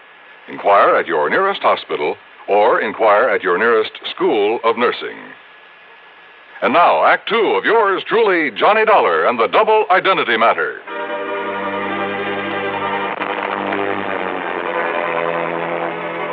I went over the files on the so-called suicides word for word.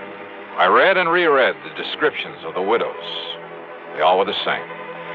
No question about it, the same girl had been married to each of the four victims, had been married to each of them only a very short time. Then after death, from an apparent overdose of sleeping pills, she had collected the insurance and quietly dropped out of sight. But Lieutenant Randy Singer, NYPD, had tracked her down and traced her to Hartford. And according to him, according to the description, she was Betty Lewis of 11325 East Maple Drive. Betty Lewis, the girl I knew and palled around with. The girl I had a date with that very night. The one girl in the world I almost took seriously. What is it, Johnny? You know her? You know this girl? Yeah. That is, I think I've seen her there in Hartford, Randy. Good. Then go back there. Get next to her, Johnny. Trip her up. Make her spill the beans about these murders. Murders? Well, don't you agree she must have fed those old codgers all those sleeping pills just to collect their insurance? Kind of looks that way, doesn't it? What's the matter with you, Johnny? It's as plain as the nose on your face. And boy, how those descriptions of her all tie together. Yeah. Height, weight, build, complexion, eyes, everything. Of course, she dyed her hair differently a couple of times. Blonde. When she married her last victim, she was a redhead. What'd you say? She's a blonde? She's a blonde now? Randy. Yeah? How'd you get onto her? It's a long story, Johnny, but somewhere along the line, I got suspicious about those sleeping pills. They were all the same, a special prescription. Are you listening to me, Johnny? Yeah, I'm listening. Well, then I found out that not one of those old men had been given a prescription for them. So to make a long story short, I finally ran down a kid working in a drugstore who'd been getting him to her. I see. But instead of nabbing him, that would have spread the alarm, you see. Johnny, I got real lucky. In the trash barrel where the kid lives, I found some letters for her, all written within the last month, telling him to start making some more of the stuff for her. In other words, Johnny, as soon as she can trick some other guy into wedding bells, somebody up there in Hartford. But if you can grab her first, pin those 4 murders on her, huh? Hey, Lieutenant. Yeah, Conroy, what do you want? That newspaper reporter that was here to see you. Ah, what newspaper reporter? I told him you was tied up with Johnny Dollar on that suicide run. You what? Well, I seen them files there on your desk. Conroy, you dope, when the chief and I get back from this trip, Oh, that's another thing, Lieutenant. Huh? The chief said if you don't want to start pounding a beat again, well, you see, he's been waiting out front for you for about 5 minutes. Conroy, you crazy? Why did you say so? Tell him I'm coming. I'm coming right away. Yes, sir, I'll tell you. Johnny, will you take it from here? Down. Sure, Randy. Attaboy. It's truly Johnny Dollar in a moment. Meet star Stuart Irwin. Nothing's worse for an actor than a nasty cold. To feel better quickly, I take wonderful 4-way cold tablets. The fast way to relieve cold distress. Right. Tests of all the leading cold tablets proved 4-way fastest acting. 4-way starts in minutes to relieve muscular pains, headache, reduce fever, calm upset stomach, also overcomes irregularity. Take my advice.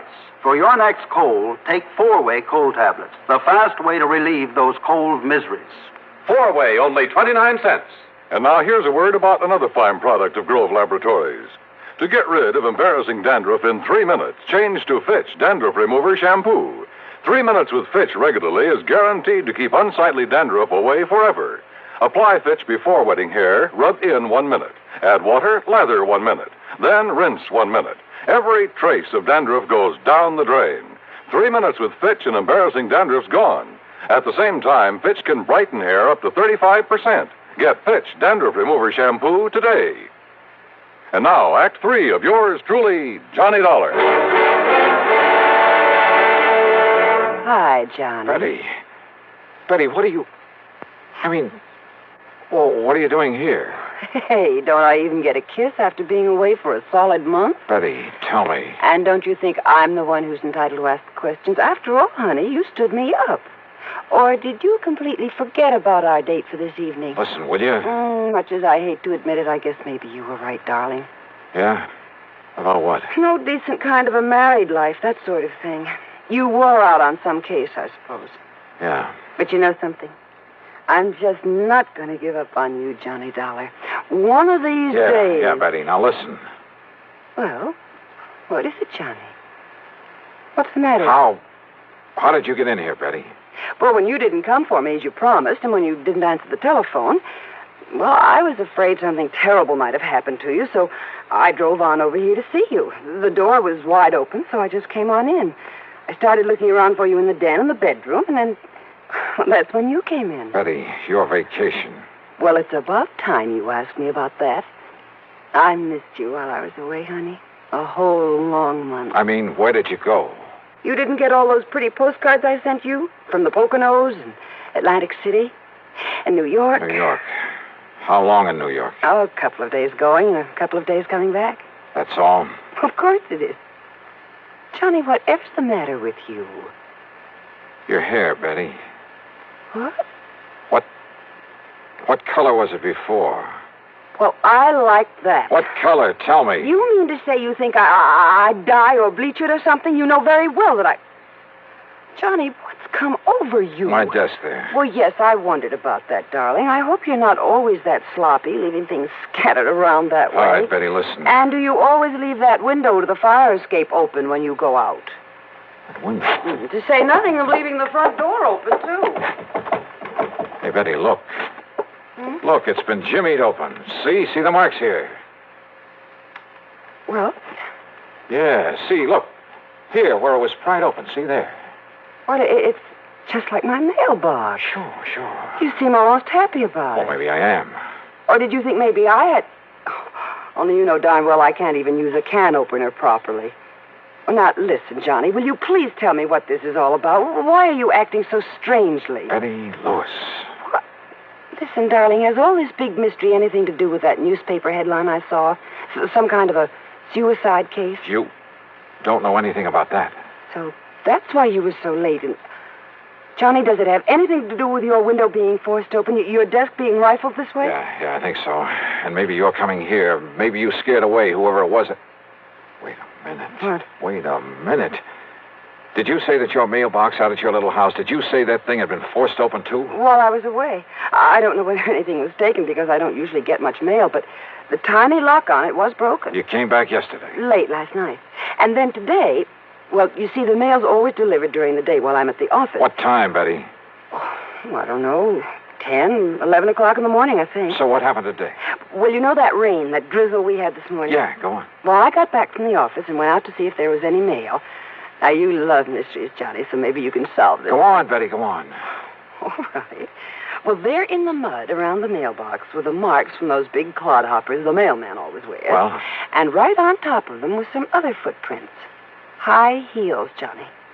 Of course. The shoes must have been almost exactly the same size as mine. So, do you suppose maybe somebody else, some woman, has been using my mailbox and my address while I was away? You bet I do. Betty Lewis. What? 10 or 11 o'clock, you said. Oh, you mean the mailman? That's exactly what I mean. Now, listen. I want a key to your house. Oh. Will you marry me? I'm serious, Betty, and tomorrow morning you go to the office as usual. Don't you mean if I feel up to it after we finish celebrating my homecoming tonight? That party's going to be tomorrow night. Tomorrow? Because I have a sneaking suspicion that by then we're going to have something to really celebrate. Oh, like what, dear? The solution of 4 murders. Oh, Johnny. Shortly after Betty left for the office the next morning, I established myself in a little house on East Maple Drive. I parked myself behind the filmy curtains at one of the front windows. Then I waited. At 10:31, the mailman walked up. In addition to a couple of letters, he left a small package in the mailbox. It didn't take much to guess what was in it. I waited some more. An hour and a half. Did whoever that package was intended for, and I was sure it wasn't Betty, did they know the mailbox was being watched? After all, they knew from the newspapers that I was on the case. But unless they appeared to collect this package, I had no case. Then it suddenly occurred to me, the important thing was to be sure of having that package myself as evidence. So after making sure the street was clear both ways, I slipped out the front door, walked casually out to the mailbox.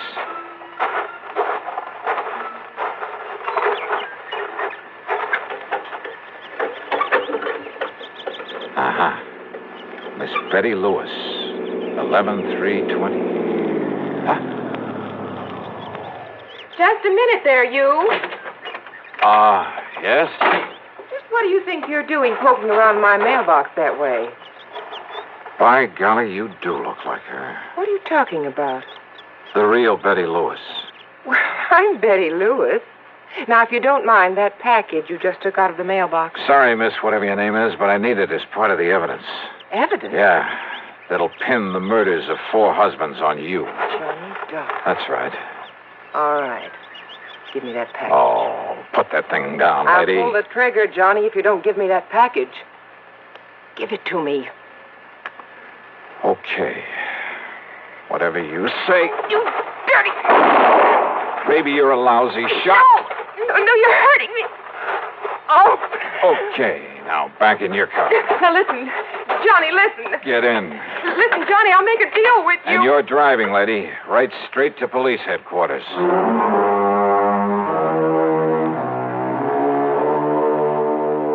Sure, there's a lot more to be done, only by the police, both in Hartford and down in New York. But there's not much doubt about the outcome, especially since the kid who supplied the drugs broke down and said plenty. The insurance companies, well, the money she had left can be prorated among them, and that'll be that. My problem, of course, will be explaining things to Betty. But you know something? That may have its pleasant aspects, too. So expense account total, well, call it $20. Provided there's also a fee on this one. Yours truly, Johnny Dollar.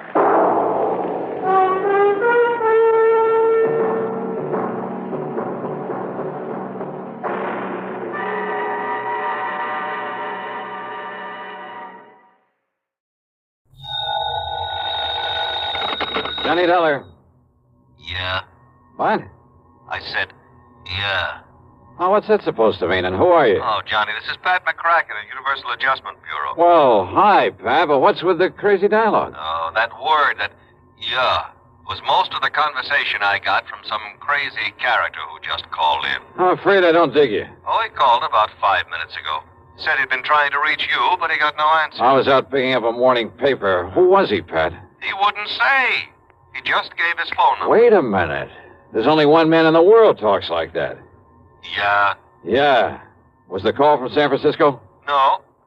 Oh. Los Angeles. Well, then maybe I was, because the man I was thinking of... Oh, wait a minute. Yes, I'm waiting, John. Tell me just one thing, Pat. Well? Have any of your insurance companies been having to pay off on any big fires lately? I mean, out in Los Angeles?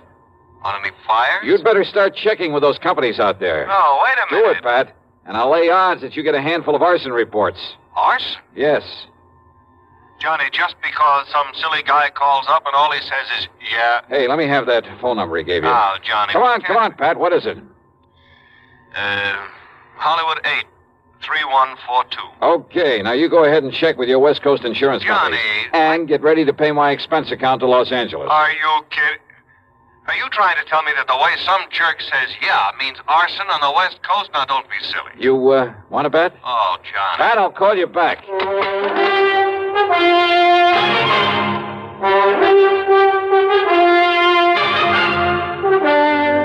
CBS Radio brings you Bob Bailey in the exciting adventures of the man with the action-packed expense account, America's fabulous freelance insurance investigator. Yours truly, Johnny Dollar.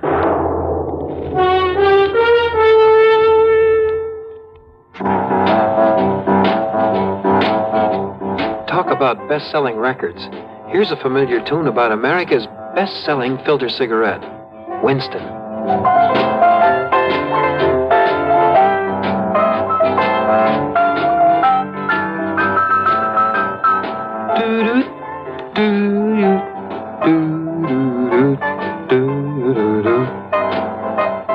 Winston gives you real flavor, full, rich tobacco flavor. And you know, that's because only Winston has filter blend up front. Choice, flavorful tobaccos, specially selected and specially processed for filter smoking. No wonder Winston tastes good, like a cigarette should. Smoke Winston. And now, Act One of yours truly, Johnny Dollar.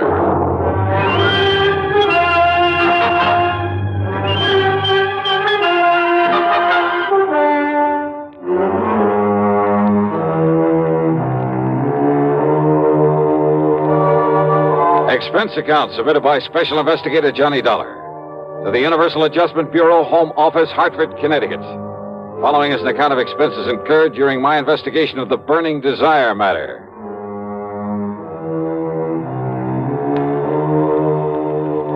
Yeah, as I told Pat McCracken, there was only one person I knew whose conversation might consist mostly of that one word. So, expense account item 1, $250 for a phone call to Hollywood 8, 3142.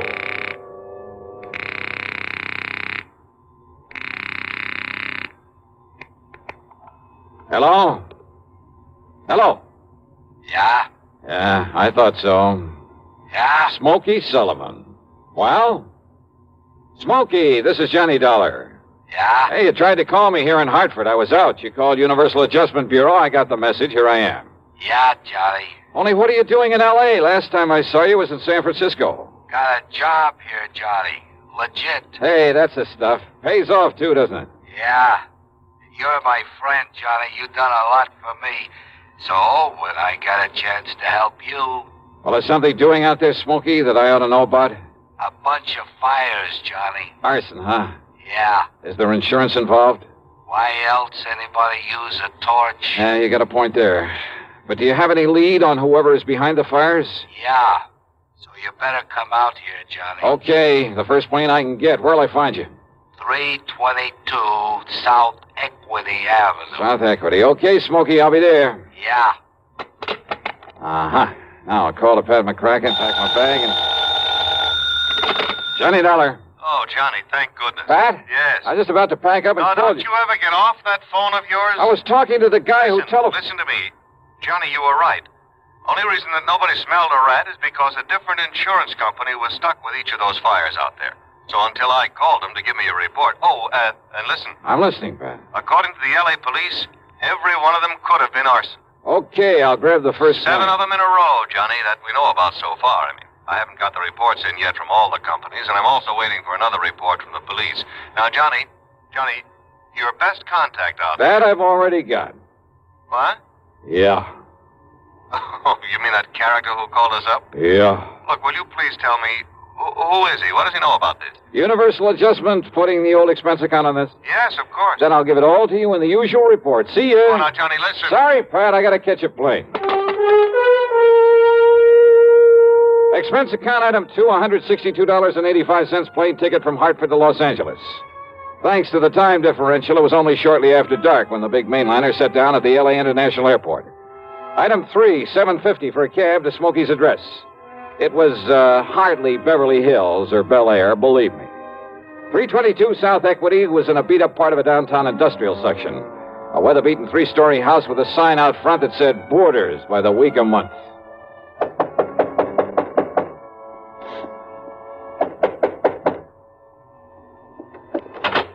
Yeah, who are you? Well, my name is... Just what's a fancy dresser like you want around a place like this, huh? Well? I'm looking for a man by the name of Smokey Sullivan. I understand he lives here. That's right. Are you the man he said he was expecting? That's right. My name is Johnny Dollar. Well, he didn't tell me what the name was, but if you're sure he was expecting... I'm sure. Now, where is his room? Now, I don't know. Where is his room, please? Well, it's up on the second floor. It's just to the right after you get up the stairs. Okay, thank you very much. Well, now, maybe you'd better... It's all right, I'll find it. Thanks a lot. No, what I mean is, I thought you'd already come. I mean, what I mean is...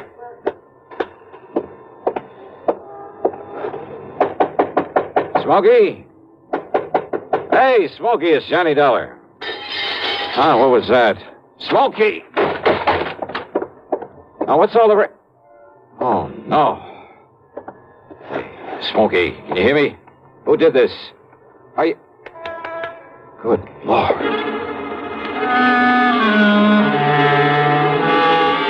Smokey had really had it. Whoever had beaten him up probably would have killed him if I hadn't come along and scared him away. I looked out of the broken window, but of course it was too late to see who'd done this. Meantime, the landlady appeared, and I had to get me some towels and a basin of cold water. Here you are, Mr. Oh, good. Thanks a lot. Somebody sure laid into him, I'll say that. You ask me, it's a wonder if he stays alive. He'll be all right. He'd better be. Sure lucky you come along to see him is all I got to say. Yeah, you better get me a couple more towels and maybe another basin of water. No, wait. What? You won't need him, mister. I got a much better idea. If I can find it. Hey, Smokey. Give me a minute to find that bottle. Well, here it is. Yes, sir. This here'll fix him up. Smokey, can you hear me? Fix him up quicker than a wink. It's Johnny Dollar. Here now, mister. You just pour a slug of this down his gullet and see if it don't bring him to. Huh? Oh, yeah, good idea. Let me have that. Oh, sure. It's real genuine California cognac, it is. And soak up another towel for me, will you, please? I sure will, mister. All right, here now, Smokey, here. See if you can get down some of this. Easy now, huh? That's it. Attaboy. Really? Yeah. A little more of this. Here. You know, before you come up here, mister, I tried to tell you. Easy now, Smokey. Yeah, I tried to tell you. I thought that other man that come up here to see him was the one he was expecting. There, now, here's your fresh towel. Thanks. Did you say other man? That's right. Come in just before you did. You know him, who he was? The chimp. What? What's Smokey? The chimp. Johnny, that's who it was. The chimp. Yeah. Strong arm for Mickey Fortina. Who's Mickey Fortina? He's the one that... Oh, now, look, Smokey, maybe you'd better wait until you feel better. You and I should get a doctor. No. Now, listen, Johnny. Yeah? Unless you stop him, there's going to be a lot more fires around here. Fires? That's what he said. Just don't worry about it, Mrs. Miss Fletcher. Bertha Fletcher. That's my name. Johnny, listen. Okay, Mrs. Fletcher, you go along. I'll take care of him. Oh, well, now, I don't know. You sure I hadn't better get a doctor? No, I'll take him to a hotel. In his condition, I'll look after him. Now, you go downstairs and give me a cab. Well, I don't know. Here's a 10 spot for your trouble and this bottle of brandy. Oh, well, thanks. You're a gent. Go ahead, please. Oh, yes, sir. Anything you say. Johnny. Yeah? You gotta listen to me. Yeah, go ahead. You had come up the stairs, scared him off. The chip might have killed me. Well, he won't get to you again. I'm going to take you out of this place. Somebody must have tipped off Mickey Fortina. Must have known I'd put in that call to you. So listen, Johnny. Later, Smokey, after I get you out of here.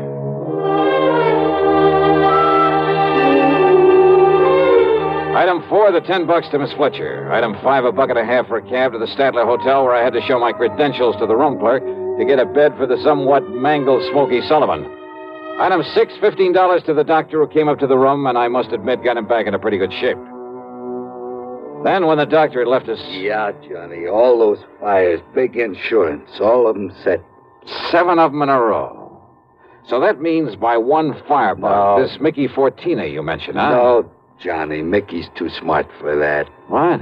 All set by different guys. I don't know who they are, but I see no remains. And the police ain't sure, but I know there was arson. Who's Mickey Fortina? He's a go-between. I seen this happen before. Yeah? Frisco, Seattle, and Denver, a lot of places. He brings in a lot of boys of his own. Everyone got a different way of setting a blaze. So the cops can't tie it up with any local boy whose methods they know? Yeah. Fortina's a go-between? He makes the deal with whoever wants a fire. And the police aren't on to him? What for? He never set a fire himself. Well, I know, but he's the guy that... By the time the arson squad is in, the guy who done it is far away. So there's no witness can prove Fortina set up the deal. And the police have never been able to put the squeeze on whoever made the deal for a fire? And get sent up for it? For being accessory or whatever you call it? Oh, yeah, I see what you mean. Yeah. Fortina sent for me when he found out I was here in L.A. I used to know him, Johnny. Wanted you to be a torch for him, huh? He just asked if I wanted to work for him. And he knew that I knew what he meant. But if you knew that Fortina was operating here... Smokey... How could I prove it? How can I prove it now? Well, maybe I can. But if he finds out I sent for you, Johnny... It looks to me like he already has. Oh, yeah. All right, then. If somebody who wants a fire can get to Mickey Fortina, there must be some way I can. At his office. His what? At his office every night. 1025 South Spring. He has an office for a racket like this? Why, you'd never know it. You'll see. Yeah, I think I'd better see. Hey, Smokey, you... Who's that? You got a gun, Johnny? Right here and ready. Open up in there. This is the police. Police, huh? Well, surprise. It is the police. The room clerk reported a man was brought in here who... Johnny! Yeah, Pat Nichols. Sergeant Nichols now, Johnny. Good. How are you, boy? Now, wait a minute. Is this the man you brought in here? Smokey Sullivan? Listen, officer, Johnny, you think maybe Smokey is tied in with this string of fires out here? No, tell him, Johnny. No. You tell him, Smokey, anything you want. Well, now, look. You know I'm no good at talking to a cop, Yeah, well, Johnny. give it a try. And, Pat, be sure you stick around to keep an eye on him. What? Smokey may need a bodyguard. You. Huh? Yeah. Until after I've made a little business call. Johnny. Now, look, if you're out here because of those fires... Did I say I was? I didn't tell him anything like that, did I, Smokey? No, Johnny. And I see what you mean. Now listen, Just you two. stick around, Pat. I'll see you later. If I had told Pat where I was going, he might have wanted to come along. And a man in the uniform would hardly have helped in the plan I had for trapping Mickey Fortina. But you know something? Going over to see him alone was a big mistake. One I almost didn't live to regret.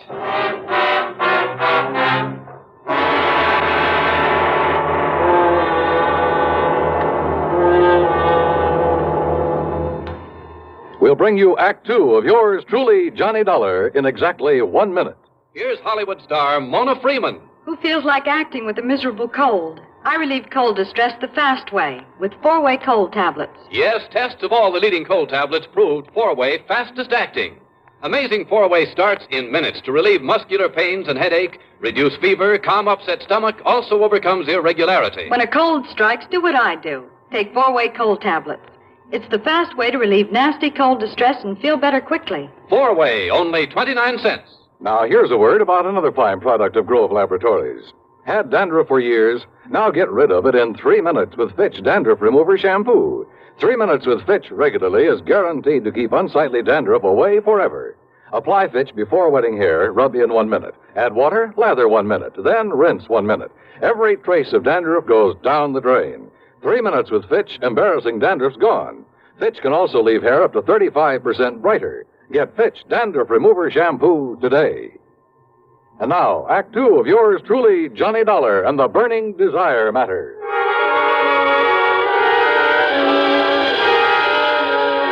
My plan for trapping Mickey Fortina was a very simple one. I'd make like a property owner who was anxious to collect some fire insurance, who was willing to pay in advance to make sure my property went up in flames. Easy, or so I thought. Item 7, 85 cents per cab to the office building at 1025 South Spring. The only lights on were in Suite B on the second floor. According to the directory in the lobby, that was the office of the Fortina Friendly Loan Company. Loan office, huh? Yes, sir. Can I help you? Yeah, I'd like to see Mr. Fortina. You got an appointment? No, but I'd like to make a little deal with him. Well, can I have your name, mister? It's Morris, Theodore Morris. Just a minute, huh? Excuse me. Yeah, sure. Man says his name is Morris, wants to see you, Mick. Oh? Hey, listen, has the chimp come back yet? No. And he said he was going to send Husky over there. Husky? Why? Well, Chimp said he was afraid if he showed up at that hotel... Careful what you say. Close the door. Sure. The chimp. And somebody was going over to the hotel. That can mean only for one thing, to get Smokey Sullivan.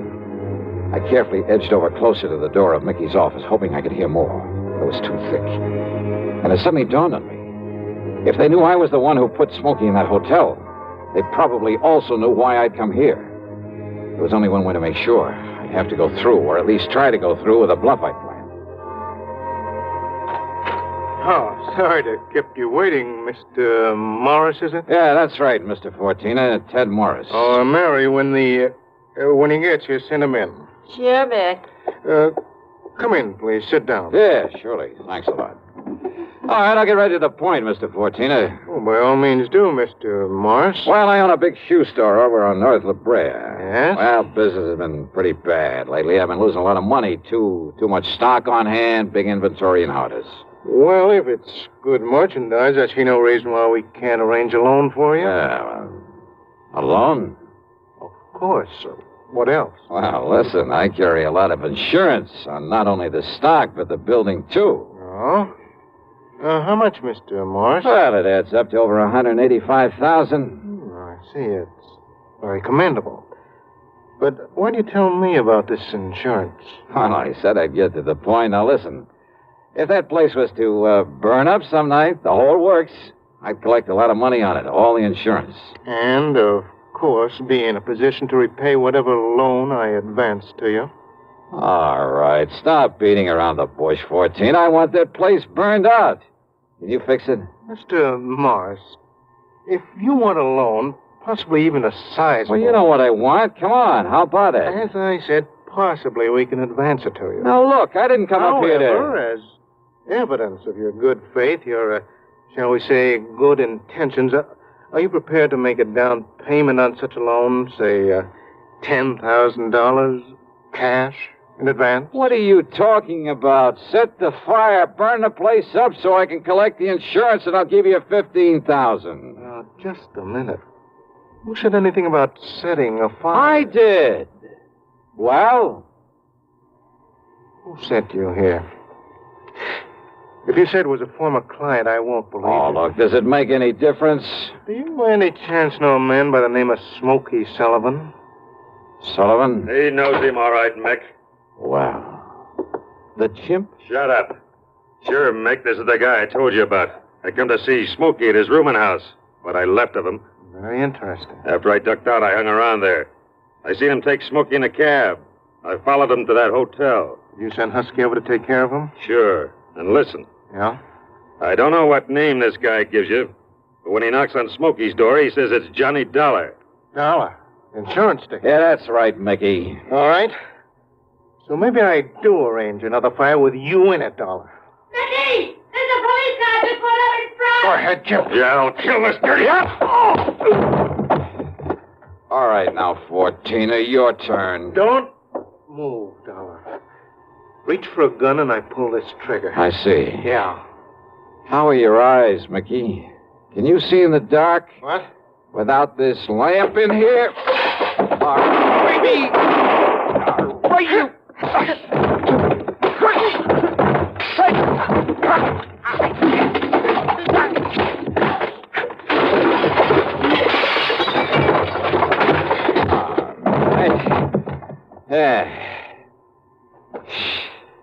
Well, I guess Smokey was right at that, Johnny. Hi, Pat. You seem to think you wouldn't need any help around here. You all right, Johnny? Yeah. When that strong arm, that husky Castellini, came up to the hotel room after him, well... I had to tell him, Johnny. I had to tell him what it was all about. That's okay, Smokey. It's okay. So we threw Husky in the clink and came over here. Well, I got an admission out of him, Pat, but unless you can get these goons of his to talk, I don't know what you're going to hold him on. After what just happened in here, Johnny, we'll hold him and his goons just as long as we need to. And unless they want to take the whole rap for him, I think they'll talk. Yeah, they talked all right. And as a result, the police in a couple of nearby states should have no trouble at all in picking up some of the other of Fortina's boys, his hired torches. Funny, isn't it? These stupid jerks just never seem to learn. Expense account total, including hotel bill, plane ticket back to Hartford, and the sizable bit of folding money for Smokey Sullivan, $874.20. Yours truly, Johnny Dollar.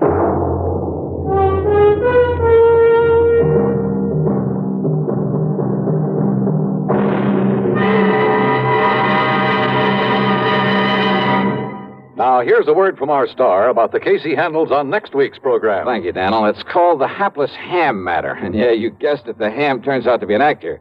A really bad one with one of the cleverest methods of committing murder I've ever known. There's a lot of action, suspense in the story, and I think you'll like it. Who knows? Maybe if you listen closely, you'll be able to figure out his method even before I do. So join us, won't you? Yours truly, Johnny Dollar.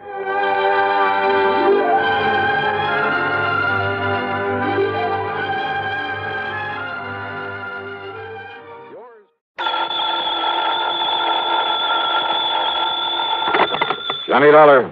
Pat McCracken, Johnny, Universal Adjustment Bureau. Pat, haven't had an assignment from you in, several days. Yes, I know. Now, listen, this expense account of yours. Huh? On that case you just finished. Oh, now listen, Pat, after all these years, and I not only gave you a full report, but an itemized statement. I know. That expense account was completely legitimate from start to finish. Every single item was money out of my own pocket that I spent to solve that case.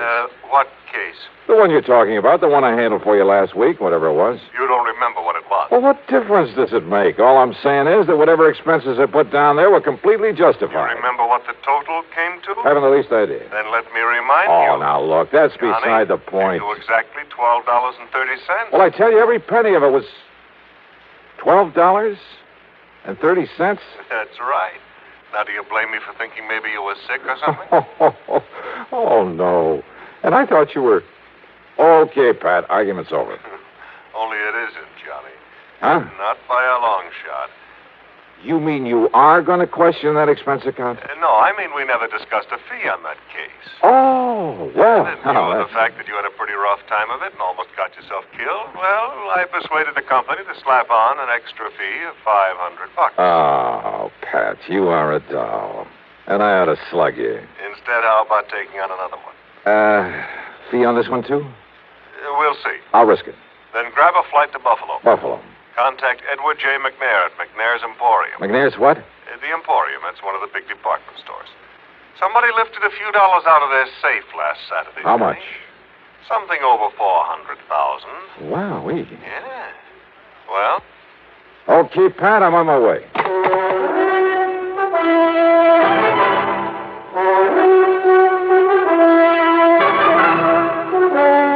CBS Radio brings you Bob Bailey in the exciting adventures of the man with the action-packed expense account. America's fabulous freelance insurance investigator. Yours truly, Johnny Dollar.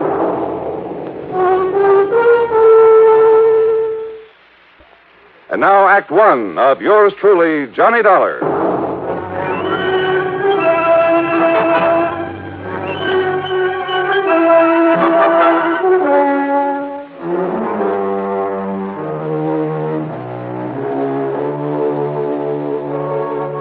Expense account submitted by Special Investigator Johnny Dollar to the Universal Adjustment Bureau, Home Office, Hartford, Connecticut. Following is an account of expenses incurred during my investigation of the Buffalo matter.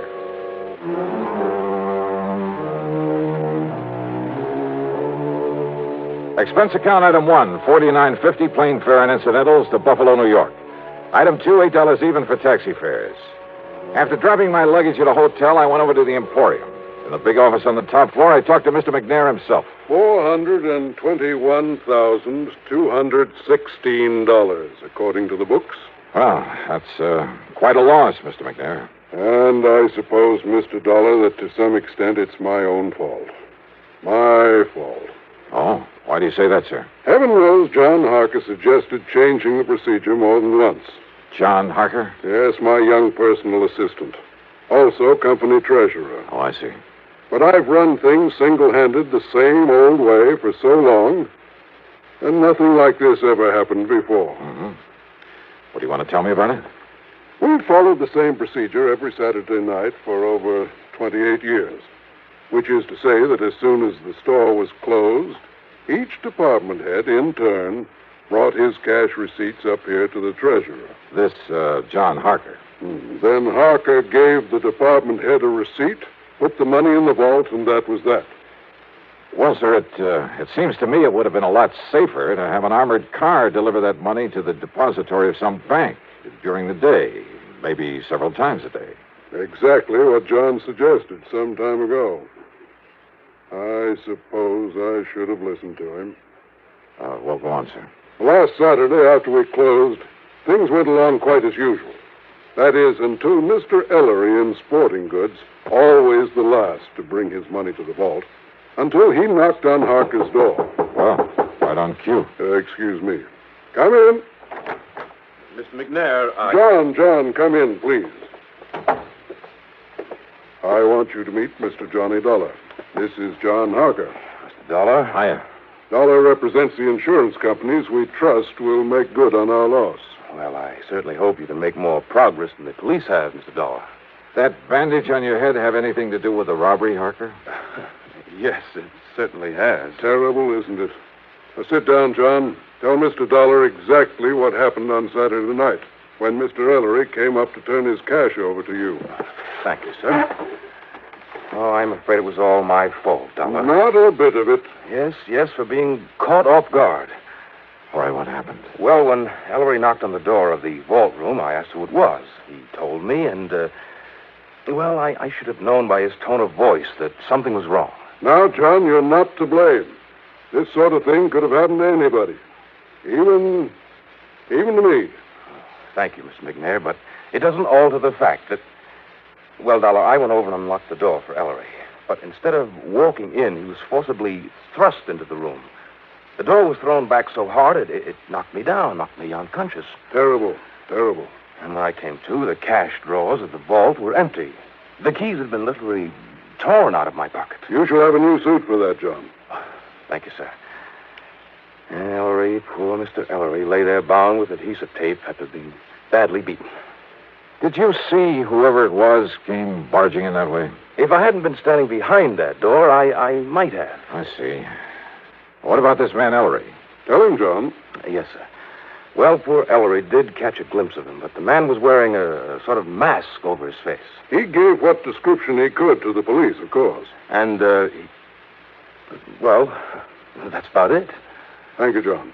Now go along. Yes, sir. Well, now, wait a minute. Don't misunderstand me, Mr. Dollar, but I don't want to keep John around here any longer than necessary.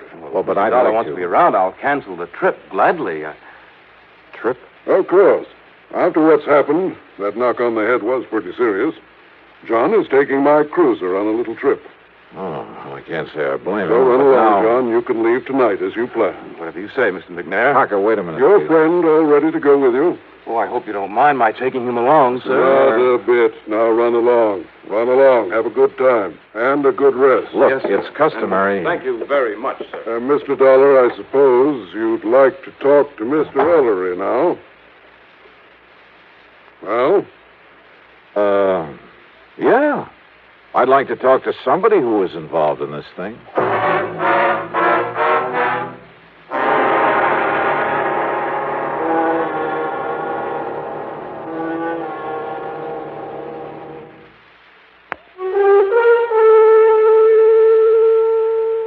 David Ellery, the other victim of the robbery, was still out to lunch, so I grabbed a bite myself. That's item 3, $1.75, and checked with the police. Nothing helpful at all. No leads on the man who'd got away with over $400,000 from a store there in Buffalo, New York. Then I went over to the Emporium to the sporting goods department. Ellery was back, and I talked with him in a little office in the corner of the stockroom. He was still suffering from the beating he'd taken. Yes, sir, Mr. Dollar. It was awful, terrible. And, yes, sir, it was just like young Mr. Harker told you it was. I understand that you gave the police a description of the man who attacked you. Well, yes, sir, best I could. Had you ever seen him before that you know of? Well, of course, I can't be absolutely sure because of that mask he was wearing, but I don't think so. Was he waiting at the door of the vault room when you got there to put the money in the safe? Well, Mr. Harker always does that, sir. Yeah, I suppose so. I just go up and knock on the door and tell him who I am. Well, you see, he always keeps the door locked when he's taking the company cash that way. Yeah, sure. So I knock on the door and shout my name, and then he opens up and I give him the money. Then he gives me a receipt, and he puts the money in the vault. But you didn't answer my question. When did you first see this man in the mask? Well, only when Mr. Harker was opening the door for me. Yes? He must have sneaked up on me, and then just when Mr. Harker opened the door, he grabbed me by the shoulders, and, sir, he just throwed me into that vault room. And John Harker was struck by the door as it was banged open. Poor young fellow. It must have hurt him something terrible, knocking him out that way. Looks to me like you got the worst of it, though. Oh, I'm so sorry for John Harker. What? Nice young fellow like him, trying so hard to make his way in the company, and then to have a thing like this happen. Now, Mr. Ellery, doing real good for himself, too. Doing real good for the Emporium. Yeah, well, now tell Lots me... of good ideas for building up the business. And Mr. McNair liked that and kept pushing him ahead. Oh, yeah, sure. So that someday John could be earning himself a lot of money. Not that us old-timers ever complain. Mr. Ellery... I mean about the wage scale here at the airport. Wait a minute, please. Yes, sir? How long has John Harker been with the Emporium? About a year now, and he's lived up to the recommendations he come with so well. It's just no wonder, Mr. McNair... Recommendations? From where? Macy's and Gimbel's in New York, and John Wanamaker in Philadelphia. Oh, from lots of big stores. A couple in Chicago, too. Yes, sir. Mr. McNair told us about it himself when he hired Mr. Harker and explained that's why he'd give him a better job than some of us old-timers have. Gimbel's Wanamaker. You don't believe me, you ask Mr. McNair. You know something, Mr. Ellery? What, sir? That's the one thing I believe I'd better not do. What? Well, thanks a lot. You've been a lot of help. Well, no, Mr. Dollar. I had suddenly begun to wonder about the way Mr. McNair had gotten Harker out of his office before I could thoroughly question him. About the possibility that McNair might have engineered this robbery himself. Because it had to be somebody completely familiar with the procedures, the routines of that store, because of the timing. Somebody who knew the place would be virtually empty at that time of day. Who knew that Ellery was always the last to take his money up to the vault. I'd noticed a checkbook on Mr. McNair's desk and made a mental note of the name of the bank. But it was now after 5 p.m., so rather than push things until I was sure, I went back to my hotel room to clean up, eat some dinner, and get a good night's sleep. But as I started to open my handbag, wondering, by the way, if I'd forgotten to lock it for the first time in my life. Yeah, I'd heard that sound before. I grabbed the bag, made a dash for the open window, and threw it as hard and as far out from the building as I could, out over the empty lot beside the hotel.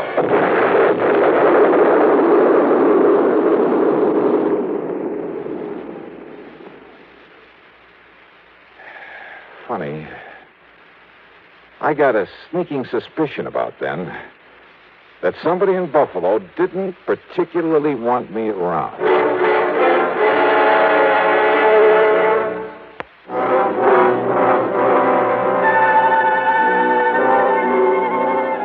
Needless to say, I had to do a bit of explaining to the police about the infernal machine in my handbag that I'd tossed out of my hotel. And the company will have to pay for some broken windows in that neighborhood. And needless to say, their only theory about who might have planted that bomb was the man in the mask, whose identity was still unknown to them. But I had an idea. Besides the police, only 3 people could have known I was there. Mr. Ellery, hardly the type. Young John Harker. No, he was off on a yachting trip. And that left Mr. McNair. But like I said, rather than push things without some proof. Well, item 4 is $7 for drinks and a good dinner, and I hit the sack for some much-needed rest. But first thing in the morning, I was in the cashier's office at the bank. Yes, sir. What can I do? Johnny! Willie Barton. Now, what under the sun are you doing here? I'll have you know that I'm not only cashier of this bank, but a vice president, too. How are you, boy? Congratulations. Well, look, I got to get right to the point. I want to know all I can about the financial condition of not only Mr. Edward J. McNair, but also the store he owns, the Emporium. Oh, now, Johnny, you know that things like that are of a confidential nature between a banker and his client. Oh, I can see you're going to be a lot of help. I'll tell you this, though. McNair is worth millions. Millions, Johnny. Well, how about outstanding debts against the store? McNair's old-fashioned. He pays cash. Cash on the line for everything. That store hasn't owed a penny for, I'd say over 25 years. Nor has McNair himself. So, Johnny, if you're by any chance thinking... $400,000 is still a lot of money, Will. To him, it's only a drop in the bucket. But, of course, he's entitled to recover it, and if one of the companies you represent has to pay Wait a minute. Let me use your phone. Why, surely, here.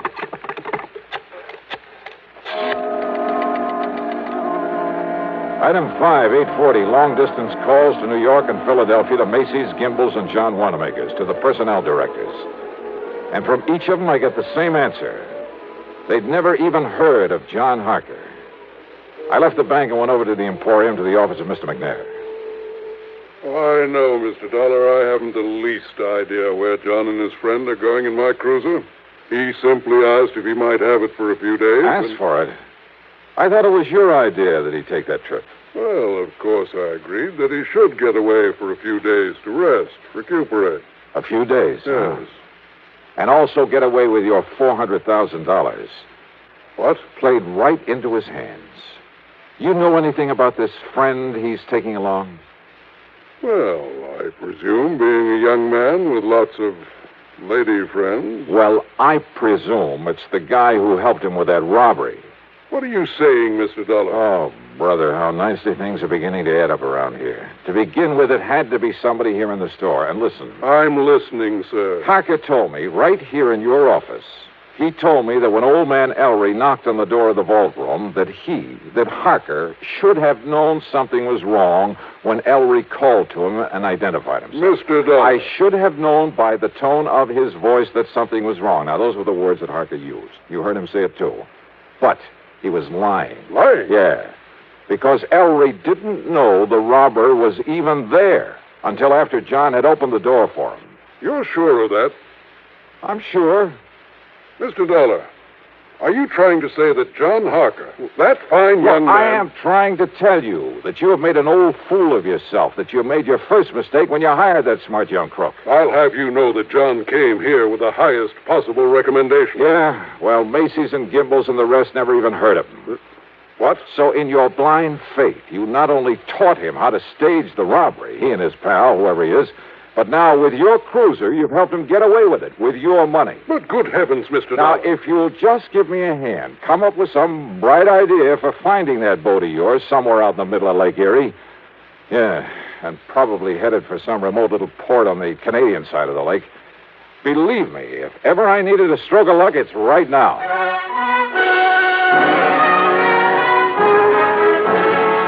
You know something? Well, Lady Luck must have been tagging along right at my heels. And don't ever underestimate the United States Coast Guard. A big sou'wester had built up over Lake Erie, so they'd contacted every small boat within 100 miles. The boys aboard McNair's yacht hadn't dared not answering the call. They would only have sent the Coast Guard out looking for them. And where were they? Dollar, they're riding out the blow in the lee of Long Point off the Canadian shore. Here it is in the chart. Or is that just where they say they are? No, radio compass checks have verified their position. Right there. But now, Mr. Dollar... Yeah, no. That puts them in Canadian waters, doesn't it? Yeah, I'm afraid so. Which means we have no jurisdiction, no authority. Of course, our friends across the border will be glad to cooperate any way they can. I'm sure of that. Yeah, but by the time we take whatever legal procedures may be necessary... No, listen. Yes, sir? Now, off the record, unofficially... Suppose I were to go out there after them myself. Oh, now, Mr. Dollar... Well, somebody has to nab them. Suppose I could find a boat and a skipper willing to weather this storm. Huh? How about that? Well, I think maybe... Now, I'm not sure, mind you, but I think I've heard of some chap around here that owns a converted subchaser. Weather out any kind of a storm. Yeah?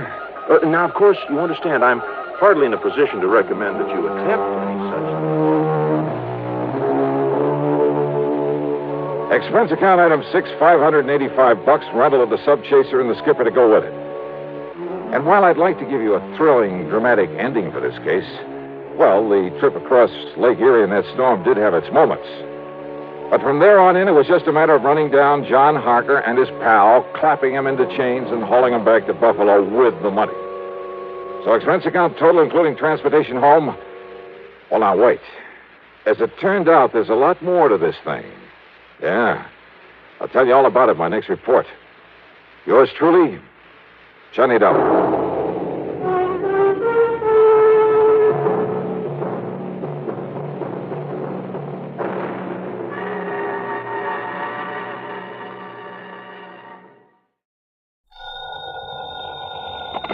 Johnny Dollar. Earl Foreman, Johnny, down here in Sarasota. Earl, so how's the insurance business down in Florida these days, to say nothing of the fishing? Why don't you come down here and find out for yourself? But now listen. I'm listening. You remember how my home is situated out here on St. Armand's Key? Well, sure, I ought to. I've been there often enough. It's near the end of a long bayou that comes in from Sarasota Bay. Yeah, and the bayou is lined with expensive homes, private docks, and it's full of mullets, sea trout, sheep's head, flounder. So what about it? Johnny, what would you think if I told you I'd sold a man $50,000 worth of straight life insurance? Well, I think you were just doing your normal... Huh? Did you call to talk fishing or business? Listen, will you? Okay. What would I think if you sold a man a $50,000 policy? And? And then, 3 days later, just this morning, as a matter of fact, found his body floating under my dock. Oh. Okay, Earl. I think I'd better grab the first plane I can. That's what I think. And not to go fishing.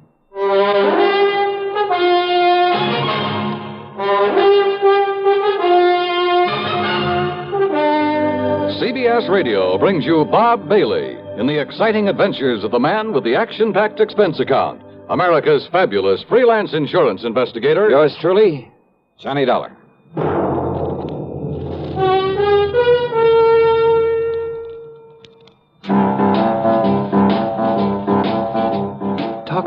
best-selling records. Here's a familiar tune about America's best-selling filter cigarette, Winston.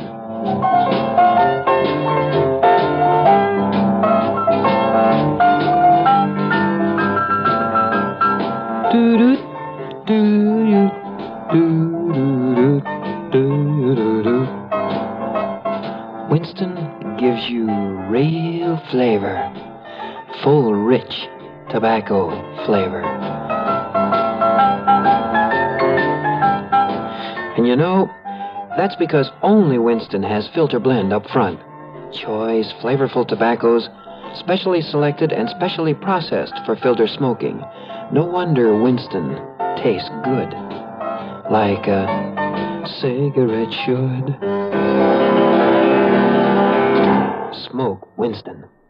And now, Act One of yours truly, Johnny Dollar.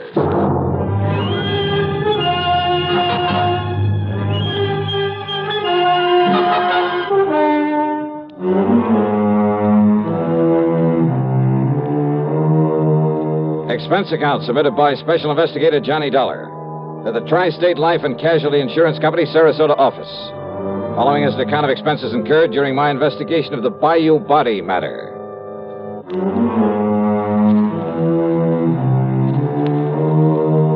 Expense account, item 1, $73.50, plane fare and incidentals, Hartford to Tampa, Florida. There I'd figured on getting a ferry plane to Sarasota, but instead Earl Poorman met me at the international airport with his car. Oh, Johnny, I'm glad you got down here so quickly. You realize I only phoned you about 5 hours ago? Yeah, Earl, I just finished my breakfast. Matter of fact, I called you before I even contacted the police. Then you probably aren't sure whether it was natural death or suicide or what, huh? We'll find out what the police have found out when we get to Sarasota. You ask me, though, I think the old man simply went out on his dock this morning, had a heart attack, keeled over, and by the time he floated down to my place, he was dead. Who was he?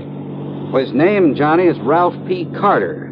He lived in the fourth home up the bayou from mine. That new place that was just being built the last time I was down here? That's the one. He was a man of 64. Used to live in New York, where he had a business of some kind. But he had some heart trouble, so he quit and came down here to live and take it easy. Pretty well to do? Considering the house he put up, the way he and his wife lived, I'd say he was loaded. Matter of fact, I happen to know he was. Fancy car, private dock, Has nice a wife, speedboat. you say? Yes. Uh-huh. How old is she, Earl? About 50. You know what I was thinking, of course. What? Oh, if he'd been married to some much younger gal and having money and some insurance, but you know.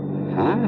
You were thinking his wife had knocked him over to collect on this policy I sold him? Such things have happened, Earl. Well, it didn't this time for several reasons. One. He already owned a couple of other policies issued by some company up north, big ones, totaling over $200,000. 2. Both he and his wife have so much in blue chip stock, so much in the bank that, well, that $200,000 won't mean a thing to her. Funny, then, that he should buy $50,000 more from you. Third, Carter's wife never knew about this policy I sold him. Oh? No. Nor is she named as beneficiary of it. Who is? Hold your hat, Johnny. This is right out of the pulp magazines. What do you mean? The beneficiary happens to be a former stripper. Stripper? You mean from burlesque? That's exactly what I mean. Her name is Mitzi Taylor. She lives up in New York. I see. You know the connection, Earl? Well, from what he told me when he bought the policy, well, I guess he'd known her pretty well in the old days, before he and his present wife got married. They were only married about 3 years ago, incidentally. Incidentally, huh? Well, what's that mean? Earl, I got a kind of funny idea cooking in the back of my head. About his wife, I mean. About his wife? Yeah, let's get on down to Sarasota and find out what the police have learned.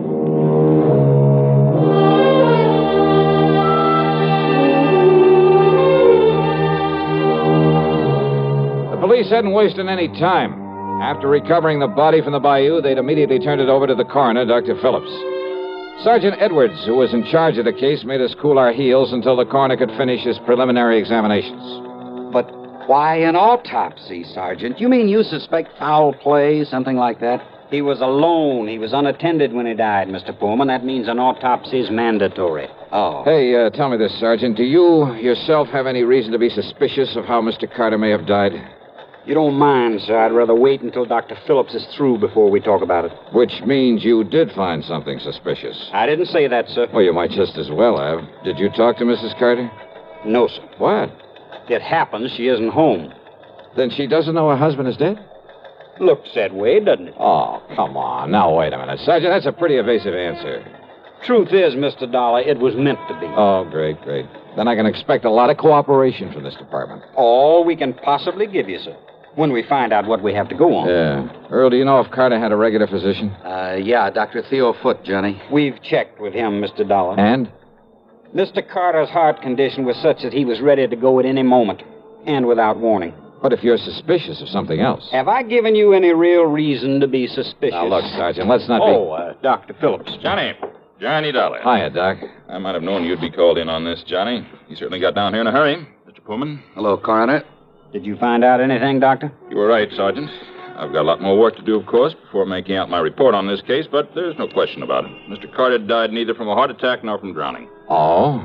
What did kill him, Doc? He was struck so hard at the base of the skull that death must have been instantaneous. Murder, Johnny. And without question, the murder weapon was the wrought iron poker that you found there in his home. No reason for suspicion, Sergeant? Thanks, Doctor. I'll get out an APB on Mrs. Carter right away. I think you'd better. And, Mr. Dollar, I'm afraid you'll just have to wait around until we pick her up. You, want to bet on that?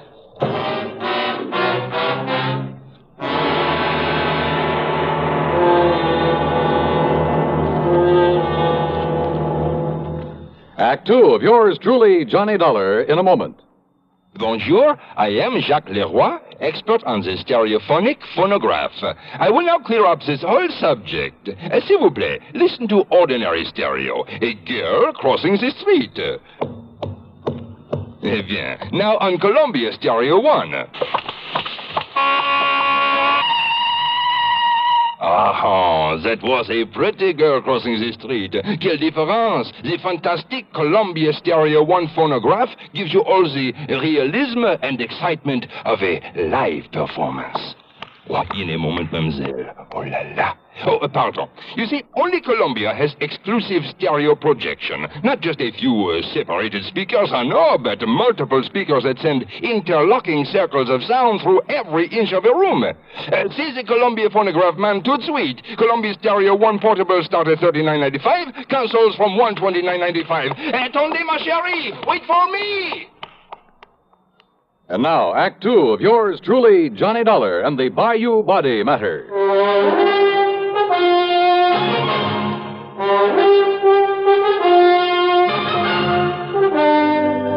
The machinery is in operation, Mr. Dollar, and as soon as we get any word as to the whereabouts of Mrs. Carter, we'll let you know. Yeah, thanks a lot.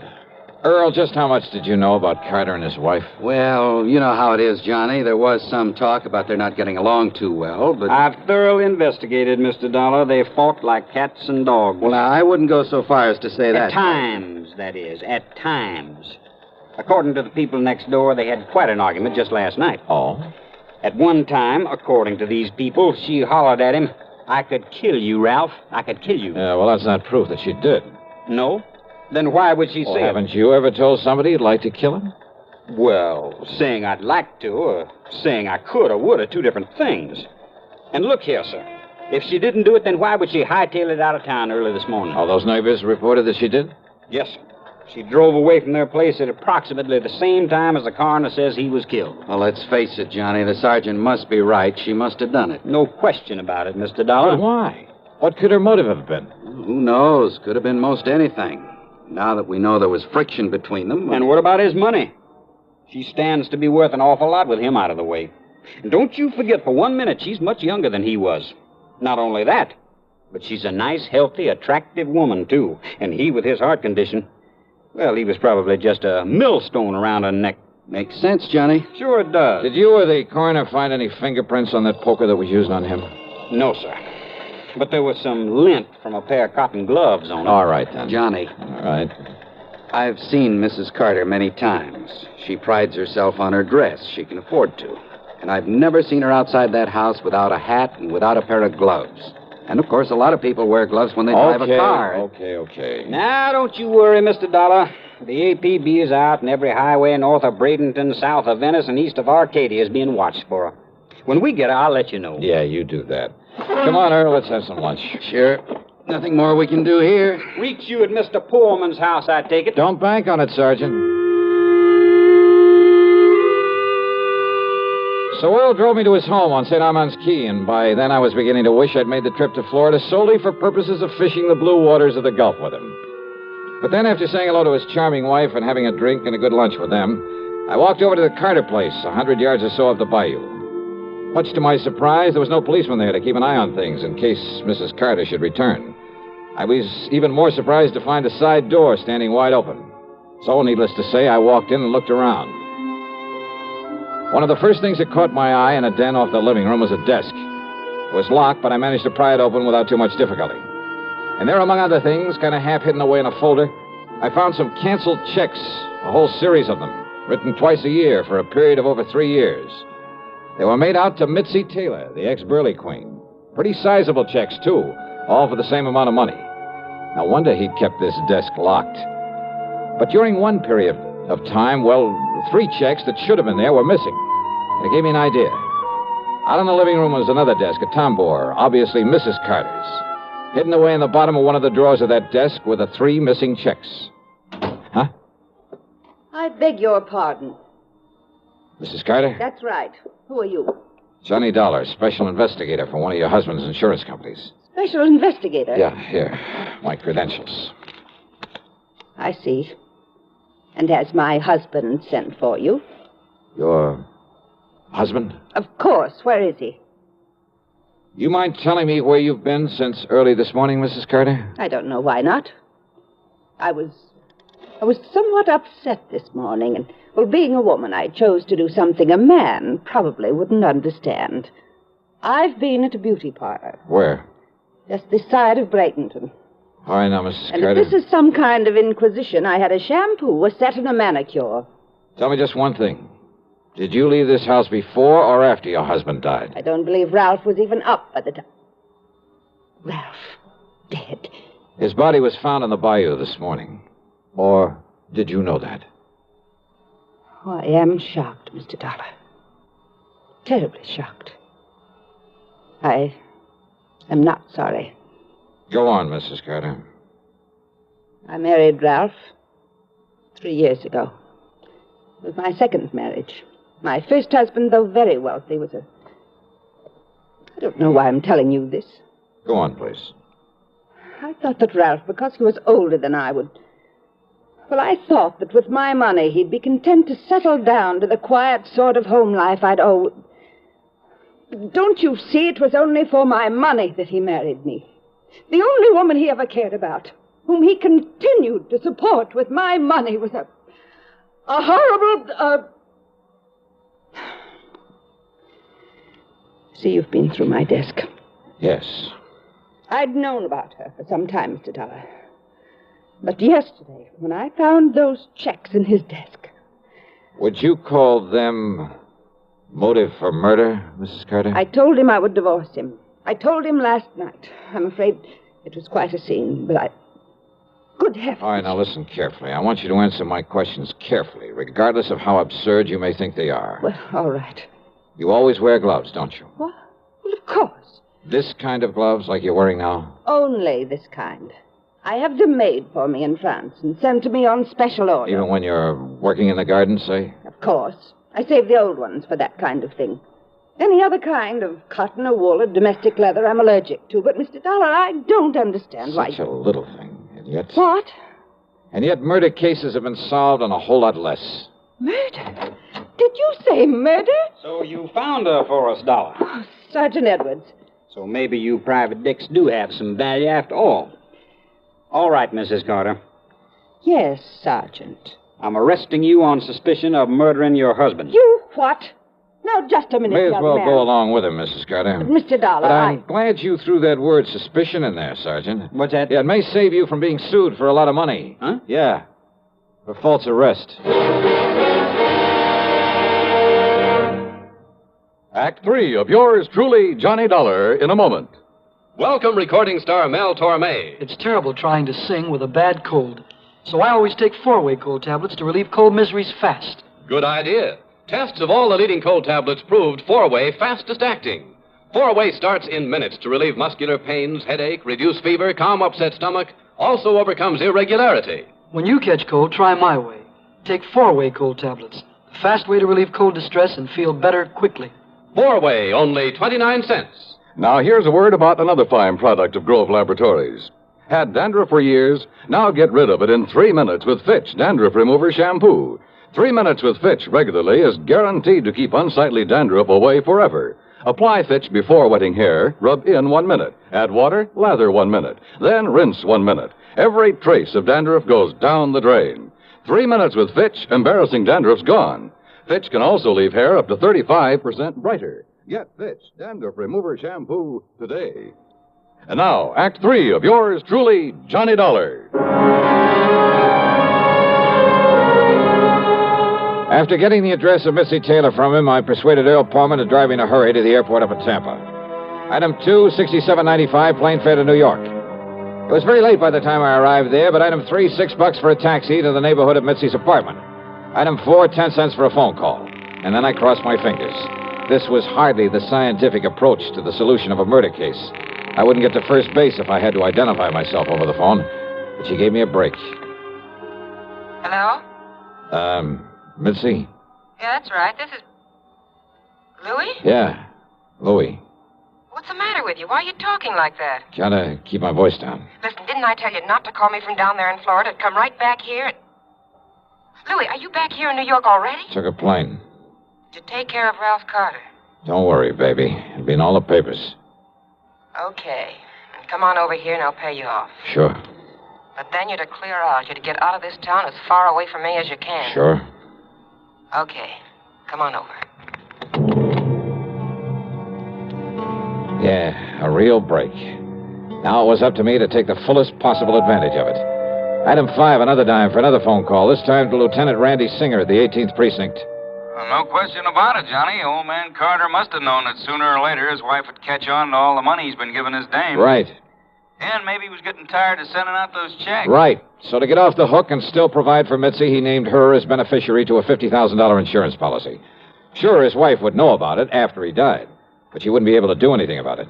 Yeah, but little Mitzi just couldn't wait, huh? Now, look, I don't anticipate any trouble with her, Randy, but if you're going to be around for a while, well, after I've wrapped it all up, I'll call you to come over and make the arrest, huh? Seems to me you have got it all wrapped up. Sit tight, Randy, and I'll call you.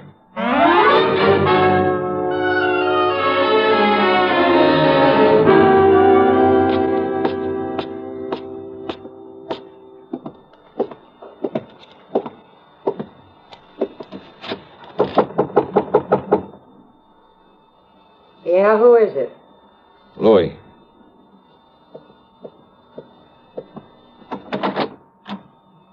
Louis, huh? Do you mind if I come in, Mitzi? Now, who are you? Johnny Dollar, special investigator. Yeah? For who? The company that issued that $50,000 policy you are not going to collect on. You know something, Johnny? That's where you're wrong. Oh, you think so? Did you see Ralph Carter's body floating around in that bayou down there in Florida? I'm afraid I didn't. Well, you should have, Johnny. Because then you'd know what you're going to look like floating down the dirty East River. Sorry, Mitzi, but, hey, wait a minute. How did you know Carter's body was thrown into the bayou? You took too long getting over here, Johnny, after that phony phone call. Come on in, Louis. Take care of him. What? One move for a gun and I blow your head off, mister. Go ahead, Mitzi. Take his gun away. Okay, I've got it. Now keep it on him while I take him apart so we can feed the fish out in that river. No, wait a minute. Huh? Wait till I close the door to the corridor so that... What? That's right, Mitzi. Don't bother. Cops! The cops! Drop it, Louis!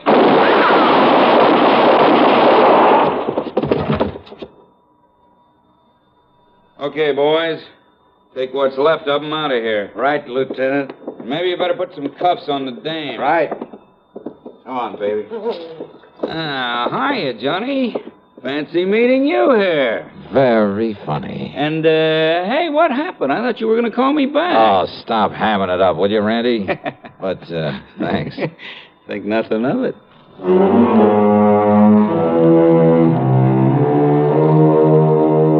Louis managed to survive, and I understand that the way he shut up his mouth in the hospital, Well, I understand he pretty much cinched the case against both himself and Mitzi.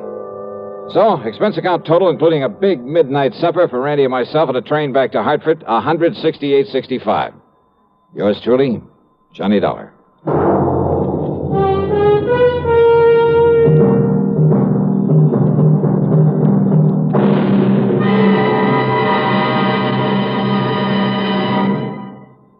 Our star will return in just a moment. This is the cold season. What do medical authorities say about the common cold? Doctors tell us there is no known drug which will cure a cold. There are effective medications for treating complications, accompanying or following a cold. If you've been taking sensible precautions and still have one cold after another, it's best to see your doctor. And here's more good advice. When you have a cold and need a laxative, that's the time to rely on gentle X-Lax. Pleasant-tasting, chocolated X-Lax helps you toward your normal regularity gently overnight. X-Lax gets along with any cold remedies you may be taking, and X-Lax works where nature wants, in the lower tract, not the stomach. Taken at bedtime, X-Lax won't disturb sleep, gives you the closest thing to natural action the next morning. You're well on your way toward your normal regularity, without upset or discomfort. So when you have a cold and need a laxative, take X-Lax, the laxative you can use with complete confidence. X-Lax helps you toward your normal regularity gently overnight. X-Lax. Now, here's our star to tell you about next week's story. Well, next week I take another trip to Florida, and I still don't get a chance to go fishing. Instead, a lesson in how not to commit a murder. Join us, won't you?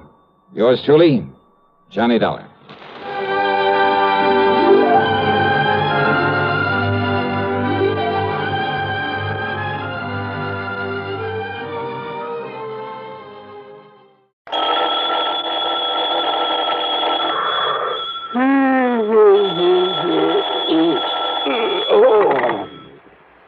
Johnny Dollar. Betty Lewis. Huh? Oh, hi, honey. Marry me? Well, what's that? I said, will you marry me? Oh, just round up a preacher and I'll meet you at the church. Serious, Johnny? Oh, I wish you were, you rascal. Well, with you, Betty, I sometimes wish I could. No, wait a minute. Catch me still half asleep this way. Betty, what under the sun are you doing up at the crack of dawn? What are you talking about? It's almost 8 o'clock. Exactly what I said, the crack of dawn. You're just spoiled, Johnny, and, well, I don't know whether to forgive you this time or not. Uh-oh, now what have I done? My housewarming party. Oh, no. Oh, yes. It took me 3 months of hard work to get my new little house fixed up out here. No visitors, no fun, no nothing Betty. to work. And then when I do invite you, and you accept... Betty, honest, listen. This is crazy business of mine. Better be good, Johnny. Well, I was out in Eugene, Oregon, and there was no way... Eugene, Oregon? Yeah, one of those last-minute things, insurance investigation. There was no way I could get out of it. Honest? Honest. I only got back late last night. But I'll make it up to you. I swear I will. Well... let's see. Today is, What? Betty. Hello, Betty. What's the matter, Johnny? You're asking me, those gunshots. And if I suddenly groaned and dropped the telephone, would you come running out here? Are you kidding? What? Only I cannot tell a lie. That was just some hot rod kid with a cut-down convertible. Oh, backfire, huh? Yes. Every morning at exactly 8 o'clock. You can set your watch by it. Are you sure that's all it was? Well, if you don't believe it, why don't you come over here and see for yourself? Tomorrow, maybe? At 8 o'clock in the morning? Sure. And, honey, I'll cook you the greatest breakfast you ever had. Yeah, but... Maybe even convince you that married life isn't such a bad idea after all. On the strength of a platter of ham and eggs? Tomorrow. Johnny. Hey, look, why don't we go somewhere tonight? I'll take you out to dinner and... No. If you're really sorry about missing the party, if you really do want to see me... Well, sure I do. All right, then. Tomorrow morning for breakfast. Betty. Bye, honey. So, why not?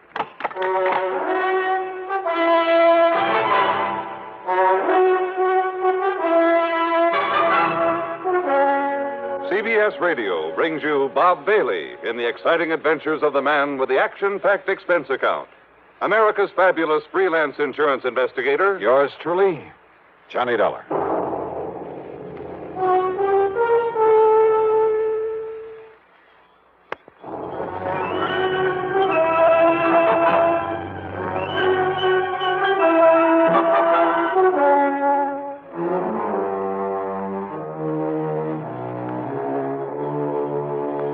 Expense account submitted by Special Investigator Johnny Dollar. To the Universal Adjustment Bureau, Hartford, Connecticut. Attention, Mr. Pat McCracken. Following is an account of expenses incurred during my investigation of the backfire that backfired matter. I know, Pat, you haven't assigned me to a case.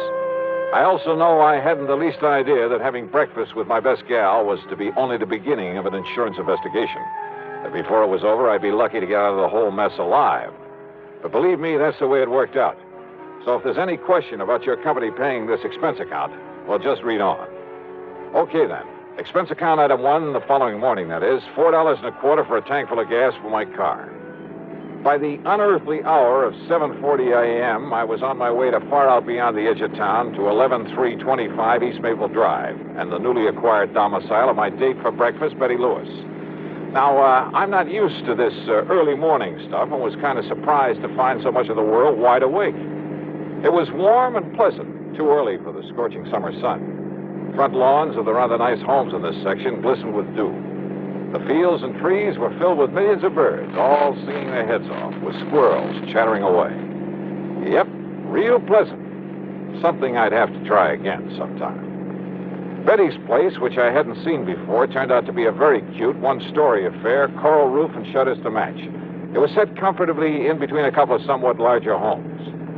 As for Betty, who stood there at the front door waiting for me, well, I don't know how she does it, but that ever-loving doll, even at this hour, looked as smart and attractive as any man could want. I just can't believe it. And it's still a full 6 minutes before 8 o'clock. Hi, honey. Mwah. Yeah, so early in the morning? You mind? I do not. Come here, yeah? Oh, Johnny. Gee, what this morning air does for you. Come in, huh? Set the spider to the fly? Oh, sure. I make no bones about it. Your neighbors used to seeing this sort of thing? Oh, sure. I've been having strange men in for breakfast every day. Uh-huh. You know, just so the neighbors wouldn't be shocked when I finally dragged you into my trap. How do you like it, Johnny? Oh, yeah. Hey, looks real nice, Betty. Of course, if I had some nice guy to share it with. If you had any sense, you'd marry me, you know. Yeah. And if I had any sense, I'd get out of this crazy business of mine. Then maybe I could settle down to something like a normal life. 9 to 5 in some air-conditioned office, a nice home to come home to, maybe raise a family. Johnny, you know darn well you'd never be happy with that kind of a routine, humdrum existence. Oh, no? You know it as well as I do. And I guess a gal could get pretty miserable wondering where you are, if you're getting slugged or shot at, maybe dead somewhere. But we do have fun together. And I'm all for it.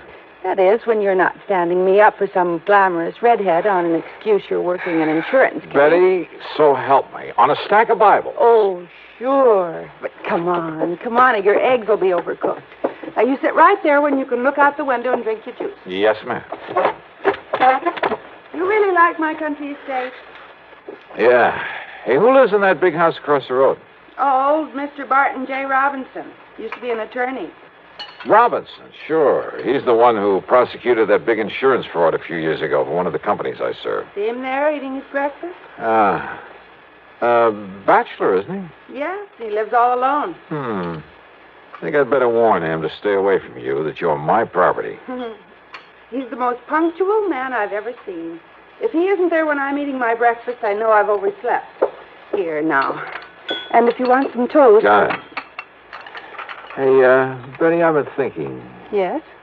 Well, maybe it's just my crazy criminal mind, but... Thinking about what, Johnny? About that. Holy smoke. No, I've got so used to it morning after morning. Two of them. No, crazy kids. You know who they are? Oh, somebody had the police come out here a couple of mornings, but of course they didn't show up then. And I guess everybody else has just got used to them the way I have. Now, let's eat. Funny, though. What? A crazy backfire. Once they get past here, they stop it. Well, don't worry about it. But I should have. I should have worried plenty about it. Perhaps if I'd been a mystery writer instead of insurance investigator who's used to solving mysteries after they've happened, well, I would have had sense enough to act right then, immediately. Or maybe... Yeah. Maybe there was still time.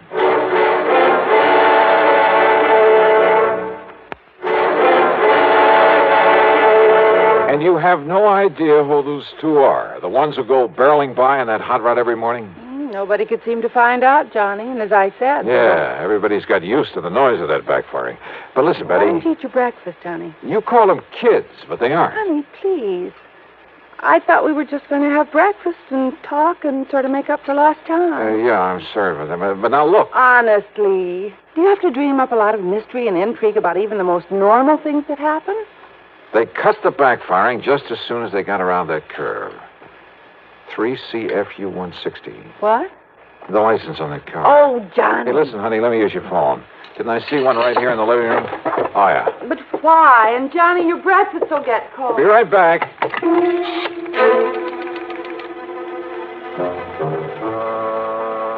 My phone call was to Jerry Wilson, who worked in the Department of Motor Vehicles. It took him a few minutes to dig into the files for me, but when he came back to the phone, his answer was short and to the point. Sorry, Johnny, but you must have made a mistake. You're sure about that? Absolutely. But what happened? Why do you want to know? Well, just curious, that's all. Oh, now, Johnny, I know you better than that. Back, Jerry, and thanks. Thanks a lot. Now, Johnny... Oh, sorry, buddy. Oh, I guess you're right, Johnny. About driving a wife crazy, I mean. I was right about that car. What? That license on it is a phony. There ain't no such number here in Connecticut. All right, so a couple of kids didn't have enough money to buy a license. I tell you, they aren't kids. Now that they've had a chance to think about it, I'd swear there was something familiar about the looks of the one beside the driver. Oh, sure. Some nasty criminal you've tangled with and... Oh, Johnny, listen. This isn't why I asked you out here, to cook up some deep mystery. Hey, Betty, this lawyer, this Barton Robinson, who lives in the big house across the road. I don't care about him, Johnny. I care about you. You say that every morning at this same time he's there beside that window eating his breakfast? The same time that car comes roaring by? Yes. When he's here, that is. He was away for 5 or 6 weeks. Until when? He must have come back last night. This morning's the first time in 5 or 6. And when did those hot rodders start coming around? Oh, well, I guess it was about a week after Mr. Robinson went away. Casing the joint, huh? What? Johnny, for heaven's Betty, listen to me. You probably won't forgive me for this. Johnny. Now, listen. Sometimes when I'm working on a case... You're not, dear. Well, sometimes when I run out of leads, all I have to work on is a hunch. 3 months I've been But waiting. strangely enough, the hunches usually pay I off. wasn't going to tell you until So later. maybe my hunch is right this But time. I called the office and told them I wouldn't Because be in. I got a real big fat one I about thought that you car. and I could go somewhere, drive out in the country, Oh, I'm maybe. sorry, honey. I really am Like sorry. I said, kind of make up for lost But time. I got to get on this thing, and right now. Oh, Johnny, how can you do this Look, to I'll me? pick you up tonight. We'll have dinner, taking a show, make a night of it, anything you want. I know that walking out on you this way's a dirty trick, and if you want to, you can just tell me to... Please, honey, tonight for sure. Oh, sure, Johnny. You know what a pushover I am. Thanks, hon. See you later. I set out to find that car, who owned it, and why the big backfire racket in that particular spot day after day. There was a purpose there, I was sure of it. Not just a couple of kids out on the tear. Besides, they weren't kids. I'd seen that for myself. Because of the way the car had taken the curve down the road, it left a very clear set of tire marks. So I started a careful inspection of driveways, even asked the people who lived along there what they knew about that car. And it took me most of the day. Expense account item 2, by the way, is $1.25 for a late afternoon lunch at a roadside tavern. It was there I finally got some information. You want another bottle of beer, huh, Charlie? Okay. I got one already. Now, as I was saying, mister, I think I know the very car you mean. Yeah? About a 1941, tied down with straight pipes. Must have been a convertible before they throwed the top away. Makes a lot of noise. You know who owns it? Where I can find it? Well, I think I seen it take the cutoff one morning. Cutoff? Yeah, when I was on my way to work here. What cutoff? About a mile up the road to cut off over to Barley Swamp. Good. Thanks a lot. Here's for the food. Well, you interested in buying that old crate? Something like that.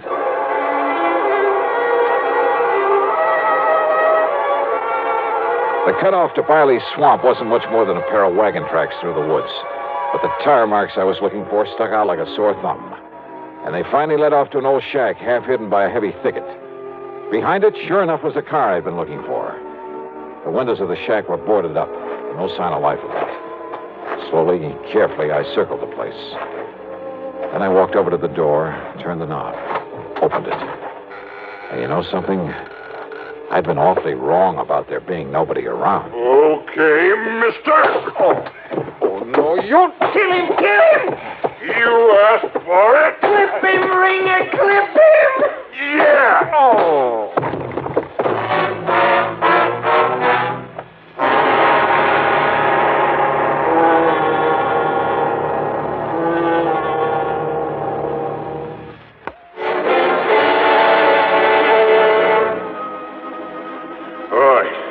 All right, get some water, Gil.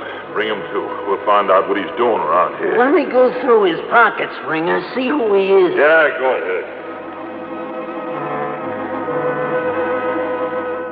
The one called Ringer was too big for me. So rather than take any more of it for the moment, I lay there and let them go through my pockets. And of course, they took my gun. When the little one, Gil, started pouring water not only on but into me, well, I had to come to or choke to death. More, give him the whole bucket. Yeah, sure. Johnny Dollar, huh? Insurance stick.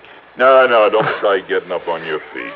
You think I could if I wanted to? Yeah, you really clipped him, Ringer. Shut up. So the coppers have been after me since I got out of their clink, huh? But they couldn't find me, so they had to send you out. Is that it, Dollar? What do you think? I think you're going to be awful sorry. And awful dead. You think you or anybody else could keep me from knocking off that fancy mouthpiece after sending me up the way he did?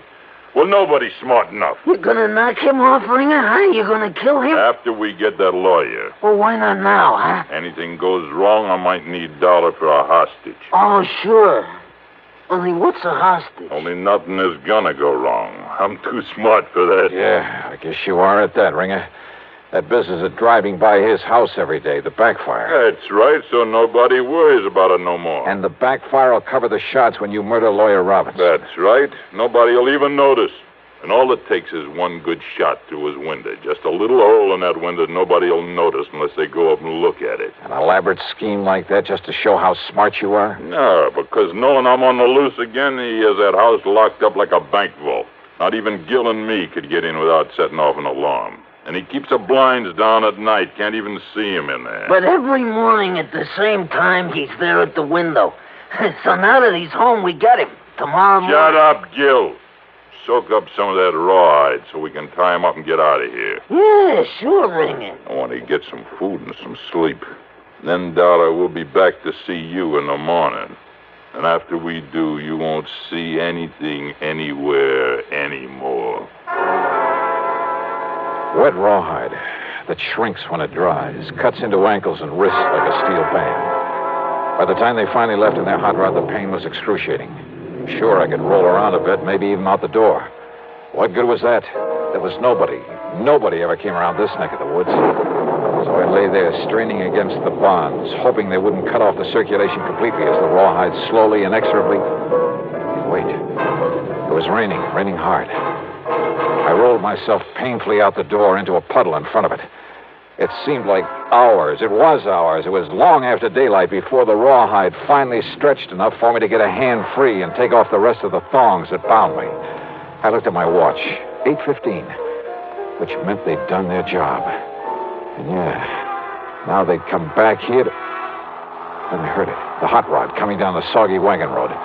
Quickly, I ducked back into the shack, waited behind the door.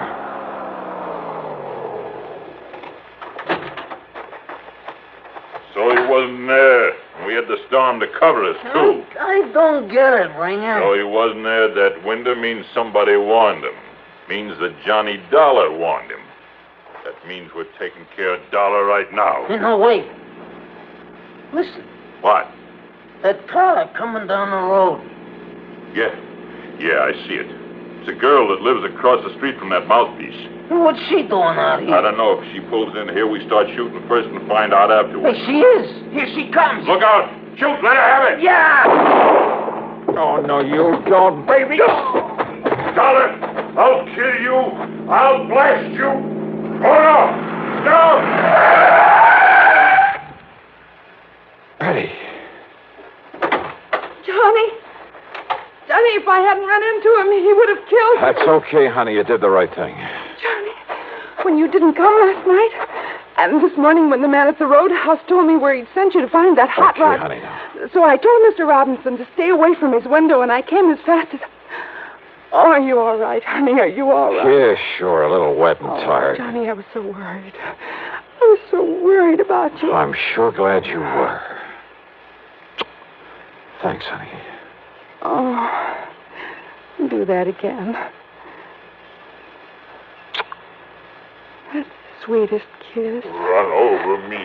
Try to kill Oh, me. shut up, Ringer. You think I'm gonna... Yeah. Oh. Can't you see I'm busy? Yes. More, Johnny.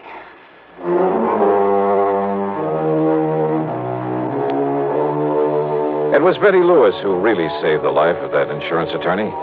So most of this expense account covers some well-earned entertainment, plus a little gift for her. No, not an engagement ring, but a big jug of my sin. But I must admit, she certainly makes me think about the merits of... yeah. Expense account total $450 even. Yours truly, Johnny Dollar.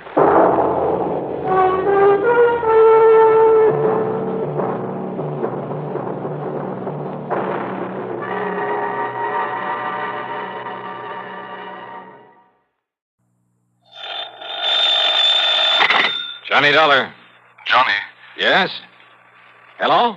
George Reed, Floyd's of England. Oh, what's the matter, George? You sound a bit down in the mouth. I am. What's up? Well, Johnny, I understand you've handled quite a few investigations for the Continental Insurance and Trust Company. Oh, brother, I sure have. And you know something, George? Yes? Floyd's of England, you that is, have handed me some pretty wild ones over the years. I know. But believe me, they've been nothing compared to some of the cases that Continental has handed me. And you know why, George? Why, Johnny? Because of just one client of theirs. Well, He's a wealthy old screwball by the name of Alvin Peabody Cartwright. Cartwright? Yeah, he carries a lot of insurance, millions of it. And any company that has his account is making plenty. Yes, But, brother, the fantastic problems that man comes up with. Why, it's enough to drive you off your rocker. I mean, I'm always the goat. Yeah, I handled one crazy investigation for him only 3 or 4 weeks ago. So I understand. He told Continental that if they sent somebody else around, he'd leave him flat. Johnny... Actually, I suppose I shouldn't complain. Some of the biggest fees I've ever got have come out of his pocket. And you know something? Yes, Johnny? In spite of all his wackiness and these silly problems he hands me, well, over the years, I've really gotten to love the old character. And I mean, aside from those fancy fees I mentioned. Good, Yeah, I think I'd do almost anything, within reason, that is, if it were necessary to help out Alvin Peabody Cartwright. Anything? Sure, anything. Thank heaven for that. But now you said you have troubles, George. I have. So I'm sorry I chewed your ear off about someone that Floyd's of England doesn't have to worry about, so... Don't we, Johnny? Huh? Well, of course not, because as long as he keeps his insurance with Continental... Unless... George. Unless... what, Johnny? Well, I mean, if he were to change companies for some... Oh, now, wait. Yes? George. I'm still here. Just who is your problem? I'm afraid you've guessed it. Oh, no. Yes, Johnny. Alvin Peabody Cartwright.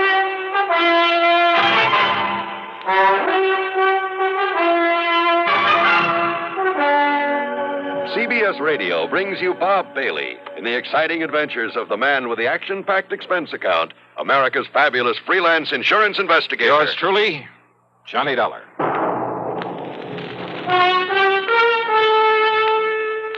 Pepsi-Cola refreshes without filling. Why? Because it's truly light. Charlie, you're forgetting something. Wait, Kay, there's more.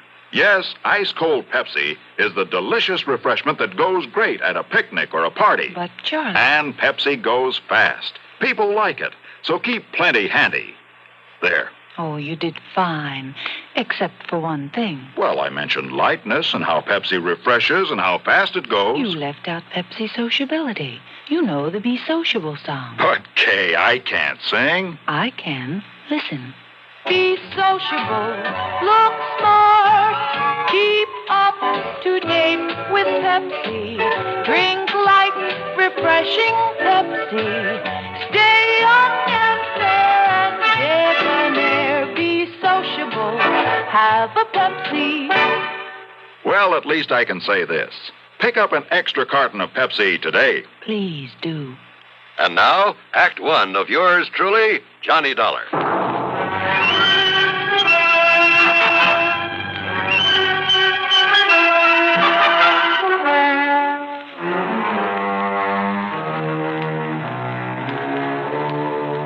Expense account submitted by Special Investigator Johnny Dollar to Floyd's of England, North American Office, Hartford, Connecticut. Following is an account of expenses incurred during my investigation of the Alvin's Alfred matter.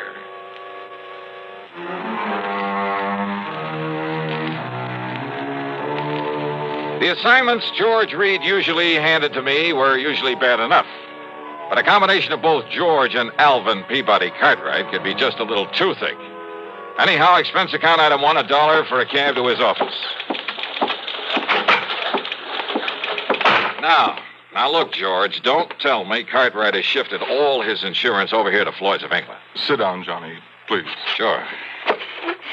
Well? Yes, he has. Then, baby... As a matter of fact, after months of effort and expense, I managed to sell him on our company myself. Oh, brother. But if you have any idea of the amount of his annual premiums, well, Johnny, it's a real feather in my cap. But don't you realize what you've got yourself in for? I'm afraid I'm beginning to.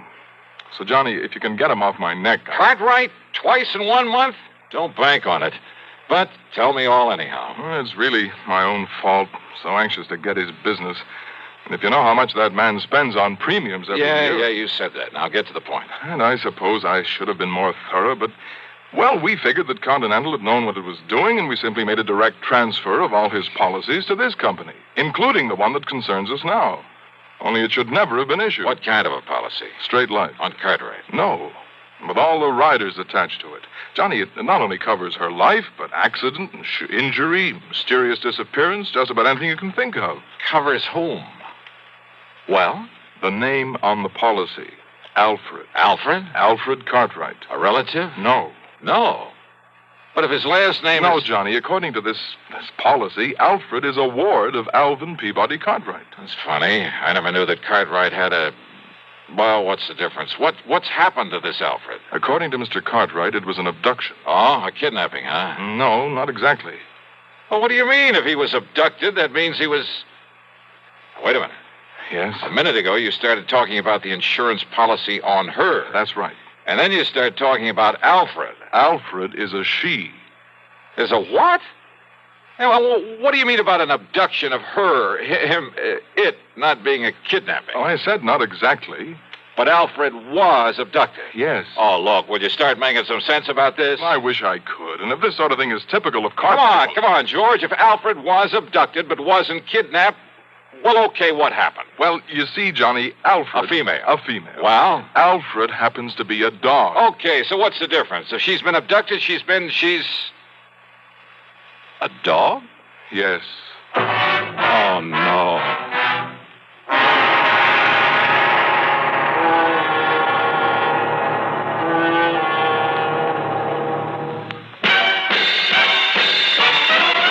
Are you smoking more now, but enjoying it less? Have a real cigarette, have a Camel. The best tobacco makes the very best smoke. Have a real cigarette, have a Camel. Are you looking for flavor and mildness?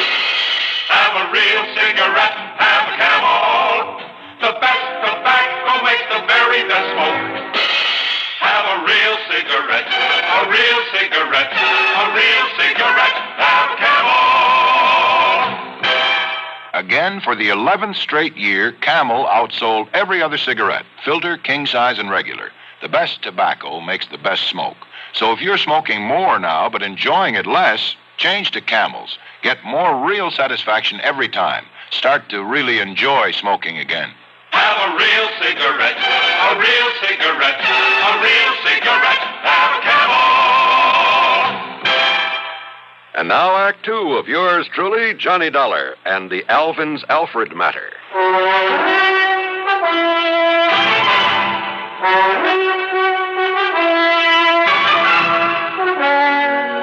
George. Life, accident, injury, mysterious disappearance, all that insurance on a dog? Yes, Johnny. A female dog. Yes. By the name of Alfred. Yes. A pet of that lovable old crackpot Alvin Peabody Cartwright. His ward, Johnny. At least that's the way it reads on the policy, and that's why we thought nothing of it when the policy was transferred to us from Continental Insurance and Trust. Oh, brother. But why Continental ever wrote such a policy in the beginning? Oh, that part's easy, George. But the premium's only a drop in the bucket. I mean, compared to that on the rest of Cartwright's insurance. Now listen. If they'd refused to write this complicated policy on his dog, they'd have lost all his business. Well, they have now, to us. And, Georgie, you can lose it just as fast unless you try to do something about this disappearance of that pooch. Unless you do something about it, Johnny. You've got to find Alfred and return her to him. So will you drive on over to Lakewood and talk to Mr. Cartwright, see what you can do? So help me, George. And, Johnny, I promise we'll not question a single item on your expense account, no matter what it is. Oh? As for a nice big extra fee, well, you name it. Well, will you do it? Okay, George, on one condition. Yes? That you keep this thing under your hat. I mean, after all, if the word ever got out that Johnny Dollar was chasing around the countryside looking for a dog napper... Johnny, I promise. I cross my heart and hope to die. What a business. With no limit on the expense account, I should have hired a Rolls, complete with liveried chauffeur. But instead, item 2 was $4.20 for a tank full of gas for my own car. Within the hour, I was pounding on the front door of the Cartwright home over in Lakewood.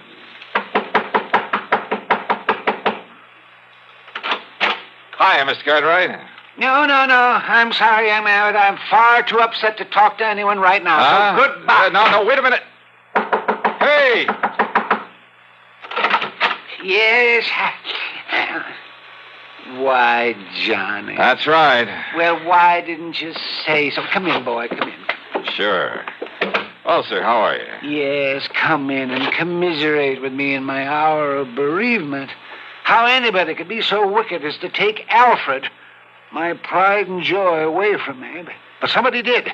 And, Johnny, you must find her and must bring the culprit to justice. Spare no effort, spare no expense, but come on, John. Well, have you any idea, Mr. Cartwright, who might have walked off with the pooch? That pooch? Oh, Johnny, how can you use such a term? Alfred was almost like a child to me.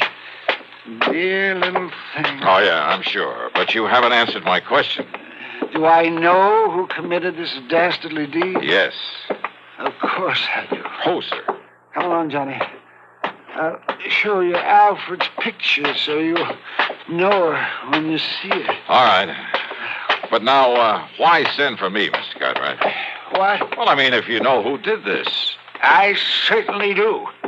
And, Johnny, he must be made to pay the penalty for this nefarious deed. Now, look. Here's dear little Alfred's room. Huh? Well, do you like it? Isn't it nice? I could hardly believe my eyes. It was more like the playroom for some much too wealthy child.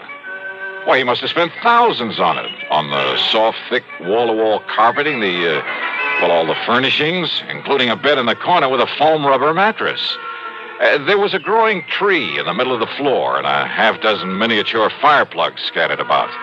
There were rubber bones and balls and toys of all sorts and sizes Toys. In addition to everything a dog could possibly play with, there was a big table with a scale model electric train, an erector set, a microscope, a lot of other science toys, including a working model of a... Huh? Isn't it nice, Johnny? Oh, no. Look, Mr. Cartwright. Yes? Don't tell me the dog played with these things.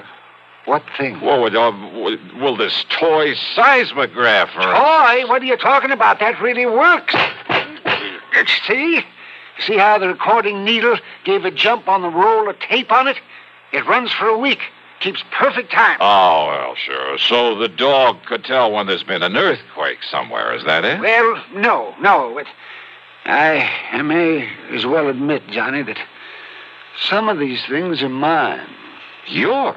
Yes. When I was a child, the only toys I had were the ones my poor mother could make with her own hands. And I always said that if I ever had the money, I'd make up for it. That I'd have all the things I couldn't have then.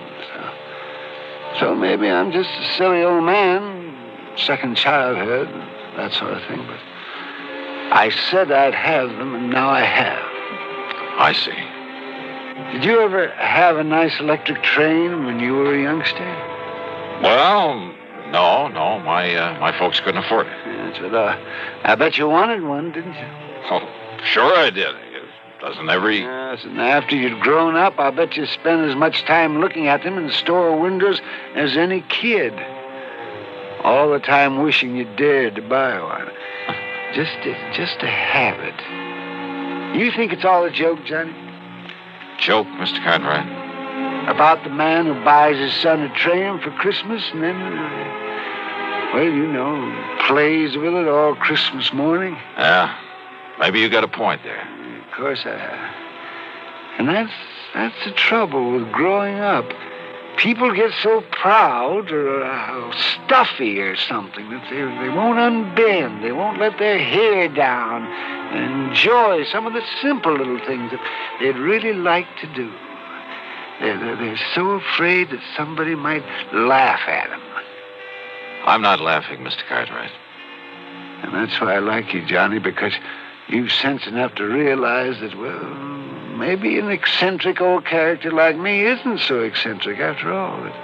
He's just become smart enough to get rid of a lot of nonsensical inhibition. Yeah, you have got a point there. Well, maybe you can understand why this same old man is so upset about losing a wonderful companion. His dog. She was such a dear. I looked all over before I found her and bought her and brought her here. Her, Mr. Cartwright? That's right. Then why did you name her Alfred? Well, to be honest about it, Johnny, I'd really hoped for a boy. Yeah. Yes. Now, you say you know who who dog-napped her? Clarence. Clarence? Clarence Brixton. A stupid day servant I fired yesterday. He was the only one that could have done it. Who would have done it? When did this happen? Last night, between 7 and 8. I'd gone over to visit the widow Parkins. Oh, a bit of romance in your life, Mr. Cartwright? Oh, Johnny, how can you say anything? Well, she is very nice. There was nobody here but little Alfred. I'd even locked her in. Oh, what about the house? Was it locked? Of course it was. But Clarence still had his key to it.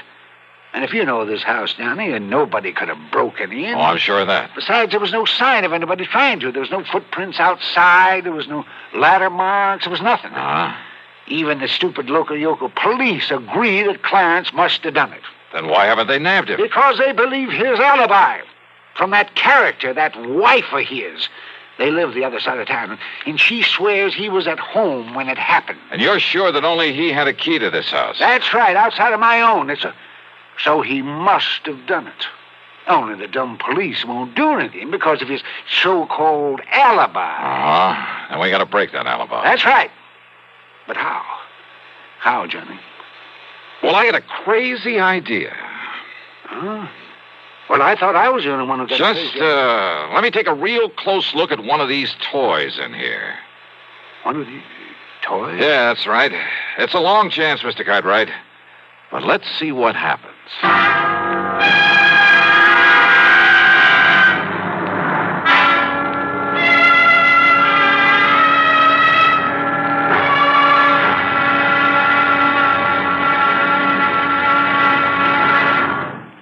Act 3 of yours truly, Johnny Dollar, in a moment.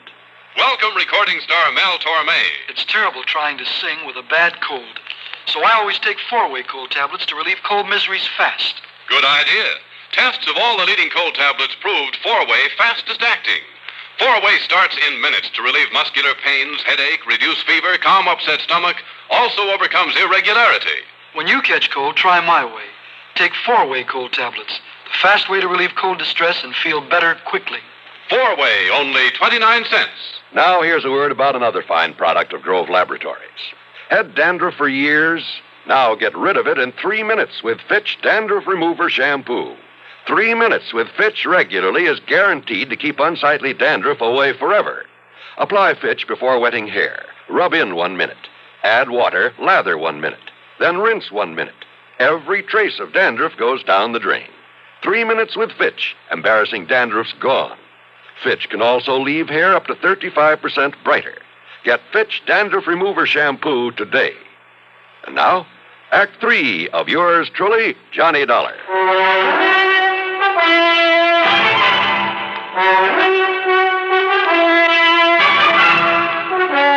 I got back into my car and drove to the address of Clarence Brixton. I hoped he was as stupid as Cartwright seemed to think.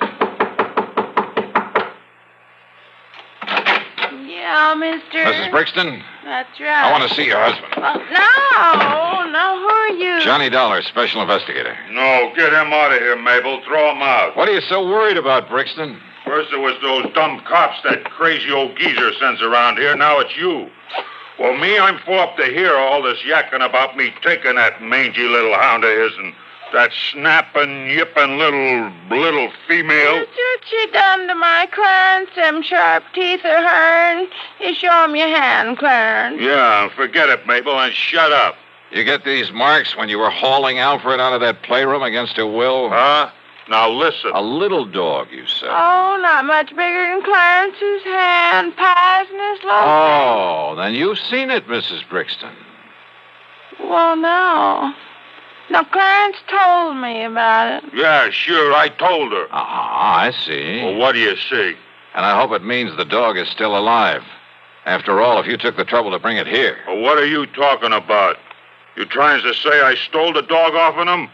So maybe nobody did, wise guy. Oh, what do you mean by that? Ask me, that lousy pooch got out of there on her own free will, just to get away from that crazy Cartwright like anybody in her right mind. Oh, out of a locked room in a locked house? Sure. Cartwright always left the window open so she could sleep good. He left so the dog took off somewhere. A little dog jumped out of a third-story window? Why, it would have killed or crippled her. All right, so then he was wrong about when it happened. While he was out, he said. And he was out between 7 and 8 p.m. last night. And that's when somebody chased Alfred around until he caught her, then took her away. Prove it. Yeah, some big, clumsy ox like yourself, Clarence, who had a key, who knew the place, knew he'd better leave the place looking undisturbed before getting away. But he didn't. Yeah? Here, take a look at this. What's that, huh? From a working model seismograph there in that playroom. What? You see, Clarence? Every clumsy footstep of yours registered in black and white for some 5 or 6 minutes during a period between 7 and 8 o'clock. Oh, it don't look like his feet to me. But I didn't touch that thing. You didn't need to. You mean them squiggles on the paper, my footsteps? What do you think? And what do you think of modern scientific investigation, Clarence? Scientifical, huh? Gee. But listen, mister, please, it was only so's Clarence could make like he found the dog and then take him back and then maybe get his job back. Yeah, could have worked, too, only... Only what, Clarence? Some local cops. They was a pushover. But then you had to come along. All right, Dollar. Well? Dollar, I give myself up.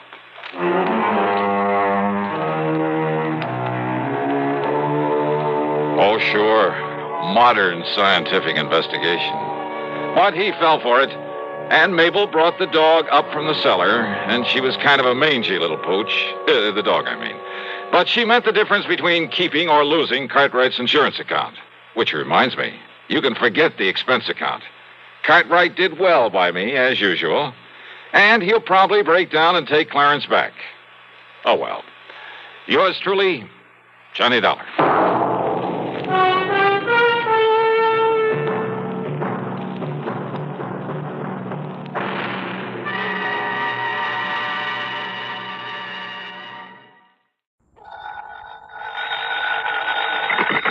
Johnny Dollar. George Reed here. Well, good for you, George. What? I can use an assignment about now. Who's in trouble this time? John Patrick O'Shea. Never heard of him. He's retired and lives here in Hartford. He's been confined to a wheelchair for the past couple of years. Now, what's happened to him? At 11 o'clock last night, someone broke into his home and gave him a terrible beating. Oh? Probably would have killed him if his next-door neighbor hadn't barged in, scared the assailant away. Want to give me his address? I'll run over and see him. Better still, why don't you pick me up here at the office and we'll both go over there. Sure, whatever you say. You see, Johnny, I myself am somewhat involved in this thing. You? Yes. Why don't you come on over here? Yeah. Okay, George. I'll see you in a couple of minutes.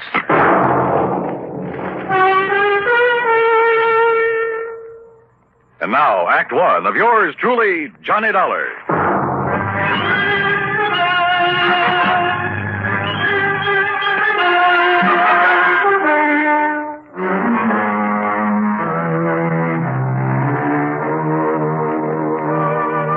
Expense account submitted by Special Investigator Johnny Dollar. To Floyd's of England, North American Office, Hartford, Connecticut. Following is an account of expenses incurred during my investigation of the wrong man matter. George Reed, somehow involved in the beating up of a helpless old man? Hard to believe. But I grabbed a taxi that sent him $1.20 and met him at his office. Then, using his car, we drove east on Maple Drive. Yes, Harry Marshall. He's the young male nurse who's been taking care of Mr. O'Shea these past couple of years, Johnny, ever since the old man lost the use of his legs and started living in a wheelchair. I see. Last night, Mr. O'Shea sent Marshall over to see me regarding a change in his life insurance policy. What kind of a change, George? Well, O'Shea's nearest relative is a ne'er-do-well nephew, a boy of 25 or so who lives up in Boston. Beneficiary of the old man's policy? No. You see, Mr. O'Shea doesn't have much money, only a small pension and the residue of whatever he was able to collect on the accident to his legs. So? Just what he's been paying Marshall for taking care of him, I don't know. But I doubt if it's very much. Nevertheless, Marshall has devoted himself entirely and unselfishly to the old man. So to make up for the lack of fancy wages, Mr. O'Shea bought some insurance and named Harry Marshall as the beneficiary. Exactly. But Marshall felt that O'Shea ought to make some provision for his nephew, whether he liked him or not. After all, his only living relative. Well, this Marshall sounds like a pretty unusual fellow. He is. He's a very fine chap, Johnny. Anyhow, he came over to my house last night to tell me he'd finally persuaded Mr. O'Shea to change his policy. To cut in this worthless nephew? Yes. What time did he get there and tell you this? He didn't. That is, the poor fellow must have waited for a couple of hours. What do you mean? Well, my wife and I were out. We'd gone to the movies. She insisted on seeing the second feature. A horrible picture, by the way. So we didn't get home until nearly 11:30. Here, I found this note in the door. Mr. Reed, sorry to have missed you, but it's after 11 now, so I think I'd better get back to Mr. O'Shea. Please call me in the morning. I believe I have convinced him that he should name Walter in his insurance. That refers to Walter Berry, the nephew. Hope you and Mrs. Reed enjoyed the movie. Respectfully, Harry Marshall. So, by the time Marshall got back home, the old man had been attacked and his neighbor had called in the police. First thing this morning, Marshall phoned me. Now, here we are, Johnny.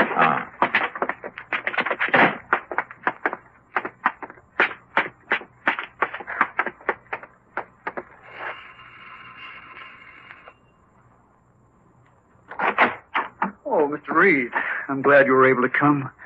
I told you on the phone this morning this is a terrible thing. Terrible. Yes, Harry, I'm sure it is. This is Mr. Johnny Dollar, a special investigator for us. Oh, good. Excellent. Won't you come in, please? Lieutenant Barley's already here. Yeah, sure, thanks. Has he found anything that might indicate... Oh, hello, Lieutenant. Hello, Dollar. Here, take a look at this. Yeah? The attacker must have come and gone by way of the living room window. Apparently tore this off his coat or pants on his way out. Oh, Harris tweed. Yeah. Anything else? Not a thing. Where's Mr. O'Shea? Upstairs in bed. Doc says he's in pretty bad shape, but that he'll pull through. The doctor left a few minutes ago, Mr. Dollar. And O'Shea himself hasn't been able to give you anything, huh, Lieutenant? Nothing. Except that the man sneaked up on him from behind and slugged him. He didn't hear him, didn't see him. Oh, great. Somehow, Mr. Dollar, you gotta find the man who did this. And when you do, I only wish you'd turn him over to me. Easy, boy. Just leave him up to us. Don't bank on that, Lieutenant. Now, I've got to go back to headquarters. Huh? What do you mean by that, Marshal? I simply mean that I could kill the man who did this. Don't try it. Find anything, Dollar, give me a call. Yeah, sure, Lieutenant. Oh, would you like to see Mr. O'Shea now? No, Marshal. There are a couple of other things I'd like to do first. Oh? What, Johnny? Let's just sit down here in the living room and talk for a few minutes. You have some idea? Yes, Mr. Dollar. No, I didn't say that. But come on. Let's sit down and talk.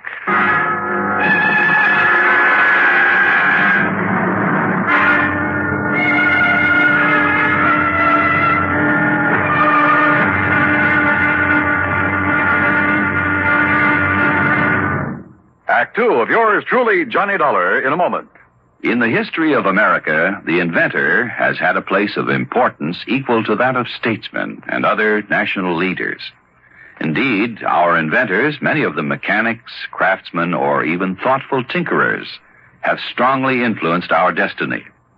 They have contributed greatly to our amazing development from a barren outpost of civilization to the foremost industrial nation in the world.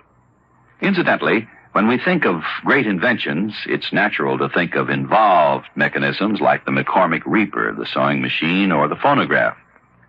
However, some inventions are so simple, one wonders why they weren't thought of centuries before. An invention in this category is, of all things, the universal, all-important safety pin. This was the invention of Walter Hunt, who lived in New York in the first century. Between 1832 and 1859, he created and patented more original and worthwhile inventions than any man in the country. A revolver, a repeating rifle, and a bullet with a metal cartridge containing its own explosive charge.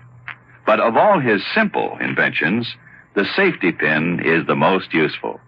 It was patented in 1849, and he gave the patent to a draftsman in discharge of a very small debt. Somehow there must be a way. And now, Act Two of yours truly, Johnny Dollar and the Wrong Man Matter.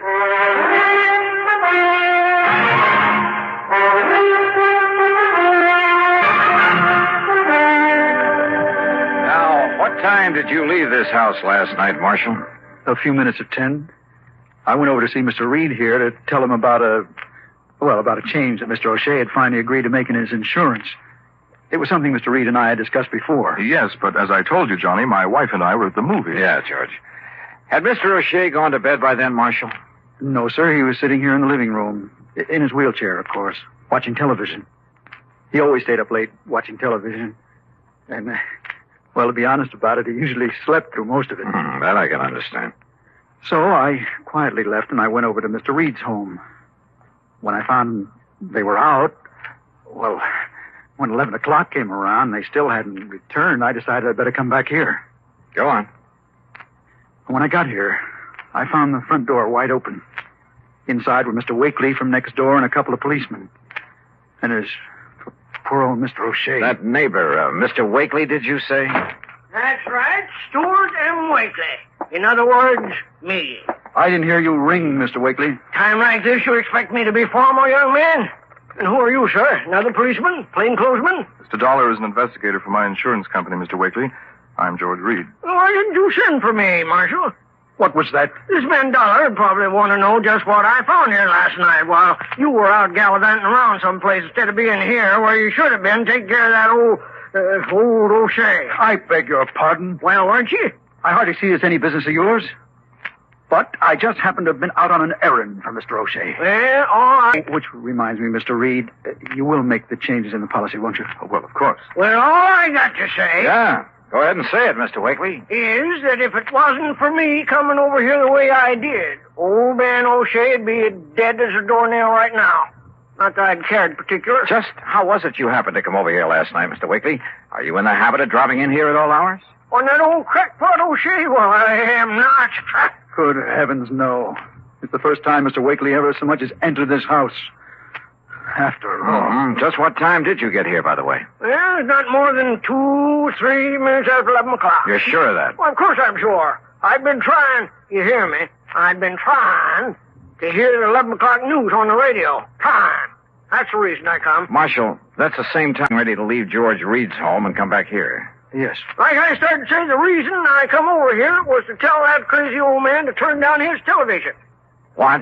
Inconsiderate old fool. Night after night, that dang thing squawking away so loud you can hear it all over the block, driving me and everybody else out of their mind. Mr. O'Shea is slightly hard of hearing, Mr. Wakely. Slightly. Now, Mr. Didn't I Wakely. call you on the telephone, Marshal, almost every single night and beg you to turn that thing down and I'd come over and do something about it? Yes, you certainly did. But a lot of good it done me.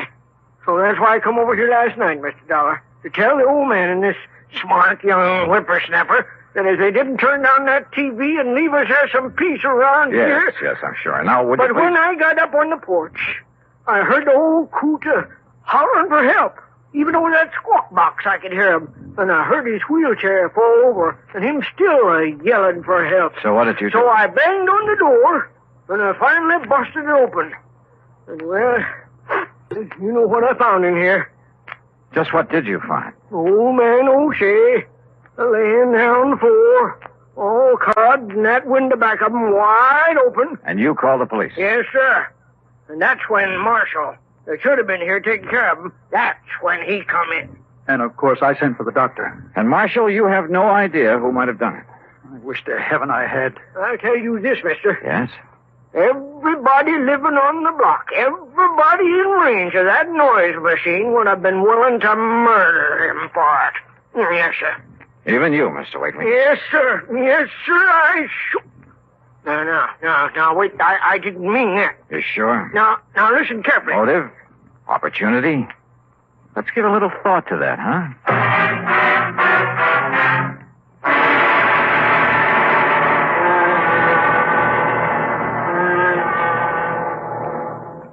We'll return to Johnny Dollar in a moment.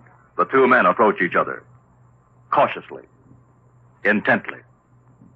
A fearful murmur sweeps through the crowd. Women and children scurry for cover. The two men stop about 30 paces apart. Silence fills the street.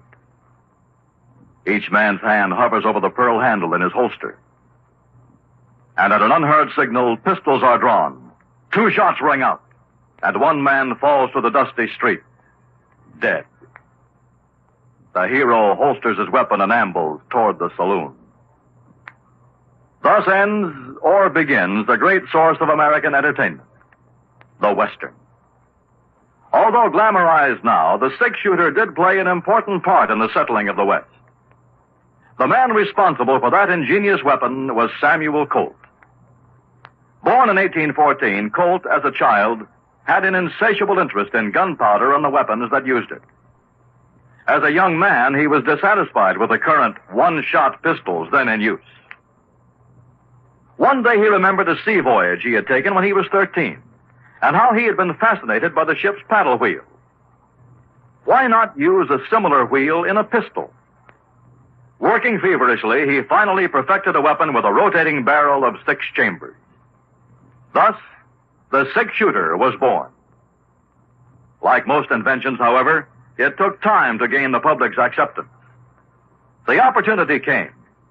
War with Mexico was declared in 1846, and soldiers returning from the war told of the great success they had had with the Colt 45. Soon, the Texas Rangers adopted the repeating pistol in their many battles with the Indians. Samuel Colt, an inspired American with a philosophy that somehow there must be a way. Let's find it.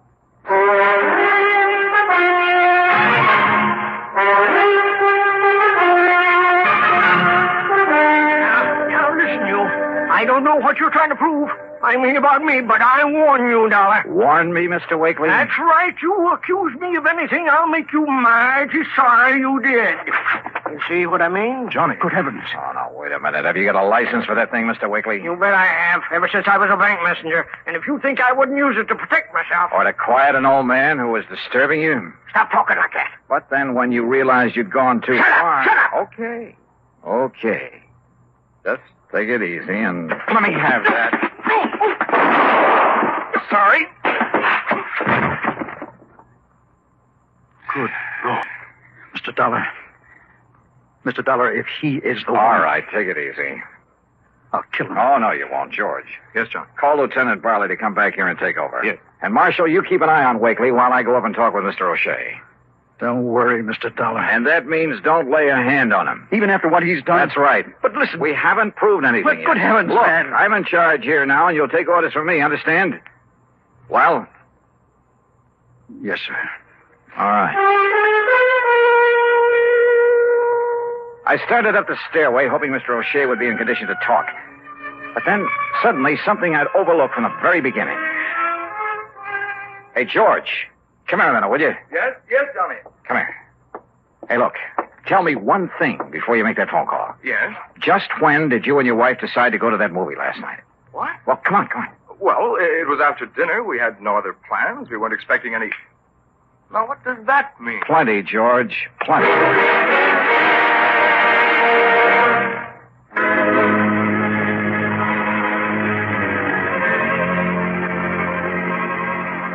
A quick look in Mr. O'Shea's room told me he was out like a light. No doubt the doctor had given him something to make him sleep. But that was all right by me. I had other ideas now. I located... Meantime, you're to keep an eye on Mr. Wakely. You are, George. What? I gotta leave you two for a few minutes, and keep an eye on Marshall, too. On me, Mr. Dollar? I don't want Mr. Wakely harmed. Just see that he stays here. Marshall, if I come back and find that you've so much as touched him... I gave you my word. Okay. See that you keep it.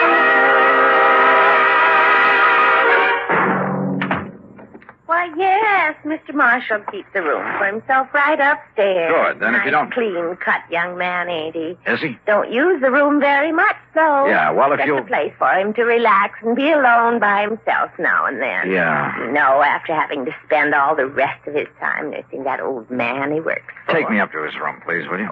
Well, now, I don't know. All right, here, my credentials. Eh?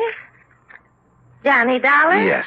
Special investigator? Yes, that's right. Let's go, please. You mean he's in trouble, Mr. Dollar? I didn't say that. Oh, well, I'm glad you didn't.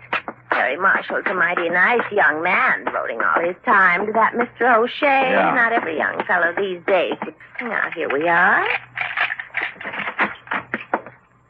Where does he keep his clothes? Hey? Oh, we're right. Oh, yes, over- here it is. We don't keep very many. Say, now, that's a nice-looking one. Harris tweed, ain't it? Yeah. But now, look. See?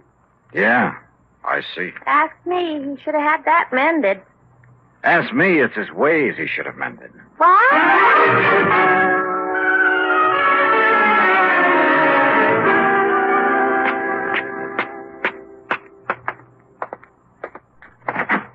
Dollar, where you been?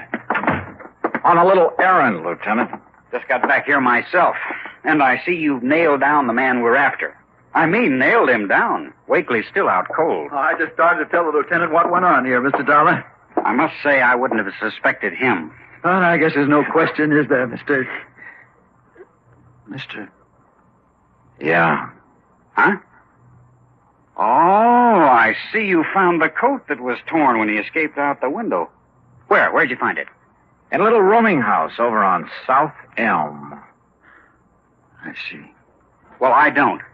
Marshal, your suggestion that Mr. O'Shea had another beneficiary to his policy was real smart. A worthless nephew. That way, even if your plan failed, not too much of the money would be diverted away from you. His plan, Johnny. But of course, if Mr. O'Shea were to die or be murdered before the change was made in the policy, why, nobody in the world would think to suspect you. You don't think young Marshall was in this, too? It was a one-man job, Lieutenant. Fortunately, it failed. Because of Mr. Wakely. Huh? Yeah, you better call a doctor, George. I'm afraid I must have hit Mr. Wakely pretty hard. Now, look here, Dollar. Tell me, Mr. Dollar. What, well, I guess the expression is tipped you off. Marshall? You must have been waiting for your opportunity very patiently, Marshal. You must have checked on George Reed very carefully to make sure he wouldn't be home when you called on him to establish your alibi. Will somebody please tell me? Now, look, Johnny, how is he to know that my wife and I were out to a movie last night? I didn't tell him where we'd been until he phoned this morning. But the note he left on your front door said... Pretty stupid of me, wasn't it? Yeah. Got a pair of handcuffs, Lieutenant? I sure have. They won't be necessary. Congratulations, Mr. Dollar.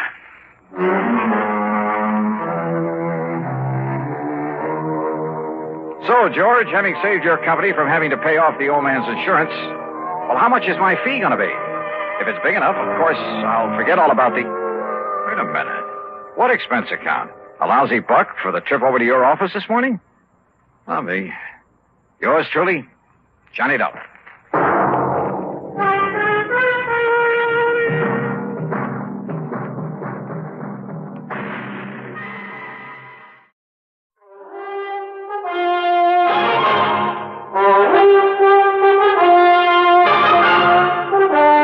CBS Radio brings you Bob Bailey in the exciting adventures of the man with the action-packed expense account, America's fabulous freelance insurance investigator. Yours truly, Johnny Dollar.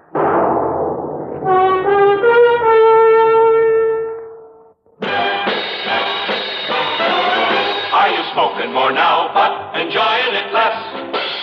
Have a real cigarette, have a Camel. The best tobacco makes the very best smoke. Have a real cigarette, have a Camel. Are you looking for flavor and mildness? Have a real cigarette, have a Camel. The best tobacco makes the very best smoke. Have a real cigarette, a real cigarette, a real cigarette, have a Camel. Again, for the 11th straight year, Camel outsold every other cigarette, filter, king size, and regular. The best tobacco makes the best smoke. So if you're smoking more now but enjoying it less, change to Camels. Get more real satisfaction every time. Start to really enjoy smoking again. Have a real cigarette, a real cigarette, a real cigarette, have a Camel. And now, Act One of yours truly, Johnny Dollar.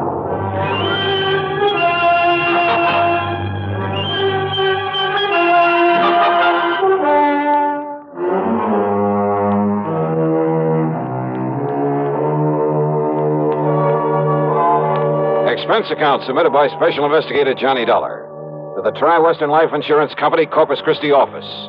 Following is an account of expenses incurred during my investigation of the Unholy 2 matter. It was a little late in the day to ride all the way to Texas, but I managed to make a pretty good set of plane connections. So, expense account item 1, $127.20, plane fare and tips, Hartford to Corpus Christi. Item 2, $4 even for a cab in from Cliff Mouse Airport to the Driscoll Hotel on North Broadway. As I was about to sign my name on a registration card for the benefit of the room clerk, well, I guess this is a pretty small world at that. And I'm sure you're going to find this room very comfortable, Mr. Dollar. Sure. Okay, then, Obi. I'll see you first thing in the morning. We are. Thank you, sir. Right now, I'll turn over and tell Wayne Stocks this. Boy, Yeah. take Mr. Dollar's bags up to room. Dollar? Excuse me. Did I hear the name Dollar? What's that? Johnny Dollar, the insurance investigator? That's right. Who are you? Well, the name is Doug Johnstone. Johnstone? Yes. Funny. Man by the name of Johnstone dramatizes all these cases I handle so we can put them on the air. Jack Johnstone. That's right. Well, I'm his younger brother, Douglas. No kidding. No kidding. Well, glad to know you, Oh, Doug. yeah, Johnny. Listen, I'm in a big hurry. I've got somebody waiting for me, but I hope we can get together while you're here in town and, well, tear that brother of mine to pieces or something. Sure, why not? If you're down here working on a case, if I can be any help to you, you know. Hey, wait a minute. Are you here to look into the Peterson matter by any chance? Well, frankly, I haven't the least idea. I wonder. Well, can you tell me this? Did Jack Price over at Tri-Western Life send for you? Yeah? Clerk, may I have a piece of paper, please? Oh, yes, sir. Here you are. Sorry, I've got to rush out of here, Johnny, this way, but... Well, who is here, Peterson, Doc? Here's my address and phone number. That's both the home and the office. All right. Now, maybe I can be of help to you, so don't lose that. Yeah, okay, thanks. But now, Because Doug, if it is on account of old man Peterson, Johnny, well, I got some ideas about it, and then, well, they could be helpful to you. If, as I say, that's why you're here. Well, what kind of ideas? Well, you know he was supposed to have died because his heart gave out on him. No, I didn't know. Yeah. But if you ask me, well, if it turns out this is the case you're working on, well, you give me a call now, will you? Yeah, sure. But look, why not tell me what you know about it? Well, Johnny, after all, you may be here for something entirely different. Maybe, maybe not. Well, why don't you see first what Jack Price has to say, huh? Well, now, look, Doug, you said... Johnny, this theory of mine could be all wrong. About the death of some man named Peterson. Yeah, John Ridgway Peterson. Well, come on, tell me anyhow. What is your theory? Well, it may not mean anything to you. You may have no interest whatsoever in Peterson. Oh, come on, stop beating around the bush, Doug. What do you think about his death? Well, okay. Murder. What? Yeah, Johnny.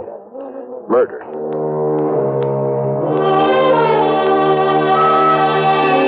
But because neither of us really knew if I'd become involved in it, that was all he'd tell me at the moment. And as he said, he had to run off to meet somebody. It was late, and I was tired after the plane trip, so I grabbed a bite to eat. That's item 3, 2 1/4, then hit the sack. The first thing in the morning, I was in Jack Price's office at Tri-Western. Well, no, I didn't mean to sound in a rush for you to get down here, Johnny. On the other hand, the hotter the trail, the easier it is to follow. Whose trail, Jackson? Sterling Peterson, beneficiary of his uncle, John R. Peterson's life insurance policy. 100,000 claims. Yes. And what's happened to him? The nephew Sterling, I mean. He simply disappeared. When? About the same time his uncle died, apparently. When was that? 5 days ago. Funny that he should leave town when he was about to be presented with that wad of insurance money. He didn't know that he was his uncle's beneficiary. Oh? No. Old John Peterson never told him. Actually, the old man didn't particularly want to leave it to this nephew, but, well... Why not? Oh, they never really got along, as I understand it. The old man had been a hard worker all his life, and Sterling is anything but. Nonetheless, he named him his beneficiary, so that's that. And as heir to whatever else there is to the estate, huh? No, that goes to Sterling's half-brother, Paul. Much of an estate? Certainly not as much as the insurance. The old man didn't have much use for either of them, Johnny. But since they were his only surviving relatives, since they'd probably get everything he left anyway... Yeah, I see what you mean. Does Paul live here in town? Yes. What does he do for a living? Apparently has some money in the stock market. And Sterling? Johnny, I don't know what he lived on. No visible means of support kind of thing. You know what I mean? Uh-huh. I tried to call him, tell him of his uncle's death. His landlady said he wasn't there. Hadn't been there for a couple of days. That he'd simply packed up his things and left. I'll give you the address. Yeah, do that. Then I called his brother, but Paul didn't know where he was either. Just disappeared. That's right. I wonder why. Who knows? Did he call the police? Why? Just because a man suddenly leaves town? That's hardly reason to call in the police, Johnny. Maybe not. What? Sterling didn't know he was beneficiary of this policy. No. But maybe he did think he'd get some of the estate if he were lucky and the old man turned up dead. And maybe Sterling needed money. I understand he always did. So if he could help the old man on his way... No, Johnny. The doctor said it was a heart attack. Yeah? Well, there are a lot of ways to make it look like a heart attack. Has there been an autopsy? Why, no. Then have one made. The insurance company's entitled to one. But you're saying Sterling murdered him? Maybe. Johnny. Just go ahead and order that autopsy.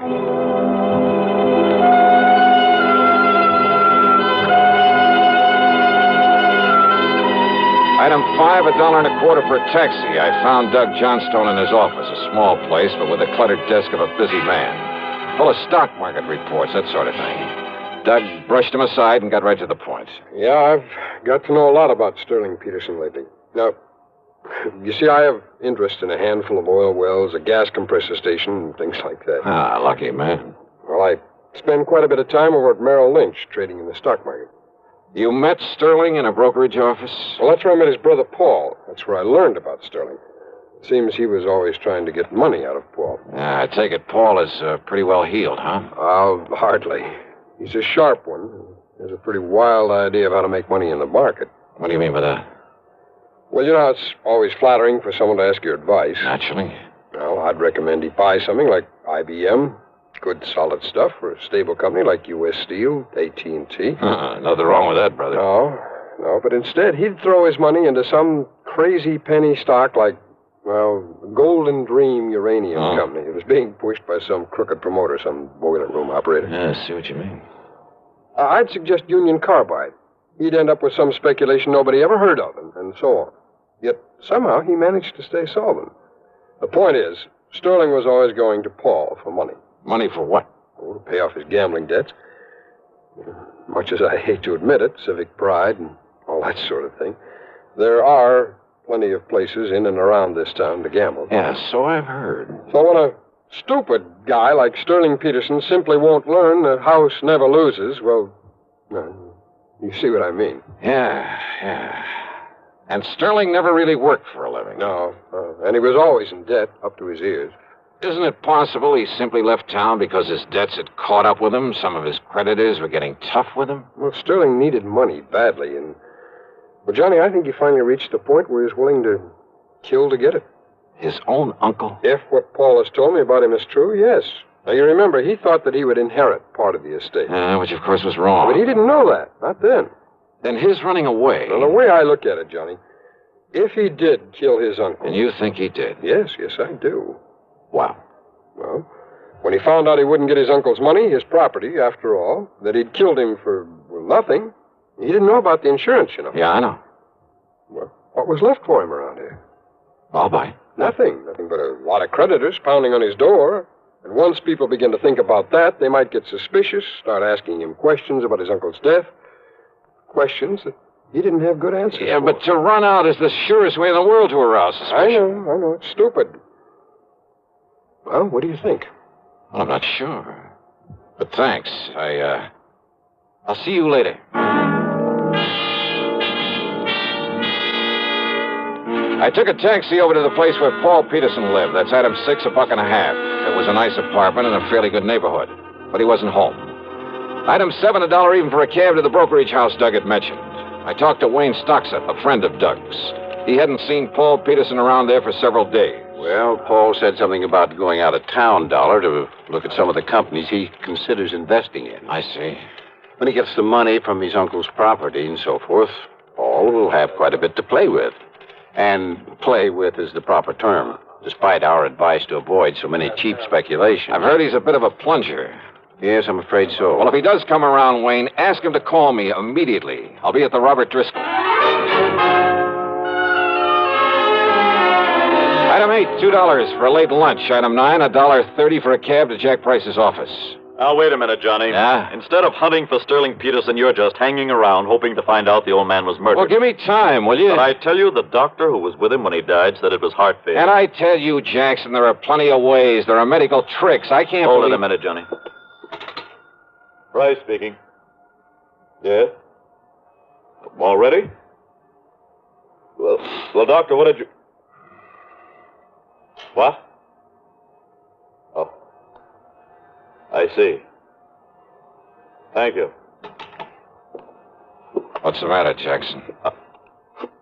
How did you know? How did I know what? The autopsy.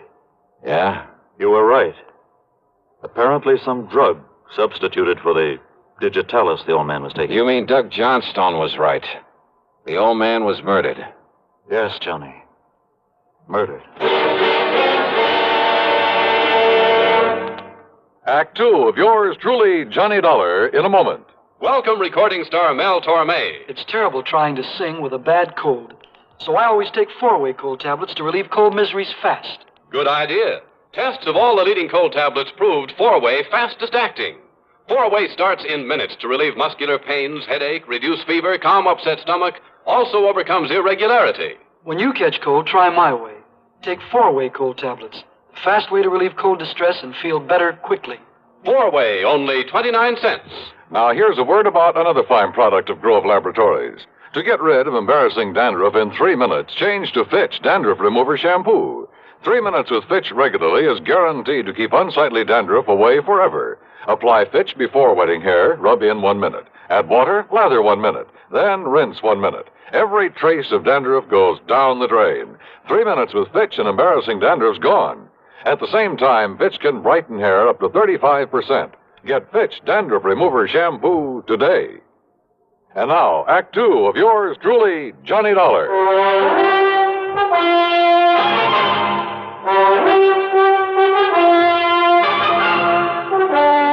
Expense account item 10, $1.70 for a taxi to the cheap rooming house where Sterling Peterson had lived before his mysterious disappearance.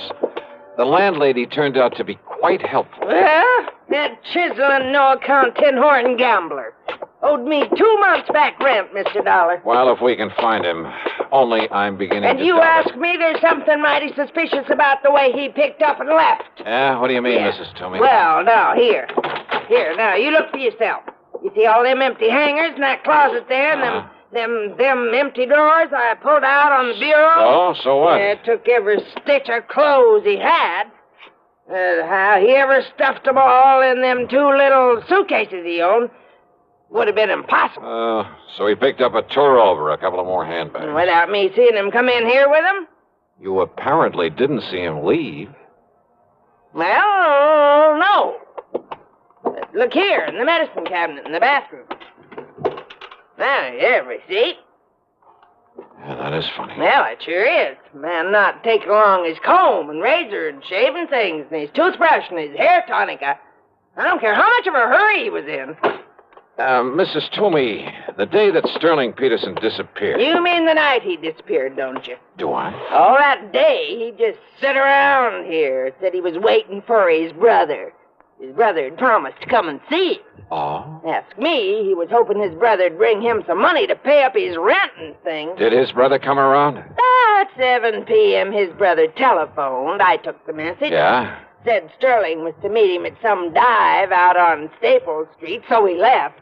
And that's the last you saw of him? I heard him come back here and up to this room sometime after 2 a.m. But you didn't actually see him. I go to bed at a respectable hour. Then how are you sure it Next was? morning he was gone. Bag and baggage must have just plain sneaked out on me. No, I don't think so, Mrs. Toomey. What's that?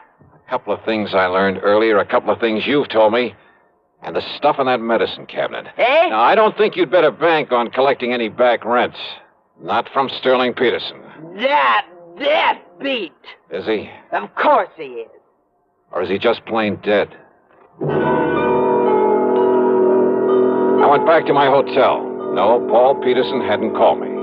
But there was a message from Jack Price, so I went to my room and I phoned him.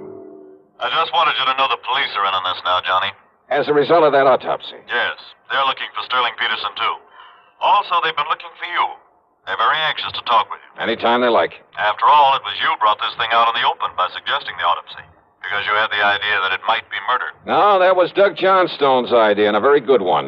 Have they talked with Paul Peterson? Well, I assume they will. Well, if he's back in town, huh? Okay, Jackson, thanks. Now, let's see.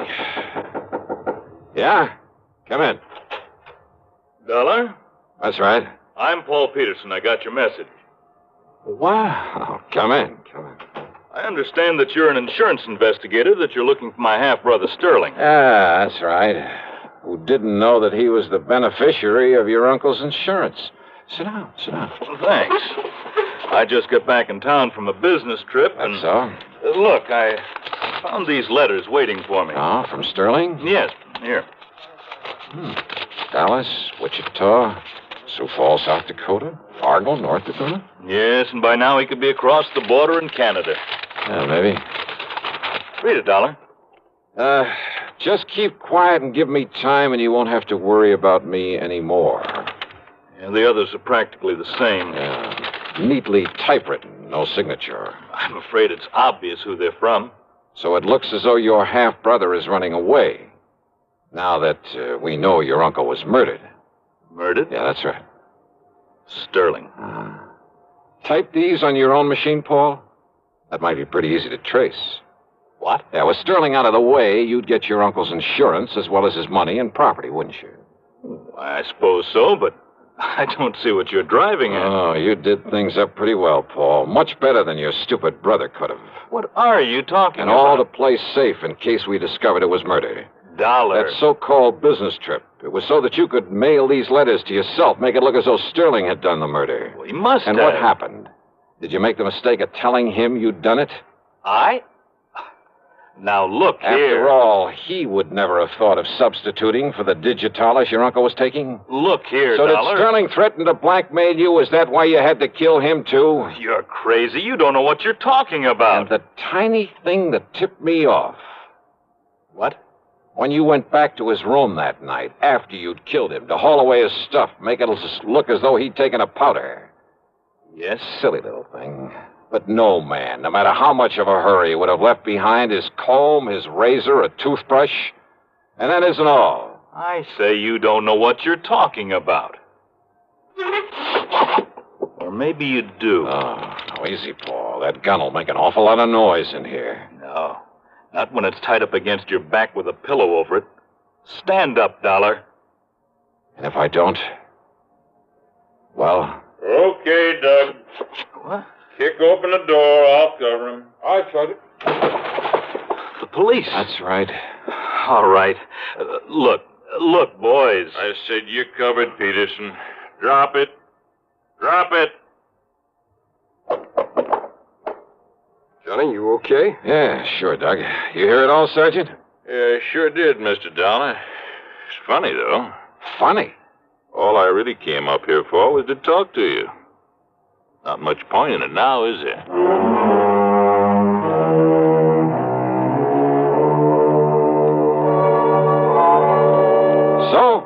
Another day, another dollar. And I'm not talking about myself.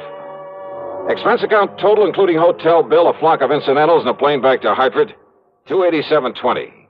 Yours truly, Johnny Dollar.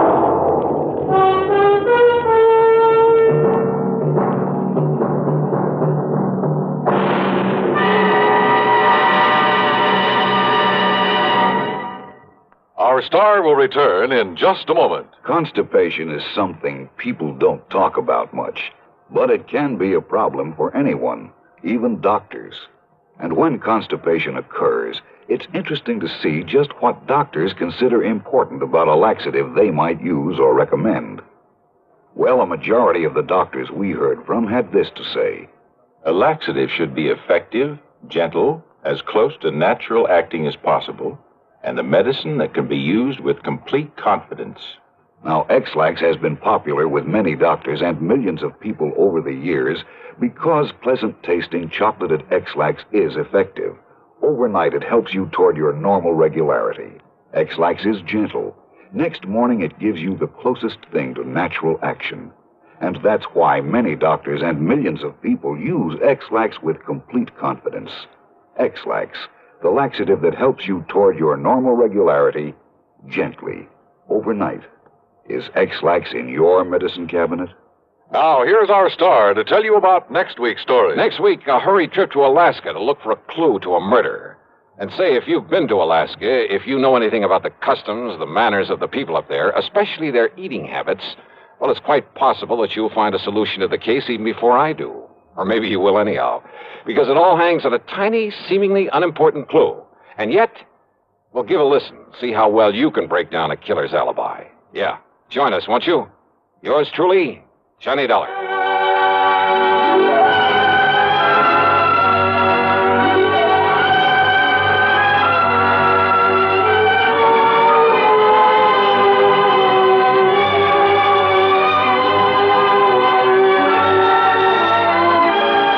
Yours truly, Johnny Dollar, starring Bob Bailey, originates in Hollywood and is written, produced, and directed by Jack Johnstone.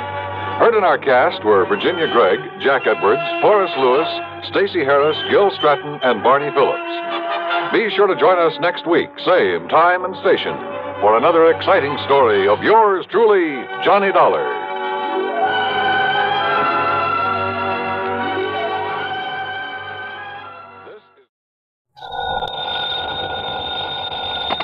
Johnny Dollar. At McCracken, Johnny, Universal Adjustment Bureau. Well, dear Santa Claus. Huh? All I want for Christmas is $1 million, a new convertible, a bevy of beautiful blondes, 2 redheads. Glad you're talking to Santa Claus instead of me. What's your problem, Pat?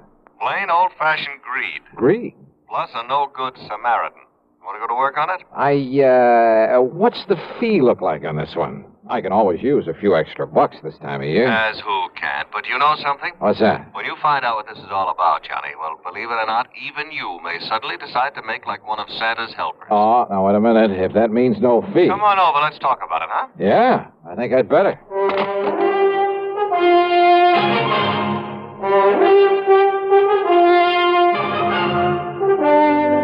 CBS Radio brings you Bob Bailey in the exciting adventures of the man with the action-packed expense account, America's fabulous freelance insurance investigator. Yours truly, Johnny Dollar.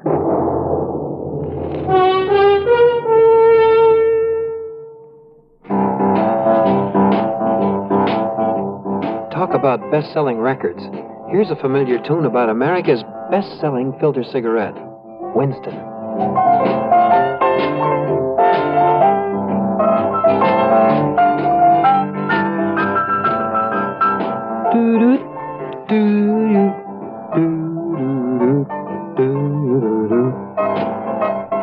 Winston gives you real flavor, full, rich tobacco flavor.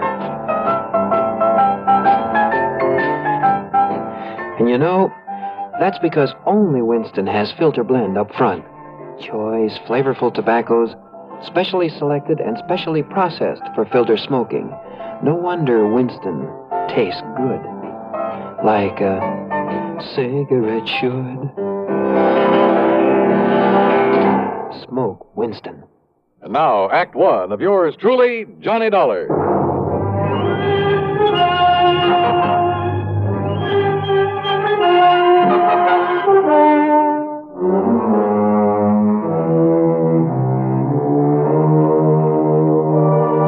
Expense account submitted by Special Investigator Johnny Dollar to the Universal Adjustment Bureau, Home Office, Hartford, Connecticut. Following is an account of expenses incurred during my investigation of the sudden wealth matter. Pat McCracken trying to chisel me out of a fee? Well, there was one way to find out.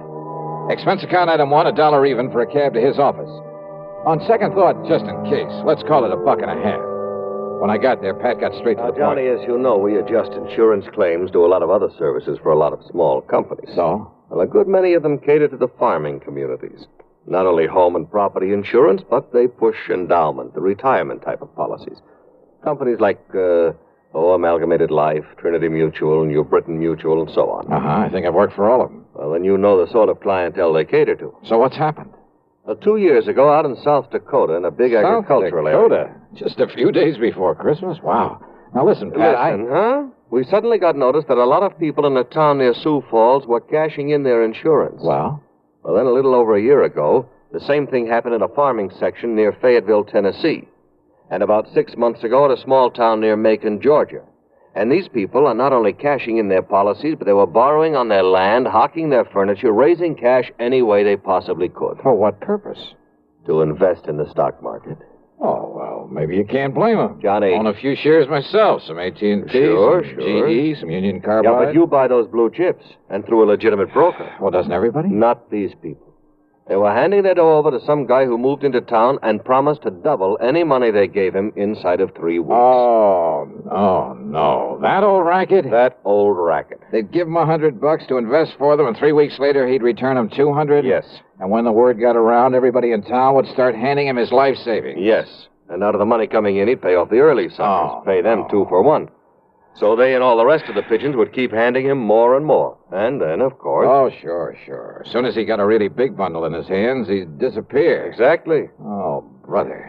One of the oldest, dirtiest, meanest rackets in the world. And the poor, greedy people are still falling for it and getting burned. And the authorities haven't been able to catch up with this guy? By the time they have, he's been gone. And now the latest series of policy cancellations started coming in only a few weeks ago from a town called Enterprise, New Jersey. Well, then, Pat, there may be time to nab him. I hope so. But why aren't the local authorities doing something about it? The man is still paying off, Johnny. You know, the early investors. You can't nab him for that. Oh, well, what he's really doing, though, is setting up the later suckers for a big killing. Of course. But isn't anybody wise to what he's up to? Who knows? Maybe there are a few who are smart enough to get in at the beginning during the big build-up. Yeah, but they'll get their money back. Why, sure, doubled. But then, when he gets enough new money... Well, aren't the police wise to him? Suppose they are, Johnny. What can they do so long as he keeps paying off as promised? Oh, brother. Of all the dirty, rotten... Well, you want to go look? I sure do, Pat. And you can pay my expense account, but that's all. You know, on account of Christmas or something. I kind of thought you'd feel that way about it. Yeah. I'll be in touch.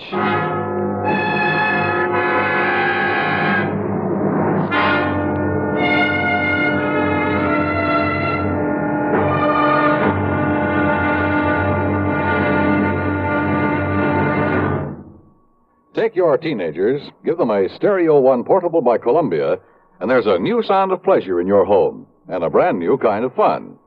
Only Columbia gives you a big 6-speaker stereo portable phonograph with all the rich tone and range of big console models, and it's only $139.95. Columbia has a wide selection of portable phonographs, and they're all flawlessly engineered by CBS Electronics. They all play any and all records. 45s, 78s, and the new LP and stereo records, and play them better with true big sound. You just can't buy a better portable than a Stereo One portable phonograph by Columbia. You can't find a better buy either. Portable prices start as low as $39.95. Christmas is the time to give your youngsters a gift they'll get fun and pleasure from all through the year. Time to give them a Stereo One portable phonograph by Columbia. #1 in the wonderful world of sound. And now, Act 2 of yours truly, Johnny Dollar and the Sudden Wealth Matter.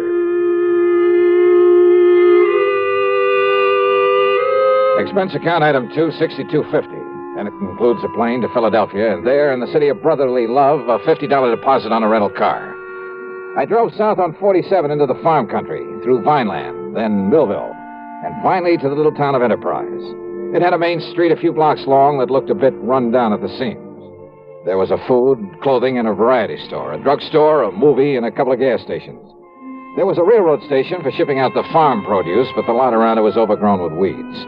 A block east of the station was it was an old, somewhat nondescript sort of building, but over the front door was a weathered wooden sign that told the world it was the city hall.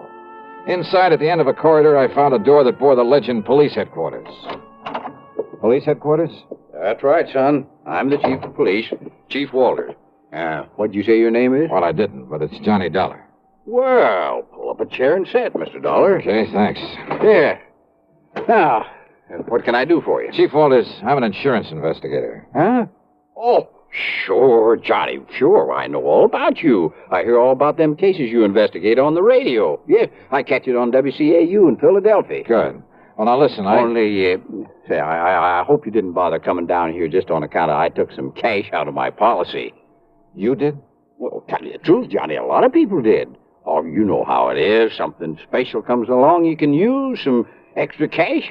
Oh, but now don't you give it a second thought. Oh, why do you say that? Well, a few more weeks from now, the folks in this town will be buying up more insurance than ever. They'll be buying more of everything. Uh-huh. You mind telling me why? Well, because we'll all have a lot more money, that's why. In spite of what Mr. Lowry says. Oh, who's Mr. Lowry? Oh, he runs that piddling paper. You know, the Gazette. What he says about what, Chief? Well, I'll tell you this, Johnny. He puts any of them things that he says about Mr. Morgan in his paper, the folks won't buy it anymore. Morgan? John D. Morgan. Yeah, he's the man that's putting this town on its feet again, now that the farmer's dropped off. John D. Morgan. One of his grandpappy's relatives on his mother's side was a Rockefeller, and another one was a Morgan. Big financiers, just like he is. Uh-huh. Yeah, see, he belongs to that New York Stock Exchange. He told you that? That he did, son. Well, then I have a sneaking suspicion he's the man I came down here to see. I would if I was you. Why, Johnny, when he come here, Jerry Chisholm gave him $20 to invest for him. 3 weeks, and he give Jerry back 40. Yeah, I've heard about this. And then the widow Pasquale gave him 25. So, 3 weeks later, he gave her 50 back. Yes, sir. So now she's going to dig up some more to invest. Well, just like everybody else in town, including me. Uh-huh. Has he told you why he's being so good to you folks? Yeah, sure has. And it's a mighty fine thing. Why? Well, because it was right here that one of his ancestors got his start. His name was Jodiah Morgan. Jodiah Morgan? Yes, sir. Back in 1800 something. I see. So he's come here to show his gratitude for the town that give his family a start. That's what. Oh, yeah. So, Johnny, you just invest everything you can with him, and you'll be glad you did. Where'll I find this John D. Morgan? Over at the Parker house. Johnny, he made old man Parker turn the whole third floor into a suite for him and keep the hotel safe up there to keep our money in. Yeah, and you know what he spends for that suite of rooms? No. $100 every week. Whoa. Okay, Chief, thanks very much. Oh, of course, you being from out of town, though. Well, are you on pretty good terms with him? Oh, sure am. Well, I probably sent him more folks with their money than anybody. Oh, well, then maybe you can do me a favor, then. Well, sure, Johnny, sure. Anything you say. Well, look, Chief, call him up. Tell him you'll send me over. Tell him I'm, one of the hometown boys who made good in selling on the road, and that I've come back here for the holidays. Yes. All right. Now, I'm sure he'll let you in.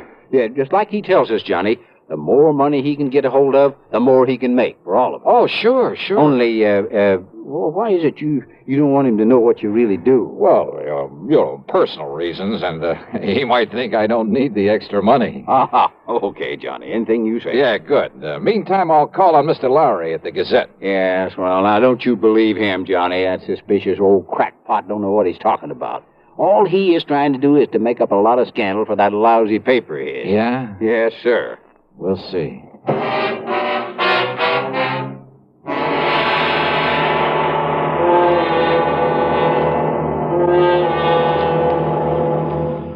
Act 3 of yours truly, Johnny Dollar, in a moment. Meet star Stuart Irwin. Nothing's worse for an actor than a nasty cold. To feel better quickly, I take wonderful 4-way cold tablets. A fast way to relieve cold distress. Right. Tests of all the leading cold tablets proved 4-way fastest acting. 4-way starts in minutes to relieve muscular pains, headache, reduce fever, calm upset stomach, also overcomes irregularity. Take my advice. For your next cold, take four-way cold tablets, the fast way to relieve those cold miseries. Four-way, only 29 cents. And now here's a word about another fine product of Grove Laboratories. Does dandruff dull your hair, leave scalp itchy? Get Fitch Dandruff Remover Shampoo and get rid of unsightly dandruff in 3 minutes. 3 minutes with Fitch regularly is guaranteed to keep embarrassing dandruff away forever.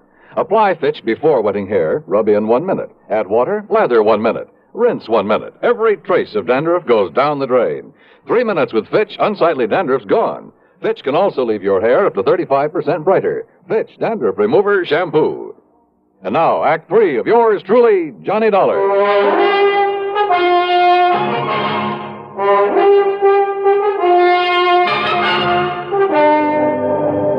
Believe me, I've tried to pound some sense into their heads, Mr. Dollar, but they won't listen to me. If I print something about that shyster in my paper, they won't buy it. It's unbelievable. All they do is keep handing over more of their hard-earned money to us. Oh, sure, but they're getting it back, aren't they, Mr. Lowry, plus a handsome profit? Sure they are, those who gave him money over 3 weeks ago. So what do they do then? They go out and beg and borrow some more and give that to him. You just can't raise it. So he keeps taking in more than he's paying out? 10 times as much, every day. But as soon as he's got hold of every cent these people can cough up for him, well, you know. Oh, yeah. Oh, if only I could get some action around here. Get him locked up in jail. Yeah, but how can you as long as he's paying out on the original investments? You have no case against him. I know. Why, he'd sue for false arrest and have you over a barrel. Of course. Oh, the suckers would rally to his side and you couldn't prove a thing on him. I know. You simply can't touch him, Mr. Lowry, until he makes a break for it. Yes, but who knows when he'll try it. If he's clever enough to do what he's doing, and with the stupid one-man police force in this town... Wait a minute. Yes? There's one way of knowing when he'll try to duck out of here. How? By giving him the necessary encouragement. The only encouragement you could give to a man like him would be in the form of money. That's right. Now, look, I got a plan, Mr. Lowry. It'll take your complete cooperation. Yeah. And it may take the use of some of your money. My money? It's a chance, but the one chance we have. No, that's carrying things a little too far. Hey, look. Back.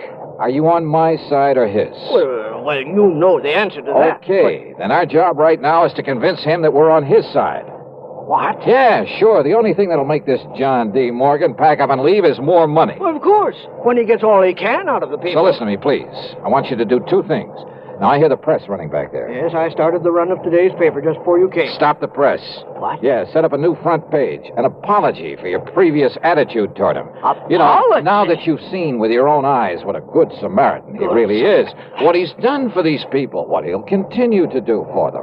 Mr. Dollar, I don't... Look, call in every kid in town if you have to, but get that paper in circulation. Then you call on Morgan. Call on? Yeah, with every penny you can scrape up. Give it to him to invest for you. Hey, is the local bank still open? It will be for a couple of hours, but now look here, Mr. Dollar. Then I'll try to get hold of some money myself to give to that crook. You?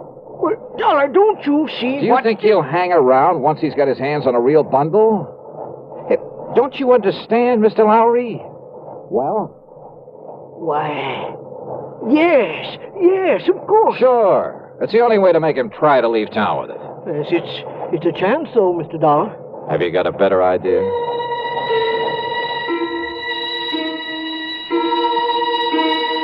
While Mr. Lowry set up a new front page and got the paper back on the press, I went over to the city hall. Under protest, Chief Walters went through the old town records. And when he found no record of any Jodiah Morgan, he kind of changed his mind about John D. Then I spent item 3, $1.50 for a call to the Securities and Exchange Commission in New York. They'd never even heard of our shyster friend. Chief Walters' protest then was because I wouldn't let him go straight to the hotel and slap the cuffs on John D. Morgan. And he is a crook. Lowry over at the Gazette was right. Well, sure, of course he was. But look, if you try to arrest Morgan now, you'll only make trouble for yourself. Until we get proof, we have... Bang that dirty crooked. What can I do, Johnny? Well, I got a plan going, Chief. I'll tell you about it on the way to the bank. Oh, what kind of a plan? Did you phone Morgan I'd be over to invest with him? Yes, sir. Good. And when I said your name, well, he made me repeat it for him. But I didn't tell him who you really are. I mean, what you do. Good. Now, you can help some more by taking everything you have out of the bank. Huh? Sure. To invest with John D. Morgan. What? Come on. I'll tell you what it's all about. At the bank, I laid the whole thing out to the president, a dignified old man by the name of Peterson. He, too, agreed to cooperate. Item 4, then 2.25 for a call to Pat McCracken back in Hartford. $10,000? Yeah, wire it to my account right here at this bank. Now, Pat. Immediately. And you're going to hand it over to that crook? That's right. Well, Johnny, if something goes wrong, if he gets It's away... a chance we gotta take, Pat. Well? Okay, Johnny, whatever you say. Attaboy. Now, Mr. Peterson. Mr. Dollar, my own wife has just gone to see Morgan with $5,000 for him. Oh? And if that doesn't, well, I guess flush him out is Yeah, concerned. good. And yet, I wonder. Yes. Well, I just hope we aren't overdoing this thing now. Enough to make him smell a rat, I mean. No, of course not, Johnny. Ain't you seen the Afternoon Gazette? Precisely. With the paper now supporting instead of fighting him, more people than ever have gone there to give him money. Yeah, but if he does get suspicious, I think I'd better go over there and see him. Whatever you say. But until Pat wires me that $10,000... Oh, here, Mr. Dollar. Here's $1,000 in cash. Huh? From my own personal account. And if you need more... No, thanks. But this ought to be enough to convince him I'm sold on him. Hope I'm not too late. Not unless he were to find out who you really are. Come on, Chief, let's... Hey. Yes, Mr. Dollar? How does Morgan get around? Johnny, you mean you ain't seen that beautiful limousine, that brand new... Where does he keep it? He rents the garage back of Miss Goodwin's house on Wood Street, a couple of blocks west of the hotel. Okay, Chief, then I'll meet you at Morgan's hotel room. Okay, Johnny. And don't, for heaven's sake, tip him off about this. I'll go along with the chief. Yeah, do that. I found the Goodwin house on Wood Street. I found the garage and back. But there were no keys in the limousine inside of it. And rather than lose time breaking open the trunk, possibly to find nothing, well, I remembered an old trick I'd used once before. Then over to the hotel and up to the third floor. But instead of John D. Morgan, I found half the population of Enterprise milling around in it. I had to force my way through to where Chief Walters and the banker, Mr. Peterson, were standing in front of an old-fashioned open safe. Too late, Mr. Dollar. We got here too late. What? Don't you see, Johnny? He skipped. He's already skipped out on us. Must have got wise to you. I had the chief order Mr. Parker to open the safe and look. Look at what everybody who came in here thought were bundles of money. Their money in it. Wads of paper with bills on the outside to make them look Dollar, listen to me. Yeah, Mr. Lowry. These people feel that you were responsible for this. Me? And after making me give my last penny to them a while ago, Dollar, I can't help wondering myself. Oh, now look, use your head. Listen to me, listen. All right, I'm listening. Well, doesn't anybody know where he went? He must have went out the window in the back room when he seen me and Mr. Peterson coming. The back window, huh? Okay.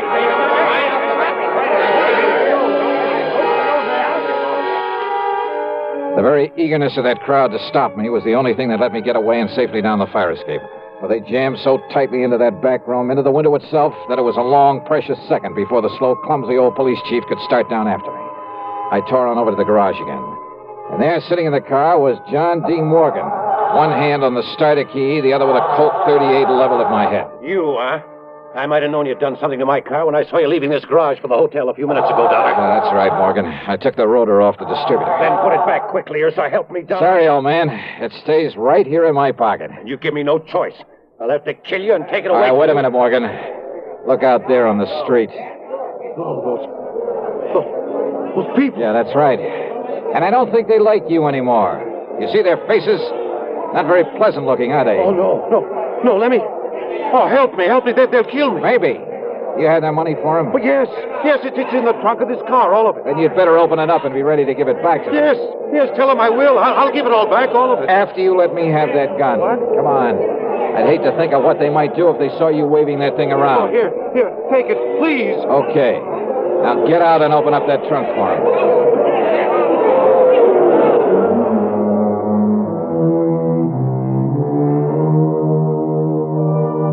That mob, slowly, menacingly moving in on us, was something I won't forget for a long, long time. Matter of fact, it was Morgan tossing out the money, shrieking out a confession, promising to pay them all back, that saved me from them.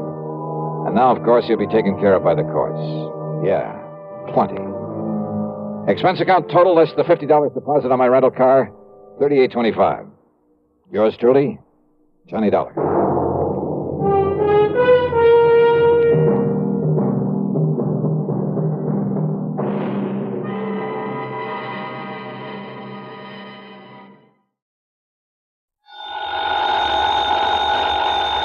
Johnny Dollar. Johnny, this is Jake Kessler. You know, Greater Southwest Insurance Company.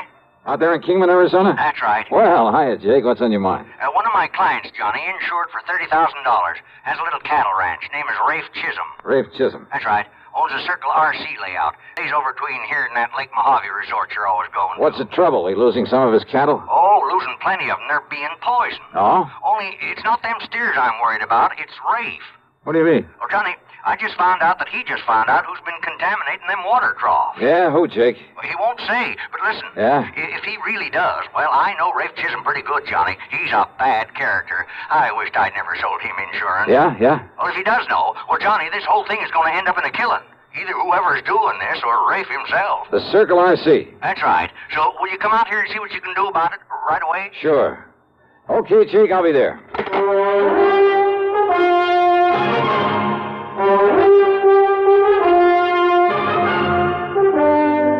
CBS Radio brings you Bob Bailey in the exciting adventures of the man with the action-packed expense account, America's fabulous freelance insurance investigator. Yours truly, Johnny Dollar.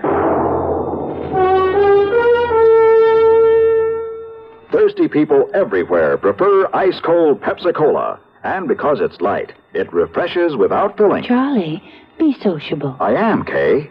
Pepsi is a favorite of thirsty people from Maine to Hawaii, from Alaska to Florida. Charlie. It's perfect for parties or picnics, so serve Pepsi to your guests. That's helpful, but... This is the sociable part.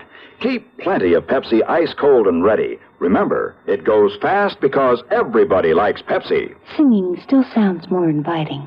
May I? Be sociable, not smart. Keep up to date with Pepsi. Drink light, refreshing Pepsi. Stay young and fair. Debonair, be sociable. Have a Pepsi. But singing doesn't say, pick up an extra carton of Pepsi today. Better yet, get a case. You do that. And now, Act One of yours truly, Johnny Dollar.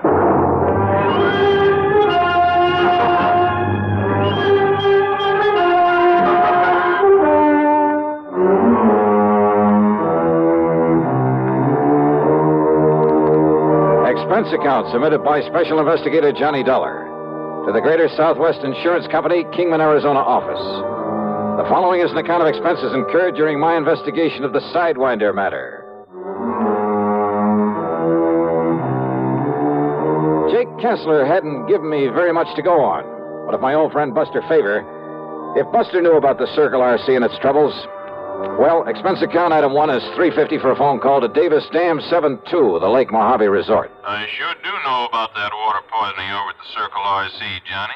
After all, it's only 50 or 60 miles from here. Good. Then, Buster... I hope you can get on out here before somebody gets killed over it. Yeah, that's about the way Jake Kessler put it to me. So how'd you like to meet me at the airport over in Vegas? Be glad to. All right. Now, Buster, the best connection I can make will get me in there at 6 o'clock in the morning, okay? I'll be waiting for you, Johnny. Good.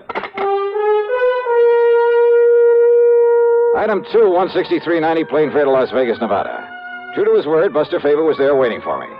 In his car, we headed east on Route 95 to Boulder City, then turned south toward Kingman. And I wondered just how much food there was for a herd of beef cattle out here in this seemingly bare desert country. Well, sure, it's a problem, Johnny, but a much bigger one is keeping them supplied with enough water. See those windmills here and there? Yeah, I've noticed them. Well, every one of them has a big water tank and a watering trough at the base of it.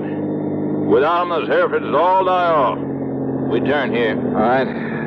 Jake Kessler said this Rafe Chisholm is a pretty bad character. You ask me, Johnny, Rafe just soon kill a man as he would talk to him. The sidewinder, they call him. And good reason, too. He's just as mean as a sidewinder. Ah? That's why nobody was very happy to see him politic himself into a lease on that good ranch land with all the water it's got on it. Doubt if a single one of his pumps ever goes dry, which is more than you can say for most of the wells out here, believe me.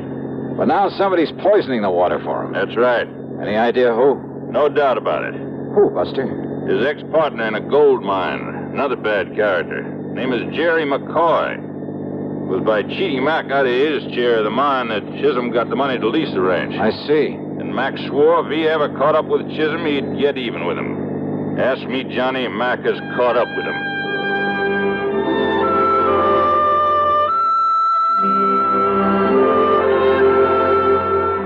As western cattle ranches go, it apparently wasn't a very large one. But Buster pointed out where the fence line extended nearly 2 miles back into the mountains at the east end of it. As we neared the ranch house, I could see what he'd meant about the water. There were more trees and green than I'd seen anywhere else in this desert country. The ranch house itself was a sprawling, unpainted affair, but there was a flower garden at the side that appeared to be doing quite well. A dozen or so chickens pecking away at the dirt. As we stopped, a woman came running out of the door, came over to meet us. Oh, it's you, Mr. Favor. Howdy, Miss Chisholm. I'd like you to meet Mr. Johnny Dollar. Howdy, Mr. Dollar. Hi. Listen. Johnny's now, a special investigator for your husband's insurance company. Oh, then you got to do something, Mr. Dollar. Do something about my husband, about Ray. Well, he's the one I came to see. Is he here? No, that's the reason you got to do something about him. You've got to stop him. From what? Oh, it was about an hour ago that my son come in from out on the range. My son, Wayne. Yeah? Wayne had been over along the east fence fixing to repair a broken post, but instead he come on back here and told his pa, told Ray. Told him what, Mrs. Chisholm? Jerry McCoy. Wayne had saw McCoy out there fooling around the trough at the windmill, fixing to poison it, he must have been. And it is McCoy. Oh, what did your husband do about it? Oh, he grabbed his pistol, that old .45, and that knapsack of his'n, and he rode out there after him. Rafe'll kill him, Mr. Dollar. Oh, he'll get killed himself, Mr. Dollar. Yeah, knapsack, did you say? Oh, yes, sir, that knapsack. Oh, why do you say it that way? What's in it? I don't rightly know, Mr. Dollar. Last few days, ever since he heard that McCoy was in these parts, he wouldn't let anybody touch it. He's kept it hid away. That's funny. Miss Chisholm, you think Wayne could show us where it was he saw Jerry McCoy? I don't know where he is. Wayne has gone out somewheres, too, and I'm so worried about him. Why do you say that, Mrs. Chisholm? With Rafe and the kind of temper he's in, anybody got in his way or tried to stop him? Rafe's a dangerous man, Mr. Dollar, and he's got that gun with him. What, his own son? You don't know that Rafe, mister. And we better find him quick. We'll have to track him, Johnny. Miss Chisholm, are there a couple of extra horses we can use? Oh, yes. Help A yourself. lot better than a car out there in that mesquite and sage. Come on. And maybe we'll find Wayne for you, too. Oh, I hope so, Mr. Favor. I hope he's all right. Yes, sir. I hope so, too. But with that crazy man out there with a gun. Yeah, come on, Buster. It looks like we've got our work cut out for us.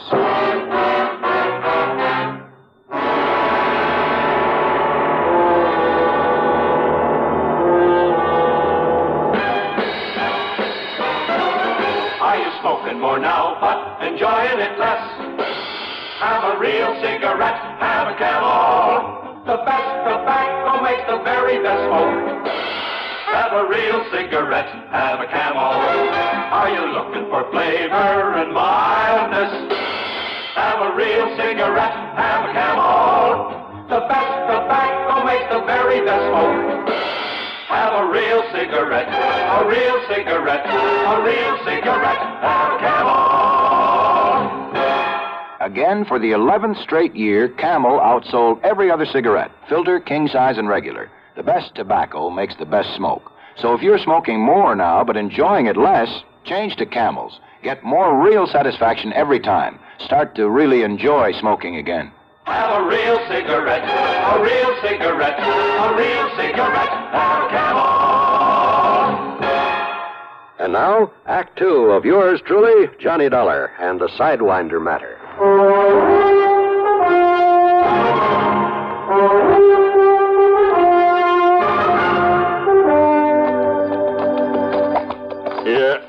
Yeah, Johnny, I was afraid of this. Afraid of what? Those tracks down there, those hoof prints. I still don't see how you spot them, Buster, among all the cattle tracks and the other hoof prints. They're real fresh, Johnny. And Rafe's mount turns out his left forefoot a little. See it there? Oh. The other tracks that follow his, there must be the boy's horse. If Wayne catches up with him or old Rafe sees he's being followed, you got a gun with you, haven't you? Yeah, right here. Good. But I sure hope you don't have... Oh, yeah, I heard that. Gunshot, huh? Pistol shot. Must have been that .45 Rafe's carrying. And it probably means that he's found McCoy. Or he's discovered that Wayne's trailing him. Only we had some way of knowing where that shot came from. Only I hadn't been so busy talking my fool head off. So, well, I guess the only thing we can do is to keep following those tracks. Hey, wait. Oh, boy. Johnny, that shot came from over there at Black Canyon. Way over there to the right. Rafe has a windmill and a water trough and an old feed shack, too. Then let's go. Up, boy. Come on.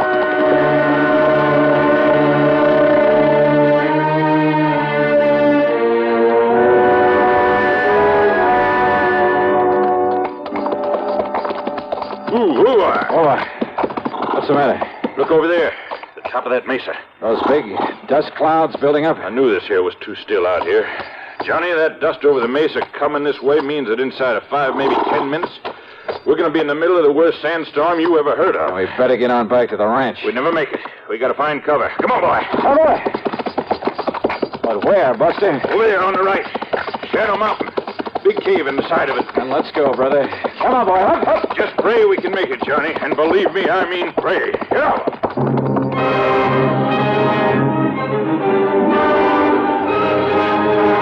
It was less than a mile to the cave in the side of Shadow Mountain. But by the time we'd covered half the distance, the sandstorm came roaring in on us. The hot, dry wind pounded and pummeled us at 50 or 60 miles an hour, hurling clouds of blinding, cutting sand ahead of it. How the horses were able to take this, I'll never know. Bent low on the saddle, our hats pulled down with handkerchiefs over our faces. We not only couldn't see, we could hardly breathe.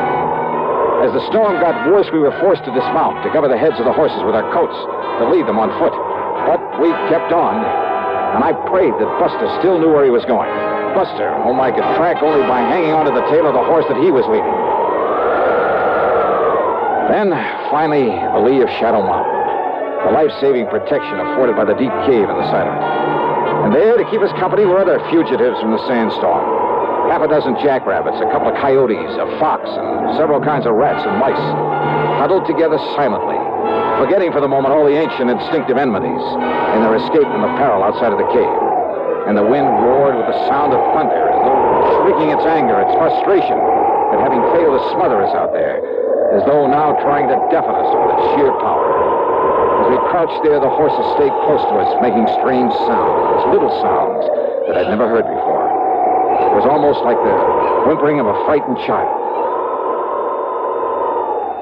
Then, after what seemed like ages, but could only have been a couple of hours, the wind subsided, as suddenly as it had come up. I started to rise, but Buster touched my arm and motioned me to wait. And then came the hail. A hailstorm of the kind you may hear about but never quite believe. Right here in the middle of the Mojave Desert. Hailstorms, some of them almost as big as golf balls, dashed against the rocks outside. And some of those hailstones rolled into the cave, then melted at our feet. Finally, it stopped. The little animals who'd been our companions quietly looked at one another, then one at a time departed.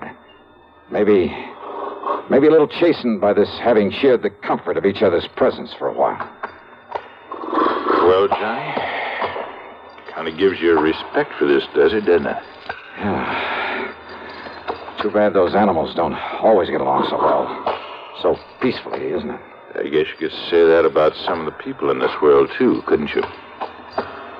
Well, we lost our trail, but we know where those shots came. Johnny. Now what? Half under that rock, the one that blocks the entrance to this. Somebody lying there, Buster. Must have come in during the storm. Wayne. Johnny, it's young Wayne Chisholm. Wayne. Are you all right, boy? Hello, Mr. Favor. You're hurt, Wayne. You've been shot. Who did this? My pa. Your pa? Rafe Chisholm? I'll be all right. What happened? It was terrible. Tell us, boy. Tell us. Terrible. Terrible. Act 3 of yours truly, Johnny Dollar, in a moment. Meet star Stuart Irwin. Nothing's worse for an actor than a nasty cold. To feel better quickly, I take wonderful 4-way cold tablets. A fast way to relieve cold distress. Right. Tests of all the leading cold tablets proved 4-way fastest acting. 4-way starts in minutes to relieve muscular pains, headache, reduce fever, calm upset stomach, also overcomes irregularity. Take my advice. For your next cold, take 4-way cold tablets. The fast way to relieve those cold miseries. 4-way, only 29 cents. And now here's a word about another fine product of Grove Laboratories. To get rid of embarrassing dandruff in 3 minutes, change to Fitch Dandruff Remover Shampoo. 3 minutes with Fitch regularly is guaranteed to keep unsightly dandruff away forever. Apply Fitch before wetting hair. Rub in 1 minute. Add water, lather 1 minute. Then rinse 1 minute. Every trace of dandruff goes down the drain. 3 minutes with Fitch and embarrassing dandruff's gone. At the same time, Fitch can brighten hair up to 35%. Get Fitch Dandruff Remover Shampoo today. And now, Act 3 of yours truly, Johnny Dollar.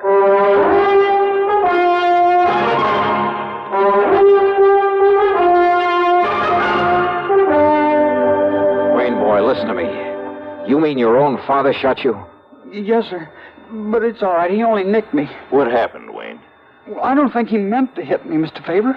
Well? But when he saw that I'd followed him after he got there looking for Jerry McCoy... Did he find McCoy? Well, he told me to go back, and he cursed me, and he fired a couple of wild shots at me. The 3 we heard. But I don't think he meant to hit me. I wonder.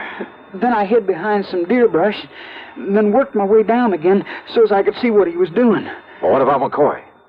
Oh, Pa found him all right. There in the feed shack, there in Black Canyon, where he was skinning out one of our young steers, in there out of the sun. Okay, then, Johnny, we better get on over. No, wait, Buster. Then what happened, Wayne? It was terrible, mister. It was awful. I was close enough I could see him. I could hear him through the open window of the feed shack. You think I didn't know all the time it was you, McCoy, that was poisoning the water for my cattle? Yeah? Well, I told you I'd get even for what you'd done to me over in that gold mine, Rafe, and now I've got you just... No, put down that gun. Don't kill me, Rafe. Kill you?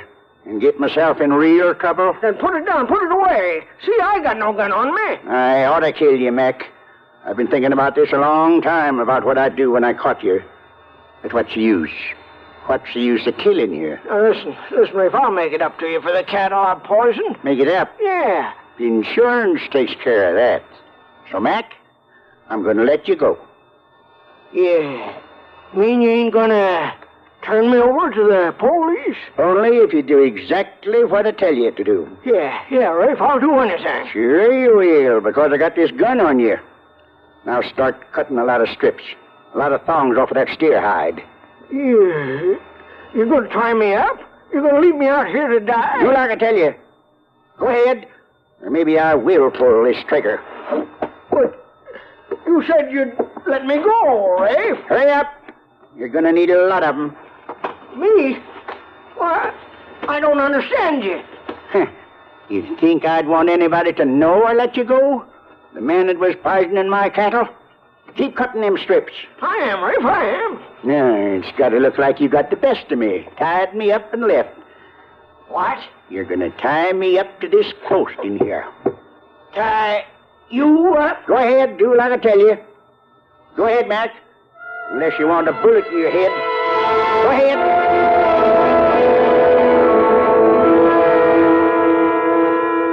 All right. Pull them strips around my ankle tighter. Yeah, Rafe, short. Put another one around my neck, around the post. Yeah.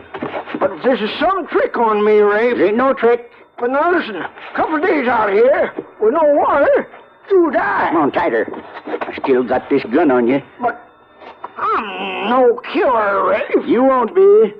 Because a couple of hours and that boy of mine will be back here with help. I don't They trust see me tied up this way, they'll never know I got soft and let you get away. I still don't trust you yet. Yeah. You got no choice. Now, here you are. You'll never get loose. Unless they come out and cut you loose. You think I'd take this chance if I didn't know they would? Now, you get out of here. The wind's coming up, and there's going to be a sandstorm. All right, I will. And, here. Your gun? That's right. Take it. Because I know you ain't got the guts to use it on me. And it's better if they think you took it off me. I don't get it, Rafe. But I better get out of here before they come for you. That's right. You can take my horse, too. Your horse, too, huh? Well, sure I will. Don't touch that knapsack out there on the ground. Knapsack? Well, Rafe, that's the one you carried when we was prospecting. You mean... No. Any nuggets in that are mine, Mac. Nuggets? Gold? Ah, yeah, some of the gold you cheated me out of, huh? I'll see for myself. No. Mac, you open that knapsack and you'll be sorry. Eh? Will I? Well, you can't stop me. Tied up that way, you can't stop me. Now, because now, open it up. what's in here rightly belongs to me.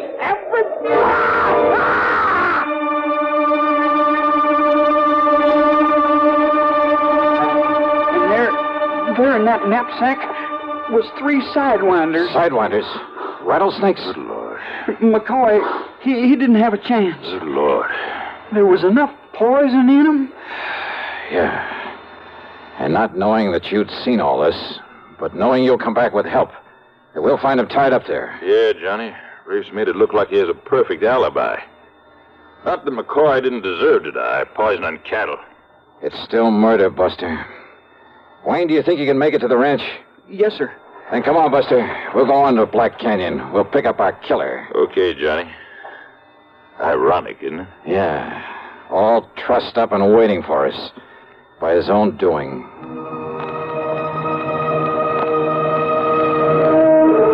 It was late in the afternoon by the time we reached the watering trough in the old feed shack. And the body of Jerry McCoy, already half buried by the sandstorm. And I wondered what sort of punishment could possibly be enough for the man who'd done this to him. Yeah, I wondered until we found Rafe Chisholm tied to that post. Wait a minute. Johnny. We're too late. I know. Rawhide. Green steer hide. As it dried out, it shrank tighter and tighter around his body. Around his neck until Yeah.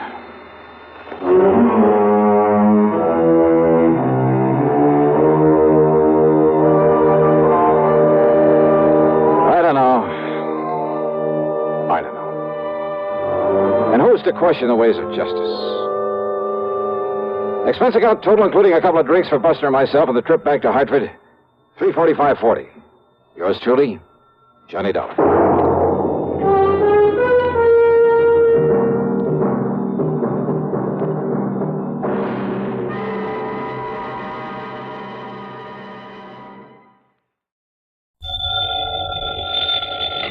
Johnny Dollar.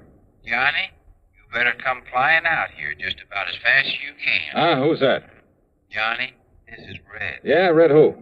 Well, you know, your favorite fishing guide. Red Barrett? That's right. Lake Mojave Resort out in Arizona? Yes, sir. Well, Red, you old scalawag, how are you, and how's the fishing? Just great. That is, if you know where the good holes are. And believe me, you do.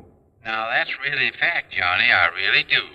I guess I'm the best fishing guide this country ever saw. Yeah, and I suppose you think it's time I made another trip out there and tangle with some of those beautiful lunker bass. Well, now, Johnny... It's no good, Red. I just can't do it. Now, you listen. The way the work is piled up on me, I'm just about going crazy. I've been trying to get away for some kind of a vacation for weeks now, but I just can't do it. Sounds to me like you needed to. Yeah, it's been a tough year, no let up at all. Pat McCracken over at Universal Adjustment Bureau, half a dozen of my other contacts. They've been begging me to take some time off, but I just can't, Red. I'm not on a regular payroll. I'm a freelance, so I have to take on every assignment that's handed me, whether I like it or not. Look, you mentioned Mr. No use, Red, so don't make me feel any worse by talking about it.